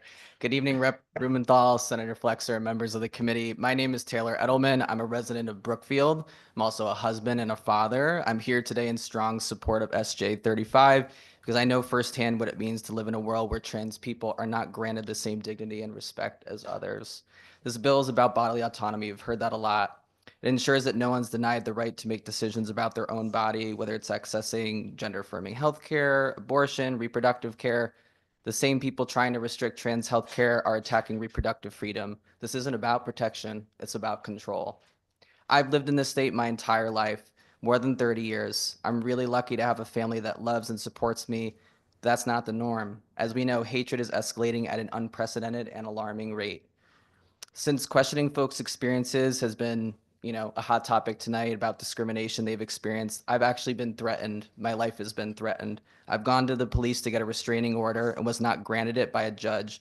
So please, let's not all lives matter this conversation. You may not be able to legislate behavior, but by passing this, you will make it known this is not welcome. Over a decade ago, I was one of the first out NCAA transgender athletes in this country. I played over a decade ago, and since then, only 44 of us have been out, and only a few have gone on to win championships. Back then, there was barely a whisper or outrage, no national campaigns, no state legislatures stripping us of our rights. So why now? The answer is simple. This is a manufactured outrage. Trans people have always existed. Trans people have always competed in sports, but now we're being used as scapegoats in a culture war designed to distract from real issues like healthcare, housing, and racial and economic injustice. Why so much emphasis on a community that makes up approximately 1 to 5% of the US population, because we threaten long-held institutions and beliefs ingrained in us that we have set roles and that we only exist to make money and to reproduce. While politicians and media figures stoke fear, it's trans youth who suffer. Kids just trying to go to school, play sports like me, and live their lives are being targeted, banned from healthcare, and forced into hiding. I was one of those kids. Remember, kids are typically beholden to their caregivers, therefore their voices are lost. Kids know a lot more than we give them credit for. I wish I had access to puberty blockers. I'd probably be a lot taller. I'm a little salty about it. I knew I was trans when I was 4 years old, but I had no language for it. I waited 18 years before I even met another out trans person. No child should have to wait that long to see themselves reflected in the world. To those who oppose this bill, gender is not something anyone can opt out of. We all perform it every day. It's a show, people. Yet trans people are punished for it, and the opposition's argument steeped in hypocrisy, like a tea. The same people calling gender-affirming care radical have no issue with breast augmentation, hormone therapy for menopause, or penile implants. When cis people seek gender-affirming care, it's called healthcare. When we do, it's called ideology or chemical and surgical mutilation. Or as someone earlier said, we have underlying mental health issues. Wonder where that came from. The DSM, homosexuality was not taken out fully until the 80s. The mental duress comes from the systems, comes from the interpersonal relationships that oppress us. So with that, I urge you to please vote in favor of SJ 35. Thank you, and I will take questions if there are any. Thank you very much, Taylor. Are there any questions from the committee? Representative Mastrofrancesco. Thank you, Mr. Chairman. Thank you for your testimony. As we were mentioning before, this issue seems to be getting very contentious. And I'm just curious, as you know, we've had in our statutes, I think since 2011, they changed the discrimination statutes to include gender identity. Do you think that maybe just over the past few months, since President Trump got elected, that you were being more discriminated against than before? Thank you for the question. I appreciate it. So the discrimination I've experienced has been lifelong, but this particular incident happened well before he was in office and after the point that he was elected in office the first time. So it had nothing to do with the Trump presidency. Although I will say this particular individual felt so emboldened to say Trump is coming expletive when he threatened to kill me. So just want to make that abundantly clear. Thank you. So it's unfortunate that happened to you, and this obviously that shouldn't happen to anybody. Did you report that to the police through you, Mr. Chairman? Yes, I did report it to the police. They looked through all the evidence, the text messages. You know, I went for a restraining order. The judge says there's no basis here. They did not grant one. So I was left pretty vulnerable. Fortunately, like I said, my testimony, I have a very strong support network. I'm very privileged. I'm a very passable white transgender man, lives in a very middle-class society. And that's why I'm here. There's so many of my friends that have testimony. They're anonymous. There are over 170 that are anonymous. I'm here in person. I stayed over 8 hours because I wanted you to see my face. This will not be the last time. And I want to make it known this is unacceptable. We need to vote in favor of this. This is life or death. Seriously. Through you, Mr. Chairman. So just a comment, I guess.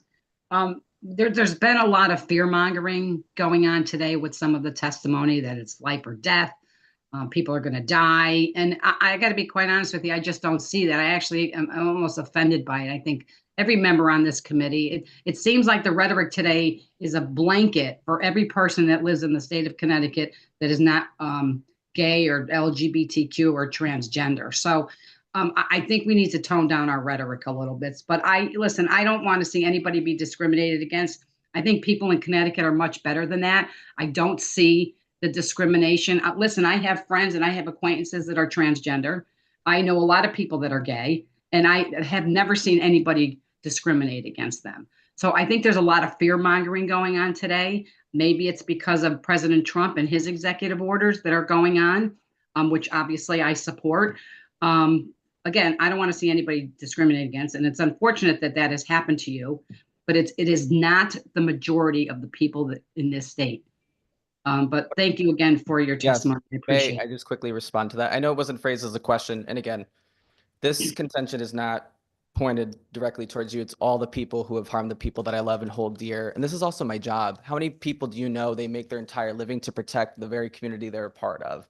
Working 365 days a year to do this work, right? I work for a national organization doing this work. I get paid to do this work, but I'm here as a resident because I deeply care about people. What I will say is you're saying it's not the majority, right? But there are enough people out there that actively seek to harm us. And even having just a few people makes our lives dangerous. So I will flip it back on you and say, I think the fear mongering is also coming from the other side. And it's almost gaslighty in a way, because I know my experience. I don't appreciate, there's some other queer people, other gay people, they don't like that term, who've been here. They do not speak for me, just as I do not speak for them. So I agree with the general sentiment that we need respect here, but I don't appreciate, the tone also that I'm fear mongering when I'm very passionate because I want to live and I want the people around me to live. So I hope that's taken. I thank you for your time. Thank you for that. I appreciate it. And listen, I agree with you. Nobody wants to live in fear. It's unfortunate that we don't have this kind of outrage on like we do on this particular issue, as we do with the illegal immigrants in our state of Connecticut and across the country. They're causing havoc and killing people. That's a real fear. Representative, It's I'm unfortunate sorry we to don't cut have you. that. But thank you, Mr. Chairman. I have no further questions. All right, thank you, Representative. I just wanted to make sure we keep our conversation to the bills on the agenda today. Representative Gauthier. Thank you, Mr. Chair.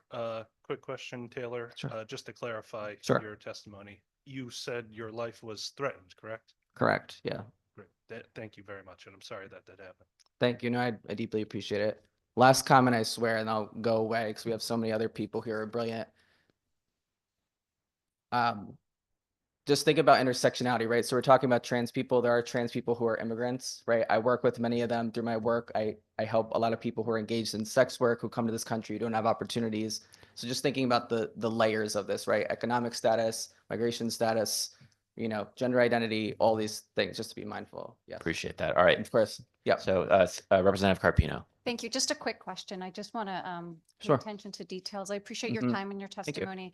And I'm looking at the sign-in sheet, and I just want to make sure that I am clear. I appreciate you indicating that you were paid to advocate. Could you just tell me the name of the group so that Oh, and I can wasn't follow up? paid to advocate. I'm just saying my job on a daily basis. I'm here as a resident. I'm off Okay. the clock. I was not paid to lobby. We don't do that. I work for a nonprofit. Okay, I'm I a just wanted to be trainer. clear when you said you were paid to Yeah, advocate. thank you for I that. wanted to make No, sure. I'm here as a resident. Sorry, just to interrupt again. One Sure. person speaks at a time.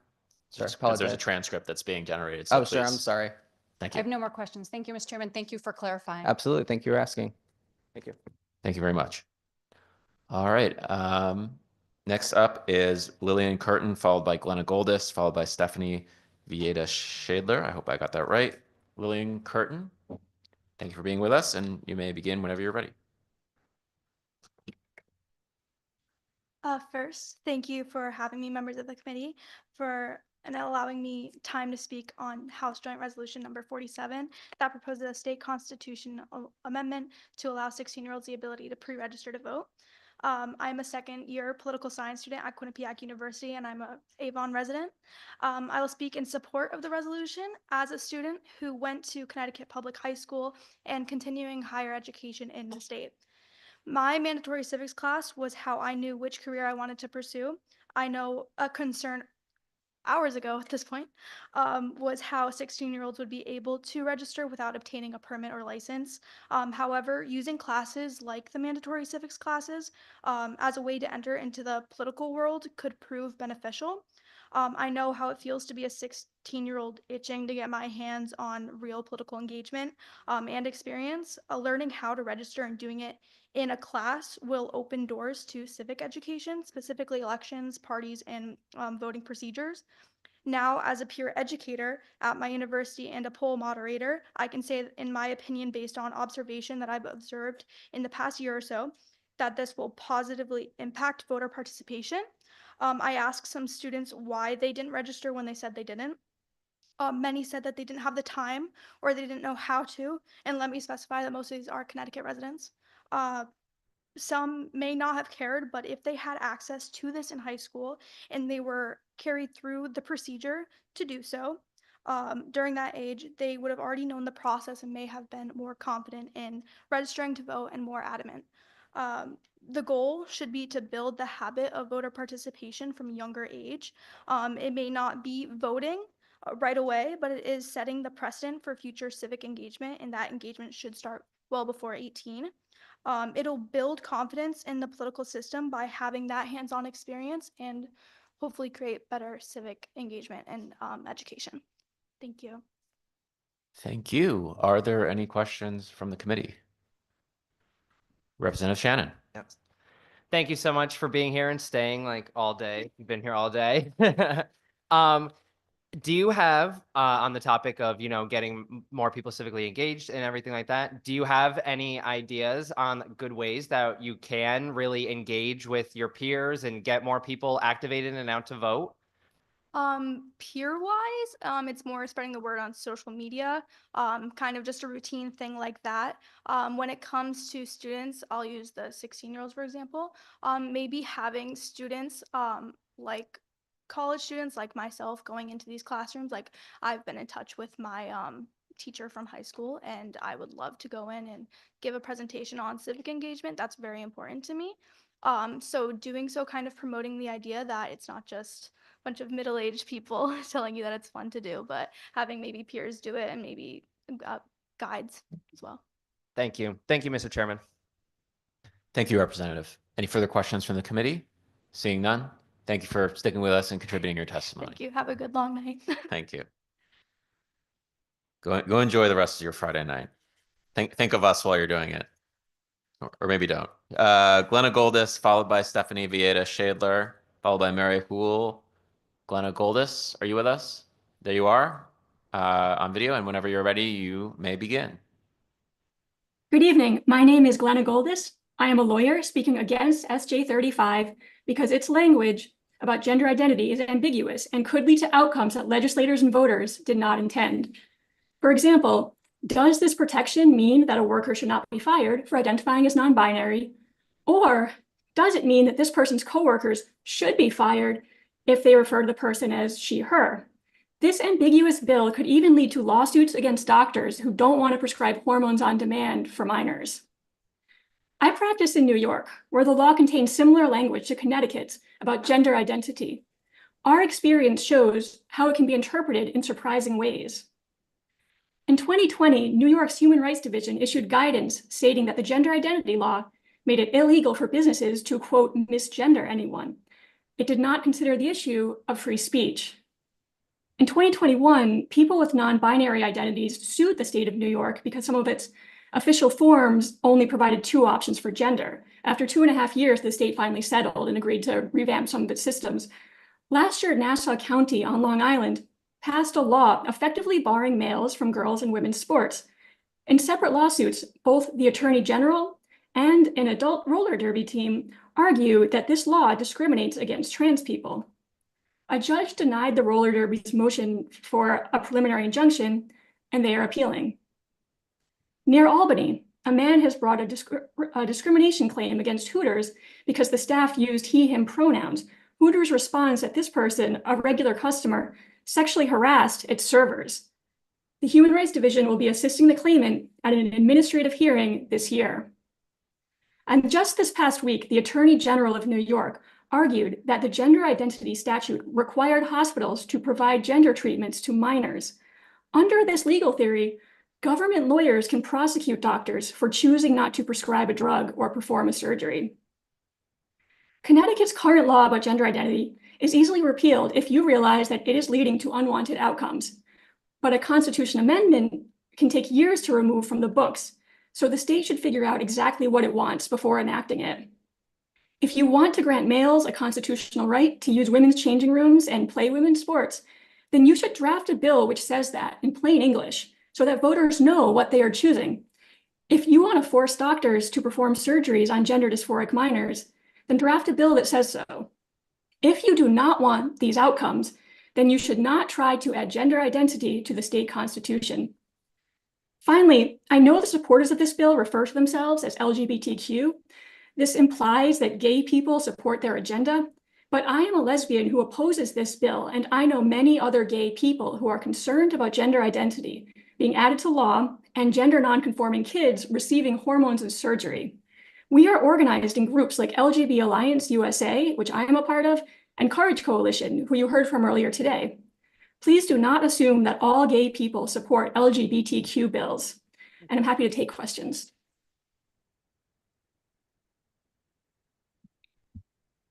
Thank you. Are there any questions from the committee?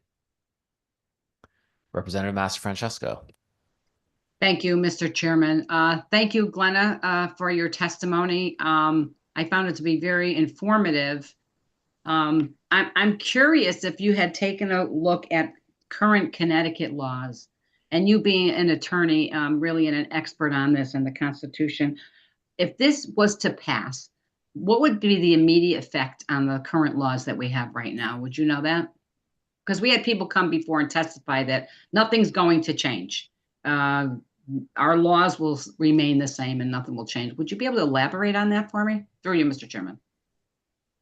Well, there are similarities, and certainly, so right now, this language exists in the civil rights statutes, and this bill is about adding it to the Constitution. And so a couple of things about that. First, as I mentioned, putting it in the Constitution makes it harder to change later on if you find out that the language doesn't do what you meant it to do.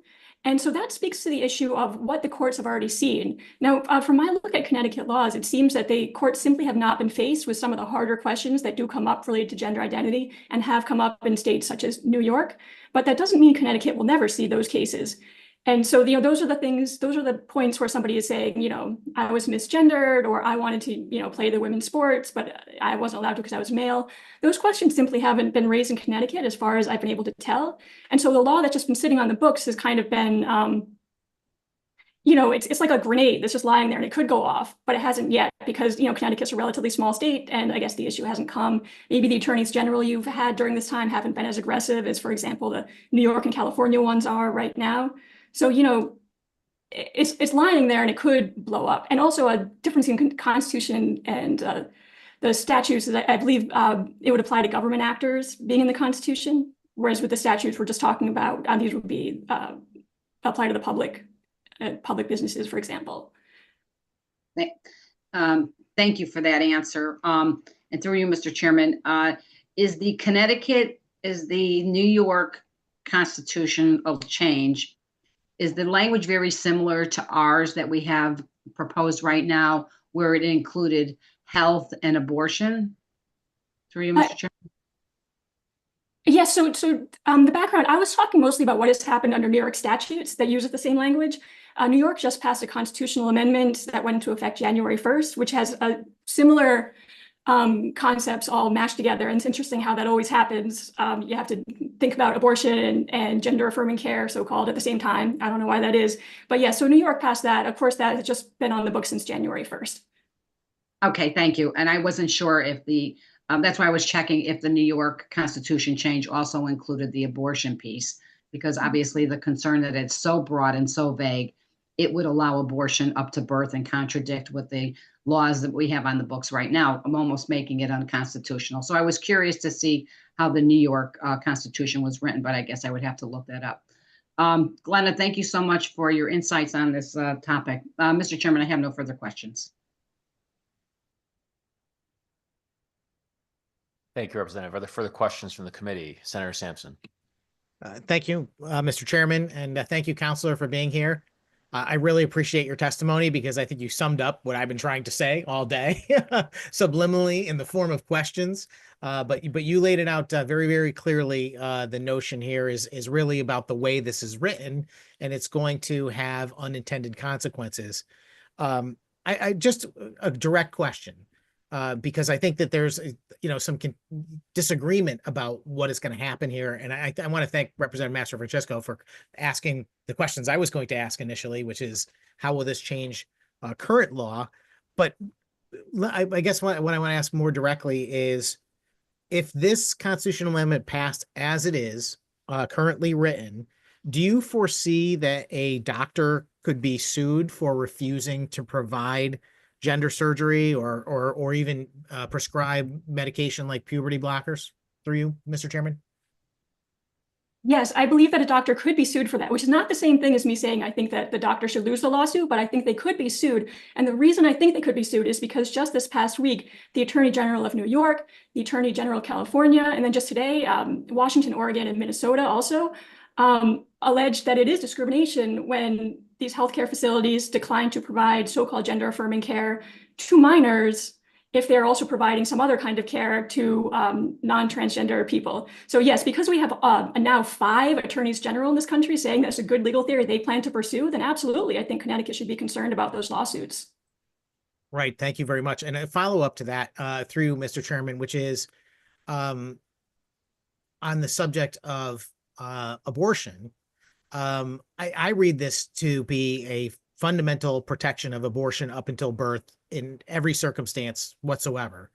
And and you can let me know if you agree or disagree with that. But my question is really just related to that, which is on the subject of the cross intersection with religious liberty. Are we in danger of impacting the religious liberty of physicians in the state who do not want to perform certain types of surgeries or perform abortions by creating such a broad requirement under our constitutional law? Through you, Mr. Chairman. That is such an interesting question, and it makes me wish I had prepared on the subject of abortion, but unfortunately, I only prepared to speak about gender identity today. Understood. Well, I mean, the same thing could apply. I don't know that anyone has a specific religion that would prevent them from performing gender surgery or prescription medication to minors. But I could see that might be a religion. Absolutely. I think that could cause a conflict, but I would also say that even if somebody has no religion, even if they're an atheist, if they are just using their medical judgment as a professional and thinking this is not the right course of action, then they should not have to perform this either. Right. Thank you for that. I mean, that's what I was driving at through you, Mr. Chairman, is, people are going to have different philosophical views on things, whether they're religious or they're just personally held beliefs. And this is going to override all of that. This is going to basically put people in jeopardy unless they conform to these policies, which are going to be overtly made the law of the land, whether or not people want to participate. And this is the objection a lot of us have. It's so ironic that, we're on one hand hearing argument after argument about protecting against discrimination and protecting people's rights to be able to do and live their lives the way they choose, which I'm very much for, except that also includes medical practitioners and people that are going to be impacted by this, who are not going to have the choice to be able to make their own determinations in the future. I really appreciate you being here, Counselor. It was very, very helpful for fleshing some of that out. Thank you, Mr. Chairman.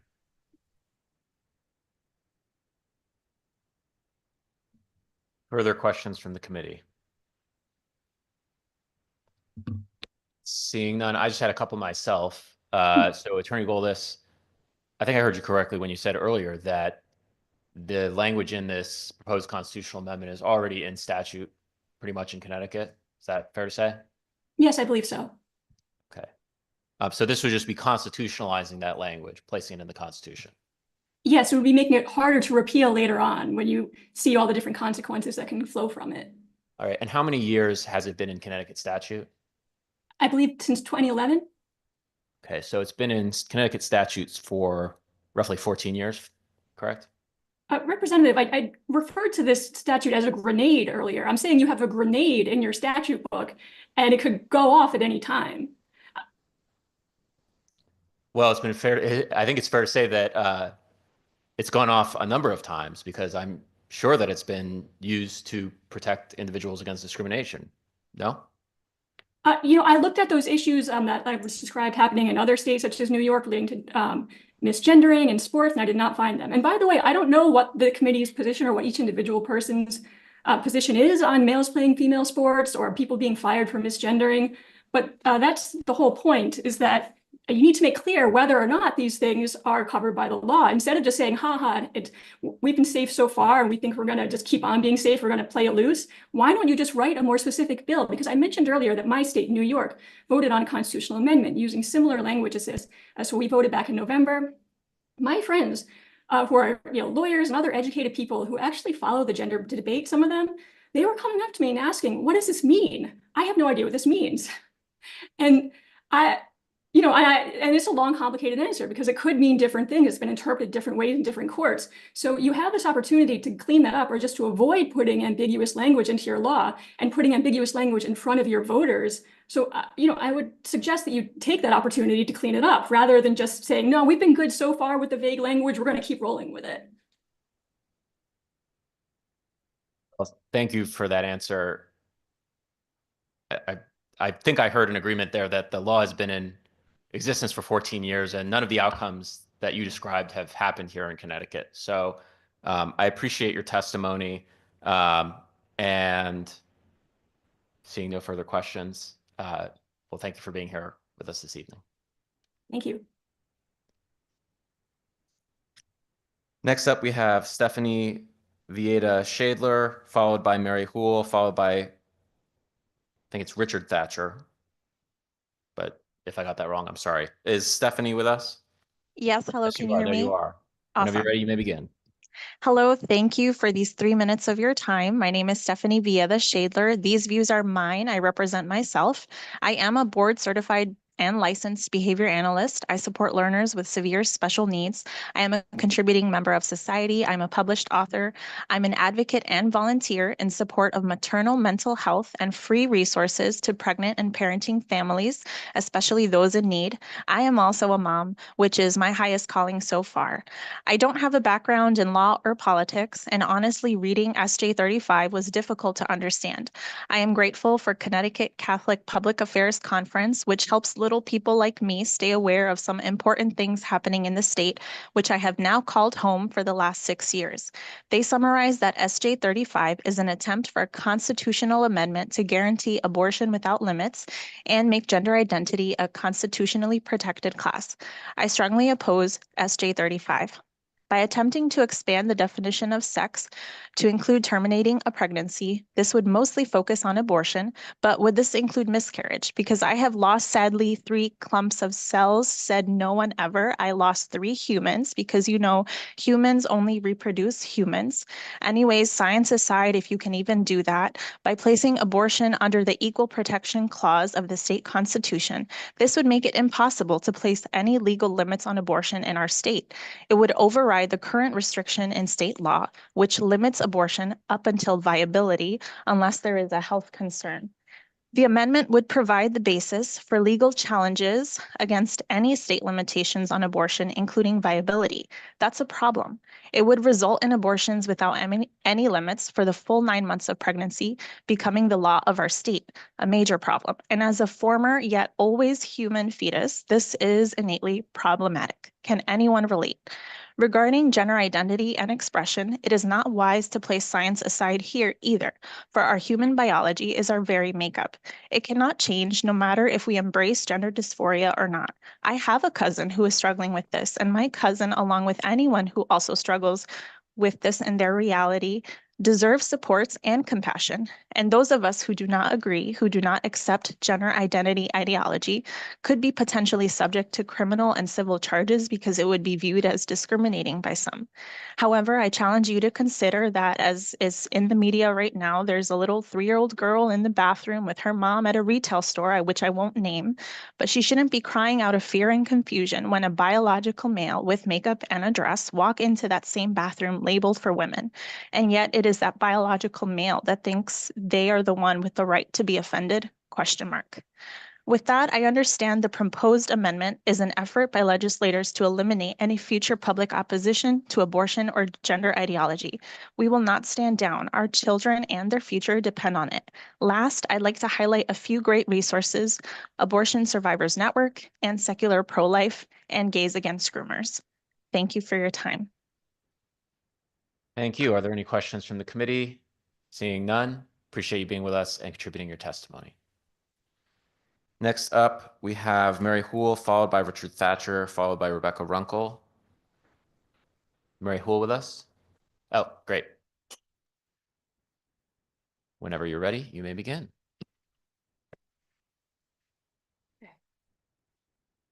You'll have to forgive me. This is my first time ever doing this, so hopefully I keep all of the swear words at a minimum.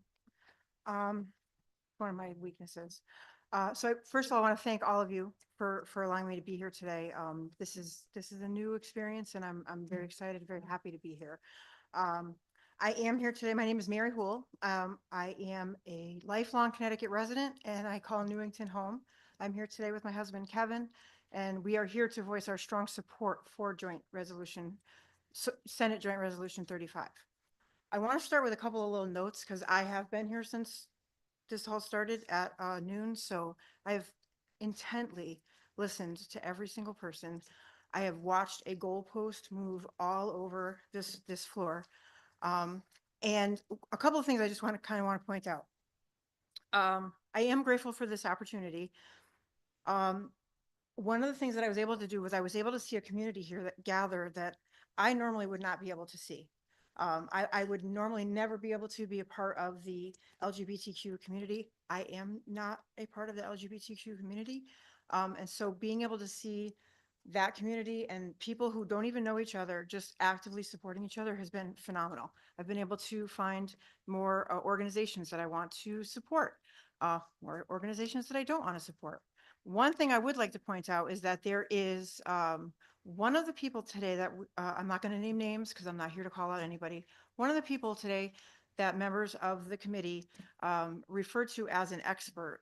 I really would like to point out they were in a court of law determined to not be an expert on this actual subject. They were a fact witness in this exact conversation.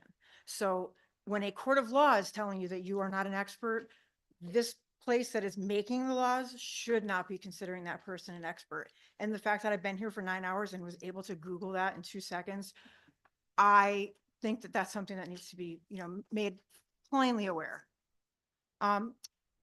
Going to my prepared remarks. I do support this resolution not only because voters deserve the right to choose, but also because fundamental rights should never be treated as privileges that we should be able to grant or withhold depending on who's running the show. And I really kind of want to acknowledge the elephant in the room. We all see the broader political forces at play here, and I want to call them out like everybody else is today, or many others have today. I am a heterosexual white woman who has concluded my reproductive era. So the outcome of any of the decisions that this amendment makes is unlikely to affect my life in any tangible way compared to many of my fellow Connecticut residents or people who have spoken today. But justice isn't about personal impact. The Constitution isn't about personal impact. It's about standing up for what's right, even when you have no skin in the game. We are protecting people who can't protect themselves. I want to make sure that I'm very clear here that expanding rights for others does not take away the rights from anybody else. If anything, the act of expansion strengthens the foundation of equality that we all rely on. You are still free to disagree, resent, or even hate whatever and whoever you wish, and the world is still going to keep on spinning. But what you can't do, and what this resolution proposes voters decide our government cannot do, is use personal bias to infringe on the rights and humanity of others. Finally, I'm going to try to sum it up here. We're constantly being told by a flurry of faces, often topped with embroidered red hats, that if we just follow some big plan, we'll be great again. But erasing people does not make us great. Denying facts doesn't make us great. Ignoring humanity, the humanity of our neighbors, friends, and family does not make us great. And preventing people from being able to decide whether we want to be that in this state is not great. It's controlling the conversation. Opponents of this resolution should not be allowed to silence voters simply because Sorry to they are interrupt, uncomfortable. but your time has elapsed. If you could please just summarize your last line. One more sentence. Opponents of this resolution should not be allowed to silence voters simply because they are uncomfortable recognizing the rights or even the existence of others. That's all I have to say. Thank you for your time and your consideration. Thank you for your testimony and congratulations on no cursing. I did it. Any questions from the committee? Seeing none, I thank you for your time and your testimony. Richard Thatcher. Is Rebecca Runkle with us? Iris Murphy, Val Barone. I don't think I read. Oh, there you are. I was going to say I don't think I read you off before. So, followed by Iris Murphy, Val Barone, and Lynn DeSenza. Rebecca Runkle, you're cleared for takeoff. Thank you. Good evening, and thank you for your time. My name is Rebecca. I currently live in West Hartford, and I'm from Lebanon. I'm speaking in support of SJ 35 today. With the exception of college, I've lived in Connecticut my entire life. Even during college, I returned to intern at Pratt & Whitney in the summer. And part of why I've enjoyed living here is because I'm protected as both a woman and a queer person. When I met my now wife, we decided to build our life here, and she moved to the state. We've been able to excel in our careers, most recently here in Hartford, and access equitable fertility care through UConn.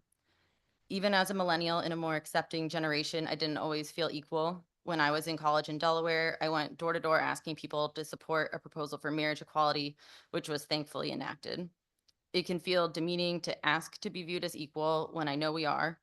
My wife and I work hard just like anyone else. I imagine we have the same concerns as any other couple. We've both navigated family health emergencies and career transitions. Those are difficult for any couple. If we lived in a state without protections or lost the ones we have here, we could also be dealing with the undue burden of discrimination.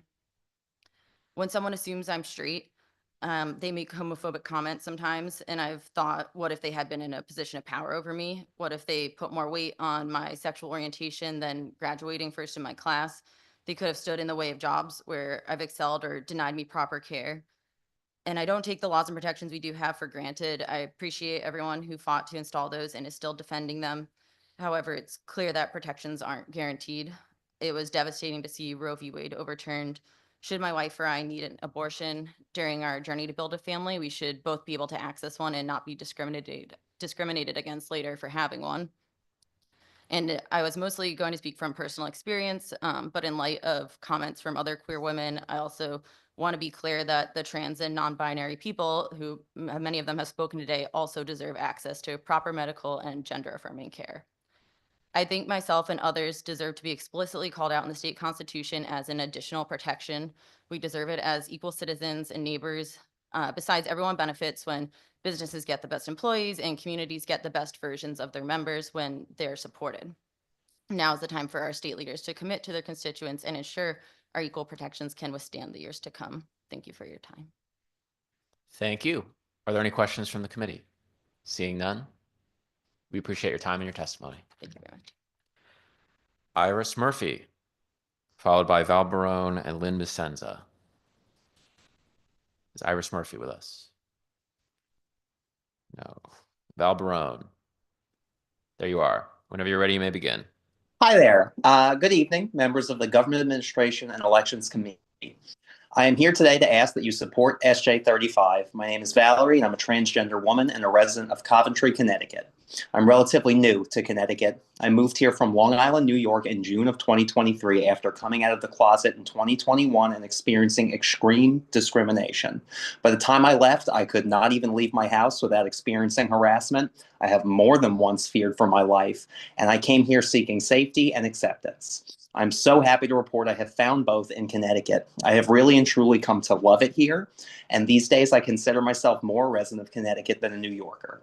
It is precisely this reason that I am asking you to support this resolution, because I have found a home that I love here, and I want to continue to love it, assured in the knowledge that this state has my back. Recently, right-wing extremists at the federal level have chosen to target transgender community as a way to make people afraid. They want people afraid because fearful people are more malleable, easier to influence, more gullible. Transgender people make up a very small percentage of Connecticut's total residents, and as a minority group to whom many people are unexposed, we are uniquely vulnerable to this kind of political scapegoating. Make no mistake, this is scapegoating. The supposed threat posed by transgender people is nothing more than a boogeyman designed to garner political support at the expense of a vulnerable group. We need legal protection. The push to erase trans people from the public sphere is being perpetrated by a group of people who want nothing worse than to return to a world which solely benefits wealthy white men. Transgender people are just the first sacrifice in that pursuit. We will not be the last. As I have stated, we are uniquely vulnerable, and in choosing to sacrifice us, it no longer becomes a matter of if, but rather when the next vulnerable group will be targeted. If you are willing to sacrifice us and split hairs in debates about our right to specific legal protections, be ready to next sacrifice the the rights of gays, lesbians, immigrants, women, Black and brown people, working people. Do not be fooled by groups with names like Gays Against Groomers who seek to paint themselves as grassroots organizations of concerned citizens. As we have heard today, these groups of concerned citizens are more often than not outside actors with no vested interest in our state politics and who serve wealthy benefactors and a grander purpose to usher in the return of a world meant to serve wealthy white men and no one else. This is not the first time fascism has sought to scapegoat vulnerable people. In 1930s Germany, the Nazis famously burned the research of the Hirschfeld Institute of Sexual Science, which provided groundbreaking LGBTQ care, and it will not be the last. But the way I see it, you have a choice. You can choose to fight fascism or you can facilitate it. You can choose today to protect the vulnerable or feed us to the beast which seeks to transform our world for the worse. Connecticut can choose to be a champion for the right of all its citizens or a supporter of an outright evil regime of morally bankrupt power mongers. I understand you cannot legislate behavior, but you can set precedent by affirming your support of your most vulnerable populations and enshrine it in state law at its most fundamental level, as well as offer a resounding rebuke of this federal administration whose recent actions have been supported by, among others, the American neo-Nazi movement and the Ku Klux Klan. You cannot choose to compromise with fascists. They will not be satisfied until they sit atop a pile of sacrificial corpses. They've never once in my 34 years testified in front of a governing body of any kind in any capacity. I only come before you today because of my hope in your capacity to do what is right and to serve on the side of justice instead of evil. I implore you to do what is right by your constituents and by humanity and pass SJ 35 because we are stronger together when we all look out for each other. Thank you for your time, and I eagerly invite your questions. Thank you. Are there any questions from the committee? Seeing none, I thank you for your time and your testimony, and I will just respectfully disagree with some of the characterizations that we can't legislate behavior. In fact, I think that's what we do here. I certainly appreciate the sentiment that we can't legislate everyone's behavior, but I respectfully disagree with that sentiment. It was more of a rebuttal to particular points made by certain people, but that is neither here nor there. I appreciate that. All right. Any further questions or no comments? No further questions from the committee. Seeing none. Thank you very much for your testimony. Next up is Lynn DeSenza, followed by Ziv Quinzel, followed by Claire McCarthy. Lynn DeSenza, Okay. whenever you're ready, you may begin. Sure. Senator Flexer, Representative Blumenthal, distinguished members of the Government Administration and Election Committee. My name is Lynn DeSenza. I'm here today in support of Senate Joint Resolution 35. This would protect access to health care that is essential to my well-being as a transgender woman. I transitioned 5 years ago from male to female. I have accessed gender-affirming care, including facial feminization, surgery, and hormone replacement therapy to align my appearance more closely with the gender I embraced. I have been active in the LGBT community. I'm a co-facilitator of an LGBT youth group for 12 to 18-year-old trans children and see firsthand how transgender and non-binary children are experiencing depression and anxiety brought on by uncertainty in today's political climate. They fear losing their access to medication, including puberty blockers and hormones. Some children who are persistent, consistent, and insistent will socially transition at a young age. It is apparent to their parents, their therapists, and their doctors that they are candidates for delaying puberty, so they can go through puberty in their identified gender. They wish to live in their sex, not live in their sex assigned at birth, but that gender that is authentic to them, that makes them happy, confident, and alive. It is imperative for their mental health and their ultimate physical safety that we as a society, as a state, enshrine the right to be our authentic selves and have the right to seek a treatment to align our bodies with our gender, including and especially for children. We see how hard-fought rights can simply vanish at the whim of a new executive in our government, and how fragile our laws are in stopping those intent on eliminating a whole class of persons just for the sake of political expediency. I deserve to live in our state as a transgender person without having to worry about my rights being taken away because of people intent on denying me my rights to freedom and the pursuit of happiness.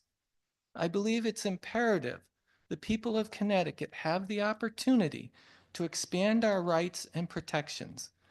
We need to keep church arguments about only two sexes separate from our state laws. Voting on this in the 2026 election adds an element of power and choice, and I have faith in the people of Connecticut to vote their conscience on this issue. Thank you for your consideration and for your vote for SJ 35. History is watching us. Ding, ding.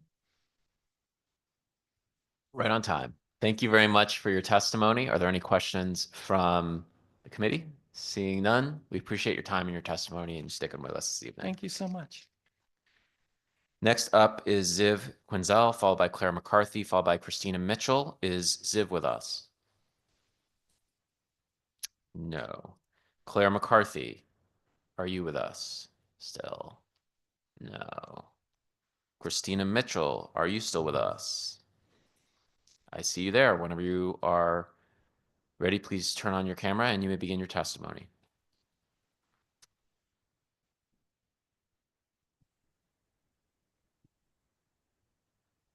Sorry about that.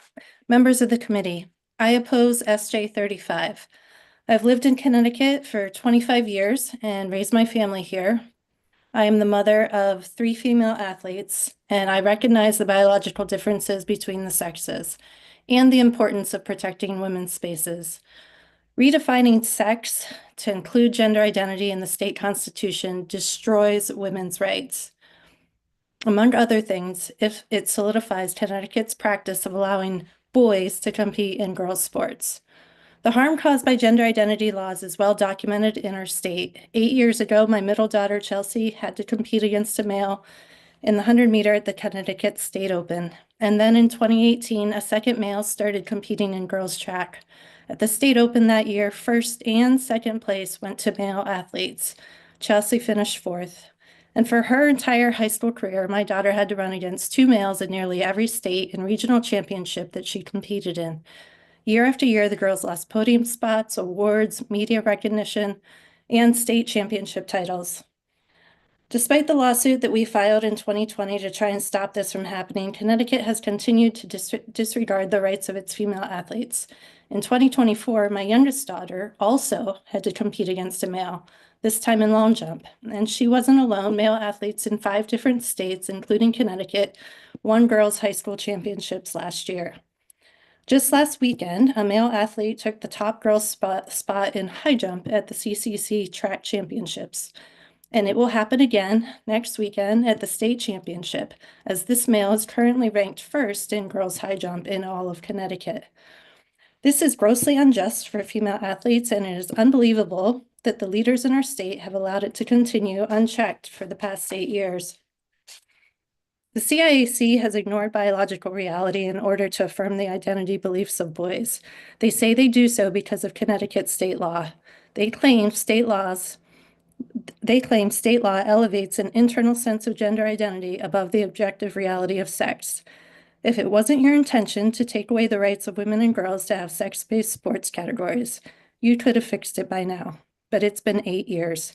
Connecticut's legislative inaction confirms that things are operating exactly as the state intended. Manipulating the definition of sex in order to enshrine the rights of men and boys to access women's sports and private spaces based on a self-proclaimed gender identity is just wrong. You should be honest with the public about what this constitutional amendment means. It means boys winning girls' state championships. It means men standing naked in collegiate women's locker rooms. It means men in female dorms. It means men assaulting women in women's prisons. All of these things have happened. Thankfully, the federal government has reversed course and is now taking steps to protect women and girls. Connecticut should do the same. Women and girls need and want female-only spaces. If you're going to take that from them, you must be honest and straightforward about your intentions. Hiding behind redefinition of the word sex to include gender identity lacks transparency and integrity. Please restore the rights of women and girls to have single-sex spaces in sports and vote no on SJ 35. Thank you. Thank you. Are there any questions from the committee? Representative Master Francesco. Thank you, Mr. Chairman. Christina, thank you so much for your testimony. We've heard a lot about this in the state of Connecticut and absolutely around the country about biological men playing in women's sports. And it's unfortunately that your daughter had to go through that. I find it really upsetting. Today, through this whole topic today, and you actually bring up a good point, I'm glad you did, and I wanted to mention it, is that with this SJ 35, putting in gender identity, we are stripping away women's rights. Women have fought for years for equal rights. And what we are trying to do here with this putting into our Constitution is we're stripping away their rights. And I often wonder, where are all the activists protecting women when it comes to this issue? So I do appreciate your testimony. It's very concerning to me that we are in an era of really an assault on women. We are erasing women. And I don't know if anybody realizes that. Obviously, we want everybody to have their own rights, but we have a block sometimes of people that want to have equal rights, but they want to be treated special. And when I see biological men playing in women's sports, that's what I think about. So I just want to say that I'm sorry that this has happened to you. We need to protect women. We need to protect biological women. And you said now again that this will, through you, Mr. Chairman, I have a question now. I'm going to end with a question. You mentioned that your daughter will be playing again next week, and this has happened multiple times. Can you elaborate on that a little bit more? What will happen at the next event that she plays in? Well, my daughter graduated last year. She competed against a male last year in long jump, and that was my second daughter. I have three daughters. Two of my three daughters have had to compete against males. But what's happening currently in Connecticut is the same male athlete that my daughter competed against last year is still competing and will compete next weekend at the state championship in high jump, and is ranked first in all of the state of Connecticut. Won the New England Championship last year in high jump, which is a huge, obviously, award and honor that should have gone to a female athlete. Girls in our state, hundreds of girls in our state have been sidelined. They've lost championships, state championships. They've lost the opportunity to advance to these big meets, and it's gone on every year since 2017. That's 8 years that this has been happening, and girls have been disrespected and disregarded in our state for a long time. So it's time to change that. The worst thing you could do is enshrine gender identity into the state constitution. It will make it even harder to unwind what's been going on in impacting the girls and female athletes in our state. So thank you for that answer, Christina. And through you, Mr. Chair, that should never happen. What has happened to your daughter should have never happened. And I say it, and I'll say it again, and I'll continue to say it. This constitutional amendment is an assault on women, on biological women in every way, shape, and form. And it's unfortunate that we don't have enough people out there advocating for women. We've worked way too hard in our lifetime, and we are being marginalized. And I find that very upsetting. Christina, thank you so much for your testimony. Thank you, Mr. Chairman. I have no further questions. Thank you. Are there any further questions? Seeing none, thank you for your time and your testimony. Thank you. Next up is Joseph Canary, followed by Ria Massaro, followed by Megan McRae. Is Joseph, there you are. Welcome, and you may begin your testimony whenever you're ready. Thank you, Senator Flexer, Representative Blumenthal, and distinguished committee members. My name is Dr. Joe Canary, and I use he, him pronouns, and I just want to hold space for all the people who are just misgendered. I'm a resident of New Haven and I work in Hamden and Stamford. I am an assistant clinical professor of pediatrics and of internal medicine at Yale School of Medicine, the chief medical officer at Anchor Health, and a subdeacon in the Episcopal Church in Connecticut. I am board certified by the American Board of Pediatrics, the American Board of Internal Medicine, and the American Academy of HIV Medicine, and I'm here to testify in strong support of SJ 35. As an aside, I'm also here to testify that my colleagues and I are not overpaid. I swear and solemnly affirm that we did not go into queer and trans primary care for the money. After finishing residency at Yale, I chose to stay in Connecticut, in part because of the strong protections Connecticut has in place for LGBTQ patients in the clinic, and in part because of the protections it affords to my husband and myself and the children we plan to raise here in this state. In my work as a pediatrician, internist, and HIV specialist, I've had the unique opportunity to work with thousands of amazing trans, non-binary, and gender-diverse patients across the lifespan. Something I remind myself and my patients and their parents is that transness and queerness is not new. Examples of queer and trans people exist across cultures and history, from the Hijras and South Asian cultures to the eunuchs who have been so since birth Jesus speaks of in the Gospel of Matthew, to the Nadlahe of the Navajo Reservation. Queer and trans people have been seen and recognized and celebrated for centuries. Healthcare for trans and queer patients is safe, life-saving, and also not new. As trans attorney and Harvard professor Alejandra Carabaya reminds us, the academic study of healthcare for trans and gender diverse folks dates back to Dr. Magnus Hirschfeld in Germany in the 1920s, whose work was ended by the Nazis.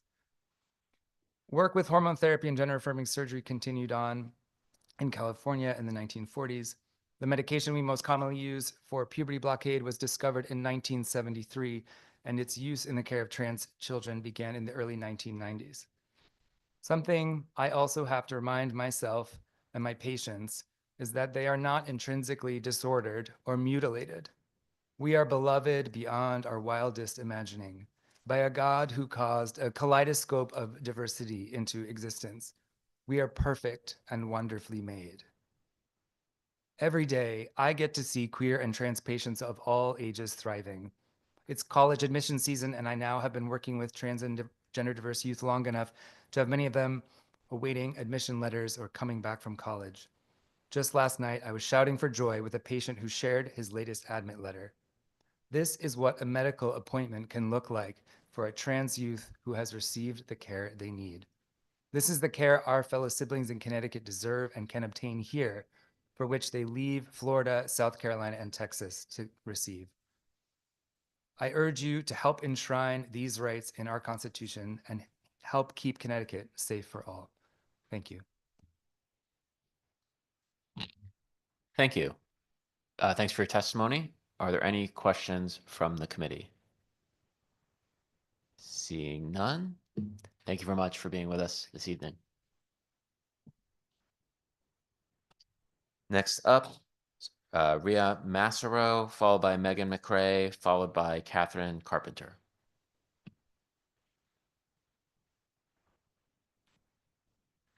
Good evening. I'm Ray Massaro. I was born and raised in Connecticut, and I've been here my whole life. I'm a graduate of the University of Connecticut and the Southern Connecticut State University. I'm here today in strong support of SJ 35. This is important to me both personally as a queer trans woman, but even more important to the people that I serve, and it's for them that I came to testify today. I'm a board-certified family nurse practitioner, and I act as the director of transgender medicine at Anchor Health, located in Hamden and Stamford. We focus on healthcare for the LGBTQ community, which is exactly the group that this resolution seeks to protect, and you just heard from my colleague, Dr. Canary. I've had the distinct honor and privilege to care for queer and trans people day after day. I'm proud to provide primary care, sexual health care, prevention and treatment of HIV, and transgender health care to my community. This resolution is critical for trans youth in particular, as the onslaught of hateful rhetoric and discriminatory regulations from the federal government increase on a daily basis. In contrast, my families frequently remark, "Thank God we live in Connecticut," because they feel safe here. Many of them moved here specifically for the legal protections that our state offers. I've seen countless young trans people's lives change because they were able to access high quality, evidence-based, and medically necessary healthcare. A patient of mine recently told me that she hates her job so much, but that she's excited to go every single day because she gets to go and live and work as herself. Many of my patients have only become willing to engage in the healthcare system after they're able to access their critical need for transgender healthcare. It helps alleviate depression, helps them finally address addiction, or maybe finally talk about their blood pressure. We have a lot of statistics from the Trevor Project about suicidality in young people, which is alleviated by transgender healthcare. 45% of families with trans young people have considered moving due to anti-LGBT policies, and they come to states like Connecticut. Over the last 3 weeks, I have received dozens of messages and calls from scared patients and their families. I've had young people crying in my exam rooms and had parents of trans youth scrambling to try to maintain their access to their child's care. Those with means and connections are looking to leave the country. And to clarify, this is not fear-mongering. I'm just reporting the literal fears of my patients. Fear-mongering is claiming without any basis that children are having genital surgeries at school without their parents' knowledge or consent. Connecticut has a long history of being a leader in civil rights protections, and I think we now have the opportunity to cement that status as a safe haven for individuals and families to raise children in and make decisions about their own health care.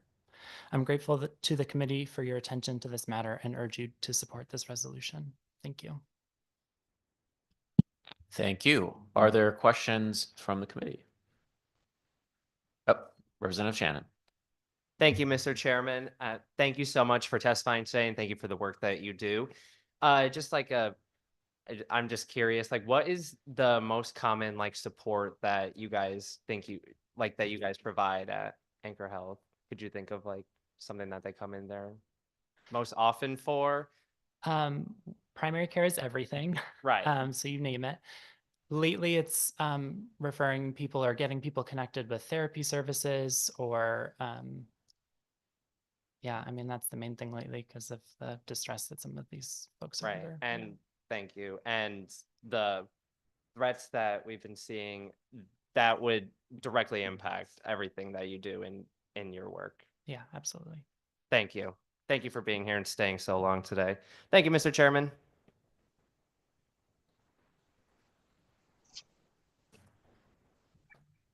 Thank you, Representative.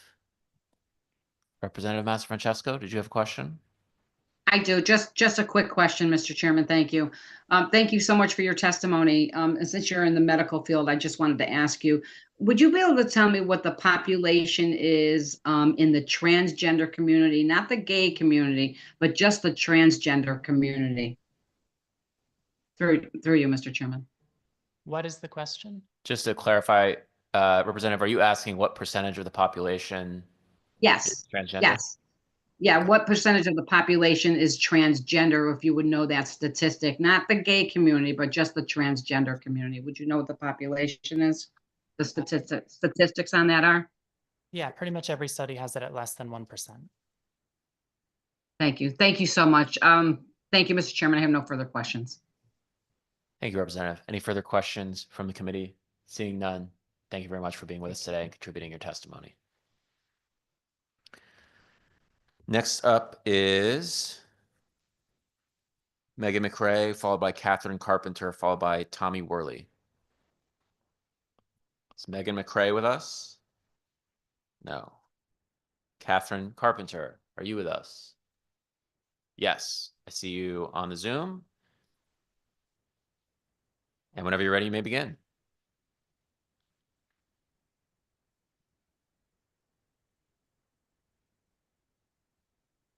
I believe you're muted, or your audio is not connected.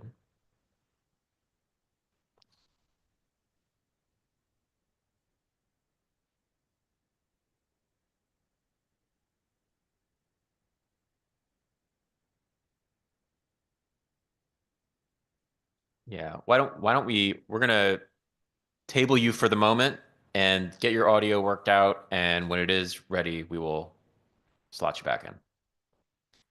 Next up is Tommy Worley, then M. Gerber, then Catherine Ziekowitz. Is Tommy Worley with us? No. Is M. Gerber with us? Yes. Yes. All right. Whenever you're ready, you may begin your testimony. Thank you. Representative Blumenthal, Senator Flexer, Senator Sampson, and Representative Mastro Francesco, and distinguished committee members. My name is Manju Gerber, and I'm a proud parent of a daughter and a citizen of the state of Connecticut and a resident of District 1817. I'm giving testimony today to oppose SJ 35. This proposed amendment to the Connecticut Constitution should not redefine and expand the term of sex by including gender identity and expression. Gender affirming care basically is you're basically affirming a child's hatred of their own body. This amendment would lead to the erasure of the female sex, especially in sports, in our safe spaces, in the classrooms, and even in the workplace. And this legislative body needs to uphold the simple truth that women are biologically female with 2 X chromosomes, and men are biologically male with 1 X and 1 Y chromosome. Sex is objective and unchangeable. It is not fluid. It is reality-based and biologically based at the time of conception. However, gender identity is based on one's state of mind or one's own perception of self, which is not based in reality. It is more subjective.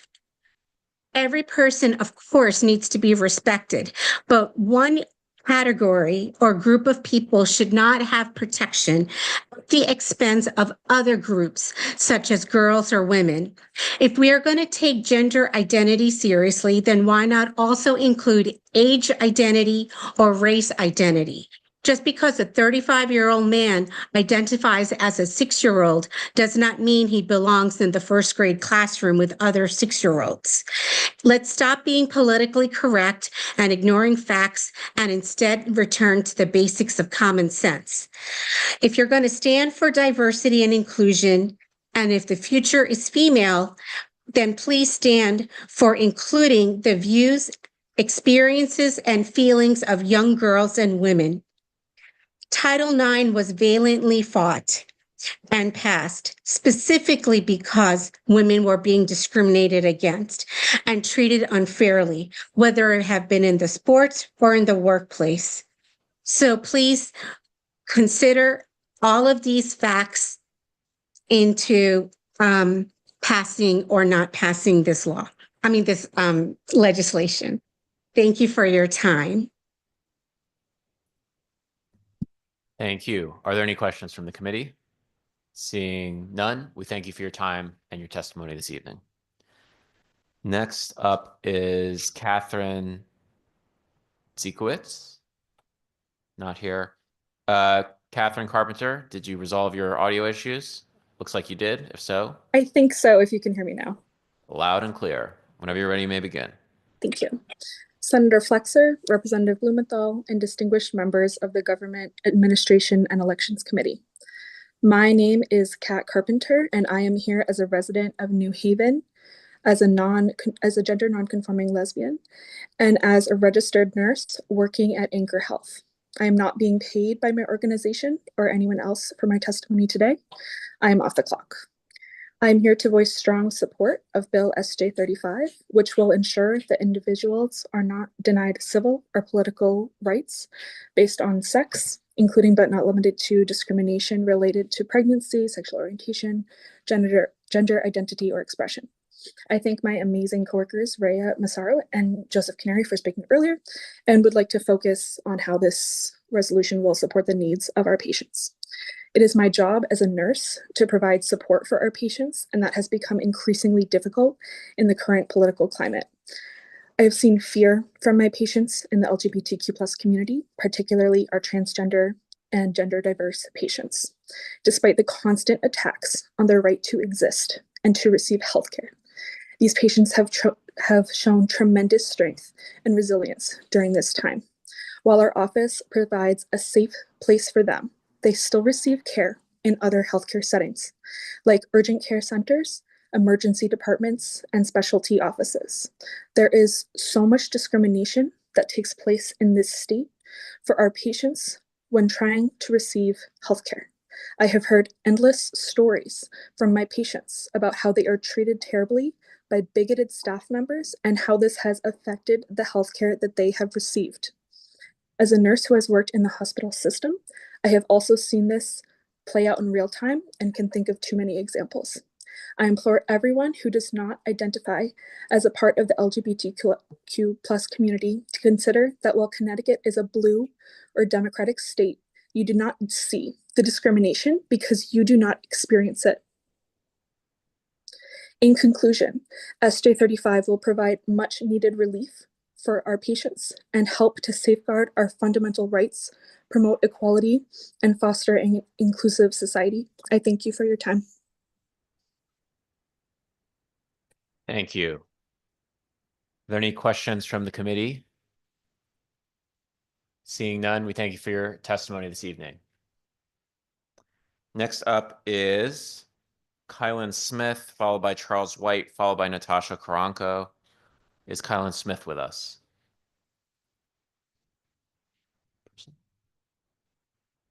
Oh, there you are. Whenever you're ready, you may begin. Thank you. Can you hear me? Yes. Good. Ladies and gentlemen, thank you for allowing me to speak today. As a Yale University student and president of Choose Life at Yale, I strongly oppose SJ 35. The bill not only egregiously oversteps the widely established definition of discrimination set forth in the 14th Amendment, now incorporated in the states, but also undermines the efficacy of the Equal Protection Clause itself. It is important that workplaces offer alternatives for expectant mothers, which may find it harder to conduct their job responsibilities while pregnant. However, enshrining discrimination in intent or effect against terminating a pregnancy in the Equal Protection Clause is 1, impossible to enforce, and 2, obliterates the rights of employers and healthcare workers to maintain their own religious freedom and convictions.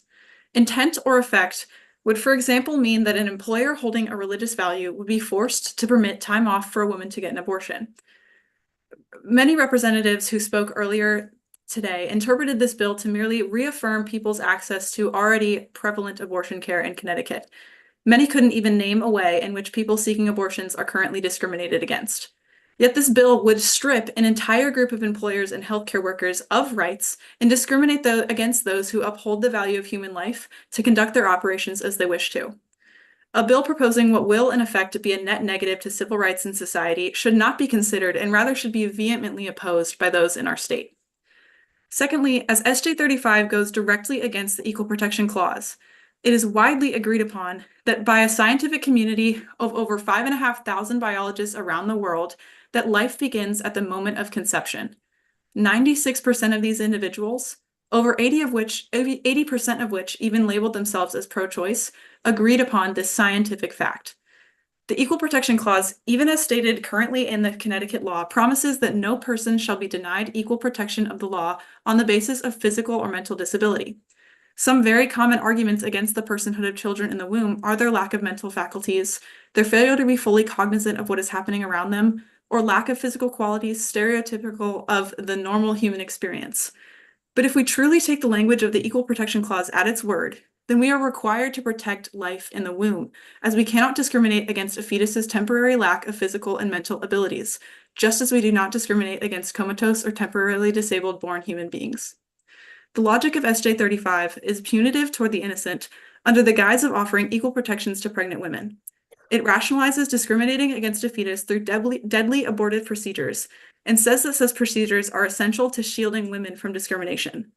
The 14th Amendment was not created to be weaponized against the most vulnerable. I protest the inclusion of SJ 35 into the Connecticut Constitution on the grounds that it clearly contradicts the purpose of the Equal Protection Clause. Thank you. Thank you. Are there any questions from the committee?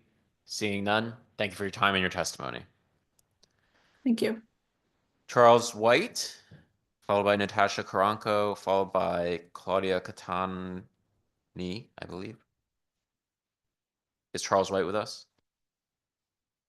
Oh, there you ready? May begin.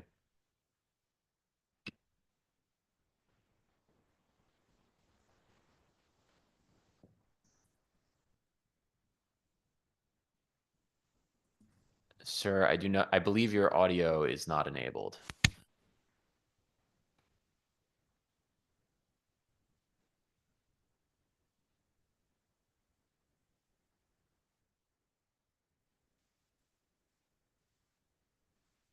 Are you speaking? I can't hear you.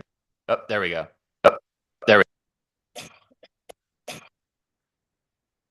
Was that an echo for me? I think it was an echo for me. All right, well, we're going to give you a minute to figure out your audio situation, and then we'll return to you. Natasha Karanko.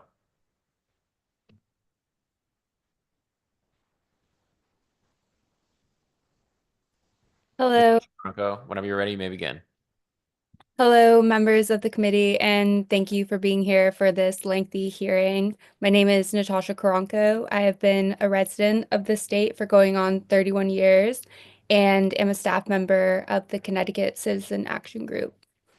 I'm here in support of two critical bills, HB 6847 and SJ 35, because the foundation of a just democracy is the recognition of its constituents.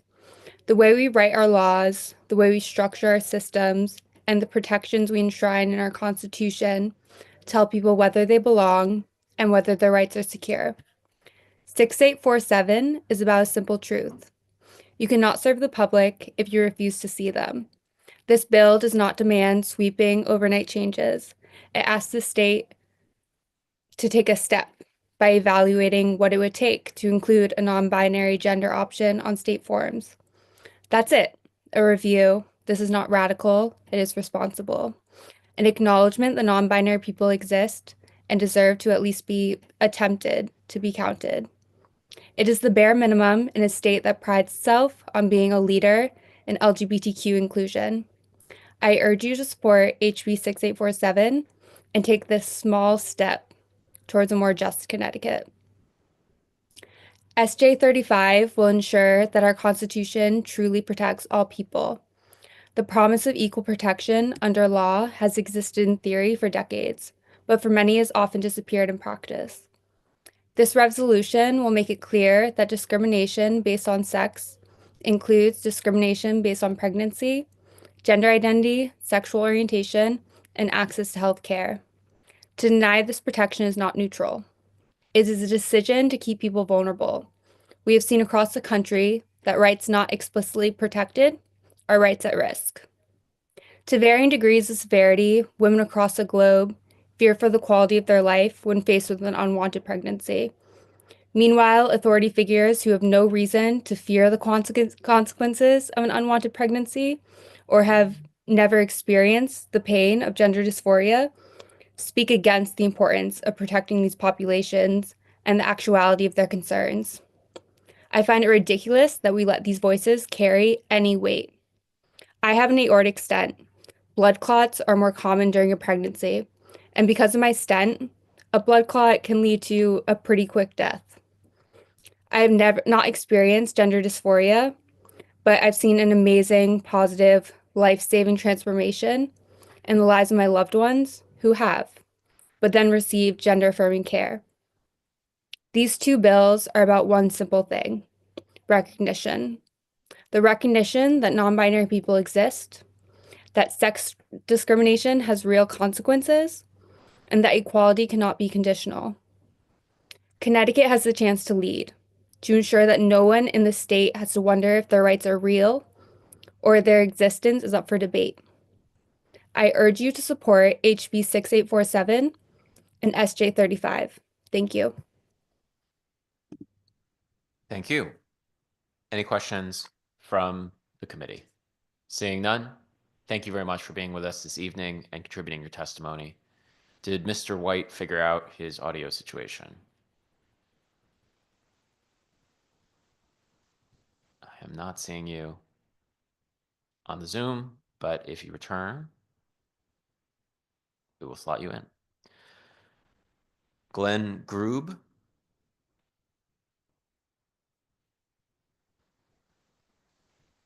All right, I see Charles White is back. I'm just going to list off a couple names so people know that they're up next. Glenn Grube, Mary Gentle, and Carolyn Bennett are the next three after Charles White. Charles, whenever you're ready, you may begin. Hello, is my mic working now? Yes, it is. Thank you. Hello, committee members. My name is Charles White, and I'm opposed to Senate Joint Resolution 35. This is a bill that will have extreme intended and unintended consequences, the most worrying of which are its consequences for unrestricted abortion all through pregnancy. This bill would expand discrimination on the basis of sex to include discrimination in intent or effect based on pregnancy, including terminating a pregnancy. I ask those listening, what does terminating a pregnancy mean? It is to end the life of an innocent human being. Senate Joint Resolution 35, if passed, will provide the grounds to override Section 19A, 601 to 602 of the Connecticut General Statutes. These sections stipulate that minors seeking an abortion must be properly informed about the procedure and any possible alternatives, such as adoption. In addition to this, subsection B of Section 19A-602 states that no abortion may be carried out after viability, except to preserve the life or health of the mother. My mother and grandmother before her are nurses. Their whole lives, they have been against unrestricted abortion. Why? Because they have witnessed it and witnessed its effects firsthand. My grandmother had the experience of seeing a young boy, born and fully developed, burned by a saline abortion and left to die in a bin. Nurses were told to ignore the child. My mother tells me of a conversation about this with an older nurse. That nurse, with tears in her eyes, told my mother, "What were we supposed to do?" The systematic and legal killing of an entire generation is not without consequences. Hundreds of men, women, fathers, and mothers every year seek post-abortive counseling. What are we supposed to do? We are supposed to help people who are unable to help themselves. We are supposed to help mothers and their unborn children. Senate Joint Resolution 35 does not do this. I urge you to vote against this bill. Thank you very much. Thank you. Are there any questions from the committee? Seeing none, thank you for your testimony and your time. Glenn Grube, are you with us? No. Mary Gentle. Carolyn Bennett. I see you there. Whenever you're ready, you may begin. Good evening, members of the GAE committee. My name is Carolyn Bennett, and I'm here in strong opposition to SJ 35. There are two main issues I have with this bill.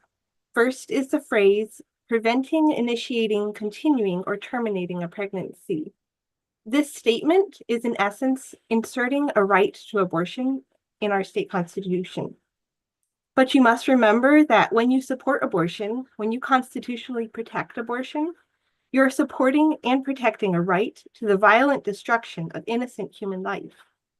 This is both wrong and unnecessary. Abortion is a tragedy, and protecting it is not good for anyone. Not only is an innocent child's life lost, but abortion often negatively impacts the mother and the father, many times for years.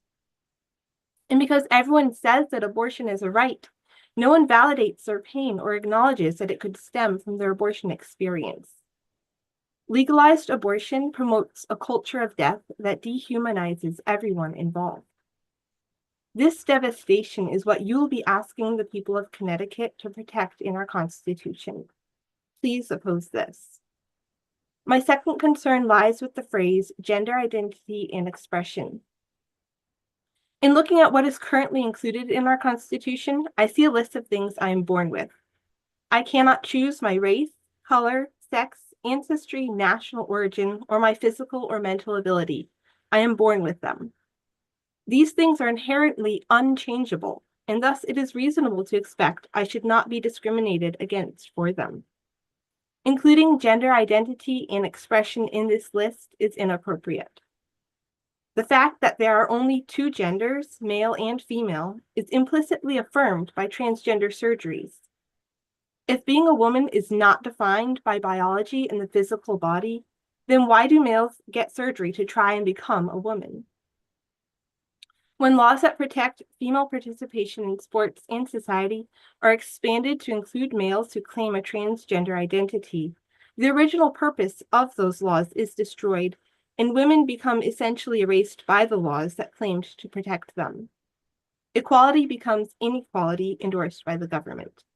I ask you to please vote no on SJ 35. Thank you. Thank you for your testimony. Are there any questions from the committee? Seeing none, appreciate your testimony and your time. Have a great evening. All right, our next three individuals are Kimberly Yonkers, Meredith Sinclair, and Polly Morrow. Is Kimberly Yonkers with us? Yes, I am. Okay, great. Whenever you're ready, you may begin. So thank you, Representative Blumenthal and members of the committee for this opportunity to speak with you. I'm a physician and a psychiatrist, and I'm here to strongly support SJ 35, including its provisions to support the LGBTQ community and to protect women's rights. Although I spent more than 20 years at the Yale School of Medicine and rose to the rank of professor, I'm not speaking on behalf of Yale. It's a privilege to listen to this discussion, but as a researcher and an empiricist, I'd like to respectfully disagree with some of the comments, particularly those about this bill being a matter of life and death. Suicide rates among the LGBTQ community or youth is 2 times higher than non-LGBTQ youth. Suicide attempts are 4 times higher. The mediators of this risk are challenges such as microaggressions, bias, and discrimination that this community experiences. This suggests that it is, in fact, a matter of life and death. We need to protect citizens in our community and support them and enhance their mental health. I also want to make a few comments about some of the fear-mongering around abortion that are quite troubling. I'm a physician. My colleagues do not perform near-term abortions because someone wants a voluntary termination of pregnancy. These surgeries are only performed when they're medically necessary. And instead, what we are seeing are women who have spontaneously miscarried, who are not afforded life-saving treatment, and we're seeing them die. I hope that you will strongly consider including this language in the Constitution, because both components of this amendment are necessary to help save lives of our LGBTQ community and reproductive age women. Thank you very much. Thank you, Dr. Yonkers. Are there any questions from the committee? Oh, one moment, I just accidentally minimized my thing. No questions. I had a quick question. Has the American Psychiatric Association developed any position on access to gender-affirming care, to your knowledge? The American Psychiatric Association supports gender-affirming care, and the American Psychiatric Association removed gender dysphoria, and some of, actually, I think gender dysphoria is still in DSM-5, but there was, as someone mentioned earlier, there was a disorder related to being a person who is LGBTQ, and that's been removed. Okay, thank you. And what is the process for the American Psychiatric Association taking a position like that, if you know? So in terms of DSM-5, you can actually look on the website. There's a steering committee that will review any proposals to have disorders either modified or added or removed, and it's a very lengthy and empirically based process. So the steering committee will ask for pretty lengthy documentation in support of it, including a very extensive biography, information about the risks and the benefits of any change of that sort. Then it's sent to a review committee. After that, it goes to council, and a council vote will put it in DSM or remove it. Okay, so would it be fair to say that these sorts of positions entail a process that would require broad acceptance across American psychiatrists? Absolutely, including multiple levels. Thank you very much. And we appreciate your testimony and you're sticking with us this evening.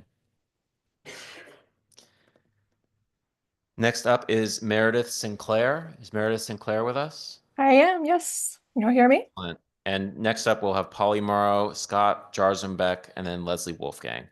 Meredith Sinclair, whenever you're ready, you may begin. All right, thank you. Thank you for the opportunity to speak this evening, for hanging out so late, and also for the Zoom option for accessibility. It helps a mom get her kids to bed and still be able to join you this evening. So I'm Meredith Sinclair. I'm a New Haven resident. I'm also an associate professor of secondary English education at Southern Connecticut State University. I'm the mom of 4 children, one of whom is transgender, and the wife of a transgender husband. I'm also a proud intersectional feminist. I'm here today to speak in favor of SGA 35, which is probably not a surprise given my introduction. Connecticut has long been at the forefront of ensuring legal protections for all of its citizens. Our state laws have been a positive example for the nation and are forceful and explicit in upholding the right to access reproductive health care, including abortion, and the right to access transgender health care, including for youth. Thank you for Dr. Yonkers for going before me and articulating that so well. Our laws protect discrimination against LGBTQ+ community in schools, the workplace, and all other aspects of civic life. Enshrining these protections into our state constitution ensures that the commitments we have made to justice and equity today will stand for future generations in our state. Events of the last few weeks have made this action more urgent than ever, as we've seen the executive branch of our federal government abdicate its responsibility to the rule of law and issue cruel attacks on the civil rights of Americans, particularly members of the transgender and genderqueer community.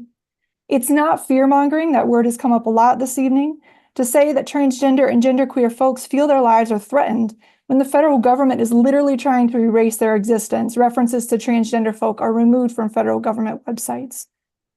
When people come from out of state simply to speak against this amendment that has nothing to do with their state and their lives. We've also heard, unfortunately, from members of this committee, harmful rhetoric, including the blatant falsehood that children are receiving, quote, mutilating surgeries. We've heard trans women disrespectfully called biological males. We've heard a panelist misgendered, and we've heard the defense of women wield it as a weapon to justify the erasure of trans folks. Our words matter. But I don't believe that those views represent Connecticut values. So moving this amendment forward would be a sign of Connecticut's commitment to stand on the right side of history, the side that believes that all have the right to live as their true selves, and that all humans are deserving of the same civil rights, and that access to health care and the right to make decisions for oneself about that health care is one of those civil rights. You've heard many stories today detailing why it's important to explicitly protect the civil rights of transgender folks, and stories that illustrate why healthcare must be one of those rights. You've also heard voices who explicitly want to take those rights away from anyone who doesn't fall neatly into the cisgender binary. So the threat is real. Again, it's not fear-mongering. To be frank, the safety and health of my family and of many others, including those who've bravely testified here today, in our state depend on continued legal protection for LGBTQ+ civil rights, including access to healthcare. I look forward to voting those protections into Connecticut's Constitution. Thank you. Thank you. Are there any questions from the committee? Seeing none, we thank you for your time and your testimony this evening. Polly Morrow, are you with us? I There you are, am. Good Polly. evening. One sec. I'm just going to remind people after you are Scott Jarzenbeck, Leslie Wolfgang, Peter Wolfgang. And it's good to see you, Polly. Whenever you're ready, you Good may to begin. see you. Thank you. My name is Polly O'Brien Morrow, and I'm a lifelong resident of Stamford. Senator Flexer, Representative Blumenthal, and honorable members of the Government Administration and Elections Committee. While I must say that as a board member at the Ferguson Library in Stamford, I am fully in support of SB 1234. I am here today in support of SJ number 35. I am an ally of LGBTQIA+ people and the proud parent of 2 children who identify as members of the community.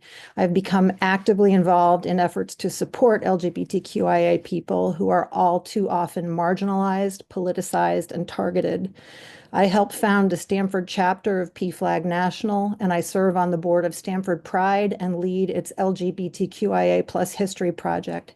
History shows that transgender people have been around since the dawn of time, and science shows that gender is non-binary. It greatly upsets me to see efforts underway to take our country backwards. The federal administration's unprecedented efforts to erase transgender and non-binary people is deeply disturbing. These efforts cause mental health issues and limit access to life-saving, gender-affirming care based on identity. This is discrimination at its worst, and it is causing direct harm. Everyone should enjoy equal protection under the law, and no legislative body should seek to intervene on the medical decisions made by individuals, their parents, and their medical providers. Efforts to legislate such medical care are governmental overreach. Legislative efforts to limit the health care provided to women, people needing reproductive care, trans people, and LGBTQIA+ people make this amendment to the Connecticut Constitution a necessity. As a family member of and friend and ally to many incredible people who are transgender, I believe it's imperative that the people of Connecticut have the opportunity to explicitly confirm their rights and protections. By enshrining equal rights in our state constitution, Connecticut will affirm its leadership in caring for its constituents. And I have faith in the people of Connecticut to vote their conscience on this issue in the 2026 election. So I thank you for your consideration and your vote in support of SJ 35. Life is hard enough for women and LGBTQIA+ people, and we need to ensure their civil rights and access to care. History is watching us. Thank you. Thank you, Polly. Are there any questions from the committee? Seeing none, I will say thank you again for your testimony. It's great to see you, and thanks for your service to our fair city. Thank you so much. Next up is Scott Jarzombek, and I see you are on the Zoom. So whenever you're ready, you may begin. So good evening, esteemed members of the committee. I'm here today to speak in favor of SB 1234. I'm here on behalf of the Connecticut Library Association, of which I am the president. My colleagues and peers have already stated our case eloquently, so I'm going to keep my remarks brief. My purpose in being here is to assure the members of this committee that the vast majority of professionals in the library community in Connecticut support ebook legislation. I can confidently say that our membership supports legislation that seeks fair contractual negotiation, just like we already do with physical books, shelving, furniture, and even boilers. Digital collections are not a luxury. Electronic formats provide a unique opportunity for libraries, breaking down barriers for those unable to access our material due to transportation, time, or health. Digital audiobooks and the ability to adjust fonts and ebooks serve those who are impaired sight. The availability of this content promotes not only literacy, but also equity. In closing, the current leasing model presents an unfair and unsustainable system for libraries. We're not seeking to deny authors their fair share, but rather advocating for the ability to negotiate equitable pricing that reflects the value delivered to our library users. Thank you. Thank you. Are there any questions from the committee? I think Representative Menapace had his hand up first. Yes. Representative, thank you, can lead, Mr. and Chair. then Representative Shannon will follow you. Yes, I just had a really quick question, and forgive me because I may have missed this, but I've just been wondering here. Is there a difference when you all have this between the ebooks that you get you negotiate directly for the libraries and say like the ones that are used through apps like Libby and Hoopla? Like, are those different negotiating? Sorry. So the ebooks are all provided through Hoopla through those apps. So okay, we're not only basically paying for a lease of that material. We're also paying for those apps to be able to work so you can access that material. Okay, and forgive me, so you are paying for these apps. Say you're paying for Hoopla and Yeah. Libby, and then you are also paying again to be We're able to also access. we're also purchasing material as well. But And it's the materials that are accessed. I'm so sorry. I don't mean to it's interrupt you there, okay. but No, that's just that you're accessing through there. So like I have a Hoopla account and I use that for Sure. my local library all the time. My wife Thank and I you. really enjoy it. But so like if I'm accessing a book on there, that is your Paying- library, assuming it's that one, is paying for it, and you are paying for access for Hoopla as well. Yeah. So we pay for the applications that allow access, and then simultaneously we also pay for that material. And again, we're not I always want people to understand we're not purchasing it. It's not like a physical book that we're buying and putting on our shelf. We're entering a contract for a leasing model. So we're paying for you to have access to that material. It's not ours. Yeah. And that's why earlier, when some of my colleagues were asked questions about, well, how long is the wait list and all those things, it's different by publisher and it's different by title. So it's hard for us to explain because we'd really have to look at our paperwork and say, okay, what's the purchasing model for this particular title that you've borrowed? And Hoopla, the way it charges is different than the way Libby charges or Overdrive charges. So it's very complicated. I mean, really, it's something that staff have to be dedicated to and dedicated to watching. Thank you. And thank you, Mr. Chair. Thank you, Representative. Representative Shannon. Thank you, Mr. Chairman. Luckily, my question was answered in Scott's response. I was just wondering what platform the ebooks come on. So thank you so much for your testimony. Thank you, Mr. Chairman. Thank you, Representative. Further questions from the committee? Seeing none, we thank you again for your testimony. Thanks for sticking with us. Thank you. Next up is Leslie Wolfgang, followed by Peter Wolfgang, followed by Maria Altamura.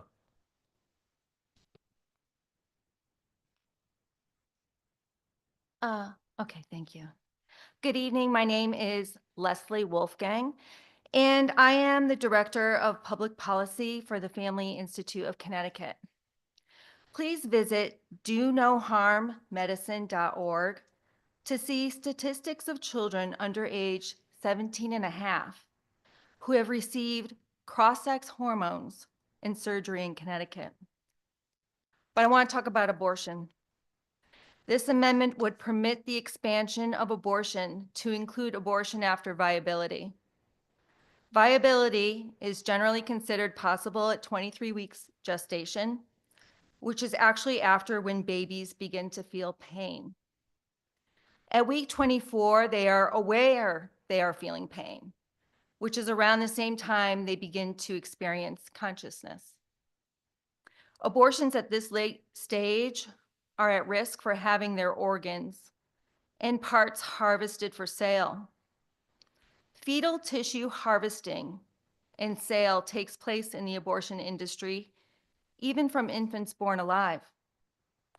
Former STEM Express technician turned whistleblower, Holly O'Donnell, spoke about seeing a baby born alive after an abortion. And rather than be allowed to provide aid, she was told to move forward with harvesting the child's brain. This is an excerpt from her experience.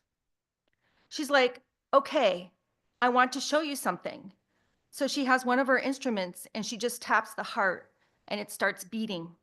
And I'm sitting there and I'm looking at this fetus that's heart is beating and I don't know what to think. She was like, do you know why that's happening? I knew why it was happening. It's because the electrical currents, the nodes were still firing. And I don't know if that constitutes it's technically dead or it's alive. It had a face. It wasn't completely torn up and its nose was very pronounced. It had eyelids and its mouth was pronounced. And then since the fetus was so intact, she said, okay, this is a really good fetus. And it looks like we can procure a lot from it. We're gonna procure a brain. So the moment I hear it, I'm like, that means we're gonna have to cut the head open. We're gonna have to cut the head open. So she's like, okay, so what you do is you go through the face. And I'm thinking, no, I don't want to do this. She gave me the scissors and told me to cut down the middle of the face. If we permit post-viability abortion in Connecticut with this amendment, the gruesome practice of harvesting and selling baby parts is likely to follow. Thank you. Thank you. Are there any questions from the committee? Representative Master Francesco. Thank you, Mr. Chairman. Thank you, Leslie, for your testimony. I appreciate you hanging in there today. I know it's been a long day. I certainly appreciate your testimony. Two things, actually. I want to just touch one thing on the abortion issue, is our laws do not put a time frame on when someone can have an abortion. That decision is left up to the doctor and the patient. So we always hear a lot of terms in Connecticut where late-term abortions are not happening. I find that hard to believe, which brings me to the next question. During today, we've heard a lot of testimony from people claiming that there is no gender reassignment surgery going on in Connecticut when it comes to minors. Can you elaborate on that? I know you have shared some information on the gender assignment surgeries that are being done in Connecticut. Would you be able to give me a little bit more information on that? Through you, Mr. Chairman. Oh, sure. So I actually did an FOI request with the state of Connecticut, asking what payments were made by the state for the treatment of gender dysphoria through mastectomies on children under age 18. And I found two 15-year-olds who had received double mastectomies for the treatment of gender dysphoria in Connecticut. And that information is available on our website, ctfamily.org. So it definitely is happening. And this other organization, Do No Harm Medicine.org, analyzed the insurance claims for treatment related to gender dysphoria and found children in Connecticut under age 17 and a half who have had puberty blockers and also cross-sex hormones and cross-sex surgery. These are children under age 17 and a half. So yes, it is happening in Connecticut. And if it's not happening, why are our gender clinics advertising it? They advertise gender affirming care to include access to puberty blockers, to cross-sex hormones, and also surgery. So again, if it's not happening in Connecticut, I have the documentation, I have the receipts, and it's also being advertised. So thank you. Thank you for that. Oops, sorry. That's okay. Through you, Mr. Chairman. Leslie, thank you for that answer, because we've heard a lot of reaction today from people testifying that's pretty adamant that this is not going on in Connecticut. And you did do that through Freedom of Information. So we do know that it is going on here. Mm-hmm. I don't have any further questions. Again, thank you for your testimony. You're welcome. All right, thank you. Any further questions from the committee? Seeing none, thank you for your testimony this evening. Thank you. Next up is Peter Wolfgang, followed by Maria Altamura, followed by Ashley Smith. Sorry, Peter's not testifying. Okay, thank you. Maria Altamura, are you with us? Not seeing you. Ashley Smith, there you are. I see you on the Zoom. Whenever you're ready, you may begin. Thank you for the opportunity to testify in strong support of Senate Bill 1230, an act concerning the state purchase of print and digital advertising. This critical legislation represents a pivotal step towards revitalizing local news organizations that are the backbone of our democracy. As the managing editor of Nancy on Norwalk, a nonprofit hyperlocal news outlet, I have witnessed firsthand the dire consequences of the decline in local media. Before transitioning to nonprofit journalism, I worked at Fox 61. One of my many responsibilities was to escort guests, including numerous senators and representatives, through the building. As you know, Fox 61 operates out of an old, dilapidated structure that was once the home of the Hartford Courant. When the elevator broke down, which was often, I would lead guests through the abandoned lower floors over the now empty printing press room where the current once thrived.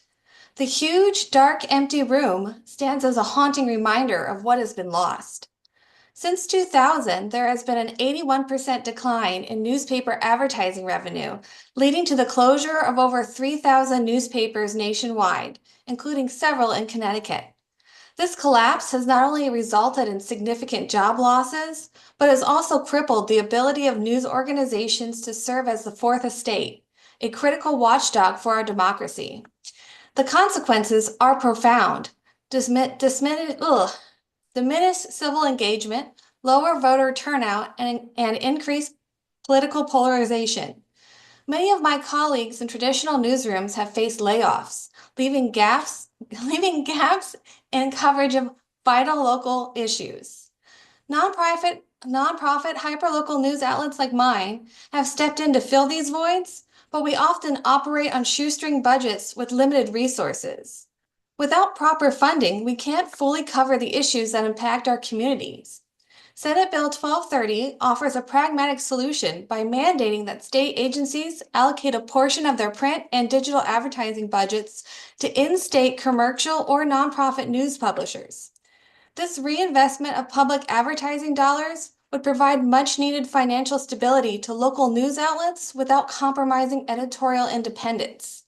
Similar policies in New York City and Chicago have demonstrated the positive impact such legislation can have. Supporting local news is not merely about preserving jobs. It's about safeguarding the very fabric of our democracy. Local journalists hold the powerful accountable, shine light on local issues, and ensure that citizens are informed participants in our democratic processes. So I urge you to support Senate Bill 1230 and help us uphold the principles enshrined in the First Amendment. Together, we can reverse the decline of local news and fortify the democratic institutions that rely on a well-informed public. So thank you so much for your consideration. Thank you for your testimony. Are there any questions from the committee? Seeing none, we thank you for your time and your testimony and your reporting. Next up is Ann Hefter, followed by Alejandro Galarza, followed by Jacqueline Roach. Ann Hefter, I saw you earlier. Oh, there you are. Whenever you're ready, you may begin. Thank you. Thank you, distinguished members of the GAA committee. I'm Ann Hefter with the League of Women Voters. I'm from Lyme, Connecticut, and I'm speaking in support of raised Bill 1230 concerning the purchase of print and digital advertising by the state again. This bill supports principles that are core to the League of Women Voters mission, the citizens' right to know and encouragement of civic participation. Local news outlets are a vital part of our information sharing network. They inform community members, often at no cost, about decisions that impact their lives and spark civic engagement among people closest to the issues. The collapse of local news in recent decades poses a serious threat to the vitality of our cities and towns. Research from the Carnegie Reporter, Does Local News Reduce Polarization?, has shown that the loss of local news leads to fewer candidates running for office, giving incumbents a distinct advantage. Representatives in areas with poor local news coverage are more likely to vote the party line. This decline in responsiveness has a direct impact on civic engagement and reduced voter turnout.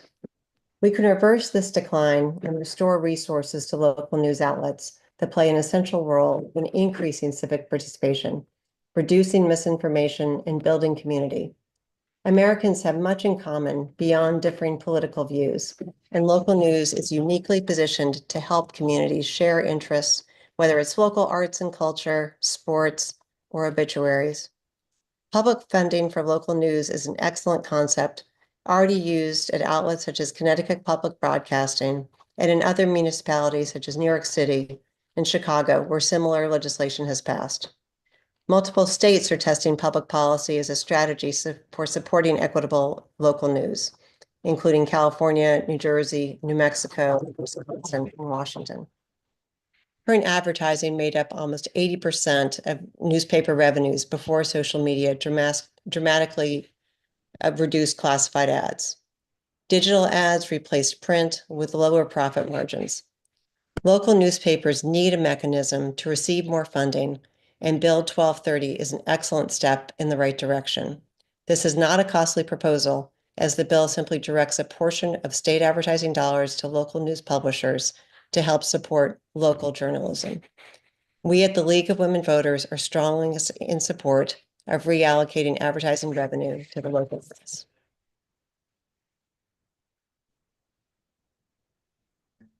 Thank you very much. Are there any questions for the witness from the committee?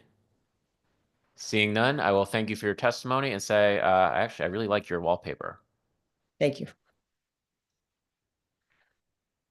Thanks for sharing that with us, as well as your testimony. I think there was some assent from the rest of the committee as well to my sentiment on the wallpaper. All right, Alejandro Galarza, followed by Jacqueline Roach, followed by Robert Berger. Whenever you're ready, you may begin. Shabbat Shalom. My name is Alejandro Galarza, and I am here to support resolution number 35. I am 25 years old. I am not your typical adolescent going through their quarter life crisis. I, like many of the population, carry 2 X chromosomes. I was assigned female at birth in 1999. I currently work in the NICU department at the Connecticut Children's Medical Center in Hartford, Connecticut. I am survived by my mother. She informed me that my birth story was very unique. The infant room was empty at New Britain Hospital. No other mothers wanted to give birth near the time that computers were supposed to crash due to the new millennium change. The OBGYN doctor delivered me on December 30th, looked at my body, and declared my sex on my birth certificate. From that moment onward, my goals, dreams, and aspirations were set in stone. My parents chose a strong Afro-Latina name for me. They envisioned me to be a mother and saw a good job fit for me as a teacher. They brushed my hair every day and coordinated my outfits. I realized that I was a boy near age 6. I was a very unhappy child and did not have the language to express why I was so depressed and unmotivated. It was impossible for me to make friends because I had no feminine interests, and boys my age often wanted something more from me. I am thankful for the internet because I realized I was transgender at age 13, a word to describe the torment I felt, a man trapped in a woman's body. I was not alone, and that there are treatments to improve your quality of life. I am so fortunate to live in a time period where this medicine exists, but it was not easy to explain, but it was not easy to attain, especially as a minor. I came out to my mother as a transgender person when I was 13. She took it so hard and could not accept it. She would rather have a dead daughter than a living transgender son, and that was very hard to accept as a kid. I was more alone in my teens than I ever been in my entire life. I graduated from South Windsor High School so I could work multiple part-time jobs to pay for my transition. I called a pediatric endocrinologist when I was 16 to begin hormones, and was waitlisted for a year. Yes, that was how long the wait was to get into the hormone clinic, with the appropriate documentation from a licensed psychologist and regular documented therapy visits to inform them that I am who I identify as. This was a life-changing moment for me because I became who I was originally destined to be. I no longer felt uncomfortable in my own skin 24/7. No human should be chained down due to societal standards and be forced to live in an untrue life. No person should be denied equal protection of the law, nor be subjected to segregation or discrimination due to who they were born as, their pregnancy status, nor who they love. And lastly, I think a lot of people are hesitant to file any CHRO or EEOC claims. I filed one in 2023, and it's 2025, and they have not contacted me back since. I have called the Waterbury office on several occasions, and they will not pick up their phone. And if you need that information, It is CHRO number 2330-460 and EEOC number 16A2023-00839. Thank you for your testimony. And also, I think you should, if you're comfortable giving it, give us your information about the EEOC complaint. We'd be happy to follow up on it. Yeah, so I used to work for an LGBT doctor's office as But a PCA. You don't have to do it. Sorry, just give us the case numbers offline, and we'd be interested in checking in on your CHRO and EEOC complaints, because they should have gotten back to you by now. Is all. Oh yeah, they said that they would get back to me, but the end of December, beginning of this year, and it's February. Okay. Well, I appreciate that. If you want to give us that information offline, I'm saying Senator Flexer and I will check into it. Thank you, I appreciate it. Any questions from the committee? Representative Menapace. Yes, I just have a quick question. Fellow South Windsor High School alumni on this one. I'd love to see that. But do you think that the people of the state should be able to vote on SJ 35 to be able to allow this potential constitutional amendment? Can you rephrase the question? Yes. Do you think that this would be a good, I guess I should phrase that a little bit differently. Would you like to see SJ 35 go to the people of Connecticut as a referendum? Because that would be the potential as the constitutional amendment. I would like it to pass so we have rights. Yes. Awesome. Thank you. Yeah. Thank you, Mr. Chair. That's all. Thank you, Representative. Further questions from the committee? Seeing none, if you're interested in us following up on it, please do see us offline, provide us the information, and make sure to get us some good contact information for you, because we do want to follow up on it. Shabbat Shalom. Jacqueline Roach. Hello, can you hear me? Yes, whenever you're ready, you may begin. Good evening, Co-Chair Senator Flexer and Representative Blumenthal and members of the committee. My name is Jacqueline Roach. I'm a concerned lifelong resident of Connecticut, a wife, mother of two, and a committed Catholic. I am here today to testify regarding SJ 35, the proposed amendment to the Connecticut State Constitution. I oppose this amendment. Part of my job as a parent is to create a world in which my children can be born, grow up, live a good life in truth, be contributing members of society, and know, love, and serve God. Today, I am 39 weeks and 2 days pregnant with my second child, a daughter. I love being a wife and mother. As part of Generation Z, I have observed many embrace a countercultural lifestyle. My own rebellion was not so much of one in which I pushed the limit, so to speak, but rather one in which I have arduously researched and questioned the world around me, thereby seeking out values and morals to live by. Today's public hearing is not about a subjective topic. Instead, it has far-reaching implications and consequences. I am obligated to testify today as part of a parental duty to my children and my conviction as a practicing Catholic. This proposed amendment is immoral. I oppose the proposed redefinition of sex in the Equal Protection Clause, including the termination of pregnancy, abortion, to be protected as a form of discrimination is madness. It is, in fact, a prejudice against the unborn at any stage of development prior to birth. In other words, this proposed amendment is discriminatory against my unborn daughter. She is viable outside the womb and has been since around October 23rd. She has had a detectable heartbeat since around June 19th. Since the moment of her conception, she has had unique DNA as a unique and unrepeatable human person. She is simply not born yet. The rights I enjoy as a born person should be the same rights she enjoys. Our state constitution should at a minimum protect her right to being born. I would additionally like to add that I oppose the language of sexual orientation, gender identity and expression, and related healthcare in this proposed amendment. Society at large should protect children and itself from perversions that arise from sexual orientation, gender identity and expression, and related medical endeavors. These individuals should be cared for, of course, with pity, not have their mental illnesses constitutionally protected. Again, I oppose SJ 35.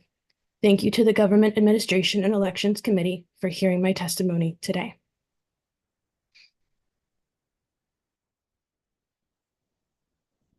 Thank you for your testimony. Are there any questions from the committee? Seeing none, thank you again for your testimony and for being with us this evening. Next up is Robert Berger, followed by Maureen Weiss, followed by Sharon Byrne. Robert, I see you on the Zoom, and whenever you're ready, you may begin. Great, thank you. Senator Flexer, Representative Blumenthal, and the honorable members of the Government Administration Elections Committee. I'm here tonight, and thank you for staying so late to hear all of us, to speak in strong favor of SJ 35. My name is Robert Berger. I live in Brantford with my wife and 2 children, and I work as a senior associate dean at Yale University. I have a 19-year-old son who is transgender, and I would like to use this time to provide some perspective from our experience regarding the critical importance of access to medically appropriate healthcare for transgender youth. One thing that frustrates me in hearing opponents of this issue speak is an inherent assumption that being transgender is a choice, as if it's some frivolous thing that the child could just decide to change or to turn off. This couldn't be further from the truth. They don't even understand what's happening to them at first, only that they're suffering. In our son's case, this involved depression, cutting, and emotional distress. There's no political agenda. There's no indoctrination.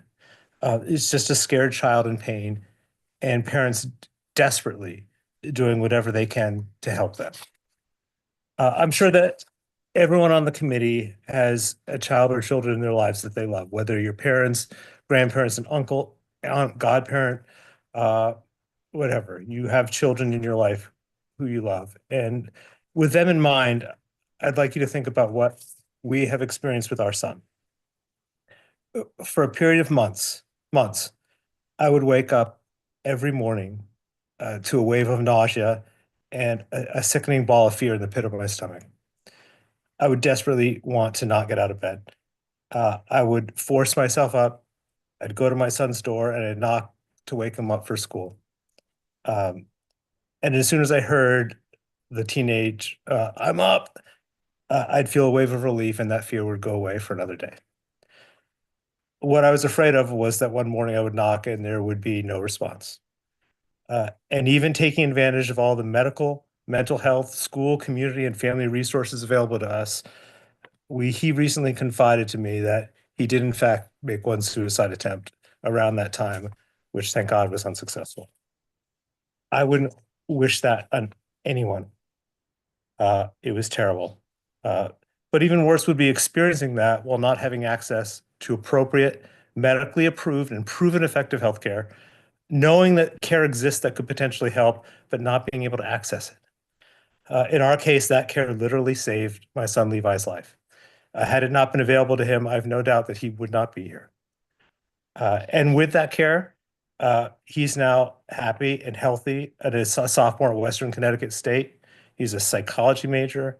He makes the dean's list every semester. And on Valentine's Day, he's going to celebrate his 3rd year anniversary with his girlfriend, who's a wonderful girl. He stayed in Connecticut because he knows that he's safe here. If these protections are enshrined into the state constitution, he'll know that he'll always be safe here. And by making this a safe and welcoming place, you're providing bright young people like Levi a powerful incentive to stay here. And I'm sure that will also attract many others from places that aren't so welcoming, and there are many of them these days. And that would be a good thing for all of us.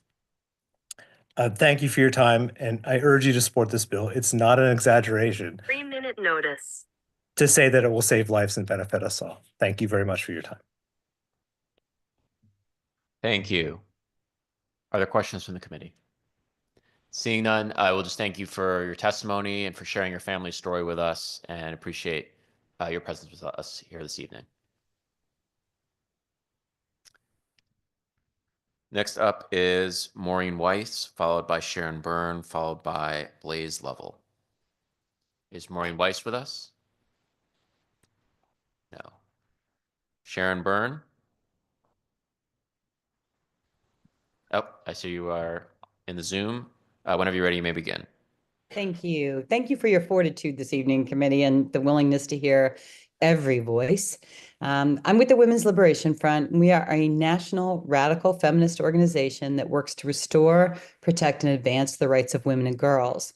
We strongly support the inclusion of sex, pregnancy, reproductive freedom, and sexual orientation in SJR 35 as immutable protected characteristics. We appreciate Connecticut's move to enshrine these protections in the state constitution where they cannot be easily undone. However, we equally strongly object to the inclusion of gender identity. It is a forced teaming of women's rights, gay rights, and transgender ideology. It creates a direct conflict with women's rights and the rights of LGBT individuals, placing it entirely outside the human history of human rights legislation. When we secure human rights, we never remove rights from others, but that's what gender identity requires. Earlier tonight, the ACLU could not provide you with a clear definition of gender. It is defined by activists as changeable, fluid, and therefore it's not immutable. Gender is also self-identification. One identifies as the opposite sex. Well-funded advocacy organizations seek to make it law so that we all have to pretend that someone is a different sex.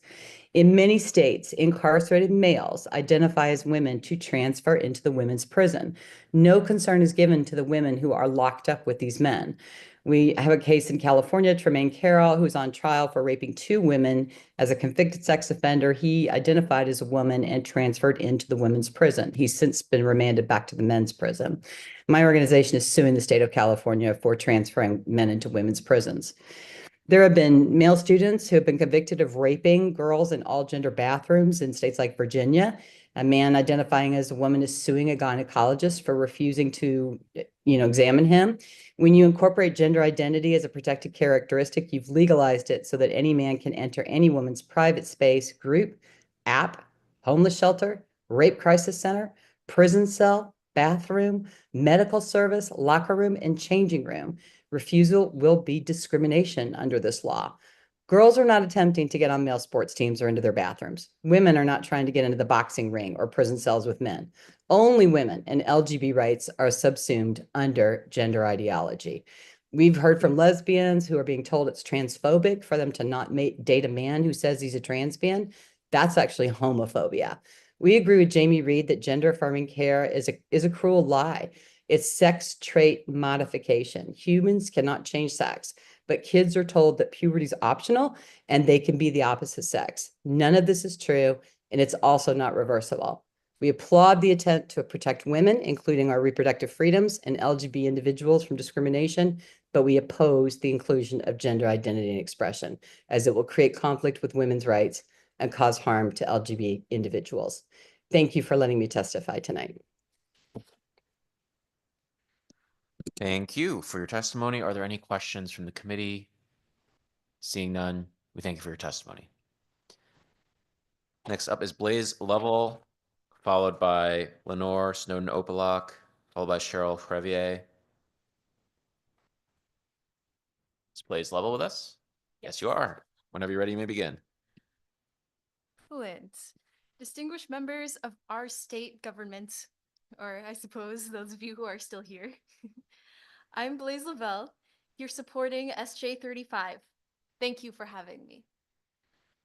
As a non-binary person who uses they, she pronouns, I'd like to acknowledge that it's difficult to understand a complex view of gender.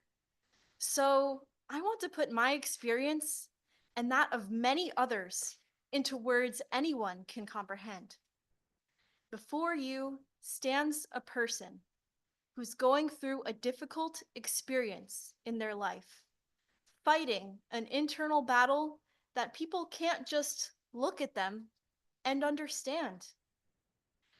I'd like to ask our esteemed government officials and everyone in the room if that sounds the slightest bit relatable. If anyone has experienced this, maybe what I'm about to say next will make sense as well. For those of you who don't understand what being uncomfortable in your gender might feel like, an uncommon experience, you aren't supposed to. It's someone else's life.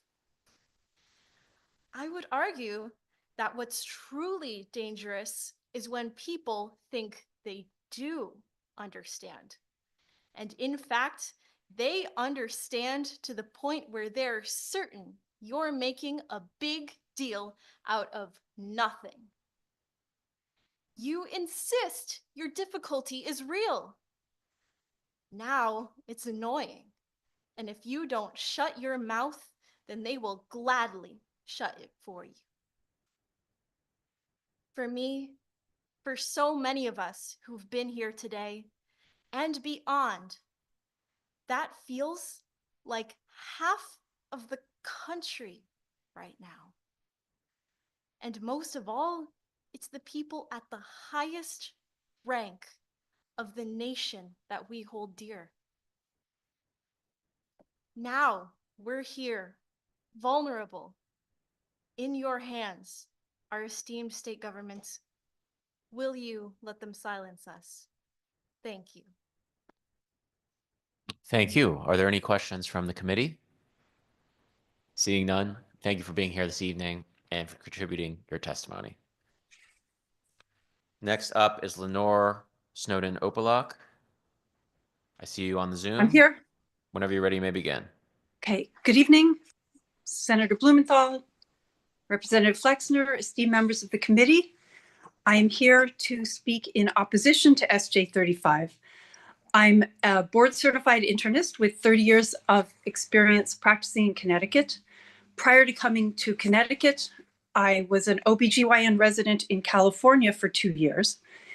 In the hospital where I was a resident, there was a private attending who admitted women for late-term abortions. As resident, I was required to assist with these, which meant administering medication vaginally and also administering intravenous medication to induce labor to a pregnant woman that was not primed for labor. It was a very painful procedure for the women. The babies that were delivered were usually stillborn, but occasionally they were born alive. And it's a real moral cognitive dissonance to see that a baby that you were meant to kill by your procedure is laying, breathing, moving in front of you.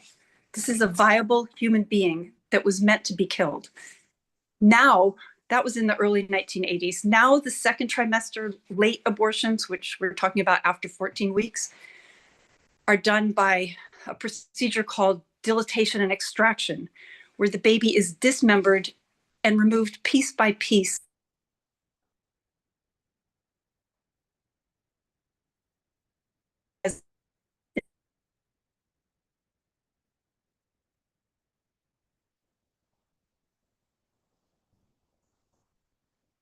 Ma'am, I think your connection is frozen.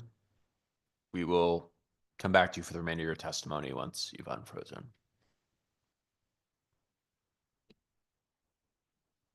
Next up is Cheryl Crevier. Are you with us? Nope. Melinda Tuhus. Are you with us? Lauren Kurtz.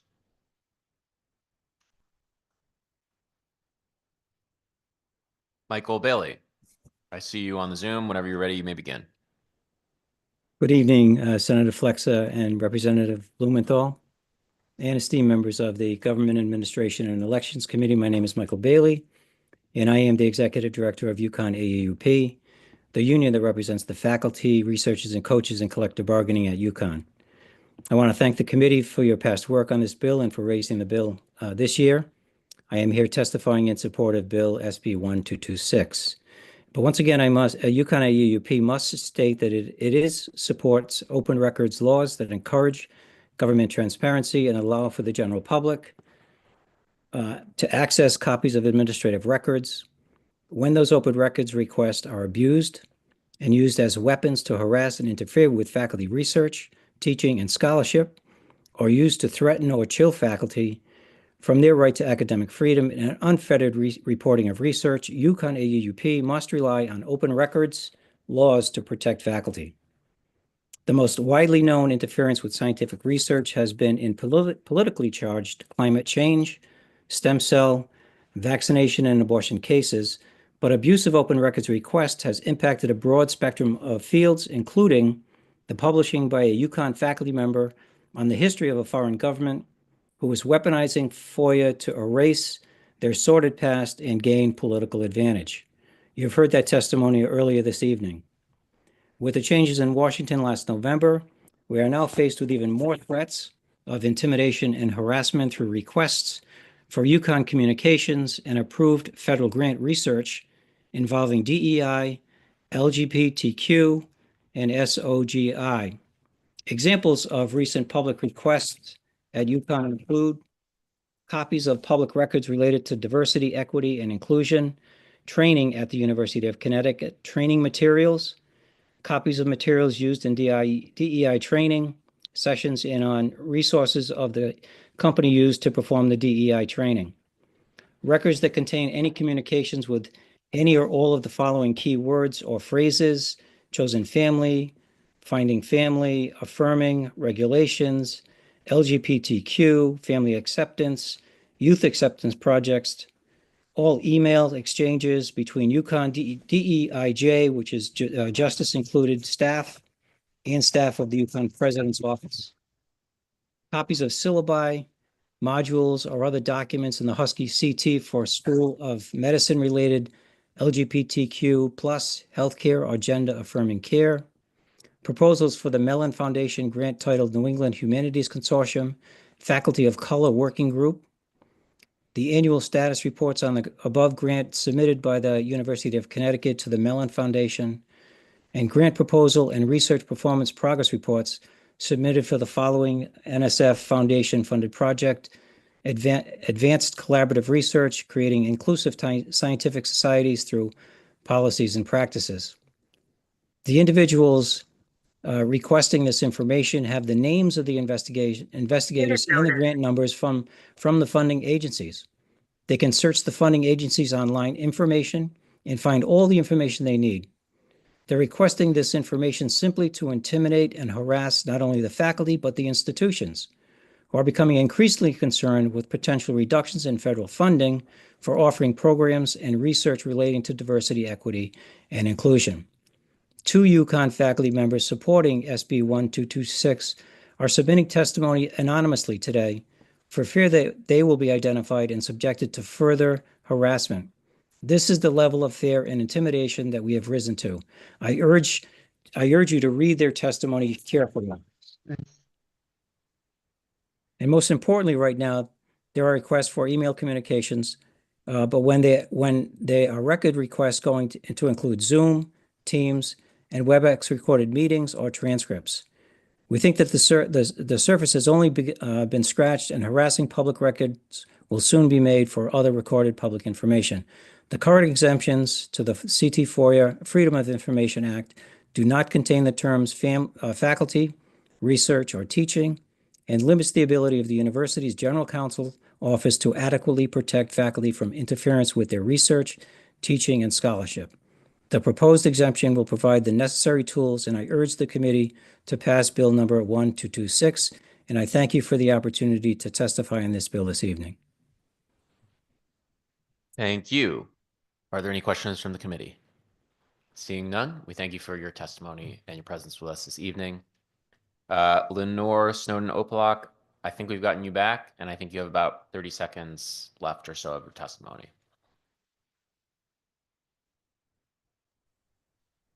Thank you. Thank you for having me back. I was explaining the late-term abortion procedure, the gruesomeness of that procedure, the fact that it has no place in a civilized society, and that we do not need an amendment promoting such a procedure as women's health care. The state of Connecticut already is a leader in abortion access. There are not women clamoring for more abortions, saying that they can't get abortions that they need in the state of Connecticut. We do not need this amendment. I also want to point out that the women who opt for late-term abortion, which luckily is less than 10% of abortions, are vast majority suffering from severe depression, drug abuse, or domestic violence. We need to offer these women the compassionate care that they deserve, holistic care that gets at the root of their problems, not simply an abortion that sends them back potentially to the domestic violence perpetrator. Thank you, Lenore. That concludes your Thank you. time. Are there any questions from the committee? Seeing none, thank you for your testimony and for being with us this evening. Thank you, Senator. Next up is, excuse me, Arden Parrish, followed by C. Marcella Kurowski, followed by Tara Galbo. Is Arden Parrish with us? There you are. Whenever you're ready, you may begin. Good afternoon, Senator Flexer, Representative Blumenthal, and distinguished members of the committee. My name is Arden Parrish, and I live in New Haven. Normally, when I'm in this building, I'm speaking about insulin access. I sit on the Comptroller's Healthcare Cabinet and the Prescription Drug Task Force, and I've worked with some of the folks in this room. It's good to see you again. My focus today is slightly different, but the topic of SJ 35 is no less urgent. My access to gender-affirming care is as life-saving as my access to insulin. Senator Sampson said something earlier today that I actually vehemently agreed with. Respectfully, none of you are experts. You do not know what a trans child or adult goes through, or what barriers we have to overcome to access care that has a less than 1% regret rate. These are decisions between trans people and their doctors, not their government. You've heard testimony today about protecting children from so-called gender ideology. Well, I was a trans child. I just didn't have the words for it at the time. I was raised in the Catholic Church, where my only exposure to queerness was in the most derogatory terms. I didn't know what transgender or non-binary meant. In the absence of language to describe how I felt, or access to care that could reduce my distress, I could only conclude that I was broken beyond repair and would be better off dead. What a thing for a young child to feel. The thing that saved me was moving to Connecticut, where I was finally able to live as myself. It wasn't easy. Accessing medical transition was full of systemic safeguards. Access to hormones required letters from multiple medical professionals, and waiting lists for surgery were years long. But it was worth it.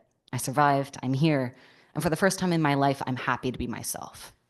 Not everyone is so lucky. Being transgender in this country right now is terrifying. My trans friend in Florida is preparing to flee the state he's lived in his whole life and move to Chicago. My trans friend in Missouri, a medical student, completes his studies at night so he can spend his days at the state capitol fighting for his rights and the rights of his trans patients. Our community lives in fear of every executive order that attempts to systematically write us out of existence.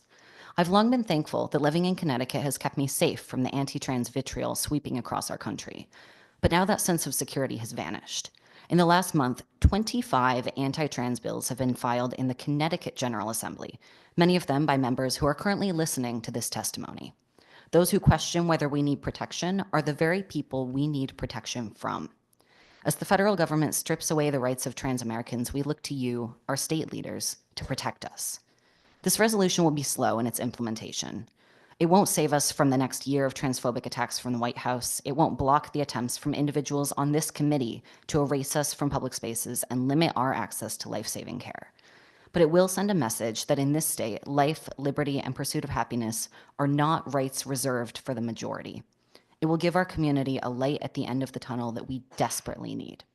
I urge you to stand up for our community and pass SJ 35. Thank you. Thank you. Are there any questions from the committee? Seeing none, thank you for being with us and for contributing your testimony. C. Marcella Kurowski, are you with us? Hi there, members Right, of the you on mute. committee. Okay. Whenever you're ready, you may begin. Members of the committee, I'm Marcella Kurowski. Thank you for the opportunity to speak today. I do have compassion for those testifying that have experienced trauma and abuse. I do oppose SJ 35 because all life is precious and the definition of sex must remain male and female for medical reasons. Females may get cervical cancer. Males may get prostate cancer. Only females can conceive and gestate human life. Allowing sex transitions for minors is an overreach of the state government. Thank you for your time. Thank you for your testimony. Are there any questions from the committee? Seeing none, thank you again for joining us and for contributing your testimony. Thank you, Representative. Is Tara Galbo with us? Nope. All right, so next three are Miles Pace, Lucas McPhee, and Bertha Pearson. Is Miles Pace with us?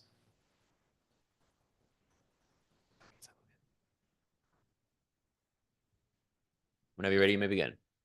Hello, thank you. Members of the Government Administration and Elections Committee, I am giving this testimony in support of proposed SJ 35, like many others have before me. My name is Miles, but my students call me Mr. Place. I've lived in Connecticut all my life, over 26 years. I am a working, tax-paying resident of this state. I work as a paraprofessional at an elementary school. I help the kids with 504s and IEPs to ensure they get the same access to education as their peers. I came straight from there, actually, from work. The commute was not bad, but it was 6.5 hours ago. It's been a long day. I'm also a transgender man. The transgender boogeyman some people have been so worried about. I'm no boogeyman, no abstract concept to be argued about when I'm not in the room. None of us are. I am just a person. You can breathe. It's okay. I am a person who would like to use a public bathroom without, at best, being verbally harassed, and at worst, being followed in and bodily escorted out. You can spare me the poor, confused transsexual diatribe. It's not compassion, it's actually condescension. I'll say it again, I'm just a person. As a person, I'm asking you to do your job, Connecticut. Pass the amendment and protect us. Please. Thank you. Thank you. Are there any questions from the committee? Seeing none, thank you for your testimony and for sticking with us tonight. Next up is Lucas McPhee, followed by Bertha Pearson, followed by Sydney Barnwell. Lucas McPhee, I see you on Zoom. Whenever you're ready, you may begin. Yes. Good evening, committee members. Thank you so much for allowing me to participate in some way today. I'm here to talk about Bill SJ 35. I am unequivocally opposed. We need to understand that there is a 21st century hysteria around the role of the state. It is to be a beacon of liberty and not a bastion of draconian oppression of our most vulnerable. This bill will support the murder of children up until 9 months. Let's look at the science. Biologists from over 1,058 academic institutions around the world assessed as to when life begins. 96% agreed that life began at conception. That's 5,337 biologists out of 5,577. Now, I'm somebody that doesn't like to agree with people just because they have a position, so we can dive into the research ourselves. Let's look at the definition of an organism. An organism is defined as a complex structure of interdependent and subordinate elements whose relations and properties are largely determined by their function in the whole, and an individual constituted to carry on the activities of life by means of organs separated in function but mutually dependent. It is clear from the time of cell fusion, the embryo consists of elements from both maternal and paternal origin, which function interdependently in a coordinated manner to carry on the function of the development of the human organism. From this definition, the single-cell embryo is not just a cell, but an organism. It is a living being, a human being. This is all to say in much shorter words that an organism is a living being made up of different parts that work together to keep it alive. Each part has a different job and they all depend on each other. From the moment a sperm and egg comes together, the embryo starts working as a whole, using parts from both parents to grow and develop. Now, this is clearly a citizen. This is a human being which lives inside the state of Connecticut. How can we say that it's not? If we are to say otherwise, then we're going to define a citizen by some arbitrary and intangible means. Now, if you don't care about the murder of children, we can speak against abortion from another manner. We can speak about the fact that this bill is straight up unconstitutional. By defining abortion inside of the grounds of sex, we disallow business owners to deny people access to their business or fire their employees if they have received an abortion, which goes against the Supreme Court precedent established in Masterpiece Cake Shop versus the Colorado Civil Rights Commission, which established that public accommodations can refuse certain services based on the First Amendment claims of free speech and free exercise of religion. And even if this doesn't speak to you, we can talk about the fact that this is simply another case of untruthful legislation where we pack in a million different things into one bill. Instead of saying, oh, this is about abortion, we can say, oh, this is about LGBTQ rights. So you have a Mott and Bailey defense. If I say abortion is wrong, you can say, well, what about the transgenders, guys? Anyways, this is besides the fact that it's undemocratic. By trying to get in the Constitution, you don't leave it up to the people to maybe change this in the future because you recognize that this is unpopular and that it is draconian. Thank you all very much for your time. Thank you. Are there any questions from the committee? Seeing none, thank you for your time and your testimony. Next up is Bertha Pearson, followed by Sydney Barnwell, followed by Sydney Cohen. I apologize for mispronouncing that. Is Bertha Pearson with us? No. Sydney Barnwell? Sydney Cohen? Next we are Aaron Good, Alyssa Langello, and Susanna Bennett. I think I see Aaron Good. Are you with us? All right. Yeah. Aaron, Okay, whenever thank ready, you. you may begin. Yes, thank you, Mr. Chairman and residual committee members. On HJ 47 pre-registration, New Haven Votes Coalition goes into all 9 high schools in New Haven every year to register eligible juniors and seniors as new voters. Our registrars don't, so I do. And often the most enthusiastic response we get is from sophomores and juniors who are incredibly excited to register, but they turn 18 after Election Day, so we can't do anything but leave them the voter registration form on hope maybe they'll remember to send it in after the election and knowing that they probably won't remember. And that's incredibly frustrating for us and a disservice to the students. Currently 20 states in DC allow pre-registration of 16-year-olds. It was only 15 states last time I testified in this legislation. There's no red versus blue partisan tilt about the states that offer pre-registration, which includes Louisiana, Florida, North Carolina, Utah. Primary benefit of pre-registration is students getting their driver's license at 16 can be entered into the system through AVR, but it goes beyond that. Many students start taking civics classes at 16. New Haven juniors become eligible to serve as student rep on the Board of Ed at 16. It's when many of our young people start developing civic awareness before they start being distracted by college applications, which is to say 16 to 17 is a sweet spot to get them pre-registered to vote. And according to data from the National Civic Center, states that offer pre-registration have twice as many 18-year-olds in the voter rolls as states that don't have pre-reg. And there's 20 to 30% higher voter turnout among 18-year-olds as well. 1232 post-election audits. I recall going with Luther Weeks, what feels like a million years ago, to observe a prototype risk limiting audit at the Secretary of the State's office. Secretary Thomas stated 10 hours ago, robust RLAs are the gold standard. They have bipartisan support. We keep falling further behind our peer states by not implementing them. My only suggestion here is to make sure the working group's recommendations from 2022 fully take into account recent changes to our election laws with respect to early voting and no excuse absentee ballots, which may soon comprise the majority of votes cast in our elections. HJ 48, the child labor amendment. I like the concept here of correcting past wrongs. I don't love doing it this way because this implicitly endorses the pre-United States v. Darby argument from a century ago. The regulation of child labor at the federal level is unconstitutional, falsely implying that the Fair Labor Standards Act of 1938 was unconstitutional, which incidentally also implies a federal minimum wage law may be unconstitutional. And I'm not sure even the Federalist Society would endorse that view. And there may be other unintended consequences as well. HJ 49, like many of my friends, I have concerns about a so-called runaway convention. There are no certainties except death and taxes, but the vast majority of legal scholars think a narrowly tailored or limited Article 5 convention is constitutionally permissible. So let's take a deep breath about runaway conventions and not throw out the baby with the bathwater.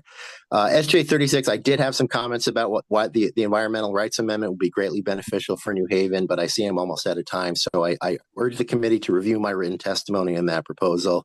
Thank you. I approve this message, and good night. Thank you. Are there any questions from the committee? Seeing none, thank you again for your testimony and have a great night. Next up is Alyssa Langello. Whenever you're ready, you may begin.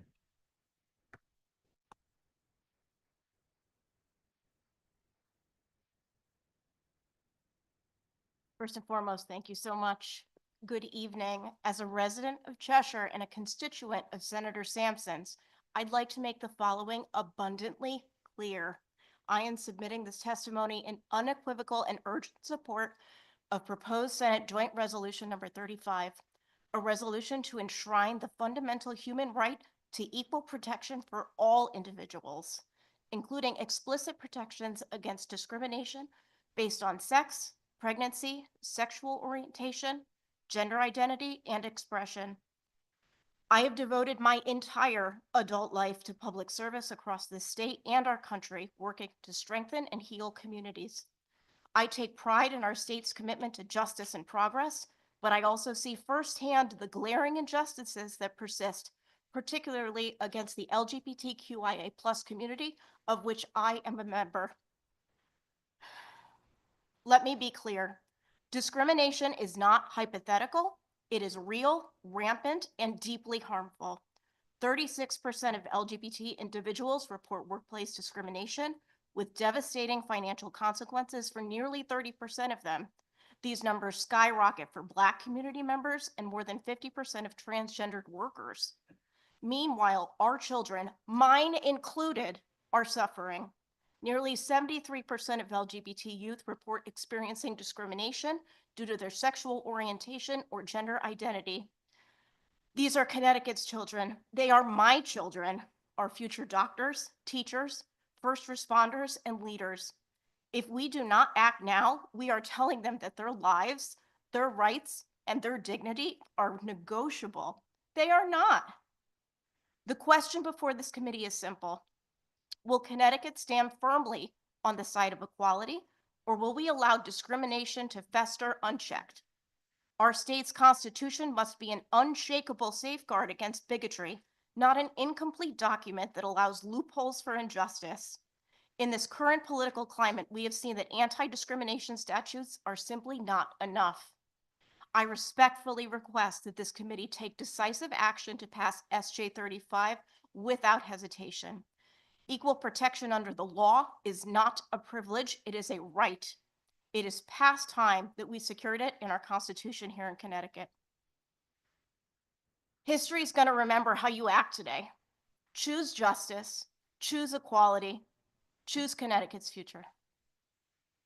I thank you all for your time. And we thank you. Are there any questions from the committee? Seeing none, thank you for being with us and for contributing your testimony. Next up is Susanna Bennett, followed by Deandra Rivera, followed by Catherine Egan. Is Susanna Bennett with us? Is Deandra Rivera with us?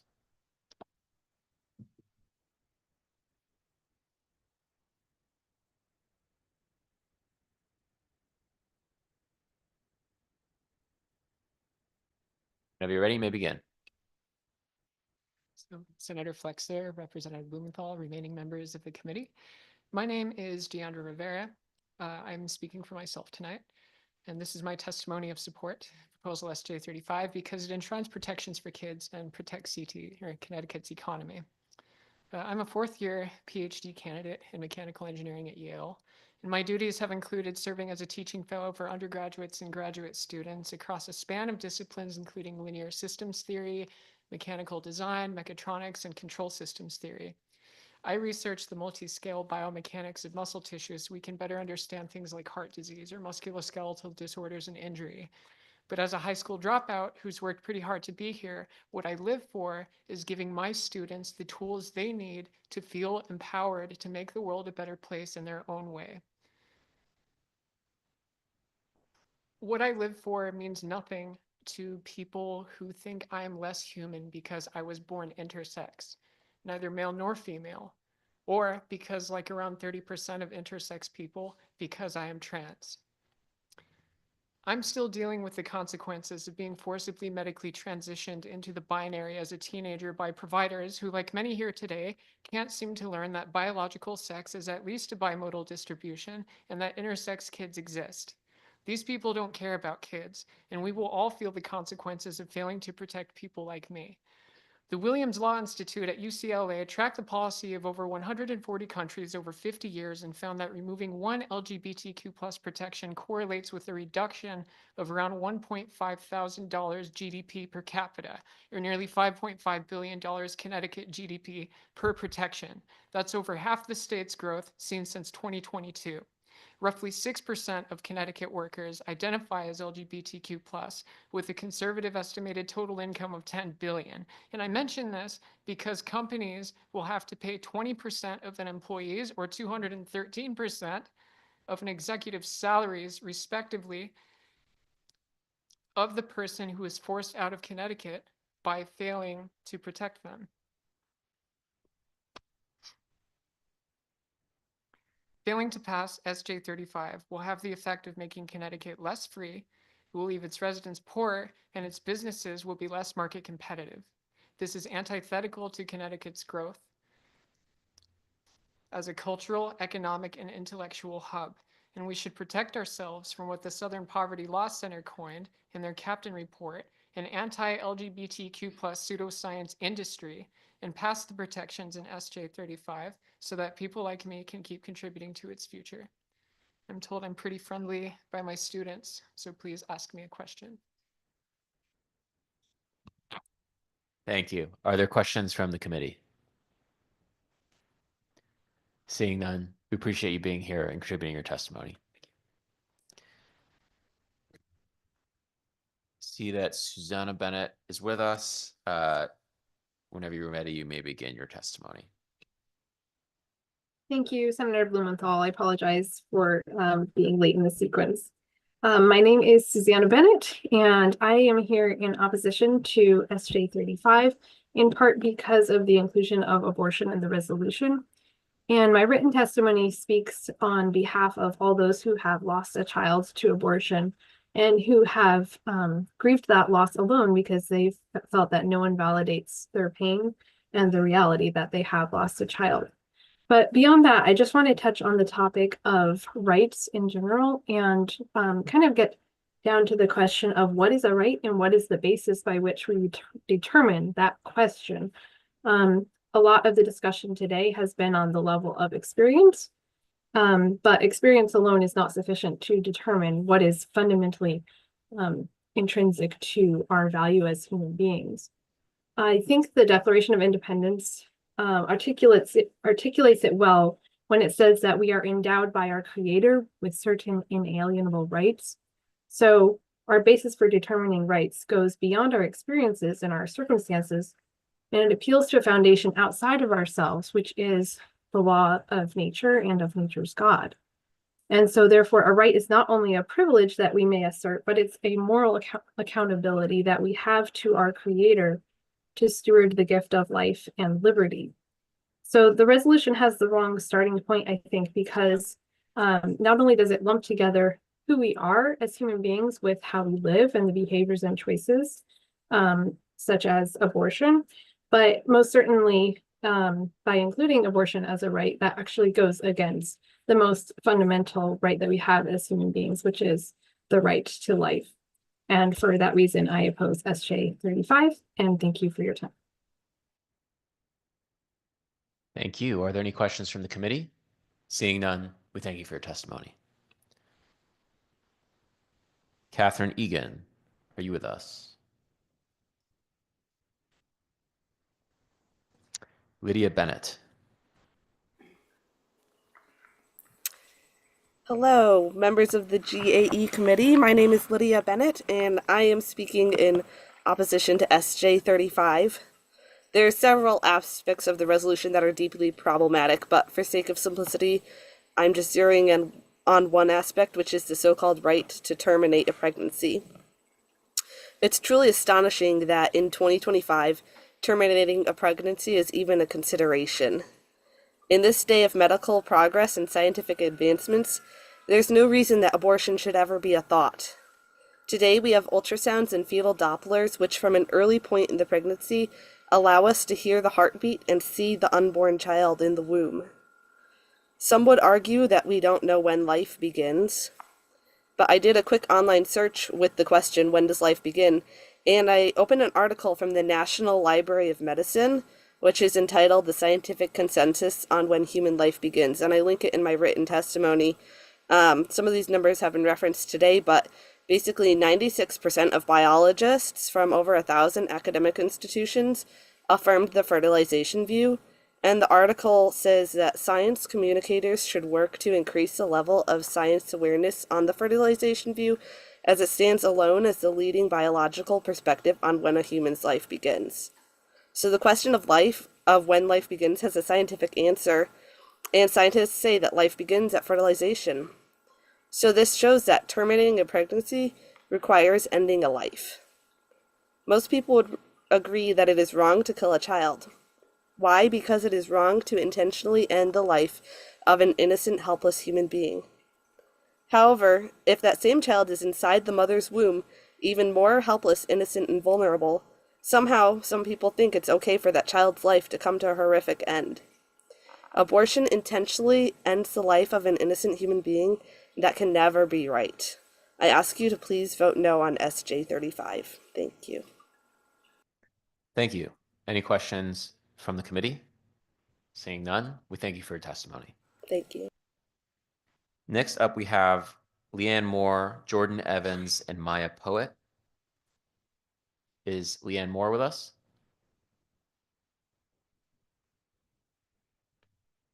Whenever you're ready, you may begin. Thank you. Hello, and thank you, co-chairs May Flexer, Matt Blumenthal, and esteemed committee members. As a non-binary person and as someone who has personally benefited from gender-affirming care, I am in support of Senate Joint Resolution number 35. In current times, the protections of LGBTQ+ people are being threatened. By passing this bill, it would bring peace of mind that the protections already in place for the LGBTQ+ community will stay in place for years to come. Thank you so much for your time. I know it's super late. And thank you for your testimony. Are there any questions from the committee? Seeing none. Oh, you thought you were getting out that quick. You are. You're off the hook. We appreciate your testimony and thank you for sticking with us. Next up is Jordan Evans, followed by Maya Poet, followed by Austin Rocco. Is Jordan Evans with us? Great. Whenever you're ready, you may begin your testimony. Hello and thank you, co-chairs May Flexer and Matt Blumenthal, and esteemed committee members. As an LGBT person who has been a resident of Connecticut my entire life, I support SJ number 35. Because of recent government action, the rights of queer and pregnant people are being threatened. Connecticut is a state in which I and many of the people in my life feel safe because of how we are legally protected from discrimination. Adding this as part of our state constitution would absolutely solidify that sense of security and well-being living here, especially in an otherwise tumultuous time in our country. Thank you. Thank you. Are there any questions for the witness from the committee? Seeing none, we thank you for your testimony. Thank you. Have a good night. Next up is Maya Poet, followed by Austin Rocco, followed by Jonathan Webster. Maya Poet, whenever you're ready, you may begin your testimony.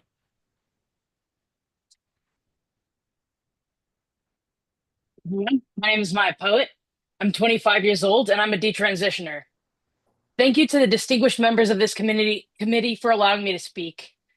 I stand in opposition to Bill SJ 35 because legally enshrining gender identity as an immutable characteristic rather than recognizing it for what it is, a belief system with no basis in objective reality, harms our entire society. How do I know? Because in 2021, I was a confused 12-year-old girl who found herself in online transgender forums and was introduced to the concept of gender identity, which became my autistic fixation. I was taught that my gender nonconformity and my discomfort with puberty and my same-sex attraction was not evidence that I may just grow up to be a lesbian, but that it actually meant that I was a straight boy trapped inside of my wrong female body. For half of my life, I believed, as do many others in this room, that without lifelong medical intervention to affirm this male gender identity, I was doomed to end my life. This was presented as a fact rather than as a tenet of an unprovable belief system with no robust evidentiary underpinning. The male gender identity I was told was innate disappeared as I lived through the horrors of October 7th in Israel. I woke up to a siren and did not have enough time to run to the bomb shelter and to put on my gender-affirming breast binder. Being forced to prioritize survival over identity made me realize what a first world absurdity it is to pretend that the concept of gender identity is somehow more real in nature than are the claims of any other unprovable belief systems. Unfortunately, the effects of my temporary belief in gender identity have left me permanently damaged. This belief system hijacked half of my life, derailed my psychosocial development, and disfigured my breasts, harmed my posture, hurt my ribcage, and has left me in pain while breathing. There is no solid evidence that gender identity exists in the brain, in the body, or in any objective way, because sex is not a feeling. It is an embodied reality. Enshrining gender identity in law forces all of society to abide by the religious style belief that a man is a woman if he simply believes he is. Protecting gender identity in law necessarily erases all sex-based protections, from women and girls to have single-sex spaces and sports, for gays and lesbians to not face lawsuits for keeping their establishments single-sex, and the rights of all children to grow up without being chemically castrated for the crime of playing the wrong kind of make-believe dress-up as a toddler. Make no mistake, you may think that by enshrining gender identity protections into law, that you are protecting the most vulnerable among us. In reality, you are only protecting a dangerous belief system that only comes at the expense of the most vulnerable among us. Thank you. I cede my time to questioning. Thank you for your testimony. Are there any questions from the committee? Representative Mastrofrancesco. Thank you, Mr. Chairman. Thank you, Maya, for your testimony. You had mentioned something that you were at the age of 12 and that you were, I don't know if it was the word that you used, targeted, or that you were, what happened when you, I guess, when you were at the age of 12? Were you targeted? Were you on these online communities? What happened? Would you mind elaborating on that for you, Mr. Chairman? Yeah. So when I try to think back to my life at that age, and it's been half of my lifetime since then, I'm 25 now, but from my recollection, spending a lot of time on the internet, and frankly, I believe that, you know, it was the algorithms that really pushed this on me, probably because I was a young girl who was struggling to accept her same-sex attraction, but I was still nonetheless obsessed with Ellen DeGeneres. And because of, you know, because lesbians, gays, bisexuals, and trans people are all lumped together in one community, the algorithm sees it all as LGBT. So the more Ellen DeGeneres I watched, the more I was fed content of young women who, even back in the early 2010s, were already bragging about removing their breasts and going on these invasive, unevidenced hormone therapies, and saying that they were so much happier because they no longer had to be lesbians. This deeply affected me as a child, and it totally derailed the entire course of my development, frankly, and it took war to snap me out of it. Thank you for that answer. And then what happened next? Like, how did you get into the transition stage? Was it immediately, or what was the time frame? So my parents had the common sense to not affirm my transgender identity. I began to, though, because I believed in the suicide lie. I thought that I was desperately, you know, trying to save my life. by doing whatever I could, even though my parents wouldn't affirm me. And I believe that this is the situation that a lot more of these transgender identifying young people will be in now that this care is heavily restricted. They will do exactly what I did, which is that they will believe in this suicide lie because adults have told them that this is the inevitable outcome of not being affirmed and not being allowed to transition. And they will do what I did, and they will find makeshift ways to bind their breasts and tuck their genitals. And everybody totally underplays the permanent damage that these types of interventions cause. So I did that as a kid. I bound my breasts with a variety of methods before I was able to get a quote unquote safe or approved binder, which there is actually no evidence that there is a way to compress breast or genital tissue safely. But yet these doctors go right by the activist recommendations that there is such a thing. And so these young kids will find a variety of ways to bind their breasts and tuck their genitals, which will do them permanent harm far before they are even able to go into a gender clinic. So I did that for several years. Then I became a legal adult. I bought a quote unquote safe binder. My parents, in an attempt to, stop me from medically transitioning under the age of 25, sent me to the Middle East, hoping that it would snap me out of my first world gender delusions. And what happened is that I ended up just living as a man in the Middle East for several years. I enjoyed my life. It was great, but it was playing make-believe. It was an extended make-believe. And I mean, unfortunately, it took living through the horrors of multiple wars in the Middle East to make me realize that I had thought myself into a first world problem. And I fear that a lot of these young people who are not cognitively mature, whether they are legal adults or not, are frankly, because so many of us are autistic, there's the slowed brain development. And I genuinely worry, whether for legal adults or for children, about their ability to consent to becoming lifelong medical patients when these doctors are misinforming their patients, one, about the nature of their condition, and two, about the plethora of treatment options, non-hormonal, non-invasive, non-surgical, that are available to them, because all of the psychotherapy is based on an activist affirmation model. There are very few therapists, because of these conversion therapy laws, that are even allowed to ask a young person, is it possible that maybe you're gay and not trans? And that's called conversion therapy. Thank you for that answer. Thank you for sharing your story, and I appreciate your testimony. Thank you. Mr. Chairman, I have no further questions. Thank you. Thank you, Representative. Are there any further questions from the committee? Seeing none, we thank you for your testimony and have a great night. Thank you.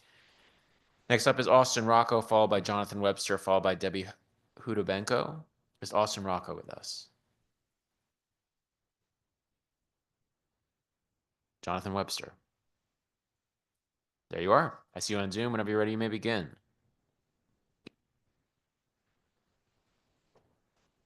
You're still on mute.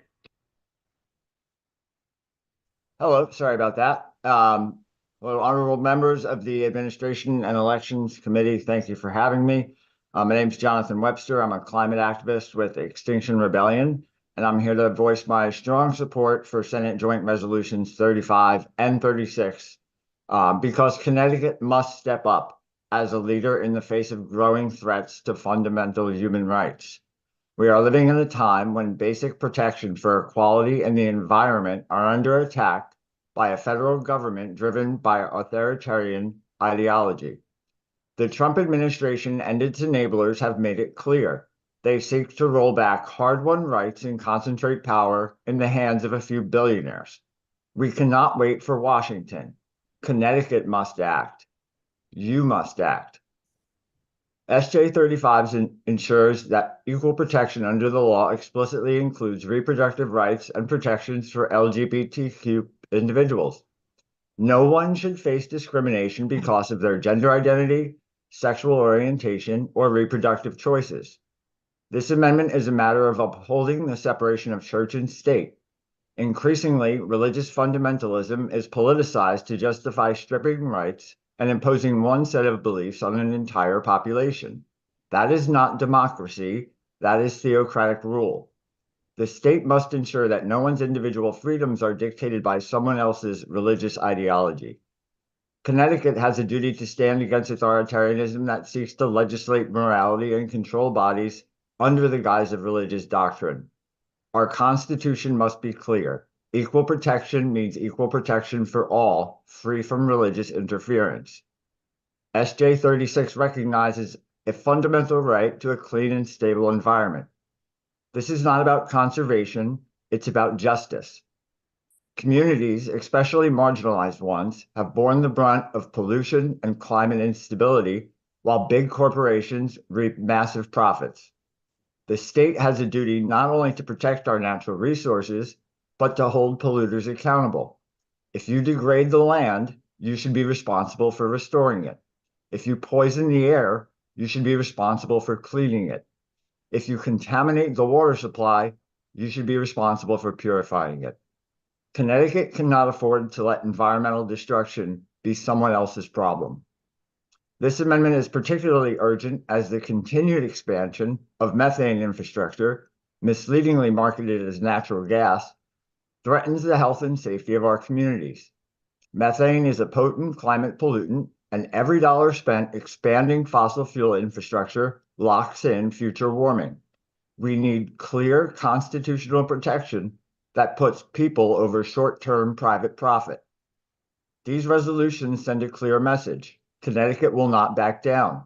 We will protect our people, our land, and our future from those who seek to strip away rights and exploit resources for profit. I urge this committee to advance SJ 35 and 36 without hesitation. Thank you. Thank you. Are there any questions from the committee? Seeing none, we thank you for your testimony and wish you a great evening. Debbie Hudabenko, followed by Natalie Silagi, followed by Daniel Savu. Is Debbie Hudabenko with us? Yes. Whenever you're ready, you may begin. I am Debbie Hudabenko. I've lived in Connecticut my entire life. I'm in my 50s, and I do live in Prospect, which is part of the district of Senator Rob Sampson. I welcome to him and to all of you who are here. I really appreciate this opportunity to speak, and I applaud every participant for their testimony. I have been very impressed by how eloquently and how passionately everybody on both sides has been speaking out on these important issues. I am in opposition very strongly to SJ 35, primarily because of the enshrinement of abortion with no limits into our Constitution. I do believe in the sanctity of all human life. I think this is not something that is healthy for our state on many levels. It's harmful, obviously, for killing children, but it's also harmful to women and mothers and fathers and families and the whole community. People who've come before me have been much more eloquent with the pro-life argument. I agree with everything Lisa Maloney said, as well as Dr. Stephen Ward and Leslie Wolfgang. So I'm going to say that I agree with all of them because they did a good job of explaining everything. I'm also concerned about the gender care and the issue of using medications and any kind of surgical interventions, especially for children when they can have irreversible changes to their reproductive system, especially before they have reached the full maturation of their brain and their development and being able to understand completely the decisions that they're making. What I can say is that a lot of the testimony for people in support of this bill on the terms of gender care have opened my eyes to a lot of things that I hadn't thought about. I really appreciate all of their testimony. They have very important stories, as everybody. They have very important stories, and they're teaching us a lot about the concerns that are there. And what I think the biggest thing that came out of all of this testimony today is the reason why now I'm very much opposed to the passage of this bill is because the bundling of the abortion question with the gender care is just saying that it's a very confusing bill. There are so many different things involved here. It does need to be clearer. People have made a very good case for the fact that this bill, in a possible amendment to the Constitution, is including so many different important things that we can't just bundle them together and say that we have these clearly figured out. so many people have just been saying all of their fears, their worries, their concerns. There's valid concerns about discrimination on both sides of the on the fence. Worries about what's going to happen to women, what's going to happen to children, what's going to happen to people who are trans. Sorry to interrupt, but your time has expired. If you could please summarize in a sentence sorry. your Yeah. remaining testimony. So basically, I just think that we have to clarify the language and again, if separate out what the issues are and do them and clearly so that we know what we're voting on, and so that everybody can feel like they're being protected and no one's being discriminated against, and everybody's values matter. And I think we just need to do a better job of coming together and finding commonalities and better solutions for everybody. And I think we can do that, but this bill is not it. Thank you very much. Thank you. Are there any questions from the committee? Seeing none, we thank you for your testimony. Next up is Natalie Silagi, and I'm really sorry because I'm sure I butchered your name. Whenever you're ready, you may begin. It's okay. It's Nathalie Silagi. And yeah, thank you all for being so persistent. I certainly appreciate it, being number 208. So yes, Senator Flexer, Representative Blumenthal, and distinguished and very persistent members of the committee, thank you for allowing me to speak today. I'm Dr. Nathalie Silagi. I'm a child and adolescent psychiatrist from Meriden. I'm on faculty at the Yale Child Study Center, and I also have a private practice in Greenwich. I have never testified before, ever. This has been quite the education, so thank you. I'm come and stuck it out today because SJ 35 is such an important issue. And it's crucial at this point for the children and adolescents and young adults in our state and our country. Right. I'm here to support SJ 35 because I support strengthening equal protection provisions on the basis of pregnancy, sexual orientation, gender identity, and expression. In my work as a child and adolescent psychiatrist, I see a lot. Many transgender, gender diverse youth and their families. I see many LGBTQ youth. I came because they are terrified. We've heard that a lot. Although studies show that only a very small percentage of American youth identify as transgender, according to the Williams Institute, about 1.4% of youth between 13 and 17 in the US identify as trans. They have been the focus of extensive media attention, hostility, and political ire. This increasingly rejecting and stigmatizing environment has had a significant negative impact on the mental health and well-being of gender diverse and other LGBTQ youth. As a physician, I always try to practice evidence-based medicine as I serve my patients and their families. It has been really difficult today to hear a lot of inaccurate and just blatantly false information go flying by. The evidence from scientific research and clinical practice has consistently shown and continues to show that diverse gender identities are real and have been present across countries and cultures throughout recorded history. The American Psychiatric Association, the American Academy of Child and Adolescent Psychiatry, the AMA, and other reputable medical organizations all recognize that transgender identities represent normal human diversity and are not in themselves pathological.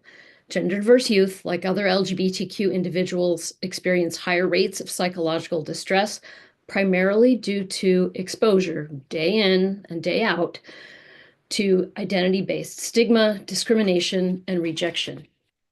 Exclusion, harassment, and bullying have an impact. Study after study has shown that laws and policies that restrict these youth's civil rights, limit access to affirming care, and even deny the existence of transgender and other LGBTQ youth demonstrably increase their distress and lead to higher rates of depression, anxiety, suicidal ideation, and suicide attempts. Obviously, recent presidential executive orders have been especially concerning. These anti-scientific proclamations and policies do not change the identities of gender minority youth, but they do cause harm. All right, but good news, which is part of why I stuck it out. Evidence consistently shows that affirming laws and public policies, safe and supportive school environments, and access to gender affirming care all improve mental health outcomes for transgender and LGBTQ youth. I am Excuse me, I'm sorry to interrupt, Oh, but time your to go. 3 minutes have elapsed, so if you could All just right. wrap up. All right. I just wanted to say thank you. I do. I want to say thank you. Like you've heard lots of times today, when kids come into me in major distress, I tell them, remember, we live in Connecticut. You're safe. So I just wanted to come and ask you, strengthen that protection. These kids need it. Thank you. And thank you for sticking it out. You've got to be exhausted. Thank you. Any questions from the committee? Seeing, Representative Gauthier. Sorry, it just seemed you were particularly excited to add some additional comments. So from your perspective, and sorry, through you, Mr. Chair, from your perspective as a practitioner, are there any, maybe additional experiences or that you'd maybe like to share with the committee to help further inform us? Thank you. Oh, thank you. Boy, oh boy. I kept yelling and waving at the computer screen while some other people were talking. It does matter.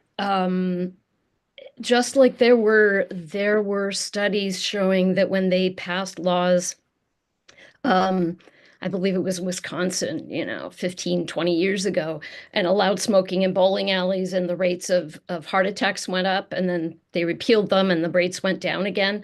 There are solid studies showing that when the laws in a state are affirming and supportive for trans youth do better.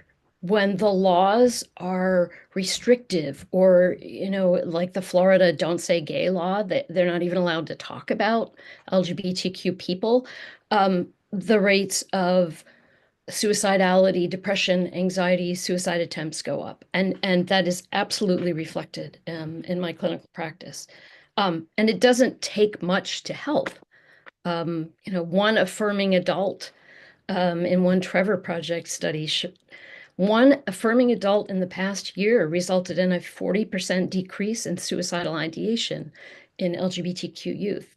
Like, it's within our power to help these kiddos. Thank you very much for that additional context and speaking from your experience. Thank you. Thank you. Thank you. Thank you, Representative. Further questions from the committee? Seeing none, we appreciate you being with us and sharing your expertise with us this evening. Thank you. Appreciate it.